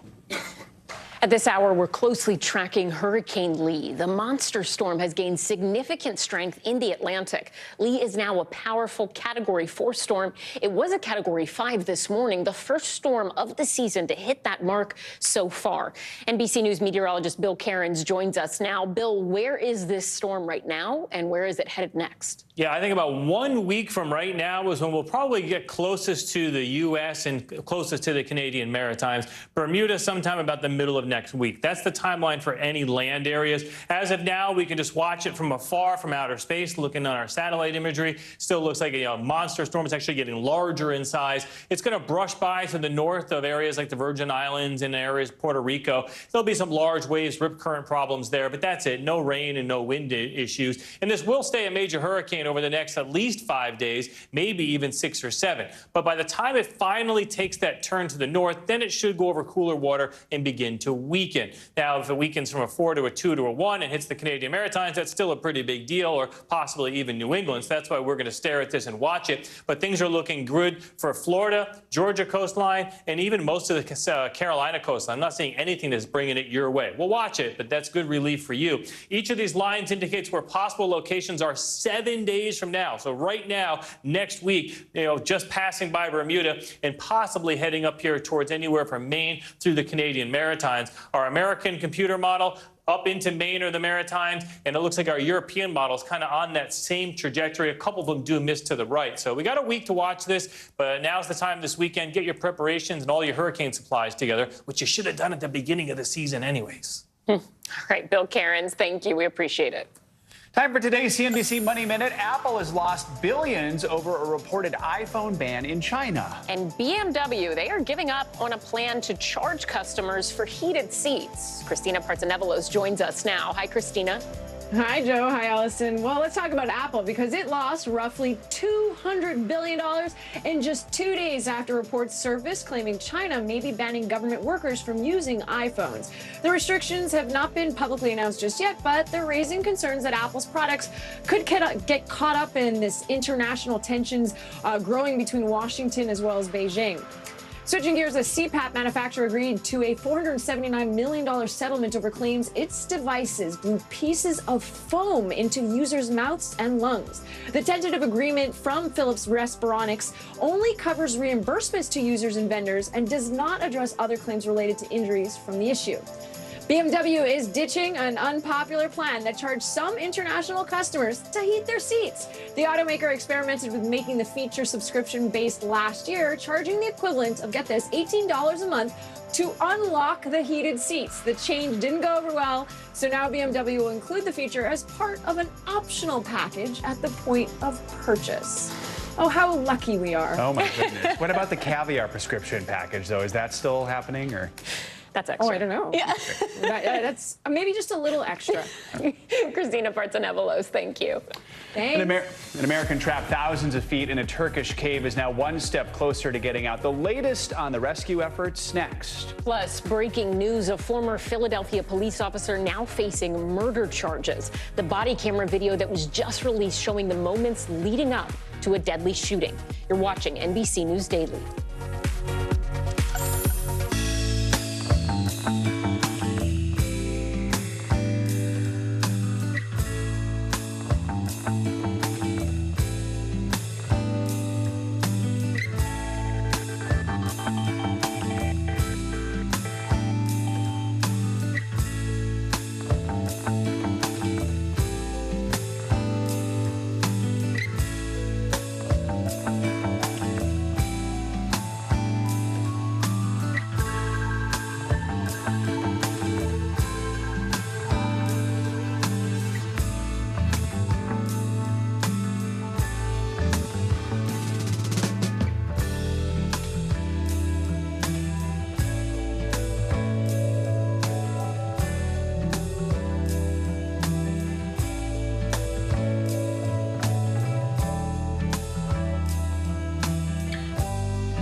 From across the nation to the national stage, and when power was held to account, Kristen Welker met the moment. Now she joins Meet the Press as its new moderator. If it's Sunday, it's Meet the Press.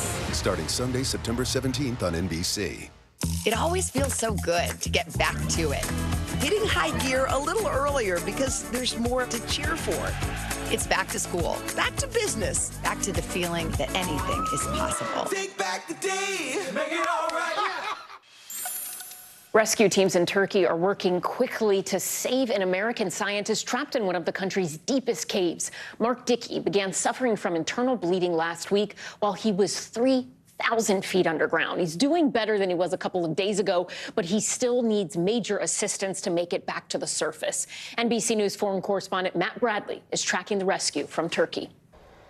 So we're in southern Turkey, just outside the mouth of the Morka Cave. And as you can see, there's something of a tent city that's been growing just behind me. Now we're seeing rescue workers and experts flown in from around the world, but most of the teams that we're seeing here are Hungarian, Greek, and Italian, all of them coming here trying their best to rescue this American explorer, Mark Dickey, who's been trapped underground with a very serious medical condition for much of the past week. Now, he's had gastrointestinal bleeding. Now, that's not necessarily a serious condition if you're at a hospital or in a major city. It's almost routine. But when you're trapped more than 3,000 feet underground, it is a very serious situation. And as you can see, a logistical nightmare. Getting equipment down there is a real problem because of all of these rescue workers.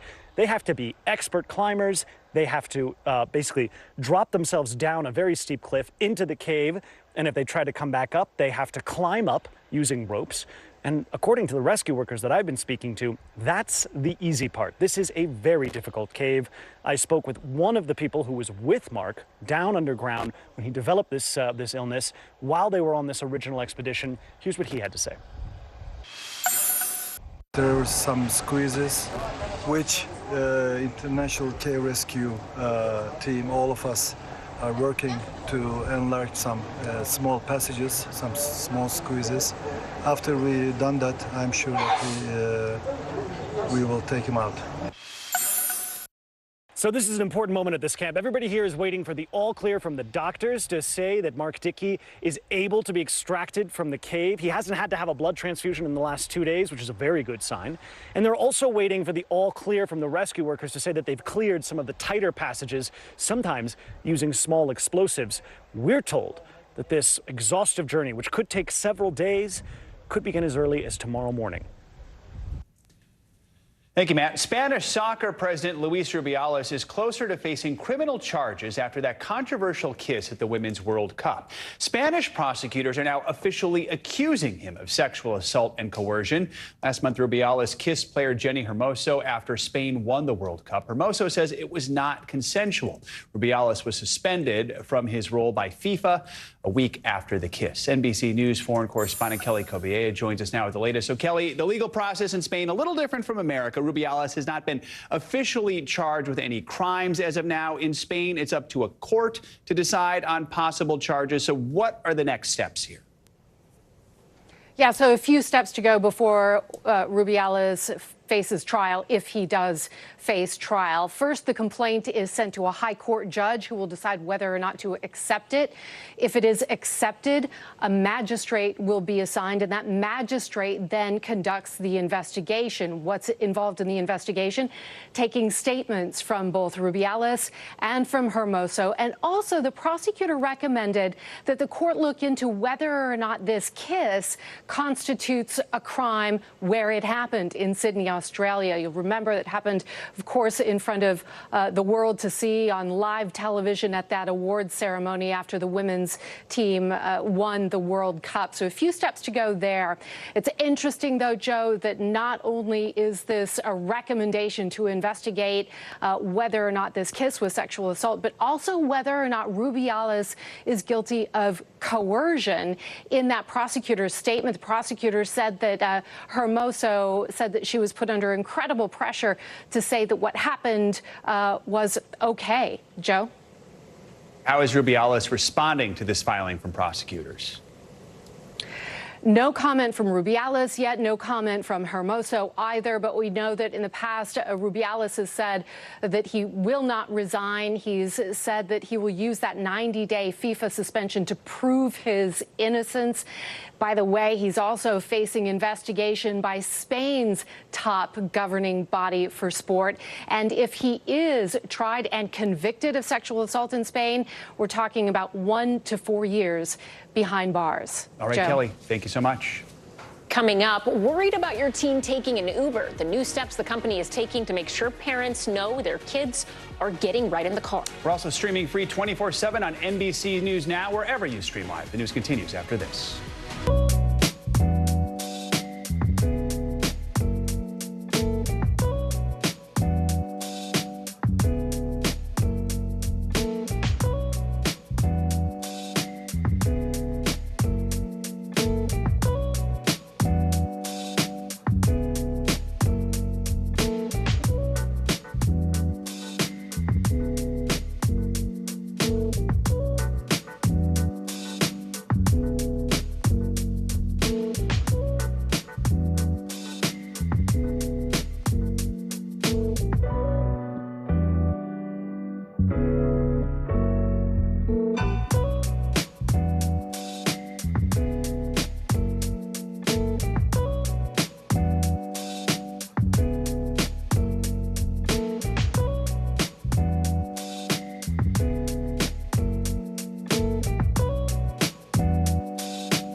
News lives in the now. It's coming at us every second. News is more now than ever. Look at this. You can't even see anything anymore. Now is raw. Now is real. The Fed's decision today, help us translate that into very plain English. Now is constant. You gotta see this. The future is now. News for the generation of now is NBC News Now. Some shocking video has just been released from a juvenile detention center in Ohio. Surveillance footage shows the moments when a group of youth inmates took over a facility, destroying security cameras and even threatening staff with weapons. Here's NBC's Jesse Kirsch. Our first look at dramatic video from inside an Ohio correctional facility, showing the chaotic moments teenage inmates overtook the facility. The kids are running the place. Our hands are tied. Officials say last October, 12 youth inmates stole keys from a staff member and broke out of their rooms at the Indian River Juvenile Correctional Facility. The newly released surveillance footage capturing the chaos on camera. Teens smashing computers, trashing rooms, and even destroying security cameras before barricading themselves in a classroom, threatening staff with makeshift weapons. A special response team moves in with pepper spray, bringing the standoff to an end after an agonizing 12 hours, resulting in what officials say was nearly $300,000 in damage. One staff member who spoke anonymously to NBC's Cleveland affiliate, not shocked by the violent outburst. Surprising to me, no. I mean, I see the stuff every day. The public doesn't realize it, but anybody that works there does. This uprising coming just days after officials say a corrections officer was brutally attacked by a young inmate at this same facility. I felt tugging and punching and hitting, but I couldn't see where it was there because he had hit me on this side of my face. According to our affiliate, the attack was sending David Upshaw into kidney and heart failure as he spent 3 weeks in the hospital. Just by the grace of God, I didn't die or get injured worse. This wave of violence leading to calls for change. Last year, the Ohio Department of Youth Services implemented new safety protocols, including body cameras and pepper spray for some staff members. They're afraid to use the pepper spray because then they're under investigation, and numerous ones have been put out or quit or left or had the spray taken away from them because they've used it. Some employees say staffing shortages are leading to a rise in these violent incidents. According to the Department of Youth Services, the number of assaults increased over the same time period from 2020 to 2021 and again from 2021 to 2022. They can't keep the new staff in. The new staff come in and see what things are happening and haven't dealt with this kind of situation or worked this kind of work before, are scared and they quit and leave. Jesse Kirsch, NBC News. Today marks 1 month since wildfires tore through Maui, leaving a massive human toll and an economic one. The death toll currently stands at 115 confirmed casualties. The FBI says 385 people are still unaccounted for. An actual final death toll could still be months away as experts try to identify remains discovered in the ruins. A new report by a state business agency says the wildfires will create a near $2 billion economic hit through 2024. The hardest hit region of Maui was Lahaina, a major tourist destination. Visitors were originally told stay away from Hawaii, but now there is a new message. There's so much beauty and so many places to visit on Maui. Please come and visit us as we need your help to sustain our economy so we can in turn uplift and sustain those who have lost everything. Local leaders say visitors should consider volunteering during their stay and to please keep in mind so many people are still grieving. The royal family is reflecting on the life of Queen Elizabeth 1 year after her death. The British monarch reigned for a record-breaking 70 years before her death at Balmoral Castle at the age of 96. Today, her son, King Charles, released an audio message to mark his mother's passing. We recall with great affection her long life, devoted service, and all she meant to so many of us.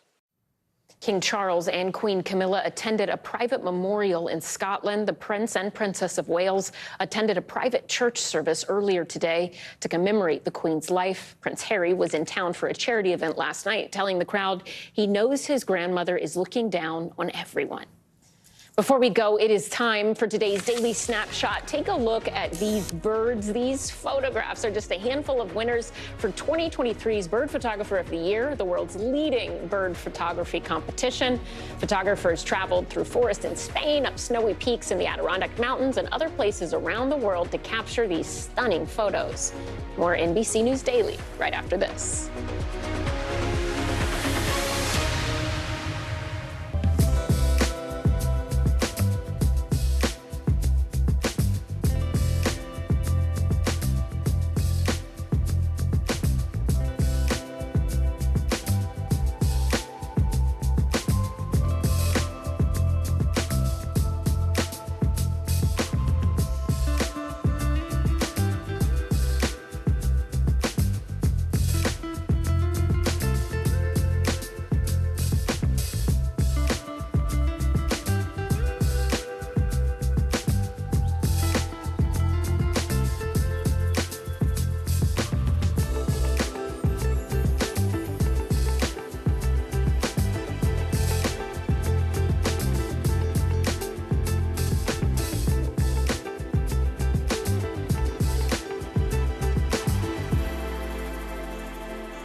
Just behind me, hundreds, if not 1,000 migrants waiting under the blazing sun. All these people here are going to be asking for asylum. It's a very critical situation.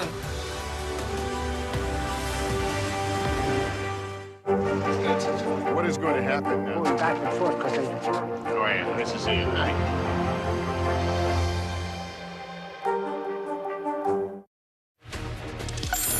Bottom of the hour now. Here are some of the stories making headlines on NBC News Daily. At least 2 people are dead and more than 100 were injured as record-breaking rainfall soaked Hong Kong.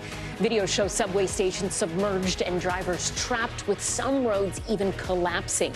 Schools and offices were shut down, and even the financial hub stock exchange was closed due to widespread flooding. According to the Hong Kong Weather Observatory, the city recorded the highest hourly rainfall since records began in 1884. The South Carolina Law Enforcement Division will be investigating claims of jury tampering in the case of former attorney Alec Murdaugh. Murdaugh's attorneys made headlines this week. They filed court papers asking for a new trial, alleging that the county clerk had several interactions with jurors about the case, including private conversations and pressuring the jury to make a decision quickly. Murdaugh is currently serving 2 life sentences for the murders of his wife and son. NBC News has exclusively learned that every cabinet member in the Biden administration plans to stay for the president's full term. White House Chief of Staff Jeff Zients asked the cabinet members to let him know by Labor Day if they had any intention of leaving. According to 5 administration officials, only 1 of the 15 members in President Biden's cabinet has left the White House. The former Philadelphia police officer who fatally shot Eddie Irizarry during a traffic stop last month now faces murder charges. The Philadelphia district attorney announced the charges earlier today. Also released body cam video showing Officer Mark Dial firing the fatal shots through the driver's side window of Irizarry's car. The video was released unedited, but NBC News has edited certain portions, and we do want to warn you, this video may be disturbing. I'll shoot you. NBC News correspondent Ron Allen is following the latest on this breaking story. So, Ron, first of all, what's the background on this case that led to these charges today? Irizarry was stopped for erratic driving back on August 14th. And that's what started this whole thing. What the video you just played doesn't show is that the officers were out of their car within 5 seconds and opened fire on the suspect. He was armed with a pocket knife. He had a pocket knife, I should say. His family says he always carried it as a tool, not a weapon. So the police released several minutes of video from the Officer Dial, who's now charged with murder, manslaughter, and a few other things, and his partner at the time. And they did this at the request of the family and others who were demanding that the public see what really happened. When this first happened, the police came up with other stories that didn't quite match what we are now seeing in this video. They said, for example, that the suspect got out of the car and lunged at the officers with a knife. They said that both officers approached the car at the same time from opposite sides and saw the knife, and that's why they opened fire. Neither of those accounts was true. So now the suspect, again, was arraigned this morning. He's being held on $500,000 bond, and unclear whether he has pleaded guilty or not, whether he's pleaded not guilty yet. However, his attorneys and the police union are defending him, saying that the shooting was justified.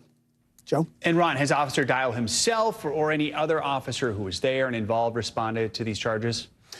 No, it's the attorneys and the union who are speaking for the officer. It's very unusual for a police officer to be charged with a crime, especially murder. But this one, the DA said that the video speaks for itself. And what you see in the video, and it's very difficult to watch, is that the officers arrive there, they are out of their car quickly and opening fire, one officer opening fire within 5 or 6 seconds of arriving at the scene. So that's what has the family so upset, horrified by this. They have been saying that they want the officer charged with murder and convicted and sentenced to life without the possibility of parole. Unclear how the court process will play out. But the bottom line is the city of Philadelphia, the DA, released this video because they want the public to see what really happened. There were so many stories going around about what happened and what didn't happen. Now the video's out there. The officer has been charged. The former officer has been charged, I should say, and the case will go forward now. Joe? All right. Ron Allen following breaking news out of Philadelphia. Thank you. A federal appeals court says a floating barrier on the Rio Grande can remain for now. That court put a hold on a U.S. district judge's ruling to remove the barrier along Texas's border with Mexico by the end of next week. Lawyers for the state say the buoys are necessary to stop what they call illegal border crossings. The Justice Department says Texas does not have the jurisdiction to block the waterway. Immigration advocates have also raised safety concerns, calling the buoys, quote, inhumane traps. Millions of students headed back to school this week as a growing number of districts are embracing a new schedule involving fewer days for kids in the classroom. NBC's Priscilla Thompson explores the trend of a 4-day school week. Dear student, this is a little welcome note. In Ohio's North College Hill City School District, a new academic year is underway, and so is a brand new schedule. This year, students will report to school just 4 days a week, with Mondays set aside for teachers to plan and students to review and recharge. The new schedule, a result of what Superintendent Eugene Blahlik calls a decline in staff morale and a growing number of teachers calling out sick. We were dealing with a high absenteeism. Our teachers were burnt out, and myself and my administrative team, we often found ourselves coming over to the buildings to help support the teachers because we couldn't find subs. Blahlik, looking for ways to help teachers feel less overwhelmed, researched the benefits of 4-day weeks. Within months, the district received permission to become Ohio's first to adopt a 4-day schedule. Teachers are excited. Teacher burnout is very real. We deal with students with so much trauma, we don't have an 8 to 5 job. We start here at 7:30, we leave at 3:30, but most of us are bringing stuff home. Mondays will hopefully enable us not to do that. Nationwide, there are now more than 1,600 four-day schools in 24 states. Administrators in DeKalb, Texas say four-day weeks have enabled them to attract and retain more qualified teachers. And education studies show there are other potential benefits, including saving districts money, providing students with mental health breaks, and reducing school fights. But some education experts worry about the downsides of shortened weeks. Emily Morton is lead author of a 2022 Brown University study that found lower academic achievement in four-day schools, particularly those in non-rural settings. Their students are growing less on average than schools that are similar that don't adopt four-day school weeks. The study's findings are one reason the Mesquite School District, a large district near Dallas, opted not to go with a four-day week. What was your biggest concern with the four-day week? My biggest concern as we looked at the research, it was a negative effect, especially African-American, Hispanic, and bilingual students. If you look at our population, that's our majority. The district was also concerned about what a four-day week would mean for its special education students. So many of our students really need that 5-day consistency, that routine. Back in Ohio, administrators at North College Hill acknowledge four-day weeks can be a challenge. I would love Monday through Friday because I got to call off for work on Mondays. Still, the district believes a four-day schedule works to the advantage of most. What works here in North College Hill may not work in Chicago, but looking at our specific needs, we feel that we can meet our needs with a four-day. Thank you. Priscilla Thompson joins us now. So Priscilla, we heard from that mother just a few seconds ago. How's this idea sitting with parents who have to work to find childcare and also families that depend on school-provided meals? Yeah, Joe, those are the two big concerns that come up a lot in this conversation. That school district in Ohio is going to keep their cafeteria open on that designated day off so that students who rely on those school meals are still able to get them. And that's something that a lot of these districts that have made this change will do. And as for childcare, that school district in Ohio is going to offer structured in-school activities on that Monday when students are off. So if they have parents who have to work and aren't able to provide childcare, those students can still go to the school, although it won't be the traditional school day. Joe, Ellison. Right. Priscilla Thompson, thank you so much. And Joe, as the hectic school year gets underway, we have an exclusive look at some new features Uber is offering that could help make things a little easier for parents across the country. NBC News senior consumer investigative correspondent and NBC News Daily anchor Vicki Wen got to try it out with her family and shows us how it works.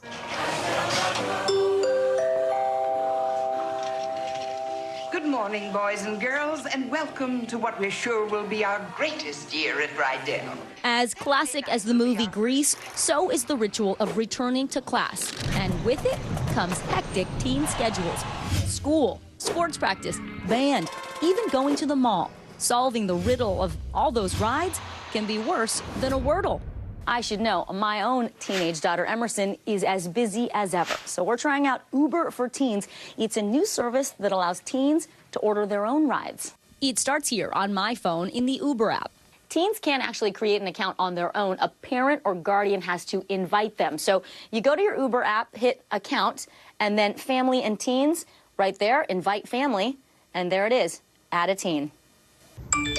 The app, designed for teens 13 to 17, sends Emerson an invite, and from there, she creates her own teen account after reading a safety tutorial. Uber says parents should talk to their teens before they use the service, remind them to check the license plate, ask the driver who they're picking up before getting in, and never sit in the front seat.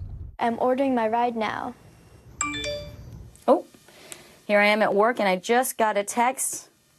Yep, it's a notification. It says Emerson just requested a ride, and the driver is arriving in 4 minutes. The car pulls up.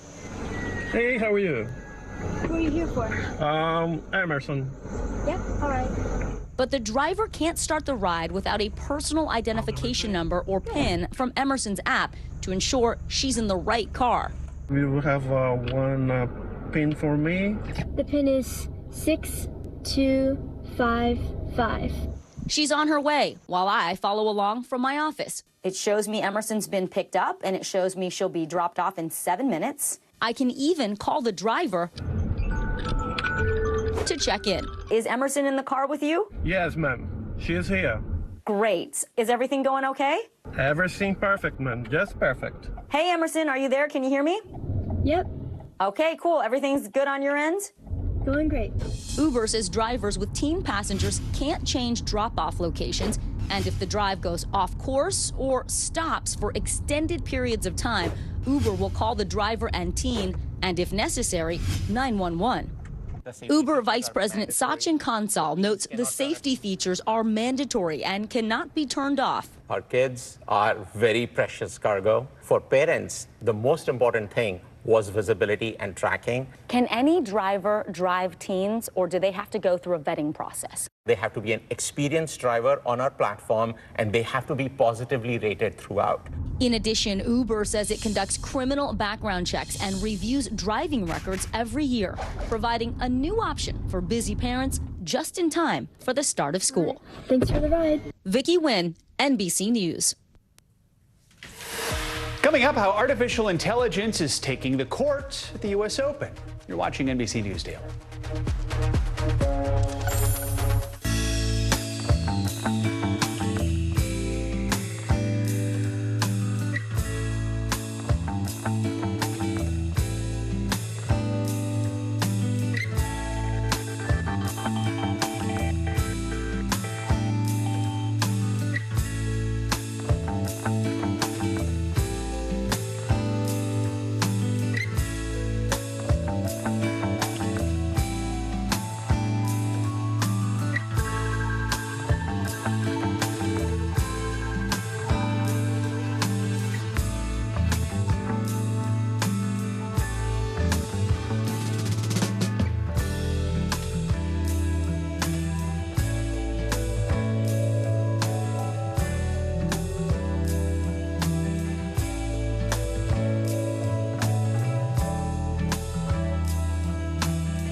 It always feels so good to get back to it. Hitting high gear a little earlier because there's more to cheer for. It's back to school, back to business, back to the feeling that anything is possible. Take back the day, make it all right. From across the nation to the national stage, and when power was held to account, Kristen Welker met the moment. Now she joins Meet the Press as its new moderator. If it's Sunday, it's Meet the Press. Starting Sunday, September 17th on NBC. News for the generation of now is NBC News Now. 19-year-old American tennis star Coco Gauff has advanced to the U.S. Open Finals, her first ever. But her victory in last night's semifinals took a little longer than expected after a protester in the stands delayed the match by nearly an hour. NBC News correspondent Rahima Ellis is at the UTSA Billie Jean King National Tennis Center in New York City, home of the U.S. Open. So, Rahima, walk us through what exactly happened during the match last night with protesters and that delay, and tell us, if you can, what we should be expecting for Coco's finals match tomorrow. Yeah, I'm going to do the first question first, and that is at last night's match, there were 3 protesters. They're upset about climate change and want to stop fossil fuel usage, and one of them glued his bare feet to the cement stadium floor. It meant that this match was delayed for 49 minutes. That's a long time when players are hot and they don't want to lose their momentum, especially Coco. But they had to bring paramedics in to get this person out. Coco talked about it. She was able to regain her momentum, as you will. But listen to what she said about what happened that last night that delayed the match. Take a listen. It was done in a peaceful way, so I can't get too mad of it. Obviously, I don't want it to happen when I'm up or winning up 6-4, 1-0. I wanted the momentum to keep going. But hey, if that's what they felt that they needed to do to get their voices heard, I can't really get upset at it. And she's not going to bother on that because she's got something really important tomorrow. She's playing Arina Sabalenka from Belarus, 25-year-old. She's ranked number 2, and she's already got a Grand Slam under her belt. Coco, at 19 years old, is going for her first Grand Slam, and she hopes that she can pull it off tomorrow. Allison? A lot of people hoping that as well, especially in the United States. Rahima, let's talk about the men's side. Ben Shelton, who is unranked, takes on world number 2, Novak Djokovic, this afternoon for his first ever U.S. Open semifinal. What can you tell us about that match and the other men's semifinal happening today? Let me tell you about that first match with Ben and Djokovic. Can you see this crowd behind me? It's been kind of quiet here earlier, but people are streaming in because that match is about to get underway. And I'm going to leave you because I'm going to try and get a look at it as well. But listen, you got a young guy, 20 years old, Black American guy, and what he wants to do is try and take out the king, and that's Djokovic. Tomorrow, I should say later this evening, it'll be the other semifinals with Carlos Alcaraz and Medvedev. They'll be trying to figure out who's going to be the final to go up against each other come Sunday. All right, Rahima Ellis, leave us. Get inside. Thank you. Staying in the world of tennis, there are new conversations surrounding the use of artificial intelligence. We already know AI is being used to transform things like healthcare and recycling. Now, sports, specifically tennis, is getting in on board as well, with AI having a big presence at this year's U.S. Open. CNBC senior media and tech correspondent Julia Borston joins us now with more on this. So, Julia, how exactly is the USTA using AI at the U.S. Open? Well, if you've been flipping through and watching various matches, you've probably benefited from AI. What the USTA is doing is they're partnering with IBM's Watson to generate commentary about what's happening on each of these matches. There are 254 singles matches, simultaneous play on 17 different courts. They would take them a very long time if they had people go through and do the commentary and attach it to the matches. They don't have that manpower, so they're using AI instead. What's really interesting to me is going to be the next generation of AI. They're partnering with IBM Watson to have an actual sort of visual analysis of what's happening in each match and then doing generative AI commentary based on that analysis. They're also going to use AI to translate commentary into every possible language, so more people will be able to watch and enjoy these matches. Julia, we have 30 seconds here. Where else are we seeing AI in the sports world right now? It's going to be deployed in so many different ways. Coaches are able to use AI to crunch data and figure out how to do customized training programs. You're going to be seeing it deployed, whether it's on the field, things that are being used to make the gameplay more efficient, or actually make the consumer experience better, getting customized feeds for what you're watching, how you're watching, and what kind of commentary you're getting. So many benefits we can see to AI in sports. Julia Borston, as always, thank you so much. Stay with us because there's a lot more news ahead. Yeah, you are watching NBC News Daily.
Good morning to you. Good morning, Mr. President. Very in question. We pride ourselves on the ability to turn on a dime. We've got breaking news. Sometimes there are no words. The flashbangs are continuing to go off. What emotions go through you as you're watching these girls? These are really important moments in our history, and people remember who shared that news with them.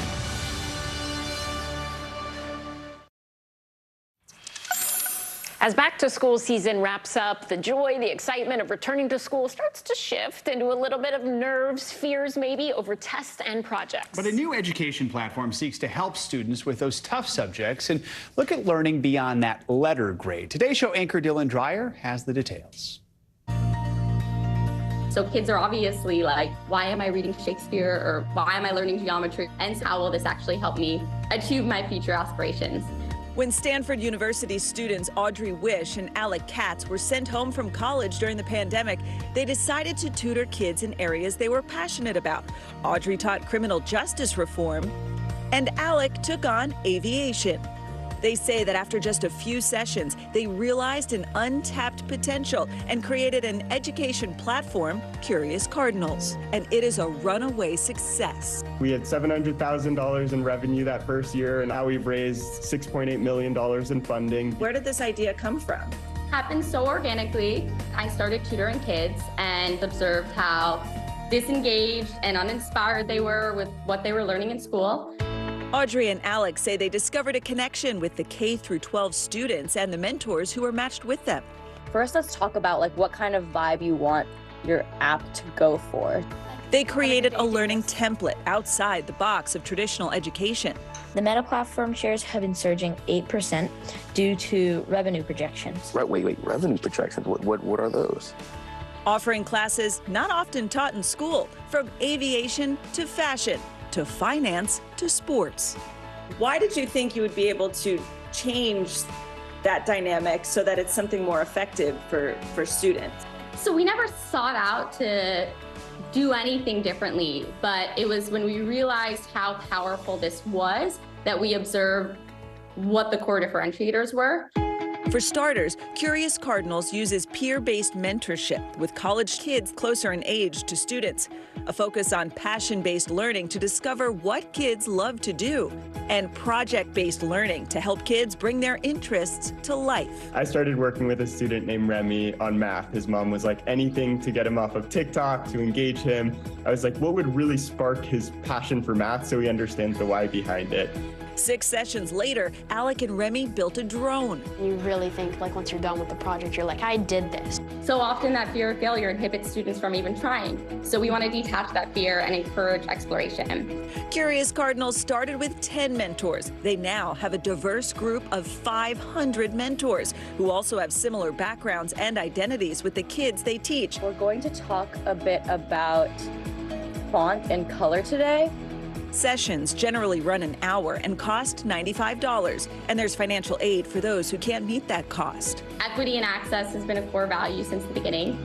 As they devote all their time to Curious Cardinals, Audrey and Alex say they are now the class of TBD. It's ironic that we're starting an education company and have paused our own education, but I think it's a microcosm for the mission we hope to espouse, that there's nonlinear tracks to finding your passion, and you should really do what inspires you to wake up every morning with a sense of beliefs and purpose.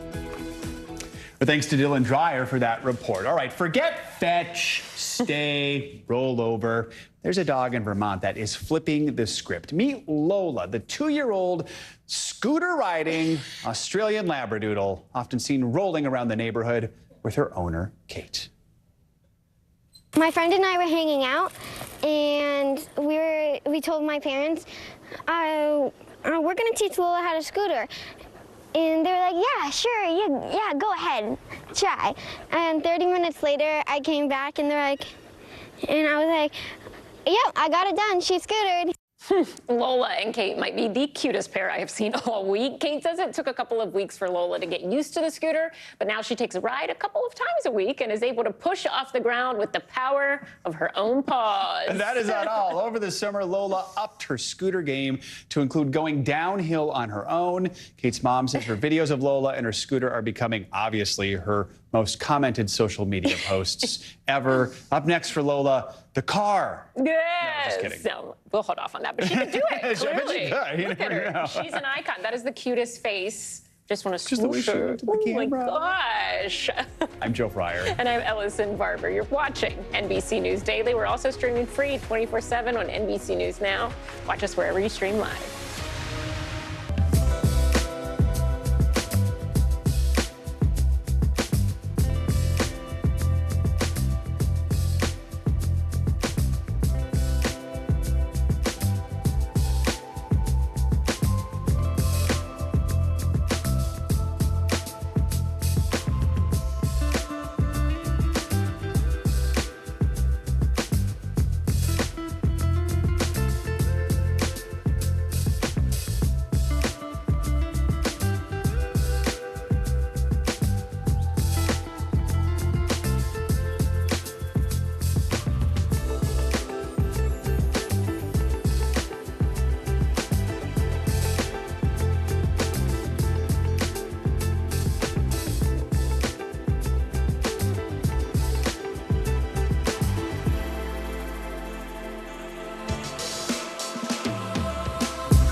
Hey, I'm Hallie. It's good to be with you tonight. The debt ceiling. Here's why this matters. Please, please don't have your eyeballs glaze over. Here's why this matters. Talk to us about what we're supposed to call this. Is it a bailout? Is it a backstop? There's a difference because it matters whose money is being used to prop up these banks. We think we're getting close to this news conference. I will be honest with people. This is like an awkward moment where we think we're like right there. You're going to have to like tap dance with us maybe a little bit. I do have my tap dancing shoes on, not to worry. Everyone, good to have you with us on Friday. I'm Joe Fryer. And I'm Ellison Barber. Kate and Sinclair are off today. NBC News Daily starts right now.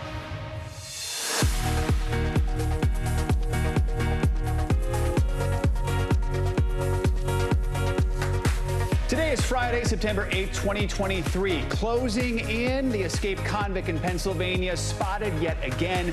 We go inside the command post that's trying to help track him down as questions grow over how he has evaded capture for so long. Speaking terms, Republicans looking for a new way to define their anti-abortion stance, why they're concerned the term pro-life is alienating voters. Real talk. We've spoken a lot about the benefits of therapy, but if you don't know where to begin, don't worry, you're not alone. The steps you can take today to get started. An extreme makeover White House edition will take you inside the most secure room in the entire country, fresh off its $50 million facelift. We begin this hour with the frantic search for that escaped inmate in Pennsylvania. The search for Danilo Cavalcante is now entering its 9th day. Hundreds of federal and state police are now focusing their search for Cavalcante on a botanical garden in Chester County. That's where he was spotted last night. You can see officers swarming the area with long guns and tactical gear. Longwood Gardens is the same location where the fugitive was spotted on a trail camera earlier this week. NBC News correspondent Marissa Parra is near the search area for us. And Marissa, I understand there is some police activity near you. What's happening there right now? Hey, yeah. So I can tell you what we're seeing, what you can probably see behind me. There's obviously heavy police presence. This is Pennsylvania State Police over my shoulder. We've got a trooper car. And if you were to drive down in any direction, we're along the Baltimore Pike, you will see that the roads are blocked off in many different directions, especially when you try to go in the direction behind me. You can see that barricade there. This is Longwood Gardens. And if you've been following this, you've been staying up to date, you know that that is where many of these sightings have been happening. So this is where they are really intensifying their search. We understand it's about 8 to 10 miles search zone, roughly 350 officers at last check. We're talking about not just Pennsylvania State Police troopers, also CBP, FBI, people taking not just to the ground, but also by air. What you cannot see that I will try to paint a picture for you of is over my shoulder here, there are 2 helicopters that have been, when we first got here about an hour ago, we saw them circling the area. There is 1 helicopter that has remained relatively stationary. It has been focused on this one spot for about the last, I would say, maybe 20 minutes, and it has been intensely hovering in that one spot. We saw about 6 different law enforcement cars speeding down this way, so nothing reportable that I can say beyond that observation. Obviously, this is the talk of the town. I've only been here for a short time, guys, but, you know, just walking around here, it's all anyone here can talk about. We went to a deli and people were talking about how they're afraid in their own homes. They're locking their doors, which some of them have said, you know, this is a relatively safe area. I asked if they've had to do that before. They said they never felt the need until 9 days ago when we had Cavalcante on the run here and hasn't been, to our knowledge, caught yet. So this is something that has a lot of people concerned and has a lot of people talking about this and a lot of people intensely interested, even just staying here, guys. I've seen a lot of people, you know, hop out on the side of the road, honking, looking, and trying to figure out what's going on. Of course, everyone wondering when he will be caught. Marissa Parra in Pennsylvania. Thank you. Rescue teams in Turkey are working quickly to save an American scientist trapped in one of the country's deepest caves. Mark Dickey began suffering from internal bleeding last week while he was 3,000 feet underground. He is doing better now than he was doing a couple days ago, but will still need a lot of help to make it back to the surface. NBC News foreign correspondent Matt Bradley is in Turkey tracking the rescue. So we're in southern Turkey, just outside the mouth of the Morka Cave. And as you can see, there's something of a tent city that's been growing just behind me. Now, we're seeing rescue workers and experts flown in from around the world, but most of the teams that we're seeing here are Hungarian, Greek, and Italian, all of them coming here trying their best to rescue this American explorer, Mark Dickey, who's been trapped underground with a very serious medical condition for much of the past week. Now, he's had gastrointestinal bleeding. Now, that's not necessarily a serious condition if you're at a hospital or in a major city. It's almost routine. But when you're trapped more than 3,000 feet underground, it is a very serious situation. And as you can see, a logistical nightmare. Getting equipment down there is a real problem because of all of these rescue workers. They have to be expert climbers. They have to basically drop themselves down a very steep cliff into the cave. And if they try to come back up, they have to climb up using ropes. And according to the rescue workers that I've been speaking to, that's the easy part. This is a very difficult cave. I spoke with one of the people who was with Mark down underground when he developed this illness while they were on this original expedition. Here's what he had to say.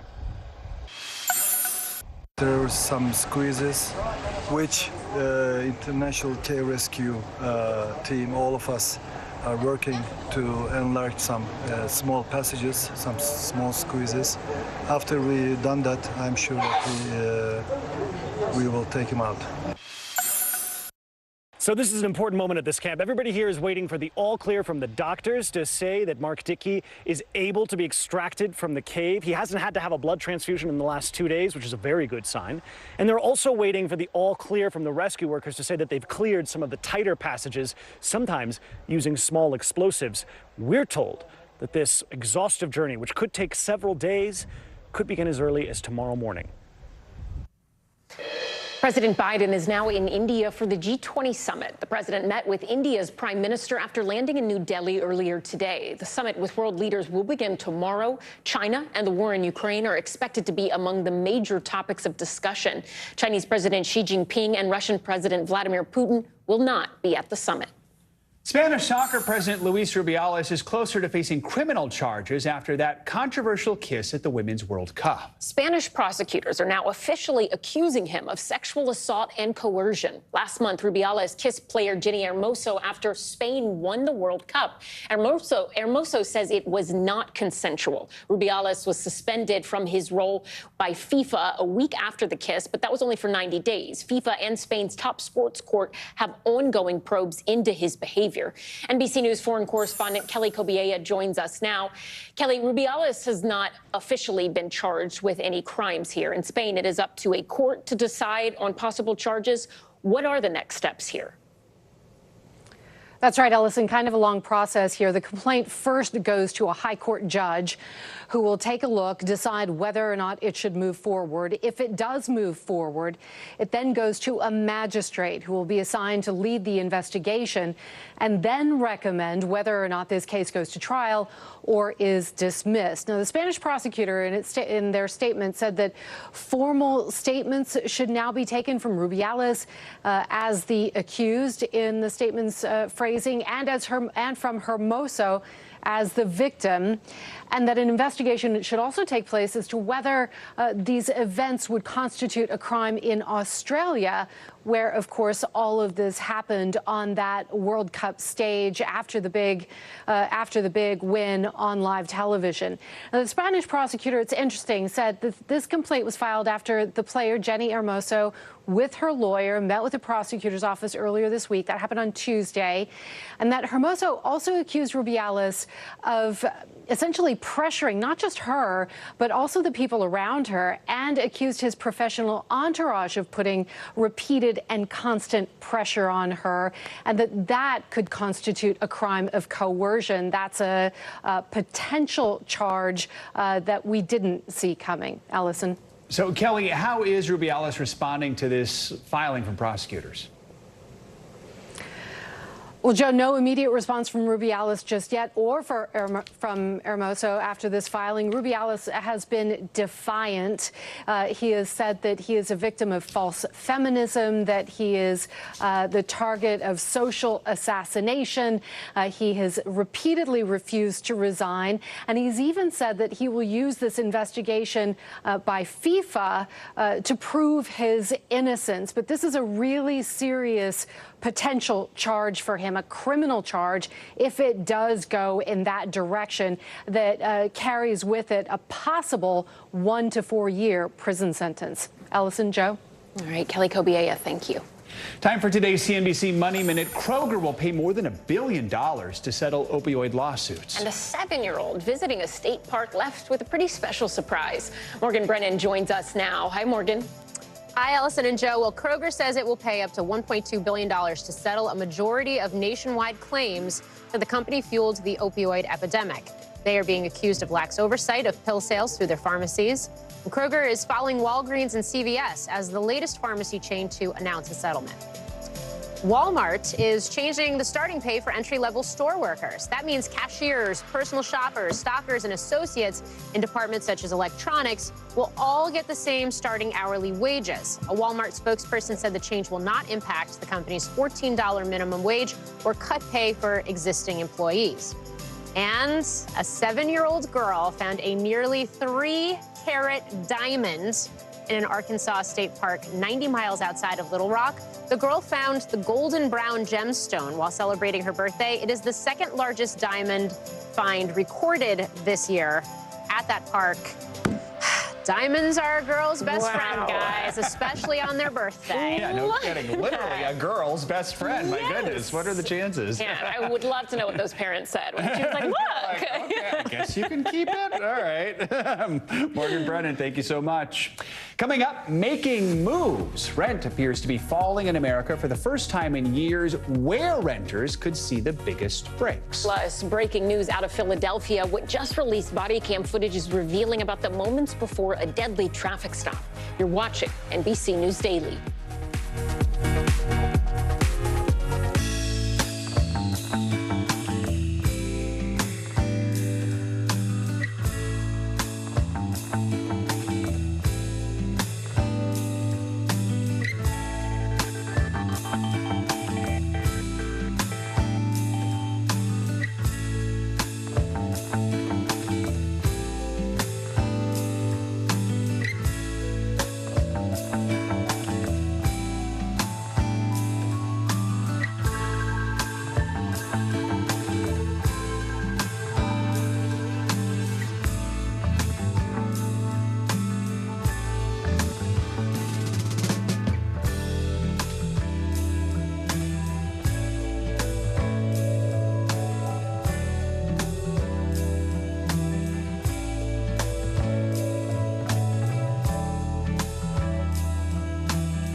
our exclusive report from Alaska. As tensions rise with Russia and China in the air, is the threat level increasing? This is part of our continued reporting on how the military is defending the North.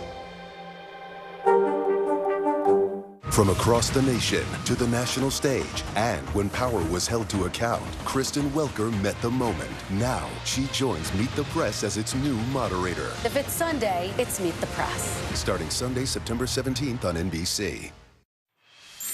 We're back with some new revelations today in the Georgia election interference case involving former President Trump. The special grand jury report that was kept mostly secret for 9 months has just been made public. The report, only 9 pages long, but it explains who the grand jury recommended for indictments and why. And that list includes 21 people who were not ultimately charged, including some well-known politicians. NBC's Garrett Hake covers the Trump campaign for us and joins us now from Washington. So, Garrett, some pretty notable names standing out on the list. Break it down for us. Yeah, Joe, this special grand jury report went much further in recommending charges than the second grand jury ultimately did in filing them. It has on that list people like Michael Flynn, the former national security advisor to the former president, Boris Epshteyn, who's still a current attorney for Donald Trump, and 3 senators, former Senators David Perdue and Kelly Loeffler of Georgia, and Lindsey Graham, the South Carolina senator, who's the chairman of the Judiciary Committee, whose involvement in this case was mostly focused around his efforts in November of 2020 to figure out what was going on with Georgia's vote counting system. He defended his role in this whole story today and why he wasn't charged. Listen to what he said to reporters in South Carolina today. So at the end of the day, nothing happened.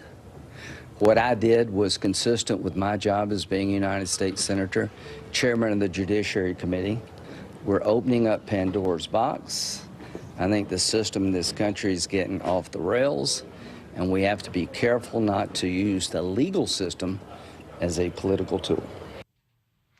That sort of closing thought there from Graham, a much gentler commentary in the same vein as the way Donald Trump has been describing this case as a political attack against he and his supporters, Joe. Garrett, this report also gives some insight into how the grand jury voted on charges for former President Trump. Walk us through those details. Yeah, it's interesting. You can see count by count how this first grand jury they voted on their recommendations for charges or who not to charge. In this case, you see folks like Graham, for example, as a majority had voted to charge him, but it was a much narrower majority. He had 6 or 7 votes against, maybe 13 for.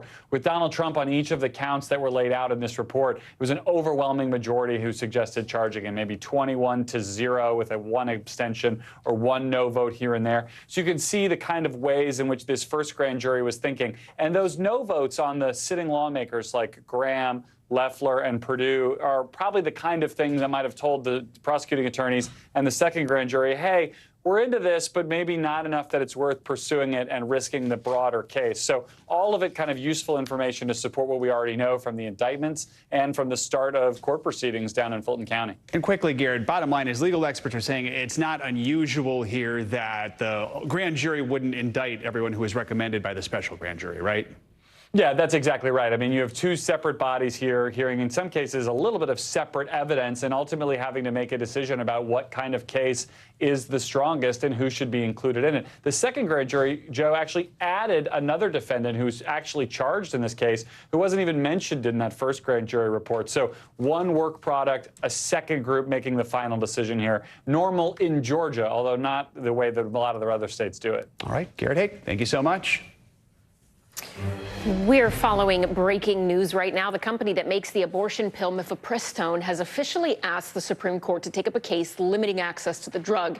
This comes after a judge in Texas ruled to invalidate the FDA's approval of the drug. Mifepristone is still available right now. The justices are expected to take up the case in their new term, which begins next month. For decades, the battle over abortion rights has been framed by 2 key phrases. Supporters of abortion rights have used the term pro-choice. Opponents of abortion rights have used the term pro-life. According to Gallup, 76% of Republicans consider themselves pro-life. But now it appears some in the GOP want to move away from the term altogether. NBC News congressional correspondent Julie Sirkin joins us now. Julie, what is sparking concerns about the term pro-life among people in the Republican Party when they seem to have embraced it for so long?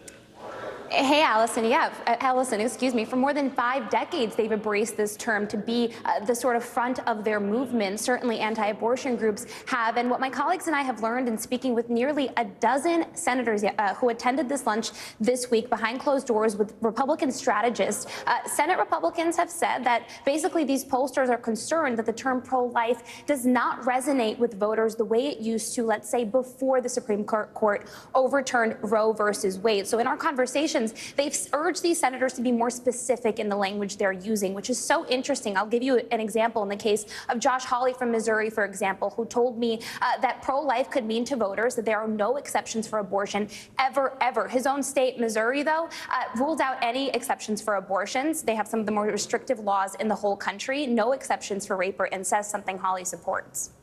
So, Julie, what are some of the terms that Republicans might consider using instead?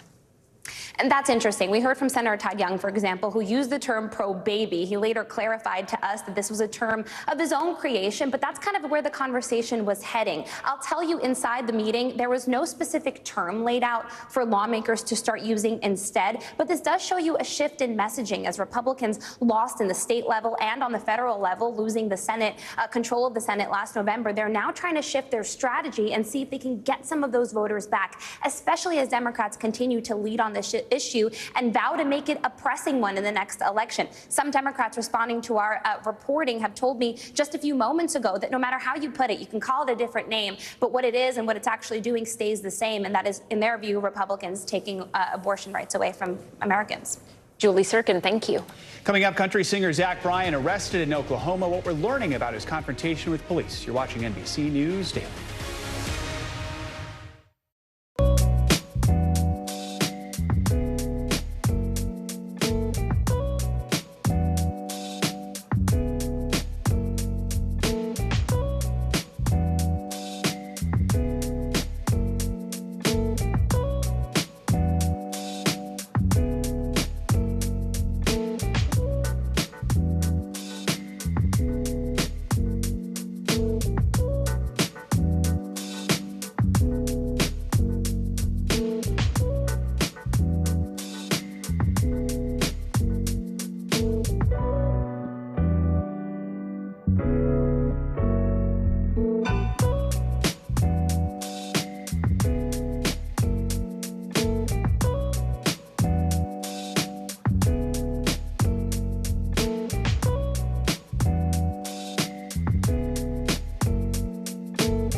We're talking possibly 1 trillion galaxies. Yes. That is a number that is just so hard to compute. Whether it's the moon, whether it's Mars, it feels like we're on the cusp of something big.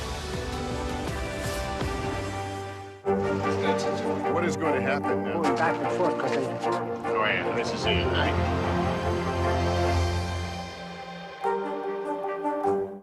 News for the generation of now is NBC News Now. Some shocking video has just been released from a juvenile detention center in Ohio. Surveillance footage shows the moments when a group of youth inmates took over a facility, destroying security cameras and even threatening staff with weapons. Here's NBC's Jesse Kirsch. Our first look at dramatic video from inside an Ohio correctional facility, showing the chaotic moments teenage inmates overtook the facility. The kids are running the place. Our hands are tied. Officials say last October, 12 youth inmates stole keys from a staff member and broke out of their rooms at the Indian River Juvenile Correctional Facility. The newly released surveillance footage capturing the chaos on camera. Teens smashing computers, trashing rooms, and even destroying security cameras before barricading themselves in a classroom, threatening staff with makeshift weapons. A special response team moves in with pepper spray, bringing the standoff to an end after an agonizing 12 hours, resulting in what officials say was nearly $300,000 in damage. One staff member who spoke anonymously to NBC's Cleveland affiliate, not shocked by the violent outburst. Surprising to me, no. I mean, I see the stuff every day. The public doesn't realize it, but anybody that works there does. This uprising coming just days after officials say a corrections officer was brutally attacked by a young inmate at this same facility. I felt tugging and punching and hitting, but I couldn't see where it was there because he had hit me on this side of my face. According to our affiliate, the attack was sending David Upshaw into kidney and heart failure as he spent 3 weeks in the hospital. Just by the grace of God, I didn't die or get injured worse. This wave of violence leading to calls for change. Last year, the Ohio Department of Youth Services implemented new safety protocols, including body cameras and pepper spray for some staff members. They're afraid to use the pepper spray because then they're under investigation, and numerous ones have been put out or quit or left or had the spray taken away from them because they've used it. Some employees say staffing shortages are leading to a rise in these violent incidents. According to the Department of Youth Services, the number of assaults increased over the same time period from 2020 to 2021 and again from 2021 to 2022. They can't keep the new staff in. The new staff come in and see what things are happening and haven't dealt with this kind of situation or worked this kind of work before, are scared and they quit and leave. Jesse Kirsch, NBC News.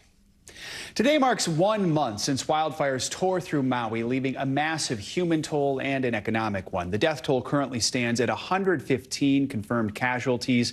The FBI says 385 people are still unaccounted for. An actual final death toll could still be months away as experts try to identify remains discovered in the ruins. A new report by a state business agency says the wildfires will create a near $2 billion economic hit through 2024. The hardest hit region of Maui was Lahaina, a major tourist destination. Visitors were originally told stay away from Hawaii, but now there is a new message. There is so much beauty and so many places to visit on Maui. Please come and visit us as we need your help to sustain our economy so we can in turn uplift and sustain those who have lost everything. Local leaders say visitors should consider volunteering during their stay and to please keep in mind, so many people are still grieving. The royal family is reflecting on the life of Queen Elizabeth 1 year after her death. The British monarch reigned for a record-breaking 70 years before her death at Balmoral Castle at the age of 96. Today, her son, King Charles, released an audio message to mark his mother's passing. We recall with great affection her long life, devoted service, and all she meant to so many of us. King Charles and Queen Camilla attended a private memorial in Scotland. The Prince and Princess of Wales attended a private church service earlier today to commemorate the Queen's life. Prince Harry was in town for a charity event last night, telling the crowd he knows his grandmother is looking down on everyone. Before we go, it is time for today's Daily Snapshot. Take a look at these birds. These photographs are just a handful of winners for 2023's Bird Photographer of the Year, the world's leading bird photography competition. Photographers traveled through forests in Spain, up snowy peaks in the Adirondack Mountains, and other places around the world to capture these stunning photos. More NBC News Daily right after this.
Chief White House correspondent Kristen Welker joins me now. From across the nation What is the #1 issue for you? to the national stage, The work your son has done. Was anything about those relationships inappropriate or unethical? when critical votes were counted, Still too close to call. and when power was held to account, Is abuse of power an impeachable offense? Kristen Welker met the moment.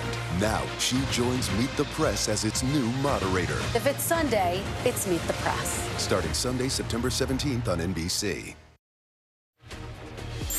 Bottom of the hour now. Here's some of the stories making headlines on NBC News Daily. North Korea claims it has developed a nuclear attack submarine. Leader Kim Jong-un was on hand for the launching and said the submarine is a crucial step in building a nuclear-armed navy to counter the United States and its allies. The country is also working to remodel its other Navy vessels so that they can carry nuclear weapons. South Korea's military downplayed the new submarine, saying there are signs of deception or exaggerations. A federal appeals court has ruled that buoys preventing migrants from crossing the Rio Grande River into Texas can stay for now.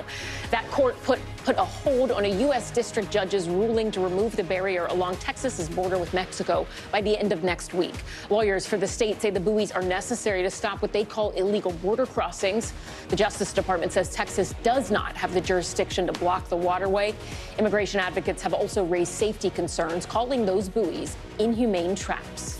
Cincinnati Bengals star quarterback Joe Burrow just became the highest paid player in NFL history. Reports say Burrow agreed to a 5-year, $275 million contract. The first overall pick in the 2020 NFL Draft. He led the Bengals to the AFC Championship game last year and to the Super Bowl the year before. Breaking news, the former Philadelphia police officer who fatally shot Eddie Azari during a traffic stop last month is now facing murder charges. The Philadelphia district attorney announced the charges earlier today. He also released body cam video showing the officer, Mark Dial, firing the fatal shots through the driver's side window of Azari's car. The video was released unedited, but NBC News has edited certain portions, and we want to warn you, this video may be disturbing. Shoot you. NBC News correspondent Ron Allen is following the latest. Ron, what's the background on this case that led to these charges? Well, some of the background is that the police at the time, back on August 14th when this happened, had said that the car had fled, that officers had to pursue it, that the man got out of the car and lunged at the officers with a knife. All of that turned out to be, as the DA put it, a fabrication based on this body cam video that was shown today. The family had demanded it. They had seen this video, and they wanted it released unedited, the Officer Dial's camera and his partner at the time, so that the public can see what really happened. And what it appears to show is that he was stopped for erratic driving, Azario, and then he was, as the officers approached, they got out of the car in seconds, and Officer Dial apparently, allegedly, opened fire through the window. The family says that Azario was only armed, only had a small little penknife that they described as a tool, not a weapon. And that had been what they had been saying all along. So the video apparently shows what really happened. The DA said the video speaks for itself, and that's the reason that the officer, the former officer, was charged with murder. He turned himself in this morning. He's being held on $500,000 bond. The union that represents officers there says that they will vigorously defend him, as has his attorney. They say that he was in fear of his life based on what was happening in the situation. And again, it's a stunning turn of events, because it's very rare that a police officer is charged with any crime, let alone murder. And this video appears to show what really happened. Allison? Ron, has Officer Dial or the other officer involved responded to the charges?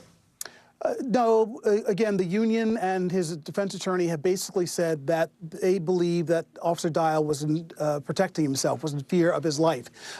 He said that they believe that the suspect was armed and dangerous, and that's why he acted as he did.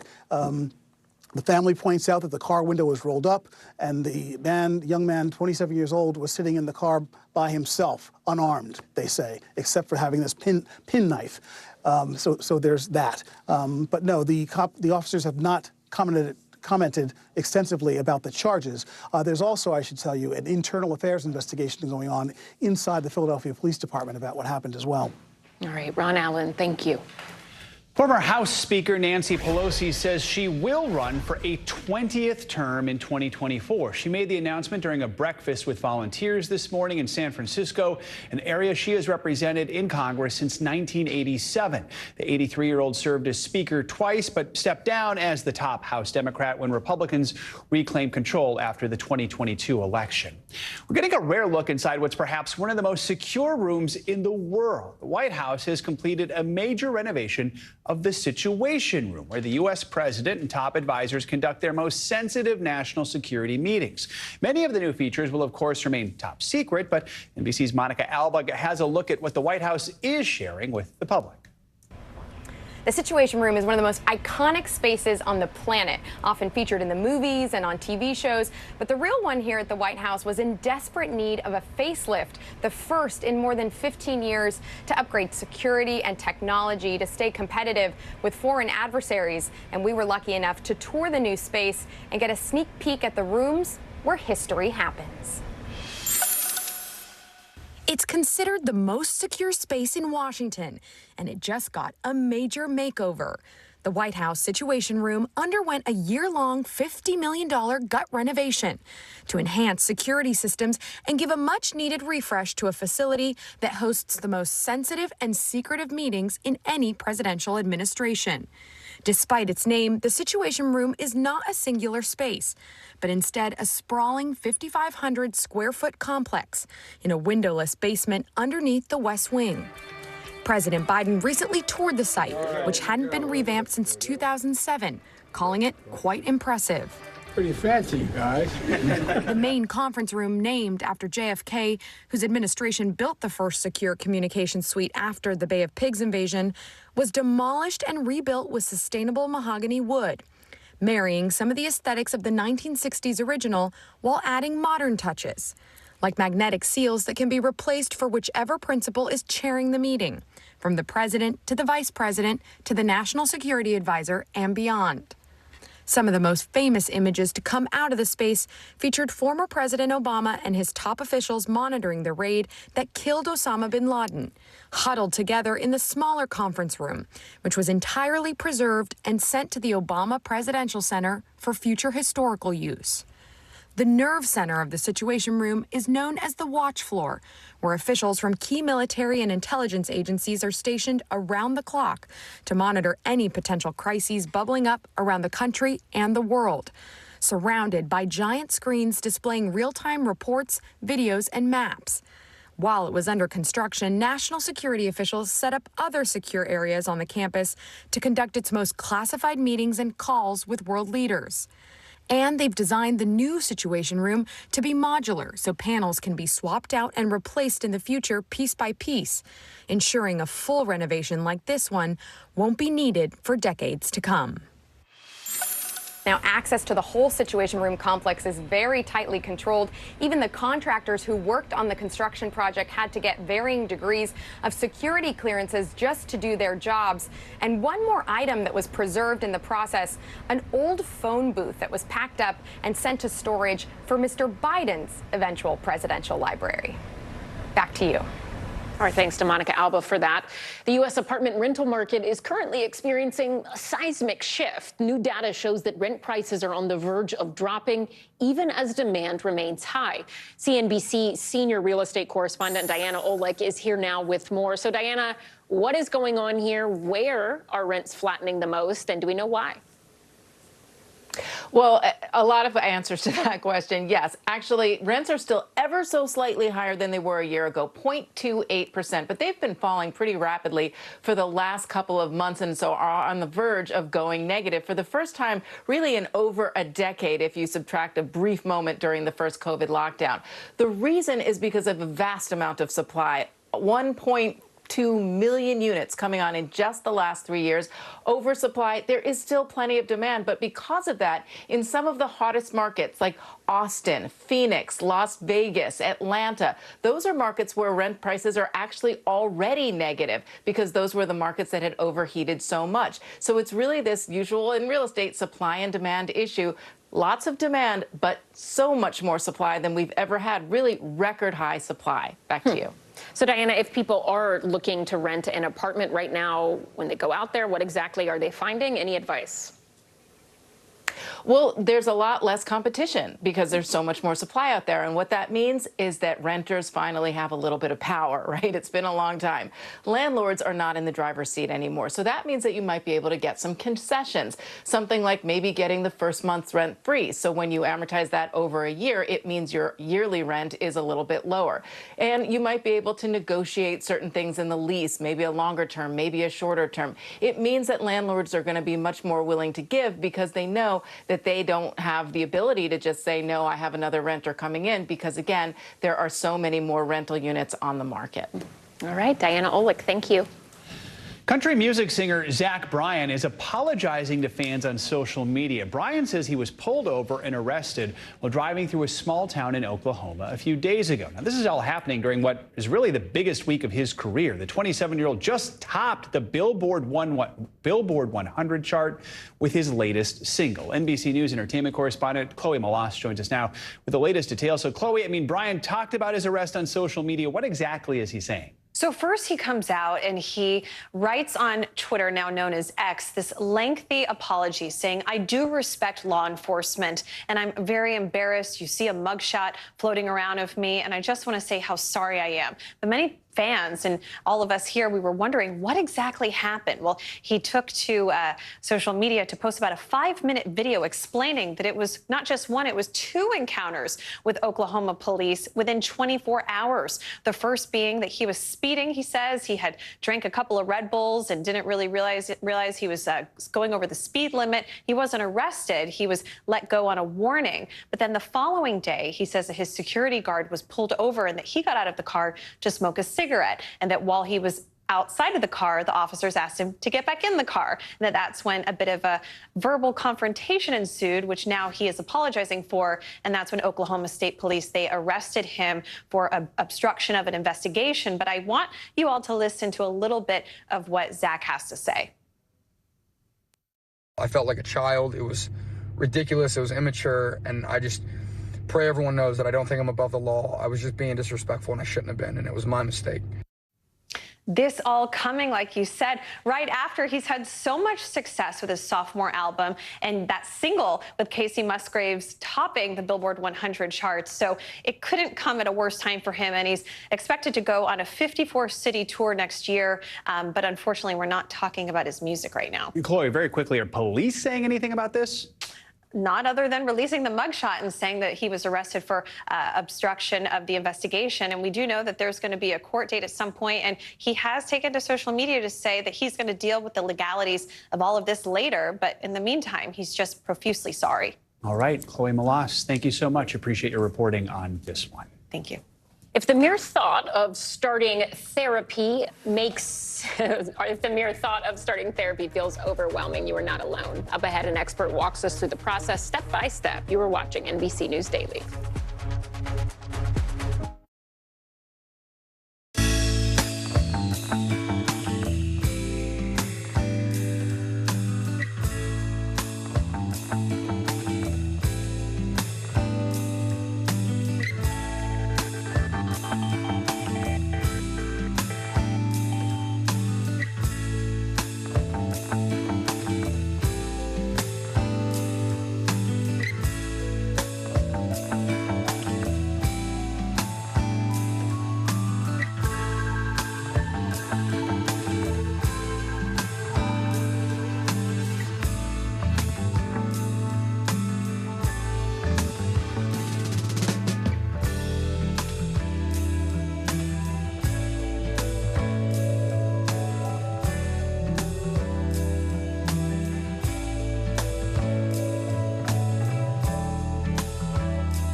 Stay on top of breaking news and the biggest stories of the day with NBC News Daily. Thank you so much for joining us. I'm Morgan Radford. I'm Vicki Wynn. I'm Kate Snow. And I'm Zinklea Samwat. Get in-depth reporting from across the country. We have breaking news out of the White House and around the world. Questions about the rebellion inside Russia. And ways you can take care of your health. What are symptoms that people should be on the lookout for? Andrew Wallace. Some really great last-minute deals if you have flexibility. NBC News Daily. Weekdays from 12 to 4 p.m. Eastern on NBC News Now.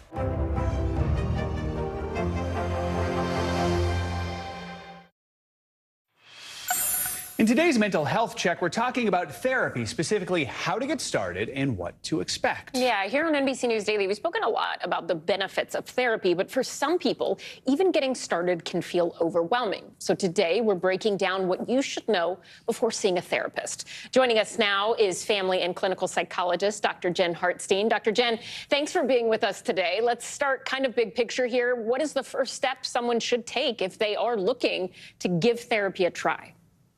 Well, the first step is acknowledging that you want to have therapy. So kudos to anybody who's kind of in that place, right? And I think there's a couple things we want to think about. So what is it I'm looking to kind of go to therapy for? So there's recognizing that need. There's making the commitment to actually follow through. A lot of us kind of stay in that contemplation stage, but we really got to get into action and do something about it. And it might be helpful to sit with yourself for a minute or two and be like, what is it that I'm going to therapy for, which will help narrow down who you're looking at, what you're looking for, and kind of what you're looking for in a therapist in general. Let's talk more about that. How can people find the right mental health professional? And what's the difference? It's confusing sometimes between a psychologist, a psychiatrist, and a counselor.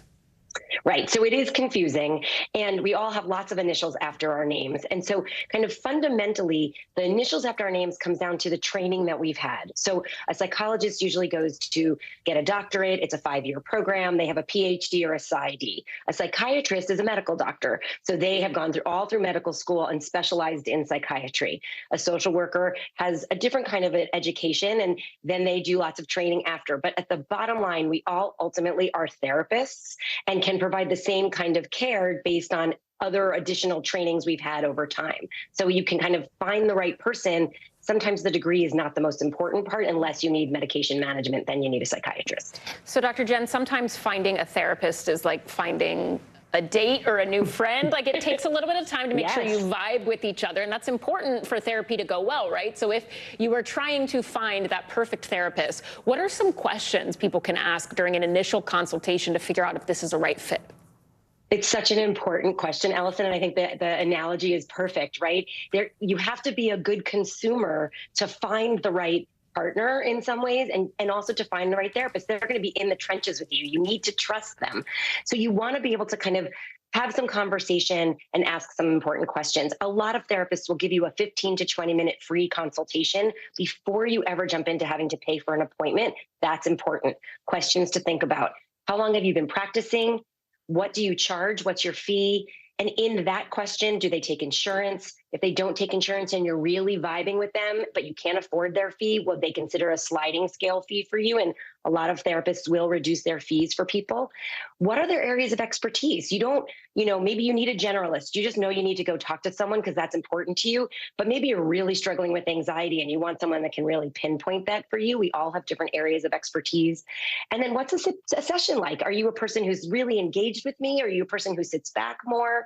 Are you going to give me homework? You want to be able to know what you're stepping into so you can be as prepared as possible. So what if you don't connect with a therapist? How do you navigate that? So like dating, right? There's a breakup there. And so I think a lot of people think, I'll just give it one more chance. I'll give it one more chance. I'll see if we can make it work. And the truth is that if you're not able to trust or talk to your therapist, you're throwing money down the toilet. So either have a conversation with them. Hey, I need you to be more active. You're a little too quiet. Or you can say to them, I don't think this is working. Can you give me some other referrals? I think what I need is this.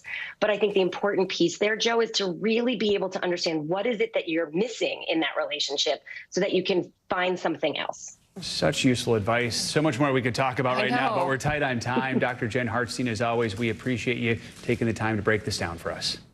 Thanks. And there's a lot more news ahead. You are watching NBC News Daily.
Emmy Award-nominated journalism, is streaming free on NBC News Now. We're coming on the air with breaking news. This is where Carrie is located. See the break? Morning, right behind me, there were little ones included, and you realize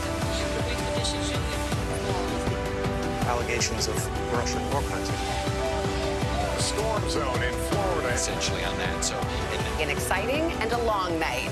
News for the generation of now is NBC News Now.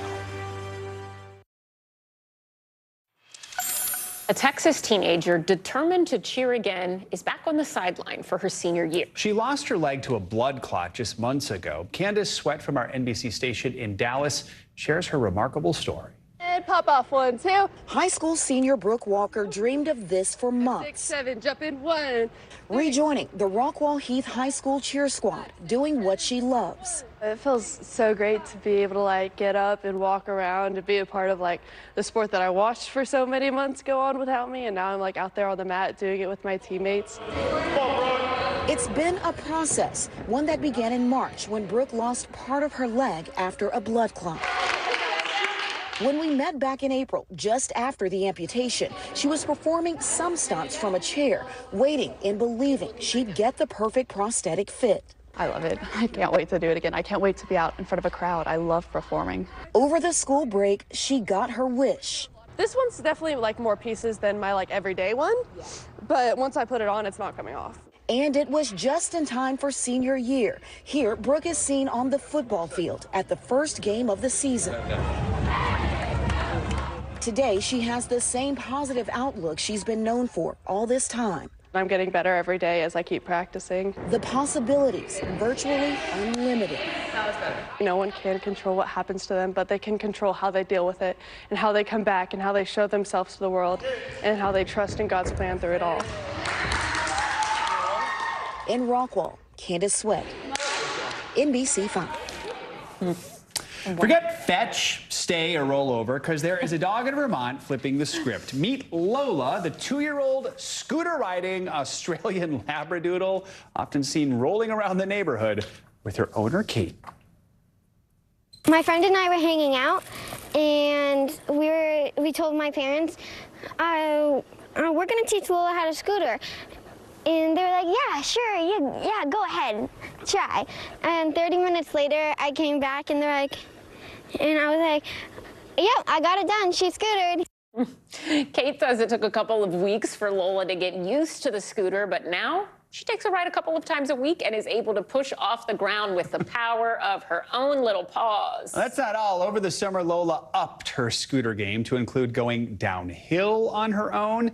Kate's mom says her videos of Lola and her scooter are becoming her most commented social media posts ever. We totally understand why. So let's take a look now at some other stories that are trending. Finally, definitive proof that exercise can be good for you. Erlen Bohr's doctor told him, get some more time outside. So he bought a metal detector. And while walking on an island in Norway, he found 9 gold pendants, 3 rings, and 10 gold pearls dating back to 500 AD. Wow. Unfortunately, any objects found before 1537 are considered state property, so Bohr's discovery is going to be taken to a nearby museum. But hey, at least he got some exercise. Oh, that is pretty cool, though.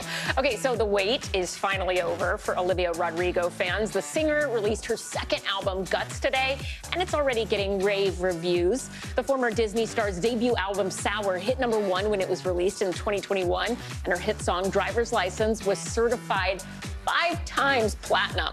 Writing on Instagram, Rodrigo said, quote, I feel so many feelings. I feel excited, nervous, proud, but mostly I feel grateful. This morning, she dazzled the plaza with an amazing performance on the Today Show. Everybody was very grateful, very proud, very excited. Fans were incredibly excited. Yes. I could hear them in here. Puerto Rican singer Bad Bunny is now tied with Colombian singer J Balvin as the artist with the most videos, with more than 1 billion views on YouTube. Both artists have 14 videos that have been viewed more than 1 billion times each. Previous record holders include Ozuna and Justin Bieber. Pretty impressive. Cher, the icon, says she is working on a career first, a Christmas album. We have some excited people here. The singer shared the album's cover on X yesterday. The album will feature several guest singers. Cher warns fans, quote, "It is not your mother's Christmas album. There is no Silent Night." A release date has not been announced. That'd be good. Silent Night. Oreo says it's bringing back its most requested flavor, red velvet. I didn't know it was red velvet. The cookies feature cream cheese flavored cream sandwich between two red velvet flavored cookies. So if you're a fan, you better get them soon. They'll only be on the shelves for a limited time. Sounds yummy. I like it. I'm Joe Fryer. I'm Ellison Barber. You're watching NBC News Daily.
Crossing the Today Show off my bucket list. Celebrating my mom's 60th birthday. Just married, and we're honeymooning at the Today Show.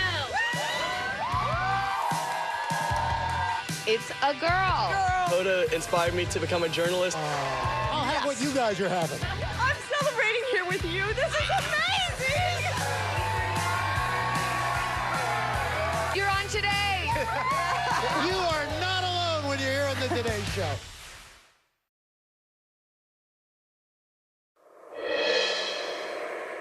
Wow, has it been quite the show, folks. Get ready for one heck of a finale.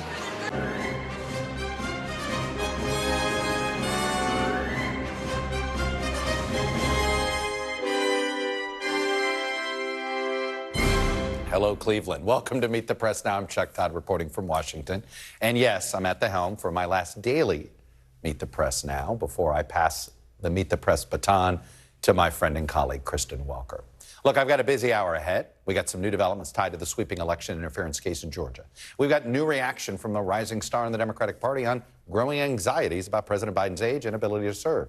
Oh, and we're tracking a monster storm in the Atlantic called Hurricane Lee as we wait for it to turn north. Hurry up and turn north, please, and avoid hitting any parts of the East Coast. But I want to begin today on my last daily show with the single biggest story in American politics, and that is the state of our politics. Look, there's nothing I revere more than our democracy and the history of this country. It's why I stumbled into doing this. I just devour political history, and I love our political system, all of its nooks and crannies. Because the beauty of politics at its best is it's anyone's game. Anybody can get into it. But it only works when everyone agrees to the rules. And that means accepting defeats at the ballot box and moving on to the next election. And that's sadly not a given in our politics these days. Take, for example, what is happening in the state of Wisconsin. It's the latest example of this disturbing trend of delegitimizing political defeats. Republicans in Wisconsin are discussing impeaching the newly seated liberal state Supreme Court Justice Janet Protasewicz even before she's heard her first case. They say it's because she hasn't recused herself in a redistricting case, and she received financial support from the Wisconsin Democratic Party during her campaign. It's worth noting that so did her opponent, and nearly every Wisconsin Supreme Court justice sitting on the bench right now has received financial support from the state party with which they were representing in their campaign. I know, this is Wisconsin. This is just how they roll. It ain't beanbag in Wisconsin. Democrats tried to recall Governor Walker. Political retribution isn't unheard of. But you should take a look at all the quotes from Republicans during the Walker recall and ask yourself if there's any principles left here. But this kind of effort to remove any elected official who won a race by 11 points before a term actually begins would be unheard of. And not accepting the election results is becoming a disturbing pattern. And as we know, Wisconsin is not happening in a vacuum. Far from it. Folks, things have gotten so toxic that I think we have forgotten what good politicking looks like and why, frankly, we, when I say we, civilization, came up with the idea of politics in the first place. It was to resolve disputes without a sword, without violence. That's why we have politics. Good politicking is hard. It takes work. It's messy. It ain't perfect. But it certainly beats the alternative. And we are seeing the consequences of the alternative play out in multiple criminal cases tied to the January 6th insurrection and former President Trump's lies about the election. The breaking political story of today reminds us of the problem we face as we learn new information about the investigation into attempts to overturn the presidential results in Georgia. As a newly released Fulton County special grand jury report shows, they initially recommended charges for an additional 21 people in that massive racketeering case, including 3 U.S. senators. Joining me now for more on the Georgia developments is Garrett Haake, right here at the table with me. We've also got Vaughn Hilliard on the road with the Trump campaign in Rapid City, South Dakota. That's where Donald Trump will be later tonight. But Garrett, let me start with you. First, let's explore why do we have this? And I know why we have this. Media organizations filed saying they went, but the judge didn't have to disclose this. But he did. This is surprising, no? Yeah, look, I think what we've seen in Georgia is erring on the side of transparency throughout this process, whether it's televising basically everything that can be televised in these various hearings, to trying to release a lot of the background paperwork. And that probably starts at the top. I mean, when you've got a Republican governor aligned with a Democratic DA saying, you know, we believe Georgia's elections were properly held, we're going to show our work. I mean, whether it took a filing to get this out or not, I think the public benefits from seeing under the hood here. Look, I think we could have a debate about grand jury secrecy. And one of the hallmarks of it is that sometimes you don't want to, you know, hey, somebody was going to be indicted, but we didn't have the goods to get a prosecution. That's why we have grand jury secrecy. Sure. You can't unring the bell on Lindsey Graham. However, does this at all reinforce the notion that maybe Fani Willis is acting with precaution here? She's not going to indict somebody she thinks she can't convict. Her partisans will argue that, and I'm not a lawyer, but I suspect other lawyers will show that. I mean, will argue that. Look, when you go into this report, which doesn't have a lot of detail in it, it does have the vote breakdowns of all of these various charges. And for Graham and former Senators Loeffler and Perdue, you see a significant minority of the grand jurors voting against the idea of an indictment, with even a footnote in this report saying some of them felt like what those people were practicing was politics, not a crime. Right. If you're Willis and you look at that and say, this is not the hill I want to die on, we want to have sort of safer set of charges, that would certainly make sense. I only point this out because to me, it was almost rebutting the criticism that Lindsey Graham is already leveling when I'm like, no. Yeah. If you had been indicted, I think your criticism would be legitimate. Yeah. Not being indicted, to me, delegitimizes his look, criticism. it also points out how funky this Georgia system is here, where you have these 2 grand juries in the first place. Like, sort of like, why do this whole... This is what I question. I do think it's unfair to Lindsey Graham and these 2, and everybody who wasn't indicted. Well, now it's out there. Now your name's out there. That at least where do I go to get my reputation back? Is a famous line from somebody who was indicted and cleared of charges back in the 80s. No, and I think that's a totally fair point. And I think Graham's response today, which we can play. Let's do that. Yeah, Graham's response today basically arguing, I'm doing my job here as a senator. Here's what he told reporters in South Carolina today. This is troubling for the country. We can't criminalize senators doing their job when they have a constitutional requirement to fulfill. It would be irresponsible for me, in my opinion, as chairman of the committee, not to try to find out what happened. But we're opening up Pandora's box here. Fulton County is one of the most liberal jurisdictions in the country. I fear this will spread, that the next election, Democrats may be on the other side of this. And just to close, is that a threat or an observation? Well, it's somewhere in between, and he's been fairly consistent on that point, actually, going back. And I know because I pulled the tape today of the interview I did with him in November of 2020, right after he made this phone call to Brad Raffensperger, and he was making the same points then, basically saying, look, I needed to look under the hood here, I needed to see what happened, and it's worth pointing out, he didn't call a hearing on this, he voted to certify Joe Biden's election. So sort of Graham can kind of check the box that he says he did his due diligence and then he moved on. But yeah, look, this is the road we're going to go down now. I mean, I do think whether it's a threat or something else, it's certainly an astute prediction. What did your legal experts say that we learned about Fani Willis's case based on what she didn't do here? Well, look, they certainly looked broader at the fake electors plot here. There was a number of other fake electors who were named in this who weren't charged. And I think they also looked closer at the folks who were closer to Donald Trump, whether it's Michael Flynn, who was named in this and not indicted, and Boris Epshteyn, who's, again, still a member of Trump's legal inner circle, who wasn't charged despite a pretty overwhelming vote by this first grand jury. Yeah, we're still trying to figure out if he is at all a part of this federal case or not. He and Mark Meadows are the two people who folks I talk to inside Trump world and other folks who kind of follow these cases more broadly are like, what are these guys saying and to whom? It's fascinating. Garrett, good stuff. Thank you, sir. Let me move over to Vaughn Hilliard, who is in Rapid City, South Dakota. This is, look, we've been talking about how the former president doesn't do a lot of campaign events these days. And this is unique in that he's also getting an endorsement. Are we seeing a preview of the Republican ticket if Donald Trump's the nominee tonight? You know, one thing, Chuck, I think over our last 10 years of working and covering the Trump campaign and the Trump administration, and that you and I have engaged over, is the voters really tell us where this thing is heading. And to answer your question, you know, our great embed, Jake Traylor, and I were just asking some folks here waiting outside of this event here this evening in South Dakota who they wanted to be VP. And we came in with the assumption that they would want their governor, Kristi Noem, to be the VP pick. We expect her to endorse Donald Trump here later tonight. But interestingly, just one out of the first 10 people we talked to said Kristi Noem, and even had some criticisms. One guy questioned whether she would be a loyal servant to Donald Trump. 7 people, though, they brought up the name without any prompting, Kari Lake.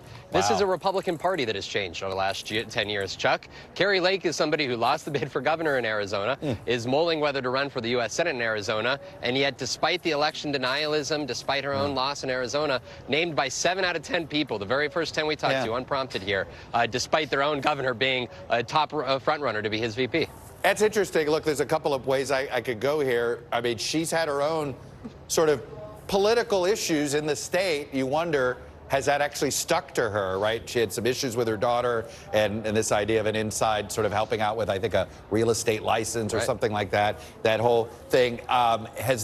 Is it clear to you that that is what stuck to her a little bit? There was one woman who told me that she promised to lower taxes here and that she did not fulfill her promise.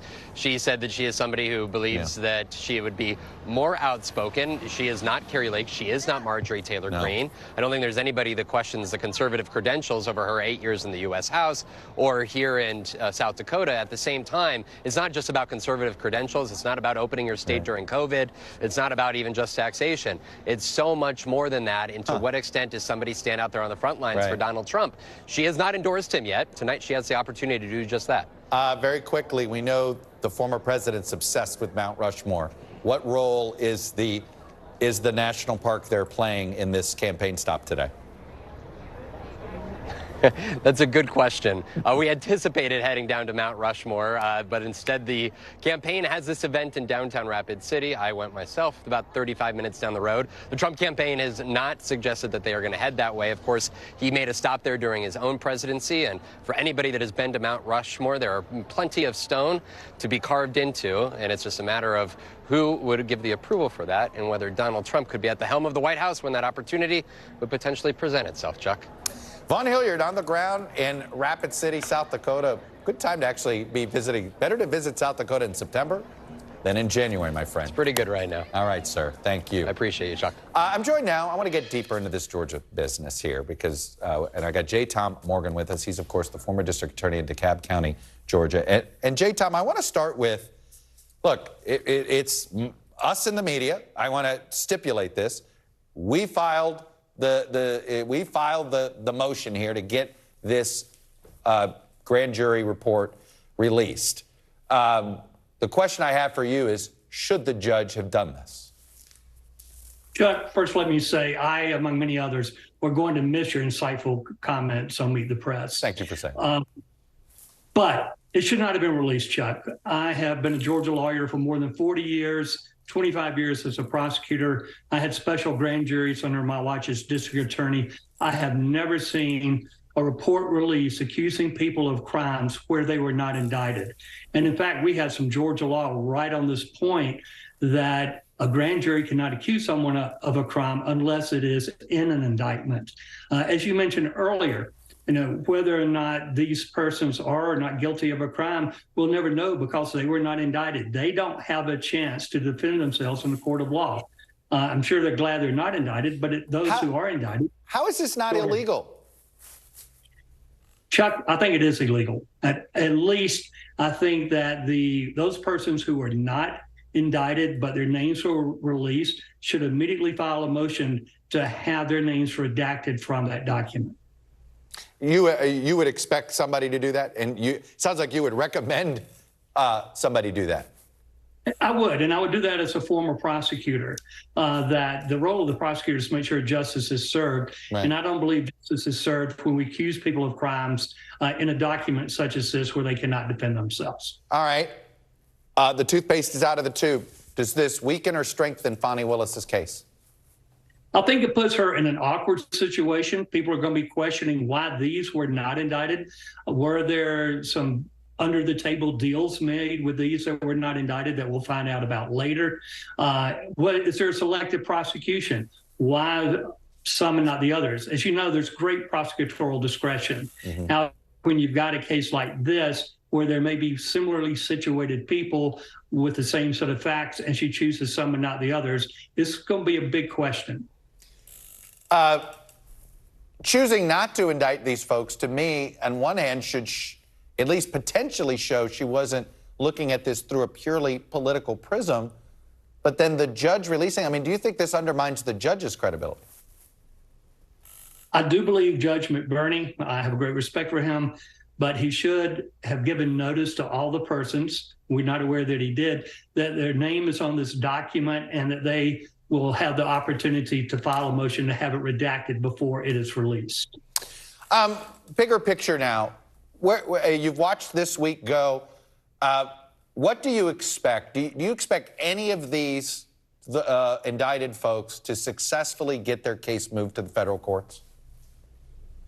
Well, that is waited to be seen, Chuck. We're waiting for Judge Jones to release a decision, hopefully very soon, though he did tell Mark Meadows to be prepared to go to the arraignment in case his decision has not been released. That is a game changer. We never had anything like this. Do all the cases go up? What about the two, Powell and Chesbro, who have filed speedy trial demands? If I was Fani Willis right now, I would be preparing to try that case since she's already told us there's going to be 150 witnesses. Is there a possibility that her trying this first case against Chesbro, if he's the first one, is an asset to her more than it's a lie? I mean, I understand the downsides of showing your cards, but in some ways the evidence is stronger specifically against this single individual. Well, as you know, Powell and Chesbro are going to be tried together, and they're very two different defendants. Yeah. It's going to be very interesting to watch because, one, as you said, she will have a chance to put her witnesses up and see how they do under oath. If she gets a conviction on either one or both, she's going to have a strong hand with those others who are thinking about whether or not they should plead before they go to trial. If some of this gets moved into federal court, if some of these folks are successful, and I'm not a lawyer, I feel like Mark Meadows has the strongest case to make. Whether he succeeds, we'll find out. Does that at all impact the timing of the trial itself for Chesbro or Powell? Well, Chesbro and Powell will have to make a motion to join the others if the case gets moved to federal court. Right now, their attorneys have said that they want a trial, they're ready for trial, and that they want to be tried on October 23rd. Unless something extraordinary happens, we can bet those two will be on trial, Chuck, and that we will have a camera in the courtroom and watch how it goes. Well, that to me is one of the wild cards there. It's a Trump-adjacent trial. That'll be televised in perhaps the start of the actual voting season. J. Tom Morgan, former DeKalb County District Attorney, appreciate you coming on, sharing your expertise with us. Thank you, sir. Thank you, Chuck. Coming up, I'll give you a little tease of my exclusive interview with California's Democratic Governor, Gavin Newsom. What he told me about whether he's planning to run for president in 2024, plus what he has to say about the vice president and his relationship with RFK Jr. Plus, we're tracking Hurricane Lee after the powerful storm intensified from a Category 1 to a Category 5 in less than 24 hours. Man, hurry up and turn north and avoid all of us, please. You're watching Meet the Press Now.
Thanks for tuning in. I'm Gotti Schwartz. Here are the stories we're following tonight. Storms keep coming here in California. The U.S. government just declassified this video.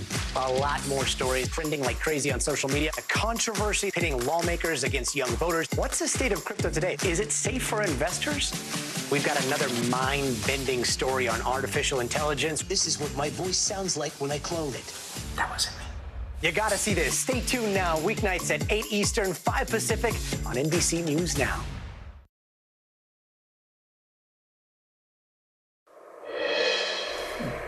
Welcome back. There is no sugarcoating it for the White House or Democrats. President Biden's political standing is vulnerable. Hard stop, even inside his own party. According to a recent poll from CNN, nearly 7 in 10 Democrats say the party should nominate someone else in 2024, largely, it seems, over one issue, concerns about his age. For this Sunday's Meet the Press, I sat down with Governor Gavin Newsom of California. He's, of course, a rising national figure in his party, and he's got his own political ambitions. He's not shy about that.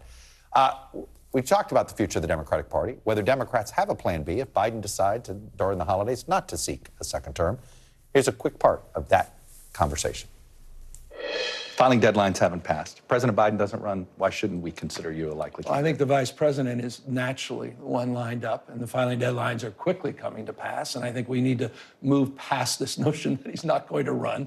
President Biden is going to run, and looking forward to getting him reelected. I think there's been so much wallowing in the last few months and hand-wringing in this respect, but we're gearing up for the campaign. We're looking forward to it. But you hear these calls privately. What do you tell these donors who are wallowing in this? Time to move on. Let's go.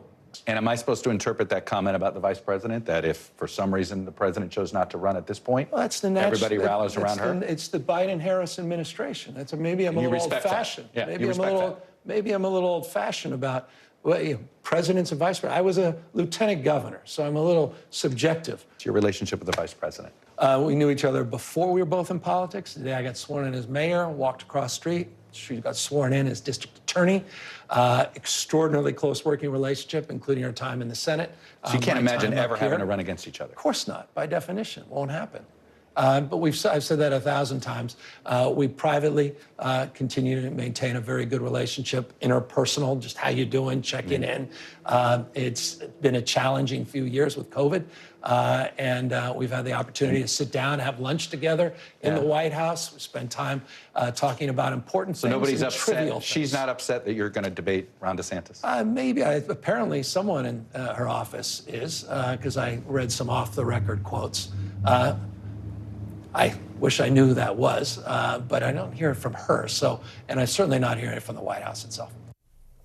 That's just a small part of my conversation. I spoke to Governor Newsom about the challenge by Robert F. Kennedy Jr. to Biden.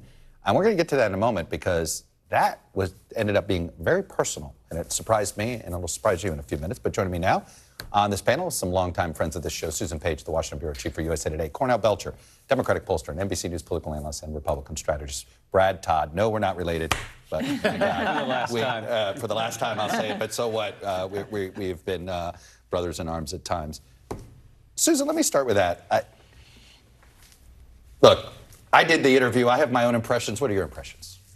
That is a man who is accepting the political reality that even if there's concern about Biden, they need Biden to run because of the mess that will ensue if Biden doesn't run. Because he's not the only guy in the Democratic Party who would be interested in getting the presidential nomination. And Kamala Harris is maybe kind of teed up for that, as he said, but that is not a done deal. The party can avoid that by Biden staying in the race. And by the way, there's no sign that he's not going to do that. You know, Cornell, it was interesting to me, though, that I had somebody posit this to me, that, sometimes your best time is not the most convenient time for the party, right? A lot of people told Barack Obama, no. Go become governor of Illinois, and we'll see you in 2012 or 2016, right?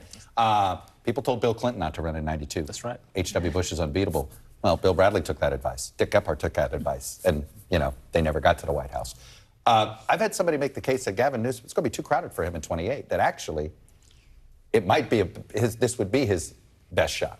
Well, it's not going to be his best shot against a sitting incumbent. No, and that's the issue. It's the sitting incumbent. And by the way, I mean, I understand our infatuation with this story, but President Biden is going to run for re-elect. He's geared up to do it. All signs are is going to do it. And look, all this bemoaning from the left. Look, as someone who's lived their entire their life on the left, it's like herding cats, right? I heard the same conversation about Barack Obama before his re-elect. Oh, Barack Obama is weak. 2010, he's gonna lose us more. There were op-eds that said Barack Obama literally should not run for re-election, coming from the left. So I'm kind of I'm sort of used to this from the left, but he'll be fine.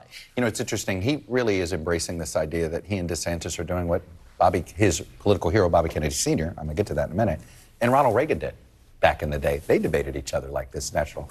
That moment could change things. For sure it could. And Joe Biden's running as long as he's physically able to run, but he might not be physically able to run. And I always say this, they're going to have another family conversation around the holidays. It's inevitable. Lots of families do that. So who knows? And you can't also expect Gavin Newsom, who's the governor of the largest state, one of the brightest stars in this party, to look at polls like this week where we saw in CNN's poll that said most Democrats don't even think Joe Biden should run for re-election. So he can't not be watching that. There is somebody obviously running against Joe Biden right now, and it's Bobby Kennedy. Jr. And I knew that he had some, and I was very curious what he thought of Bobby Kennedy Jr. in this race. And he was pretty candid about his relationship with him. Take a listen. You have a relationship with his son? We a very close one for decades. And then? Obviously, points of view that have diverged pretty significantly and consequentially. Did you try to encourage him not to run? No, I would never do that. Look, I revere his family broadly. I've gotten to know a lot of the family members. Bobby Jr. and he was, I mean, I'll be fully candid, he was really one of my great inspirations on the environment. Junior. Yeah. No one better on the stump. In fact, it comes back. He has the old stump. He uses it I see today. it, right. It's exactly what he was saying 20 years ago. And it's evocative. It's a spiritual frame. It's beautiful. It's profound. It's consequential in terms of reaching out to the other side. So there's that aspects I hold on to. Then he loses me on many others, including some personal shots he took around vaccines and suggesting somehow that I got ill. There was a lot of very curious things where I knew the spectrum, that he was sort of veering off on the spectrum. How much His does this, sight I was gotta veering think this off. personally just bothers you. It What's happened with disappointed. him? You know, it's like losing a friend, right? Yeah, I mean, and there's a reverential aspect to it. Of course, we disagree on Sirhan's release as well, and many different things. So look, I wish him only the best. I mean that. I have great respect for him and his kids and his wife. But boy, his politics has shifted, and I just don't buy it. When I'm seeing her watching him on Tucker and watching him on all these Steve Bannon, and everything Think else. he's being used? He's smart enough not to be used, but he knows what he's doing, and he's being used. Both and. Interesting. Both and, of course. But I think the utility's wearing off a little bit. You can only show up on those same shows so many times, and I think he needs a second act if he's going to take on the president. And I have no worry about the president's success in this primary. You know, Susan, I've been waiting to hear from the Kennedy acolytes about how this has to just personally, and that was the most candid I've heard from anybody talking about.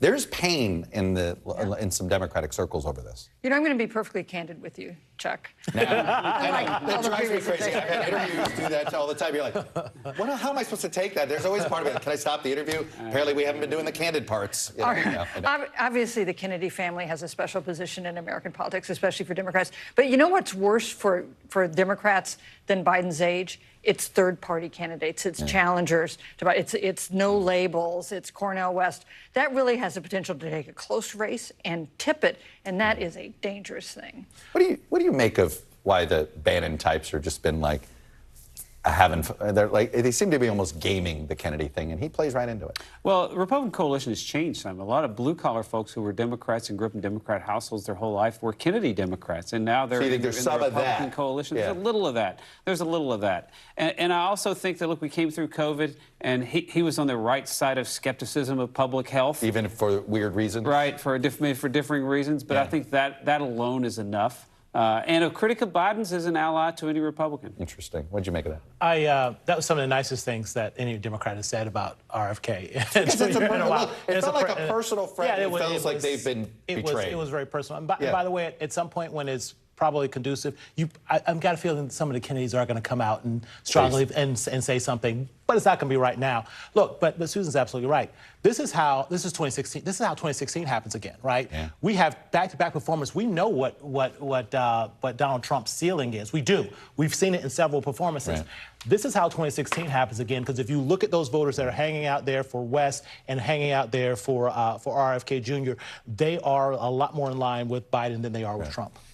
The big news today surprised all of us, including you. We have Nancy Pelosi's biographer with us, Susan Page, and you confessed you would not, if you were to ask, well, what's she doing today, you would have assumed announcing her retirement. I heard she was going to make some news, and I called my office and said, I think Nancy Pelosi is retiring. We better get ginned up on our, appreciation of her career. And what happened here? She's sticking around. Oh, well, you know her better than any of us at this table. Obviously, she loves the House. She loves politics. She's a crucial part. She raises more money than anybody. She gives advice to Hakeem Jeffries and others but only when they ask for it. And I think she's not quite ready to go. Does this just put with the Feinstein situation, Cornell, it just seemed I'll be honest, I was shocked. I was in the middle of doing my affiliate promotions. I have a lot of California, because I have Newsom this week, a lot of California affiliates are all going, and I'm like, I just didn't think she would. I think it sends an awkward message. I will say this. I don't think anyone, and there's been a lot of conversations about age with Minority Leader McConnell and Feinstein. I don't think anyone questions that Nancy Pelosi is as sharp as a whip. And by the way, we're very thankful that she was in fact leader during Trump times, because she stood up to him in ways that I don't think anyone on our Democratic bench, and I love our Democratic bench, could have stood up to Donald Trump. Let me get on my hobby horse here, which is the whole point of a successful democracy is no one is irreplaceable. And I say this as somebody who's, look, it's always hardest to let go at the very end. All right, I'm not going to lie to you, okay? You're like sit there, oh, no, I understand it, but if we ever operate in a situation where someone's not irreplaceable, that's no longer a democracy. Well, and whether it's McConnell or Pelosi here. I think a lot of swing voters look at this, will look at Washington right now and say, how come there's so many people with an 8 in their age up there? Yeah. But as I will tell you, as a Republican ad maker who's linked a lot of Democrats to Nancy Pelosi, I'm very grateful that she's going to stick around. You want to continue to use her? Correct. As long as she's more relevant for the next 2 years, that's even better for Republicans. And that's why I like our chances, by the way. This wasn't an accident that I had 3 of you on here. There's a good, smart group of people in Washington. We've all sort of grown up together. Hotline, all those days. So it's the joy of my life for doing these panels. Good sailing. All right? Check. Good sailing. All right. And thank you. Appreciate it. Fair winds. Thank you all for being here, and I'll see you soon. Meanwhile, you can catch more of my exclusive interview with Governor Gavin Newsom this Sunday on your local NBC News station. Up next, New York City's mayor warns the influx of migrants will, quote, destroy New York City, escalating his criticism of fellow Democrats for not doing enough to help. You're watching Meet the Press Now.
Emmy Award-nominated journalism is streaming free on NBC News Now. We're coming on the air with breaking news. This is where Carrie is located. See the break? Morning, right behind me, there were little ones included, and you realize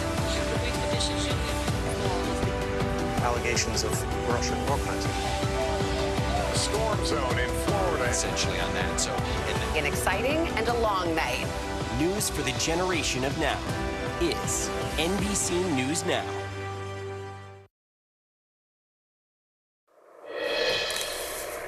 Welcome back. New York City Mayor Eric Adams is once again criticizing fellow Democrats and calling on the Biden administration to do more to address an influx of migrants into his city as New York City struggles to accommodate more than 110,000 people who have arrived there in need of food, housing, and education. Adams sharply escalated his public warning about the situation this week, while also placing blame on Texas Governor Greg Abbott for busing migrants from the border to New York.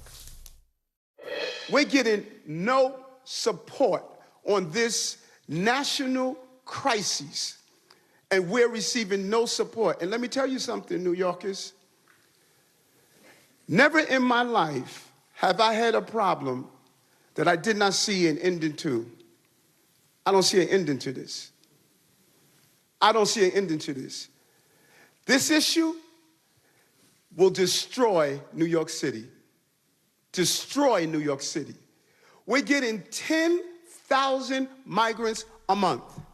In addition to New York City's status as a sanctuary city, the city's current laws require its government to provide shelter to anyone who wants it. For more on this, I'm joined by Politico New York's Joe Anuta, who covers City Hall. Joe, I want to start, let's go back in time here. This law, when did New York City pass this law, and what was the motivation at the time? So at the time, there were some homeless individuals who were represented by a lawyer. This is during the Koch years, so we're talking late 70s. Right. They basically sued and said, hey, look, the New York State Constitution has this clause in it that says basically shelter is more or less a public right. And so they sued and they said, you know, according to the state constitution, the city has to provide shelter. And after years of litigation, Koch settled essentially and entered into a consent decree, which is kind of an interesting arrangement. It basically means the courts are very much involved in what's going on in New York, and sort of, you know, looking over to make sure these laws are being followed. Obviously, the mayor's frustrated by this.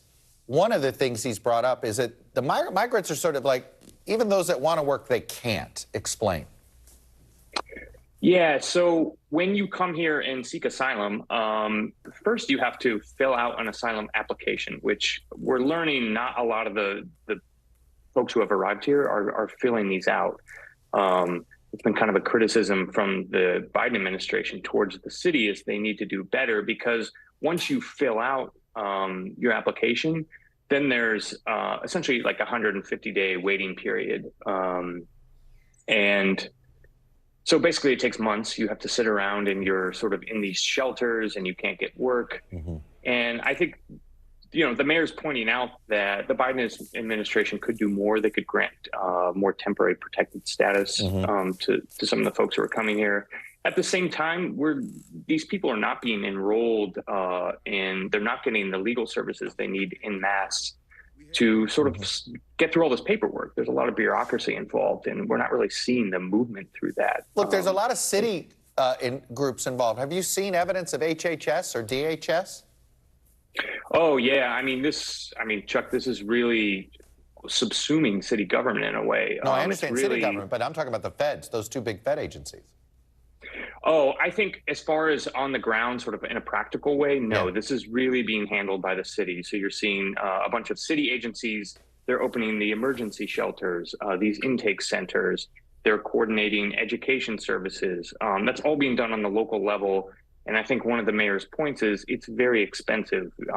They've predicted this could be a $12 billion problem by the summer of 2025. Could they get the governor to ask to declare a state of emergency?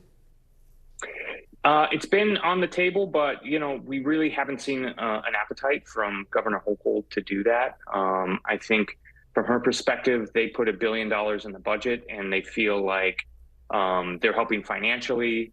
But really, there's been no appetite for a state of emergency whatsoever. But if he did, the state of emergency is a way to get federal dollars in on a fast track, potentially, right? Yeah, but I think, you know, at this point, from my perspective, the federal money question is really landing on folks like Senator Schumer and Hakeem Jeffries in the House. They're the ones who've really been doing the negotiating behind the scenes. They have been getting FEMA, you know, when they've been doing these large grants to cities across the country, they've sort of been running point on trying to get as much resources for New York as possible. But it's really been a drop in the bucket. I mean, I think the city has earmarked less than $150 million, which sounds like a lot, but when you put that up against a $12 billion problem, not so much. Joe Anuta, it's a complicated issue to cover, and it has been fascinating to watch. The mayor feels like he's the one on an island on this compared to where the rest of his party is. I am surprised it's going to stay that way for too long, though. We shall see. I appreciate it. Thank you. We're also following a potentially catastrophic development in the Atlantic Ocean. This Hurricane Lee right now is a Category 4 storm. It actually got downgraded earlier today, but it is on the cusp of strengthening back into a Category 5. You know how warm the waters are. But Lee's path remains uncertain, as does the timing of when it could make landfall, if at all. but meteorologists have been stunned at the speed at which it intensified this week. Let's bring in Bill Cairns to join me now. And Bill, last week we talked about what was happening in that little incubator near the Yucatan. This is the old-fashioned way we're used to hurricanes. And this, I mean, a Category 5 this far out of the Atlantic is unusual, right? It is. I mean, the water temperatures are about 5 degrees warmer now than 20 years ago in the same location. Doesn't sound like a lot, but when you consider that you have to have 80 to get development of these storms, and anything over 80 is like you can get really strong storms, it makes a big difference. And that's one of the reasons why this thing just exploded. So let's show you what actually happened, because it doesn't, you know, it's pretty rare. This will be in the history books. It's only happened a couple times in the past. Wilma was one of the ones that did something close to this. So 80 miles per hour. This was Wednesday evening. You know, 80 mile per hour hurricane, Category 1. We get them all the time.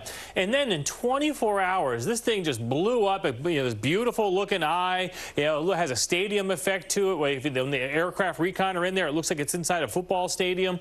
It went up to 160 mile per hour winds in 24 hours.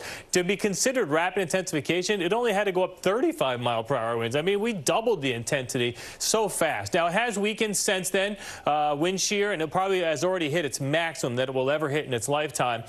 So 150 mile per hour winds. You know, the eye got a little obscured here. So now it's going to be slowly weakening. I say slowly because even 5 days from now, the Hurricane Center still has this as a major hurricane. It avoids the Puerto Rico, Virgin Islands, Haiti, Dominican Republic. It avoids the Bahamas. That's all fantastic. But then it's going to take a turn to the north. And the question is, does it bend to the northeast and miss us all and we can say thank you, goodbye? Right. Or are we going to have to deal with this time next week? So our European model, all these little blue lines, you know, Nova Scotia, you have to be ready just in case about a week from now. Maybe not so much in eastern New England. You know, Maine possibility, got to keep an eye on it. Nothing is really sending this directly into the mid-Atlantic by any means. And our red lines are the American model. So we actually have some pretty excellent agreement here for once. And the thing that's going to determine what happens next week, there's a storm that will come through the Great Lakes. If that storm is stronger, it'll bounce Lee out off the coast and maybe miss everyone. If that storm trends a little weaker and this high pressure stronger, that's when we may have to watch out Cape Cod getting brushed, possibly up here in the Maine or Nova Scotia. But at this point, it would likely be a Category 1 or a Category 2 hurricane. Still big impacts for heavily forested areas, but it wouldn't be the beast it is now, Chuck. And Chuck, going back in all of our memories covering all these storms, I was thinking about how we went through 3 national Republican conventions, with all that got delayed because of Gustav, Laura, and Isaac. And your reaction to all those were like, come on, what are we doing? You're right. By the way, I did notice that single spaghetti strand to New York City. It's almost like the Europeans are taunting us on that one. Let's just say, best of luck, my friend. It's football season. I'm rooting for that Low. Get stronger, Low. Let's get rid of Lee. Anyway, Bill, terrific, my friend. Thank you. I'll miss this. My best. All right. After the break, don't call it a comeback, but COVID-19 is making a resurgence. I'm going to talk to the infectious disease expert we trust around here about what to expect this flu season as the FDA prepares to greenlight a new COVID vaccine. Don't know if we're supposed to call it a booster now. As soon as today, you're watching Meet the Press Now.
From across the nation to the national stage, and when power was held to account, Kristen Welker met the moment. Now she joins Meet the Press as its new moderator. If it's Sunday, it's Meet the Press. Starting Sunday, September 17th on NBC. People are stressed when they're going out and flying. Why should they trust you? You're now with this long-anticipated counteroffensive. How's it going? What's the goal? What will you offer voters that former President Trump will not? News for the generation of now is NBC News Now. Welcome back. Labor Day has come and gone. The school year has begun and COVID numbers are rising once again as we head into the fall. COVID hospitalizations, which had been slowing since the beginning of the year, have started to climb a bit once again, but ICUs aren't overrun. COVID-related deaths, while thankfully remaining low overall, have also ticked up. The virus even touched the White House again this week when the First Lady tested positive. We should note that while this data provides a trend for the virus, it still paints an incomplete picture. The U.S. is no longer in public health emergency. States aren't required to report routine COVID data, and updated hospitals protocols means that only patients who are symptomatic are even tested for COVID. And as COVID rates climb again, the FDA has come under fire from doctors who say the government is not moving fast enough to get some new booster shots out to the public. We're watching for FDA approval for a new COVID shot, perhaps as early as the next 13 minutes before 5 p.m. Let's bring in Michael Osterholm. I told you, he's the epidemiologist and director of the University of Minnesota's Center for Infectious Disease Research and Policy. He's joining me now to preview what we can expect, but more importantly, and he was my partner for those 2 long years of pandemic. You know, we were both at our own homes, but constantly, and I thought, if I'm doing this one more time, I want to get the best back here one more time. Michael, it's good to see you. Thank you very much. Good to be with you. So let's talk about this. I want to start with the COVID. First of all, is this a booster shot or a separate and new vaccine? Well, it is a booster shot in the sense that it's still SARS-CoV-2. It's just a different variant type. And the good news is, Chuck, that right now, the data from the last 24 to 36 hours that has been released supports that, in fact, it will cover the variants we're seeing right now. So that this is something that we all should want to get when it becomes available. What, I say this as a patient and as, you know, watching my mom run around for the different shots here. Are we at a point where we could put the flu shot and the COVID shot and maybe RSV into one shot, or is that a bit beyond our technological capabilities right now? Well, I think it's very important to emphasize that despite the fact that some, like the FDA, want to make this a seasonal infection, meaning like influenza, when you can count on it to occur between, say, November and January, we haven't seen that yet with this virus. If the only thing I see about this virus that makes it seasonal is it occurs in all 4 seasons. And I think that one of the things that's really important to emphasize here is what we're seeing right now is major activity. We have states out there where over a quarter of all the nursing homes are in the middle of large COVID outbreaks. We're seeing large school outbreaks. What's different, however, is that this virus, and with the immunity that we do have, isn't causing a big increase in severe illness. You mentioned that already. I mean, when you think about hospitalizations, we're at 17,000 right now in the last week, but we were at 160,000 a week back in January of 2022. If you look at deaths, today we're talking about 700 deaths this week, but we were talking about 26,000 deaths back in January of 2021. Yeah. So it's a different situation in terms of seriousness, but it still is widespread. Look, you got on my radar over a decade ago, you know, when you first sort of, like, what keeps you up at night type of thing, and you know, you really sort of tried to sound the alarm about our inability to be prepared for something like this. Well, we just went through it. You think this country can handle another pandemic in the next 10 years? I do not. And when I say I don't think they can, we will, of course, obviously survive. Sure. But at the same time, I think the trust that we have right now in our institutions, our governments, clearly is at an all-time low when it comes to public health. Vaccines the same way. And so I think the next pandemic, and there will be another one, there will be potentially ones that are much larger than this one. And I worry that we're not ready for that. And we have not had yet as a government a really systematic review of what went right, what went wrong, and how can we improve on that. I was just going to say, because when I could think of people that I want to see on that committee, you would be at the top of the list. Do you want to see President Biden and Congress essentially greenlight a 9/11 type style commission? You know, we need to do this after action report. I think it's pretty clear. I don't know whether the public would accept it, but would you like to see this ordered up? Absolutely. I think at this point, we need to learn from what happened to prepare for the future. This is not a situation where we might have a pandemic again someday. We will have one. And there are many, many lessons to be learned. And if there's anything that we need to do to address this is take great humility and acknowledge what did we really do well, what did we not do well, and how do we change that? And so I think that this is a very important issue, and I very much support such an activity. Well, I mean, let's look. We got a minute left here. What's the one thing we did really well, and what's the one thing right now that you would say, boy, we were terrible at, and that's what we got to improve first? I think the most important thing we did was get vaccine out in a time that most people thought would never allow us to get a vaccine out. And clearly, at least 3 million lives were saved in this country alone from having the vaccine.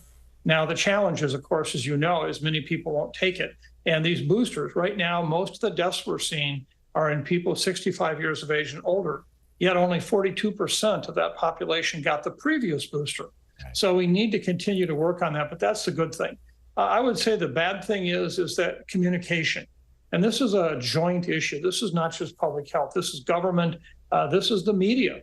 Some of the very best stories that ever appeared regarding the pandemic appeared in the New York Times. Some of the very worst stories that ever appeared regarding the pandemic occurred in the New York Times. And so I think that we have an obligation to really go back and understand how can we communicate better. I want to close with the CDC. I fear that they're in retreat mode. What's your level of concern? Does the CDC have the resources to do the job we are asking them to do right now? They do not, but I don't think any agency in the world does. And I think that's why this after action report is so important. What is it going to take for us to basically be better prepared? Right. And, I think that we just don't have it.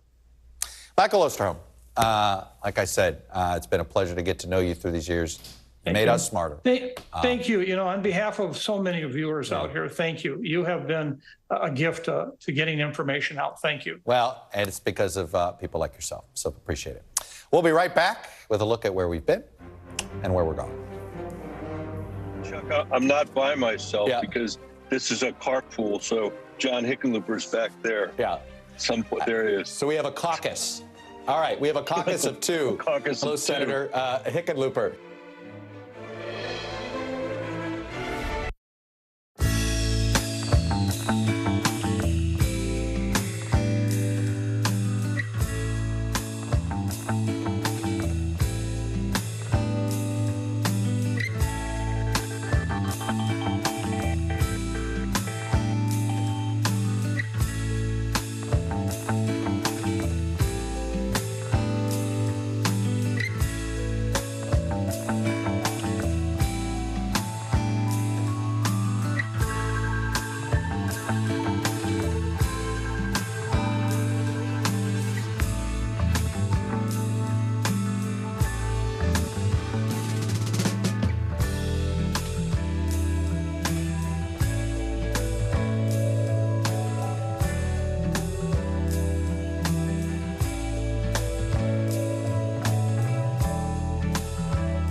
After the eye roared ashore. There is some late breaking news. All right, it just did.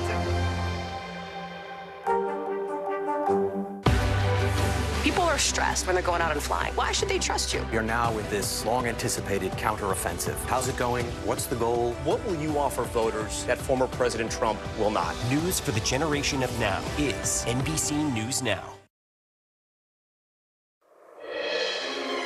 From weekly to daily, welcome to our first show on a busy day in national, international politics. Live from Boulder, Colorado. Here in Manchester, New Hampshire. We are here in the debate spin room. Coming to you live from the University of Nevada. In New York City, our election headquarters. Here in Cleveland. In historic Philadelphia. In Mobile, Alabama. In Des Moines, Iowa. In Phoenix, Arizona. And beautiful Maricopa County, Arizona. Here in Dallas, Texas. Florida, Florida, Florida. Live from Las Vegas, Nevada. From Battleground, Georgia, here in Atlanta. I'm coming to you live from PNC Park, home of the Pittsburgh Pirates. If it's Monday, Tuesday, Wednesday, Thursday, if it's Friday, it's Meet the Press.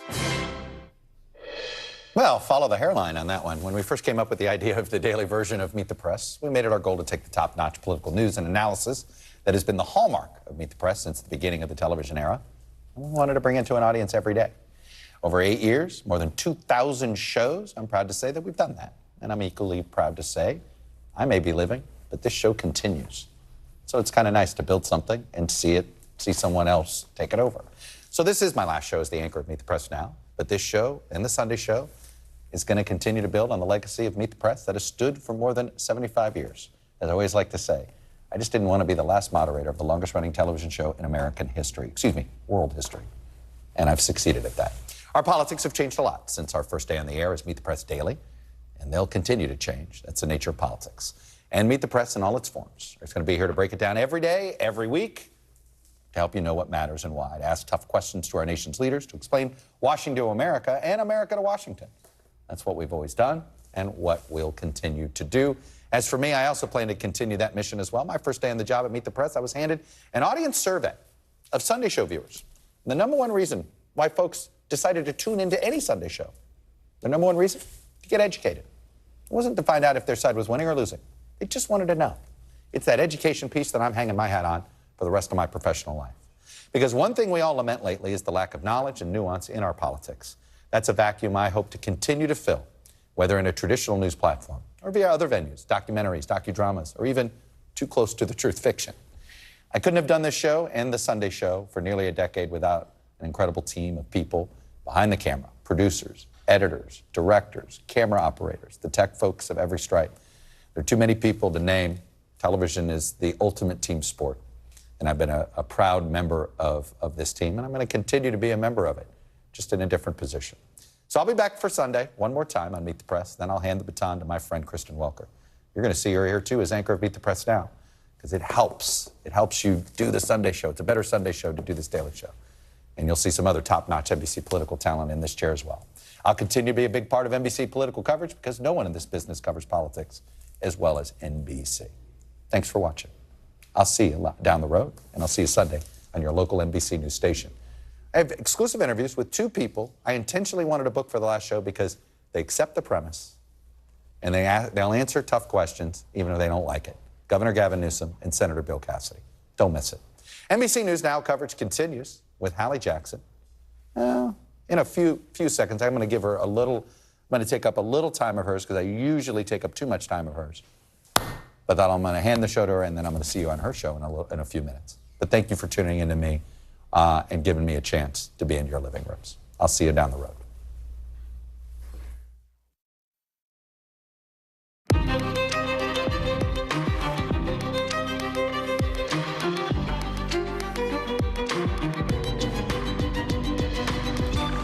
We are coming on the air with a new update in just the last 30 seconds on Hurricane Lee, a monster storm right now in the Atlantic that's going to send some dangerous rip currents to the entire East Coast all next week. The newest track just into us from the National Hurricane Center with more on where this thing's headed. Also tonight, the new video of rescue teams heading thousands of feet below ground to help a sick American stuck inside. We'll take you live to Turkey, right by the caves, with the plan to get him out.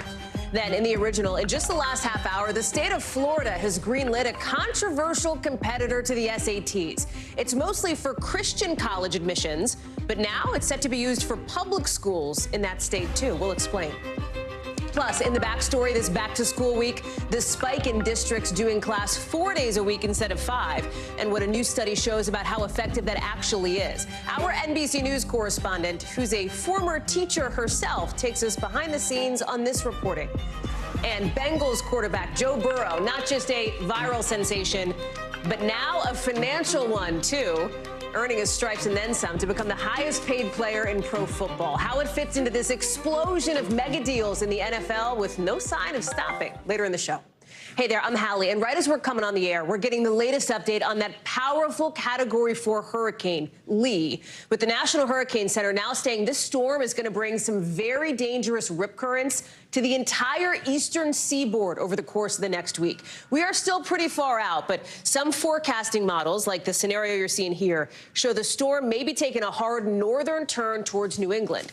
Right now, Lee is still pretty far out. It's 500 miles east of the Leeward Islands, with winds getting up past 150 miles an hour. We've seen some changes with this thing, right? It went from a Cat 1 all the way to a rare Category 5 over the course of just a day. In the last few hours, we've seen it drop back down to a Category 4. But listen, that still packs an incredibly powerful punch. The storm's set to first brush past a bunch of Caribbean islands, potentially bringing some huge waves to their shores. And then, honestly, kind of a guessing game from there. Some forecast models show a pretty serious impact on parts of the Northeast. But again, we are still days out. I want to bring in NBC News meteorologist Bill Cairns. And Bill, we get this 5 o'clock Eastern National Hurricane Center update. That is just in the last 2 minutes here. And it seems the big headline is the concern about those riptides. The large waves from this will make it to the East Coast, not this weekend, but it looks like the beginning of next week. And it's already been rough on the East Coast from the last couple of hurricanes anyway. So, with Lee, it's just a patience thing. I know there's a lot of storm anxiety. People hear there's a big major hurricane. They don't know if it's going to hit the East Coast or not. And it just, everyone has to be patient. I know people don't want to be. They want to know if they can write this off or if they have to stare at it. So what happened yesterday was incredible. So we'll take a look at that first. At 11 p.m. Wednesday, it was an 80-mile-per-hour Category 1 hurricane. And then at 11 p.m. last night, it had doubled in intensity. That is extremely rare to jump from 80 to 160-mile-per-hour winds in only 24 hours. That's like doubling what the criteria is for what we call rapid intensification. So, yeah, that goes for the history books. So ever since then, once these storms get so powerful like that, they often don't stay that way. There'll be fluctuations. There'll be periods where it will weaken, and maybe it will come back and re-intensify a little bit. But there's no reason why Lee shouldn't be a major hurricane 5 days from now. But thankfully, it's going to be north of a lot of the island areas. Dominican Republic, Haiti, Virgin Islands, Puerto Rico, all of these areas you'll see no rain, breezy conditions, large waves. That's it. That's the only issues whatsoever. And you notice the Hurricane Center does kind of take it on that west-northwest, and at the end here, they're starting to make that turn. The key time in this forecast is going to be Tuesday to Wednesday next week. When does that northerly turn happen? If it happens earlier, then this could go towards Bermuda and probably out to sea. If that turn happens later, then all of a sudden the Canadian Maritimes are probably staring at this and possibly maybe even brushing eastern New England, including like Cape Cod. So all of these blue lines are our European models, and they're all little different scenarios that we put on it. Notice a couple of them harmlessly out to sea. A bunch go up into the Canadian Maritimes. A few go into Maine, and we only have like 1 out of 50 that even bothers southern New England. So right now, that looks highly unlikely. And the red lines show you our American model, kind of similar here. So, Hallie, this time next week is when the storm would be approaching and moving towards somewhere in this vicinity. So we still have 7 days to watch this. My word to anyone in those areas I just mentioned, you should have your hurricane supplies. You should have done it before the season. If you haven't done it yet, this is the perfect weekend to do it.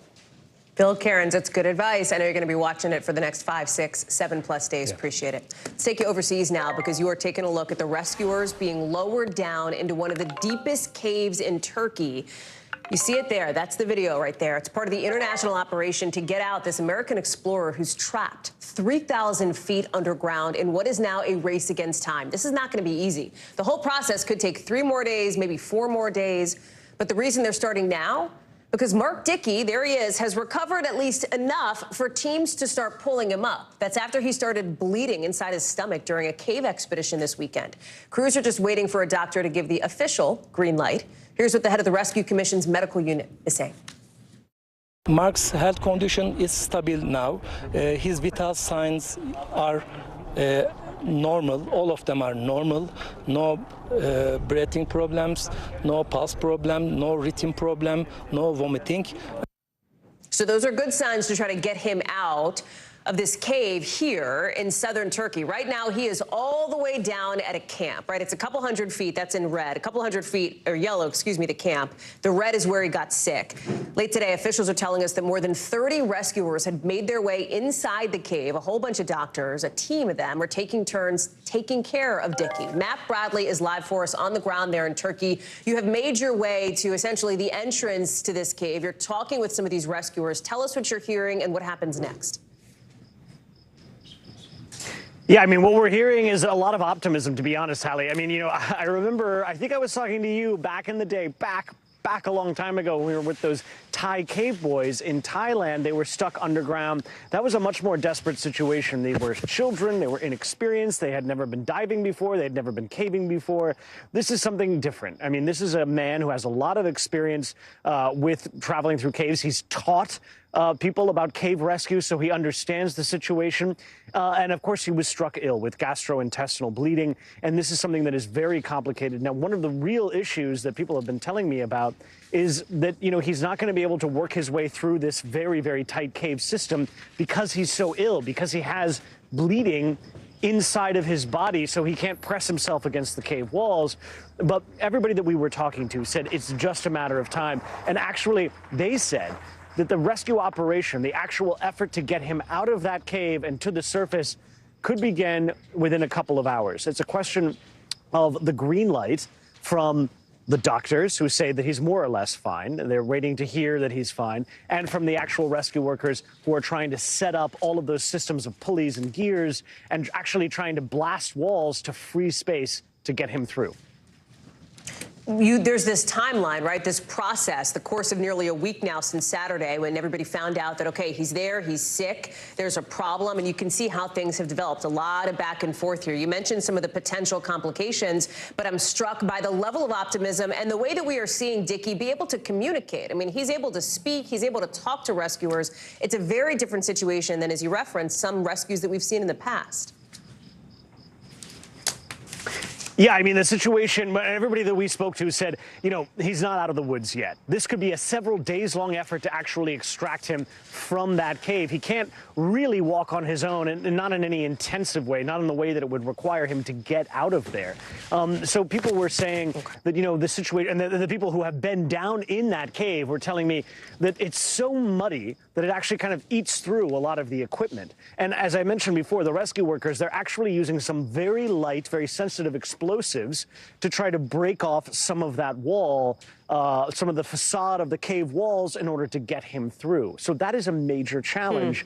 But really, as I said, there was a lot of optimism. There were a lot of people who said this is just a matter of time. Yeah. But we're going to have to wait, because this could take 3 or 4 days.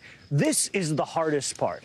And, you know, we saw people, when I was at that cave mouth, who were rappelling down into the cave. It looked terrifying. It's not something I would want to do. And in order to get out, they had to climb out. But these are experienced climbers. And Dickie himself is a very experienced spelunker and climber. So they're optimistic, but it's going to be a very, very long, very manpower-intensive effort. Hallie? That's for sure. Matt Bradley live for us there in Turkey. Matt, thank you. Late today, we are learning that a guard has been fired who was on duty when a convicted murderer escaped prison in eastern Pennsylvania.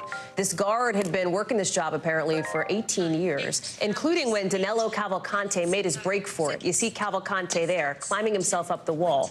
It comes as more sightings have roughly 400 local, state, and federal officers focusing again on a stretch of woods around Longwood Gardens, where Cavalcante has now been seen 4 times over the 9 days that he's been on the run. Remember, these pictures taken, this is him in those gardens earlier in the week. It's a super wooded area, and it's really big. Marissa Parra is joining us now live from Chester County, Pennsylvania. Here we are, day 9 of this manhunt.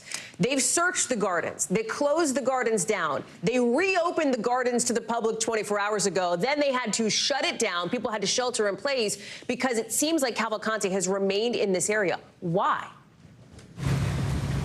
Well, I haven't had a chance to ask him myself, Hallie, but if someone were to try to evade authorities, I will say this would be a good place to do it. I mean, given his experience and given the ground here, I mean, if you were to explore yourself here, you would see it is heavily wooded, to your point here, and it is dense. There's a lot of underbrush here. These are botanical gardens, and this is something that Cavalcante has experience with. So this is a man that in 2017 was on the run, wanted for homicide in Brazil, and evaded authorities in Brazil, in the jungle of Brazil. So that is something that local authorities have pointed to as an example of how he is skilled with this. He is skilled with living either in the jungle or living in the forest on little means. But we also do know, listen, he's been cited, according to authorities, at least 8 times. There's a big difference between what they're releasing to us and sharing with us versus all the rumors that are online. There's a lot of those. But police have said, have spotted him in some way, shape, or form, whether it's on a trail camera, whether it was a visual sighting, at least 8 times this week. Hallie, you mentioned several times here at Longwood Gardens.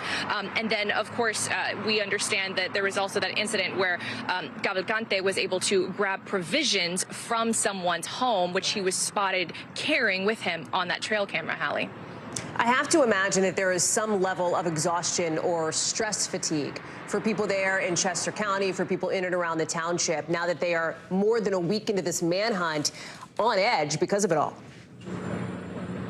Absolutely. I mean, you actually brought up an interesting point. You mentioned how the botanical gardens opened up yesterday. I've had a chance to speak with people who live here for the past couple of hours, Hallie, and that is something that actually has a couple of people around here upset. They said, why were the gardens opened when there had been a confirmed sighting this same week? And now, of course, as we know, they're closed again until further notice during this manhunt.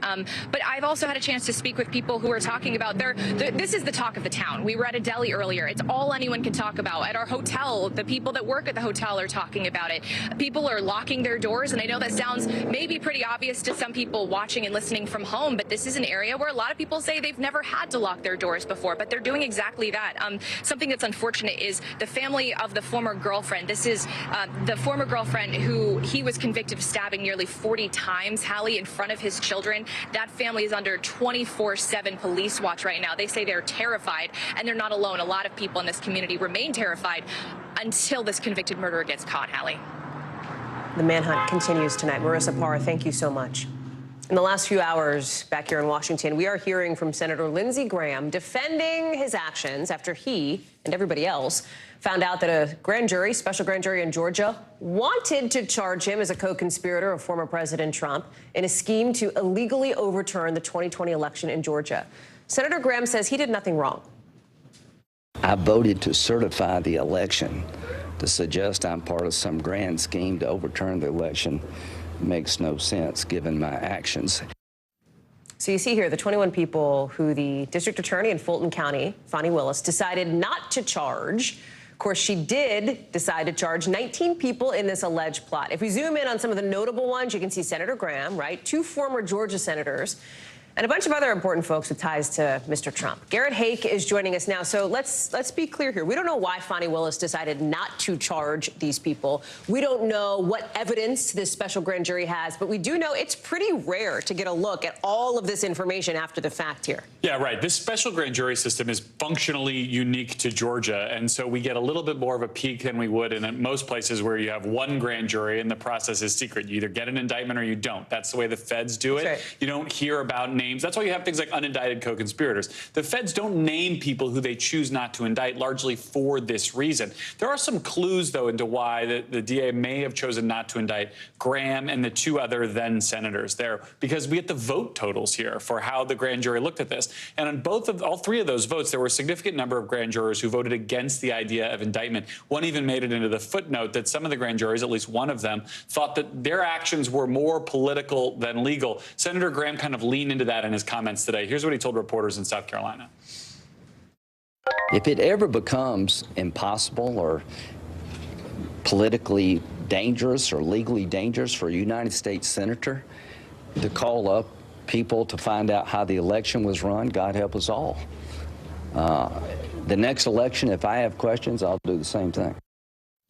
warning or threat. It's not really clear, right. but or look, pledge. Yeah, maybe. And look, and I interviewed Graham in November 2020 about this. He said the same thing then as he did now. He said he was looking into this, and ultimately he did vote to certify the election. Is it possible that the district attorney could potentially change her mind and now choose to move forward to indict these people who she didn't, or is that door shut? It's possible, but I'm in the camp who thinks it's very unlikely. Okay. There are so many roadblocks to getting the case that she already has to trial in a timely fashion. Adding more defendants to it just complicates it further, with one exception. In this grand jury report is a line that was in the redacted version that came out in the spring, that these grand jurors thought at least some of these witnesses were lying to them. They thought that some of these people had potentially committed perjury. We don't know who, but that grand jury had also recommended that the district attorney take action to remedy that. That action has not been taken, so maybe there's a separate charge down the line for perjury for somebody. I could see that being in the cards because it would be separate from the bigger case, but adding to that already super complex case, I don't know why they would go down that road now. Garrett Haig, thank you so much. Appreciate it. The FDA, as soon as tonight, could approve an updated version of the COVID booster to help protect people from this latest subvariant that's going around. But some doctors, they're not so thrilled. They're arguing the government's been moving too slowly here, considering COVID cases and hospitalizations are going up again. Dr. Akshay Syal is joining us now. So, Dr. Syal, let's see what happens with this potential approval, right? Because it could happen as early as tonight. It could happen next week. We don't know. But whenever it happens, it's not like a snap of the fingers and then shots go in arms, right? No, and we wish it was. But, Hallie, what happens is once the FDA green lights the booster, then the CDC has a meeting about really who should be getting this, how should they be getting it, when they should be getting it. And after that, it gets sent to the CDC director, the new one, Dr. Mandy Cohen. And once she signs off on it, then you can go to your CVS and you can go to your Walgreens and get one.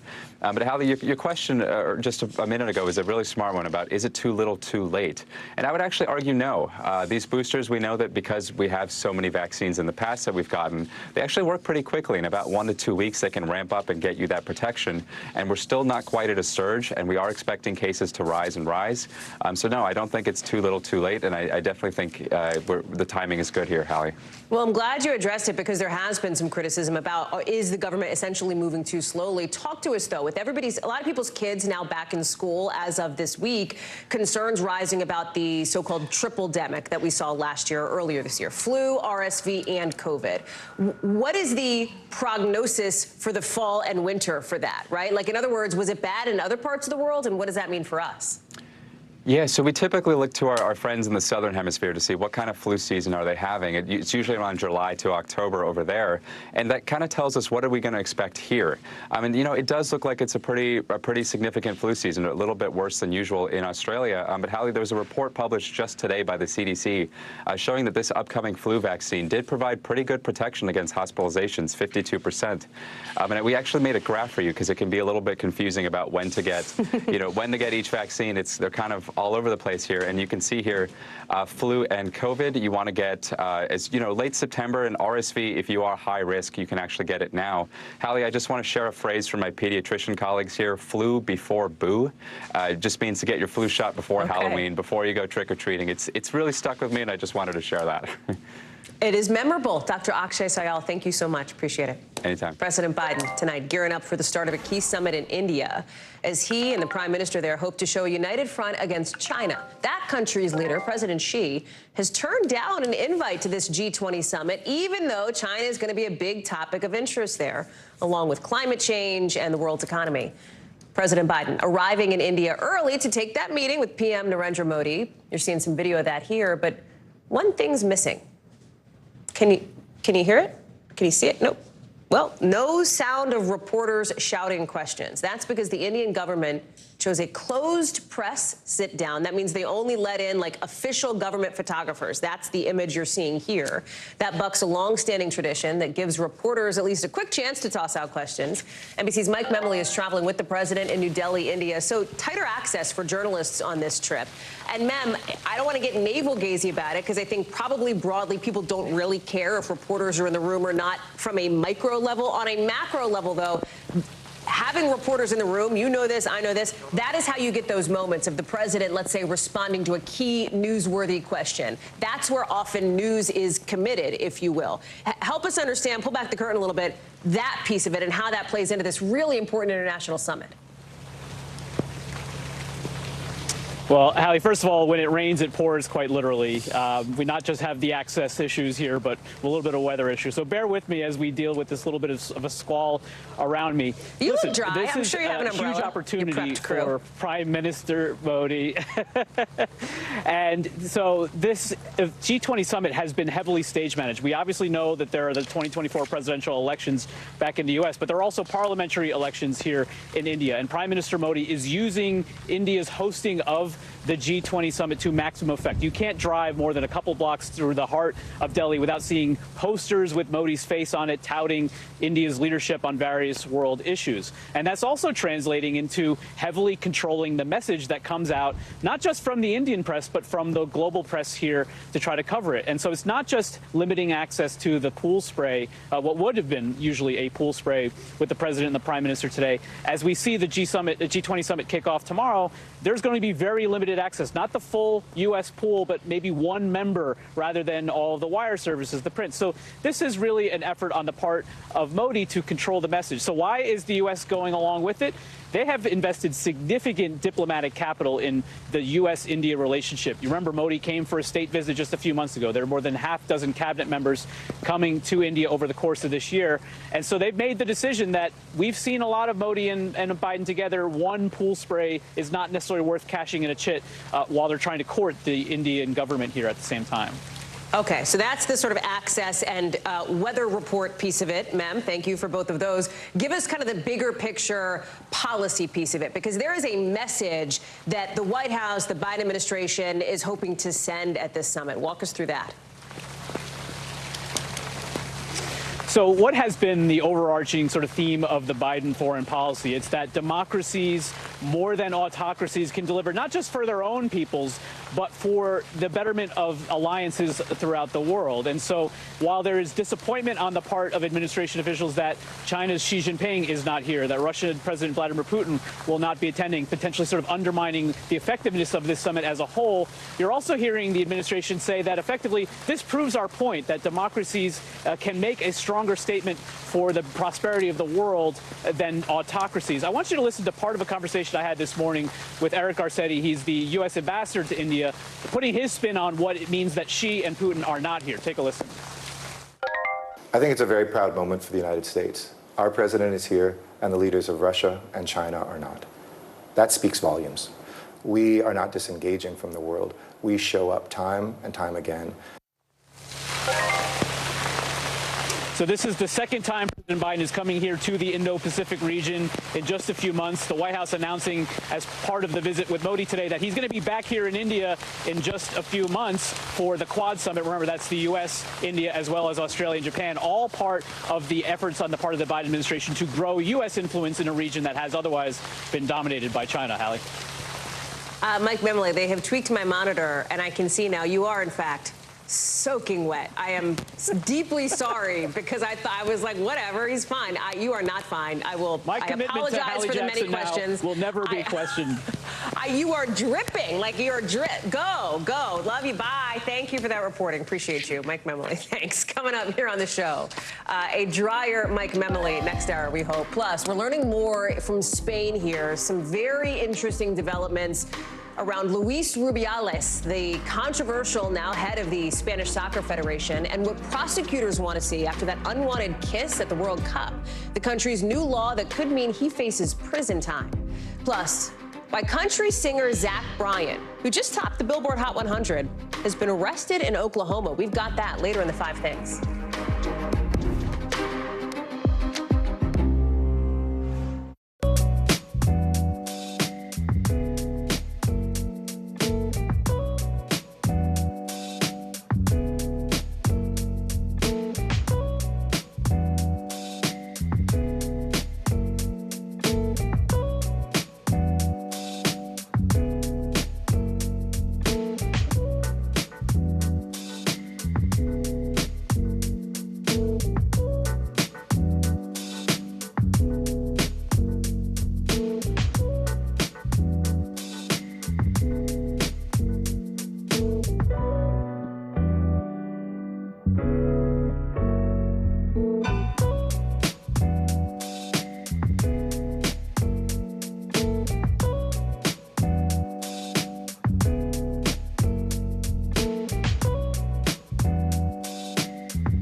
Good morning, Mr. President. Very in question. We pride ourselves on the ability to turn on a dime.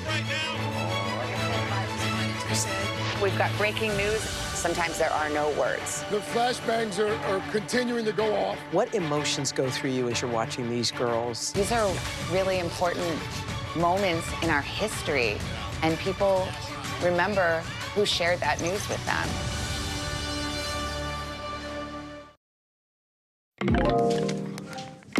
The head of the Spanish Soccer Federation could now face prison time for the unwanted kiss he gave to a star soccer player after they won the World Cup.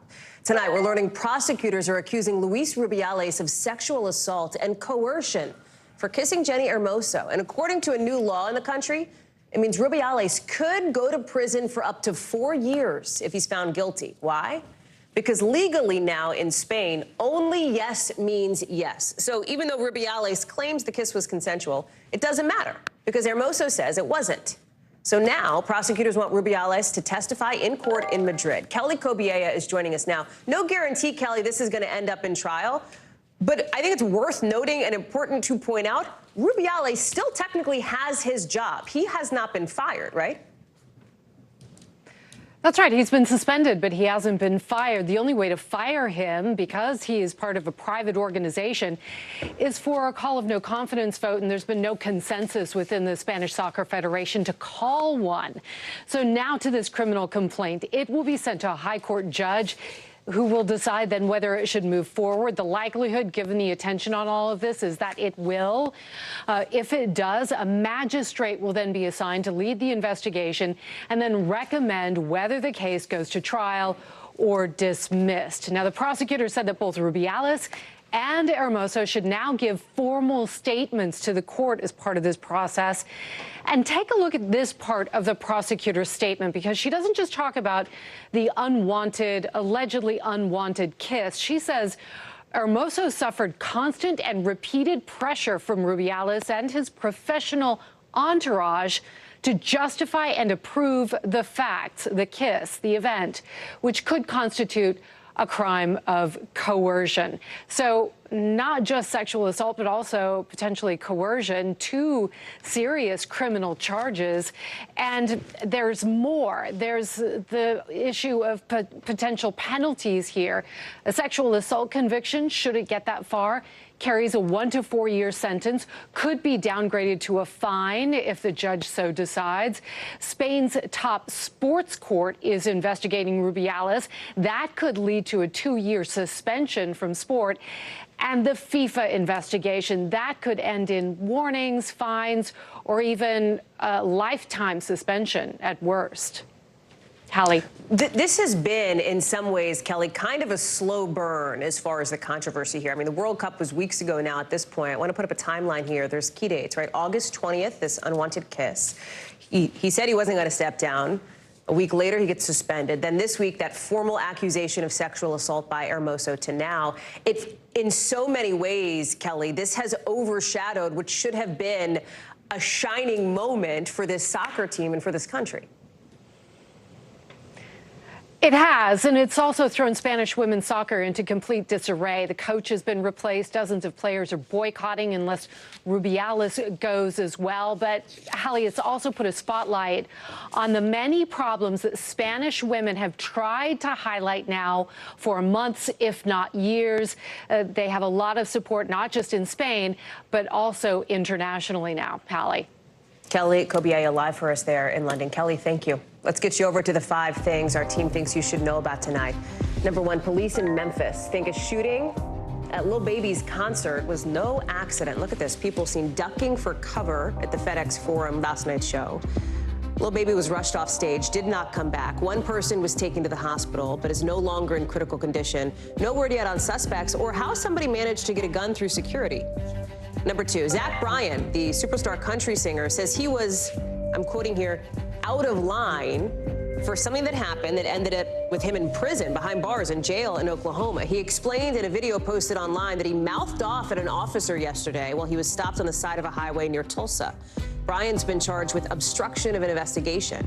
This is, as his song, I Remember Everything with Casey Musgraves, is #1 on the Billboard Hot 100. Number 3, Nancy Pelosi says she will run for re-election next year. She says she wants to advance San Francisco values and liberty and justice for all. Pelosi, of course, is the first woman ever elected to serve as Speaker of the House.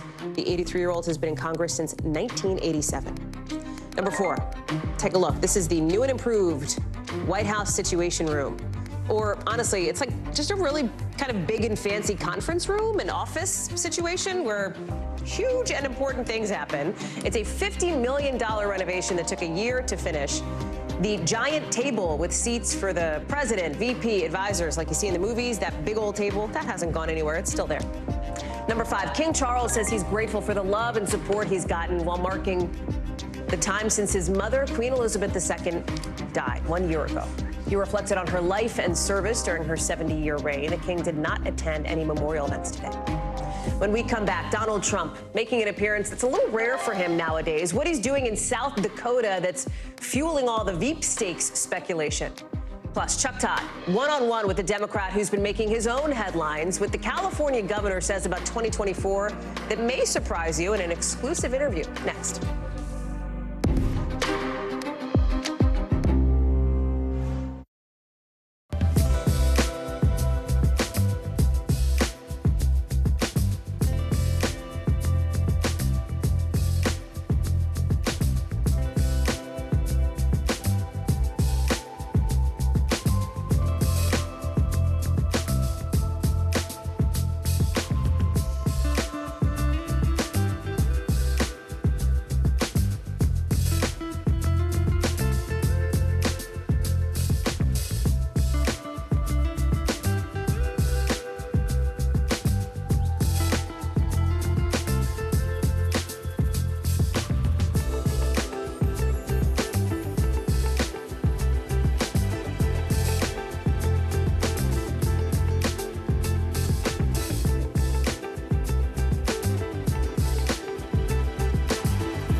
Our exclusive report from Alaska. As tensions rise with Russia and China in the air, is the threat level increasing? This is part of our continued reporting on how the military is defending the North. We're talking possibly 1 trillion galaxies. Yes. That is a number that is just so hard to compute. Whether it's the moon, whether it's Mars, it feels like we're on the cusp of something big.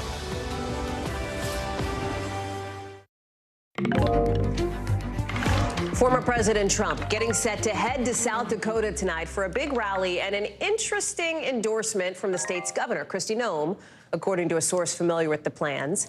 And that is adding fuel to the speculation fire that perhaps, maybe, this rally could be a kind of audition for VP if Mr. Trump were to win the nomination. Vaughn Hilliard is live for us in South Dakota. Vaughn, I hope you can hear me. Because it is a bit of a rare appearance for Donald Trump in the sense that, okay, good. He hasn't done like 1 million campaign rallies so far. It is still early days yet, but we know these kinds of big rallies are something he likes to do. Talk through the expectations for what we may see tonight and this whole Veep stakes piece to this too. How realistic is it that Kristi Noem could get that nod if, in fact, Donald Trump does get the nomination? Right, and this is his first event since his formal booking an arrest in Fulton County, Georgia last week. So for Donald Trump, he's not doing as many events, frankly, because the legal requirements and legal calendar has kept him a little bit more tied up. He left Bedminster, New Jersey, his private club just a few moments ago. I'm told by an ally of his to expect a big announcement tonight. Our expectation is that South Dakota Governor Kristi Noem, who has remained a close ally of his, will formally endorse him from this Rapid City stage tonight. We're about 35 minutes down the road from Mount Rushmore. The last time he was here was in the heart of the summer in 2020 when he had a campaign rally outside of Mount Rushmore on July 4th. But, you know, Kristi Noem is sort of this interesting character here. She was one of those folks that we had on the screen as potentially mounting her own 2024 presidential campaign. She served 8 years in Congress before winning the governorship in 2018. And now the big question is, could she, in fact, be Donald Trump's next vice presidential pick, Hallie? Vaughn Hilliard live for us there in South Dakota. Vaughn, glad to see you there, friend. Thank you very much. So in the middle of all this 2024 talk, California's governor tonight is trying to put an end to the speculation that he may himself run for the Democratic nomination this cycle. In a new exclusive interview, telling our own Chuck Todd that he is behind President Biden. That's Gavin Newsom, of course. That's even as some new polling shows President Biden probably is not sitting exactly where his team would want him to be right now. His job approval rating is like 39%. 70% of people say that things in the country aren't going so well, and nearly 3/4 of people say they are seriously concerned about Joe Biden's age. I want to bring in Chuck Todd, who has that exclusive and who is, of course, set to moderate, as you know, I'm sure, his very last edition of Meet the Press on Sunday. We'll get to that in a minute. Sure. But let's start with this sort of super interesting and newsy interview. And you've talked a lot about how you were interested in booking Gavin Newsom for your last show because he's a guy who will go and make some news. And here he is going to making some news. Right. And I also have I wanted to talk to people looking forward. Look, we're in a situation where both parties have identity crisis. They don't know what what they want to be, but they're stuck, right? They're stuck with two old wartime. 70, yeah, you know what I mean? They're stuck with sort of two old wartime generals who won't leave the battlefield. We can have a discussion about why that is in either side, right? But they're sort of stuck.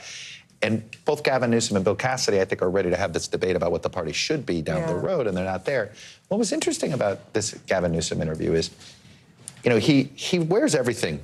He doesn't hide anything. Doesn't hide what he's really thinking and all this stuff. But take a look at how he answered the question to me about essentially saying, no, I'm behind Biden. But watch it. Filing deadlines haven't passed. President Biden doesn't run. Why shouldn't we consider you a likely candidate? I think the vice president is naturally the one lined up, and the filing deadlines are quickly coming to pass. And I think we need to move past this notion that he's not going to run. President Biden is going to run, and looking forward to getting him reelected.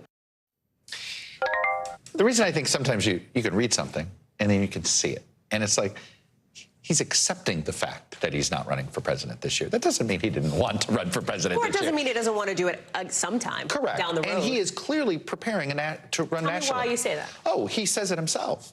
I asked him, you know, there's an open U.S. Senate seat. Why didn't you run for that? He goes, I'm an executive. Well, he can't run There's for only one other big executive job above That's right. There's only governor. one. And he, by the way, reminded me that they're about this close to passing Germany to have the 4th largest economy in the world, okay?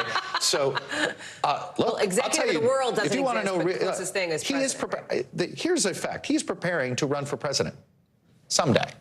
And he's doing it. He told me he's been reading all these Reagan biographies. Lou Cannon's biographies of Reagan are the best way to learn. And why did he want to do that? Because Governor Reagan ran for president 3 times, actually, twice unsuccessfully before he got there.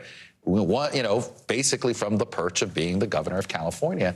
And it's infused throughout the interview. You could tell he's been reading a lot about Reagan. He is trying to figure out how to sell California nationally. He's fully self-aware that the word San Francisco is shorthand. That's exactly right. But so is California, right? And like, I'm so interested in the Reagan piece because California looked a lot different in Reagan's days than it does now. Well, and you know what he will argue? The Republican Party looks a lot different than it was in Reagan's days, and it was in Nixon's days. And you'll hear this in this interview on Sunday. He talks about it. He says, you know, it's almost saying the more he's learned about Ronald Reagan as governor, the less he doesn't like. Meaning he sees this was a guy who, you know, made sure abortion rights was there. He had to raise taxes at times as governor of California. Richard Nixon in the EPA. So he's trying to say, hey, these are the California Republicans that I would want to work with, and that what I think republicanism should be. My point is, probably that doesn't also hurt that that's an interesting message potentially to people in purple states, the independents. And he does not accept this notion that he's not electable. That's so interesting. All right, he is like, no, I can go into anywhere and talk about our values. We don't know, right, beyond California yet, but maybe, you know, we'll find out. Look, I think it's really interesting to watch him, but he is definitely somebody. He is somebody who would do best in an environment where the party wants a fighter, right? Joe Biden's a consoler. right? He was elected to heal. He wasn't elected to fight. If the party is in fighting mode, that's where Gavin Newsom suddenly, I think, has a chance. It's all, this 6-minute conversation, teeing up nicely, Meet the Press on Sunday. Your last show, as people knows. But as people, I just want to, I mean, beyond thanking you personally and professionally for all that you've done for me, this is not, we are not writing your fawning farewell piece. And that's why I want to be so clear. You are the chief political analyst. It's not an obit, as people say. Like, it's truly not. It's funny. My neighborhood, my neighbors are like, "Oh, congratulations on retiring," and I'm like, "I'm not retiring." You and my father-in-law both don't want to talk about retire. Like, I get it. You know what I mean? I do think getting off the daily news cycle gives me the opportunity for better perspective. Tell me more about that. So, look, when you're in the day-to-day, you know this. I know, the grind. When you're in the day-to-day, and I love informing people every day. Nothing more I love than saying, let's make a rundown. I mean, I just enjoy making a news rundown, and you tell me what but, our politics, getting time to maybe travel a little bit. Have that white space. A little bit of that, and not get so bogged down in, hey, what's the latest with this legal development, this arraignment over here? But let's start talking to some voters. So, look, I'm looking forward to that. I'm looking forward to sort of being not on camera, having conversations with you. Hey, why don't we cover it this way? What do you think we should do? I'm looking forward to the behind the scenes. If you had to say one thing that you're most excited about in the next 6 months, let's say, before we get into 2024 election craziness, which we will, but. For the professional job, it's talking to voters more. What about on the personal side? On the personal side, it's having time on Saturdays to go hang out with my kids and family. Like, the one thing about working weekends, and you're a mom, when you work weekends, there's a lot of cool things that your kids are doing on weekends. The kids were never that impressed with my job. They were always disappointed if I wasn't there. Yeah. They're ecstatic. My daughter's on the homecoming committee for the University of Miami this year, and she was petrified that I wouldn't be able to come to homecoming. I said, I'm coming to homecoming this time, because I don't work on a Sunday now. It's not gonna lie to you. I'm looking forward to that. We adore you. Thank you are still going to be around. I'm not even going to do like a whole bye, Chuck. Like, we're just going to do a. Look, we're I'm going to be climbing the walls. Yeah, don't worry. I'm going to be calling you up. Hey, can I come on? I don't find you. Can I do a phoner? I'll be like, Chuck, just FaceTime, whatever. From no, I still got the camera at the house. You know. Oh, I know. Trust me, I know they're not letting me go, and they won't take that thing away. We still have 48 hours left of your official position as host of Meet the Press, which we will see on Sunday. Thanks for having. Thank you, my friend. We'll bury my identity at 10 a.m. Sunday morning. Okay, good. Chuck, appreciate you. Thank you. Thank you. We are way over time, so I'm going to get to the next segment here, because we do have, beyond the Chuck Todd story, hundreds of other stories every day. And because it is tough to read or watch or listen to them all, our bureau teams have done it for you. This is what they tell us is going down in their regions in a segment we call The Local. Out of our Northeast Bureau, a guy in Vermont who went to great lengths to avoid getting arrested has pleaded not guilty to more than a dozen charges today. Eric Edson managed to evade police in the last few weeks on a bike, on a boat, on a kayak, in a car. He was finally caught yesterday after trying to swim away from officers. Out of our Southern Bureau, perhaps one of the coolest birthday surprises ever. A 7-year-old was walking along a fence at a park in Arkansas when she spotted this diamond. It's a nearly 3-carat diamond. It's the size of like a pea. Crater of Diamond State Park is well known for visitors who find some of these diamonds, and if you find one, you get to keep it. So she obviously kept it, celebrating her birthday with family at the park. Hell of a present. Also out of our Southern Bureau, a wedding day nightmare turned kind of miracle out of Tennessee. A bride's car was stolen the day before the wedding, which, bad enough. Worse, her wedding dress was inside.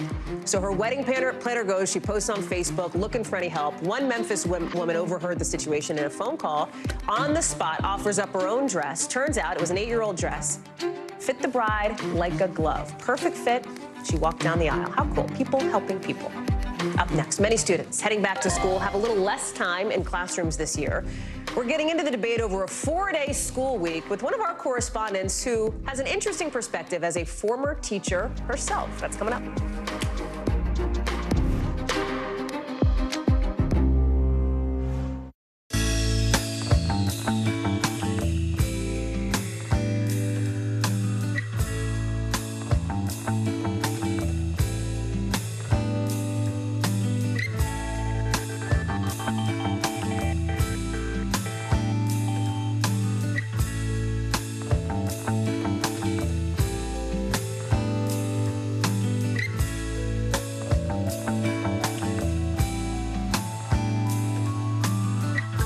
From across the nation to the national stage, and when power was held to account, Kristen Welker met the moment. Now she joins Meet the Press as its new moderator. If it's Sunday, it's Meet the Press. Starting Sunday, September 17th on NBC.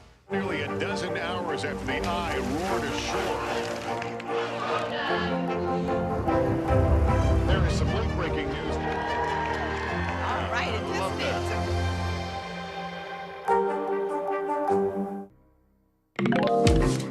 To tonight's Original Now with in-depth reporting on a topic we've been watching. And tonight, just in the last hour, we're learning that Florida will let public colleges use a controversial and conservative competitor to the SATs and ACTs.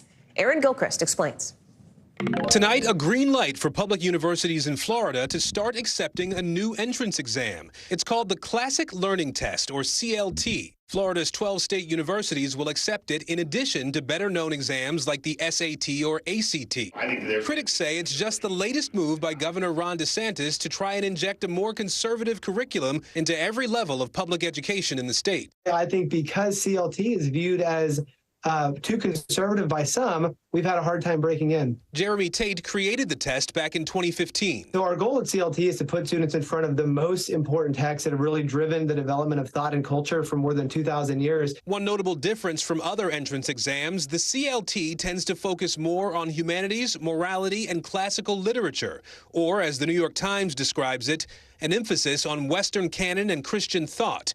For example, a sample test includes passages from Plato, Cicero, and George Eliot's Letter About Rome Artists. We served an alternative because we believe we're championing a better vision for education that is ultimately about the cultivation of virtue. Until now, the test has primarily been used among homeschoolers, Catholic schools, some charter schools, and Christian schools. Tate says about 250 in total. Really, this is a wolf in sheep's clothing because it's actually about justifying a whole approach to curriculum that is narrowed. Julian Vasquez-Heilig is a professor of educational leadership and research. He notes that allowing CLT into education policy in Florida is adding fuel to the fire started by the Don't Say Gay law and the dispute over the College Board's African American Studies AP course.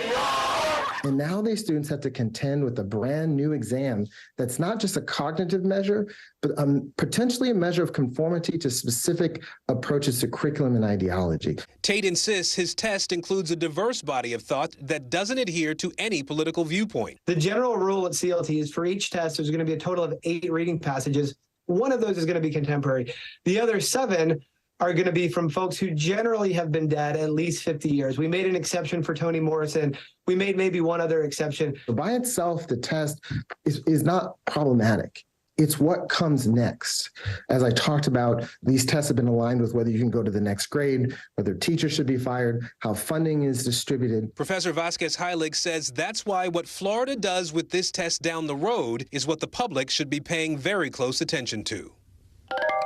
Aaron Gilchrist is joining us now, paying very close attention to this. So, Aaron, just because Florida's doing it doesn't necessarily mean that other states will, but they can, right? Right. We asked Professor Vasquez-Heilig about that in particular, and he doesn't think that we're going to see a ton of other states adopting this sort of posture like we're seeing in Florida. But there could be some schools, some places that do start to look at this. But he thinks that policymakers, parents, feel like, colleges are a place where people are supposed to think about and talk about different various ideas. And so they want to keep it open to that sort of conversation as opposed to what the professor sees as really sort of taking education in a political direction. Aaron Gilchrist, thank you so much. Great reporting. Appreciate it. Yeah. Time now to get the backstory, our behind-the-scenes look at how a story comes together and how it fits into our bigger picture. And tonight, as students head back to school, some new questions over a new trend, the 4-day school week. The districts who are making the change say class 4 days a week instead of 5 saves money and helps attract and keep qualified teachers at a time when a lot of those teachers are leaving their jobs. Listen. We start here at 7:30, we leave at 3:30, but most of us are bringing stuff home. That Mondays will hopefully enable us not to do that. Today, more than 1,600 schools in about half the states in the country have gone from 5-day weeks to 4 days. That is a 600% increase in the past couple decades. Big numbers, right? But what does it do to these kids' educations? Still a lot to learn, but at least one recent study shows students did not perform as well academically with a 4-day week. Priscilla Thompson Talk with the superintendent in Texas, whose district ended up deciding against it. What was your biggest concern with the 4-day week? My biggest concern as we looked at the research, it was a negative effect, especially African American, Hispanic, and bilingual students. Well, if you look at our population, that's our majority. Priscilla is joining us now. So Priscilla, it is such an interesting conversation, an interesting trend that's happening. And what I also love is your perspective that you're adding to the story, because I don't know if our viewers know, you used to be a teacher. Can you take us behind the scenes on how that shaped the way you thought about this story and how you started reporting on it?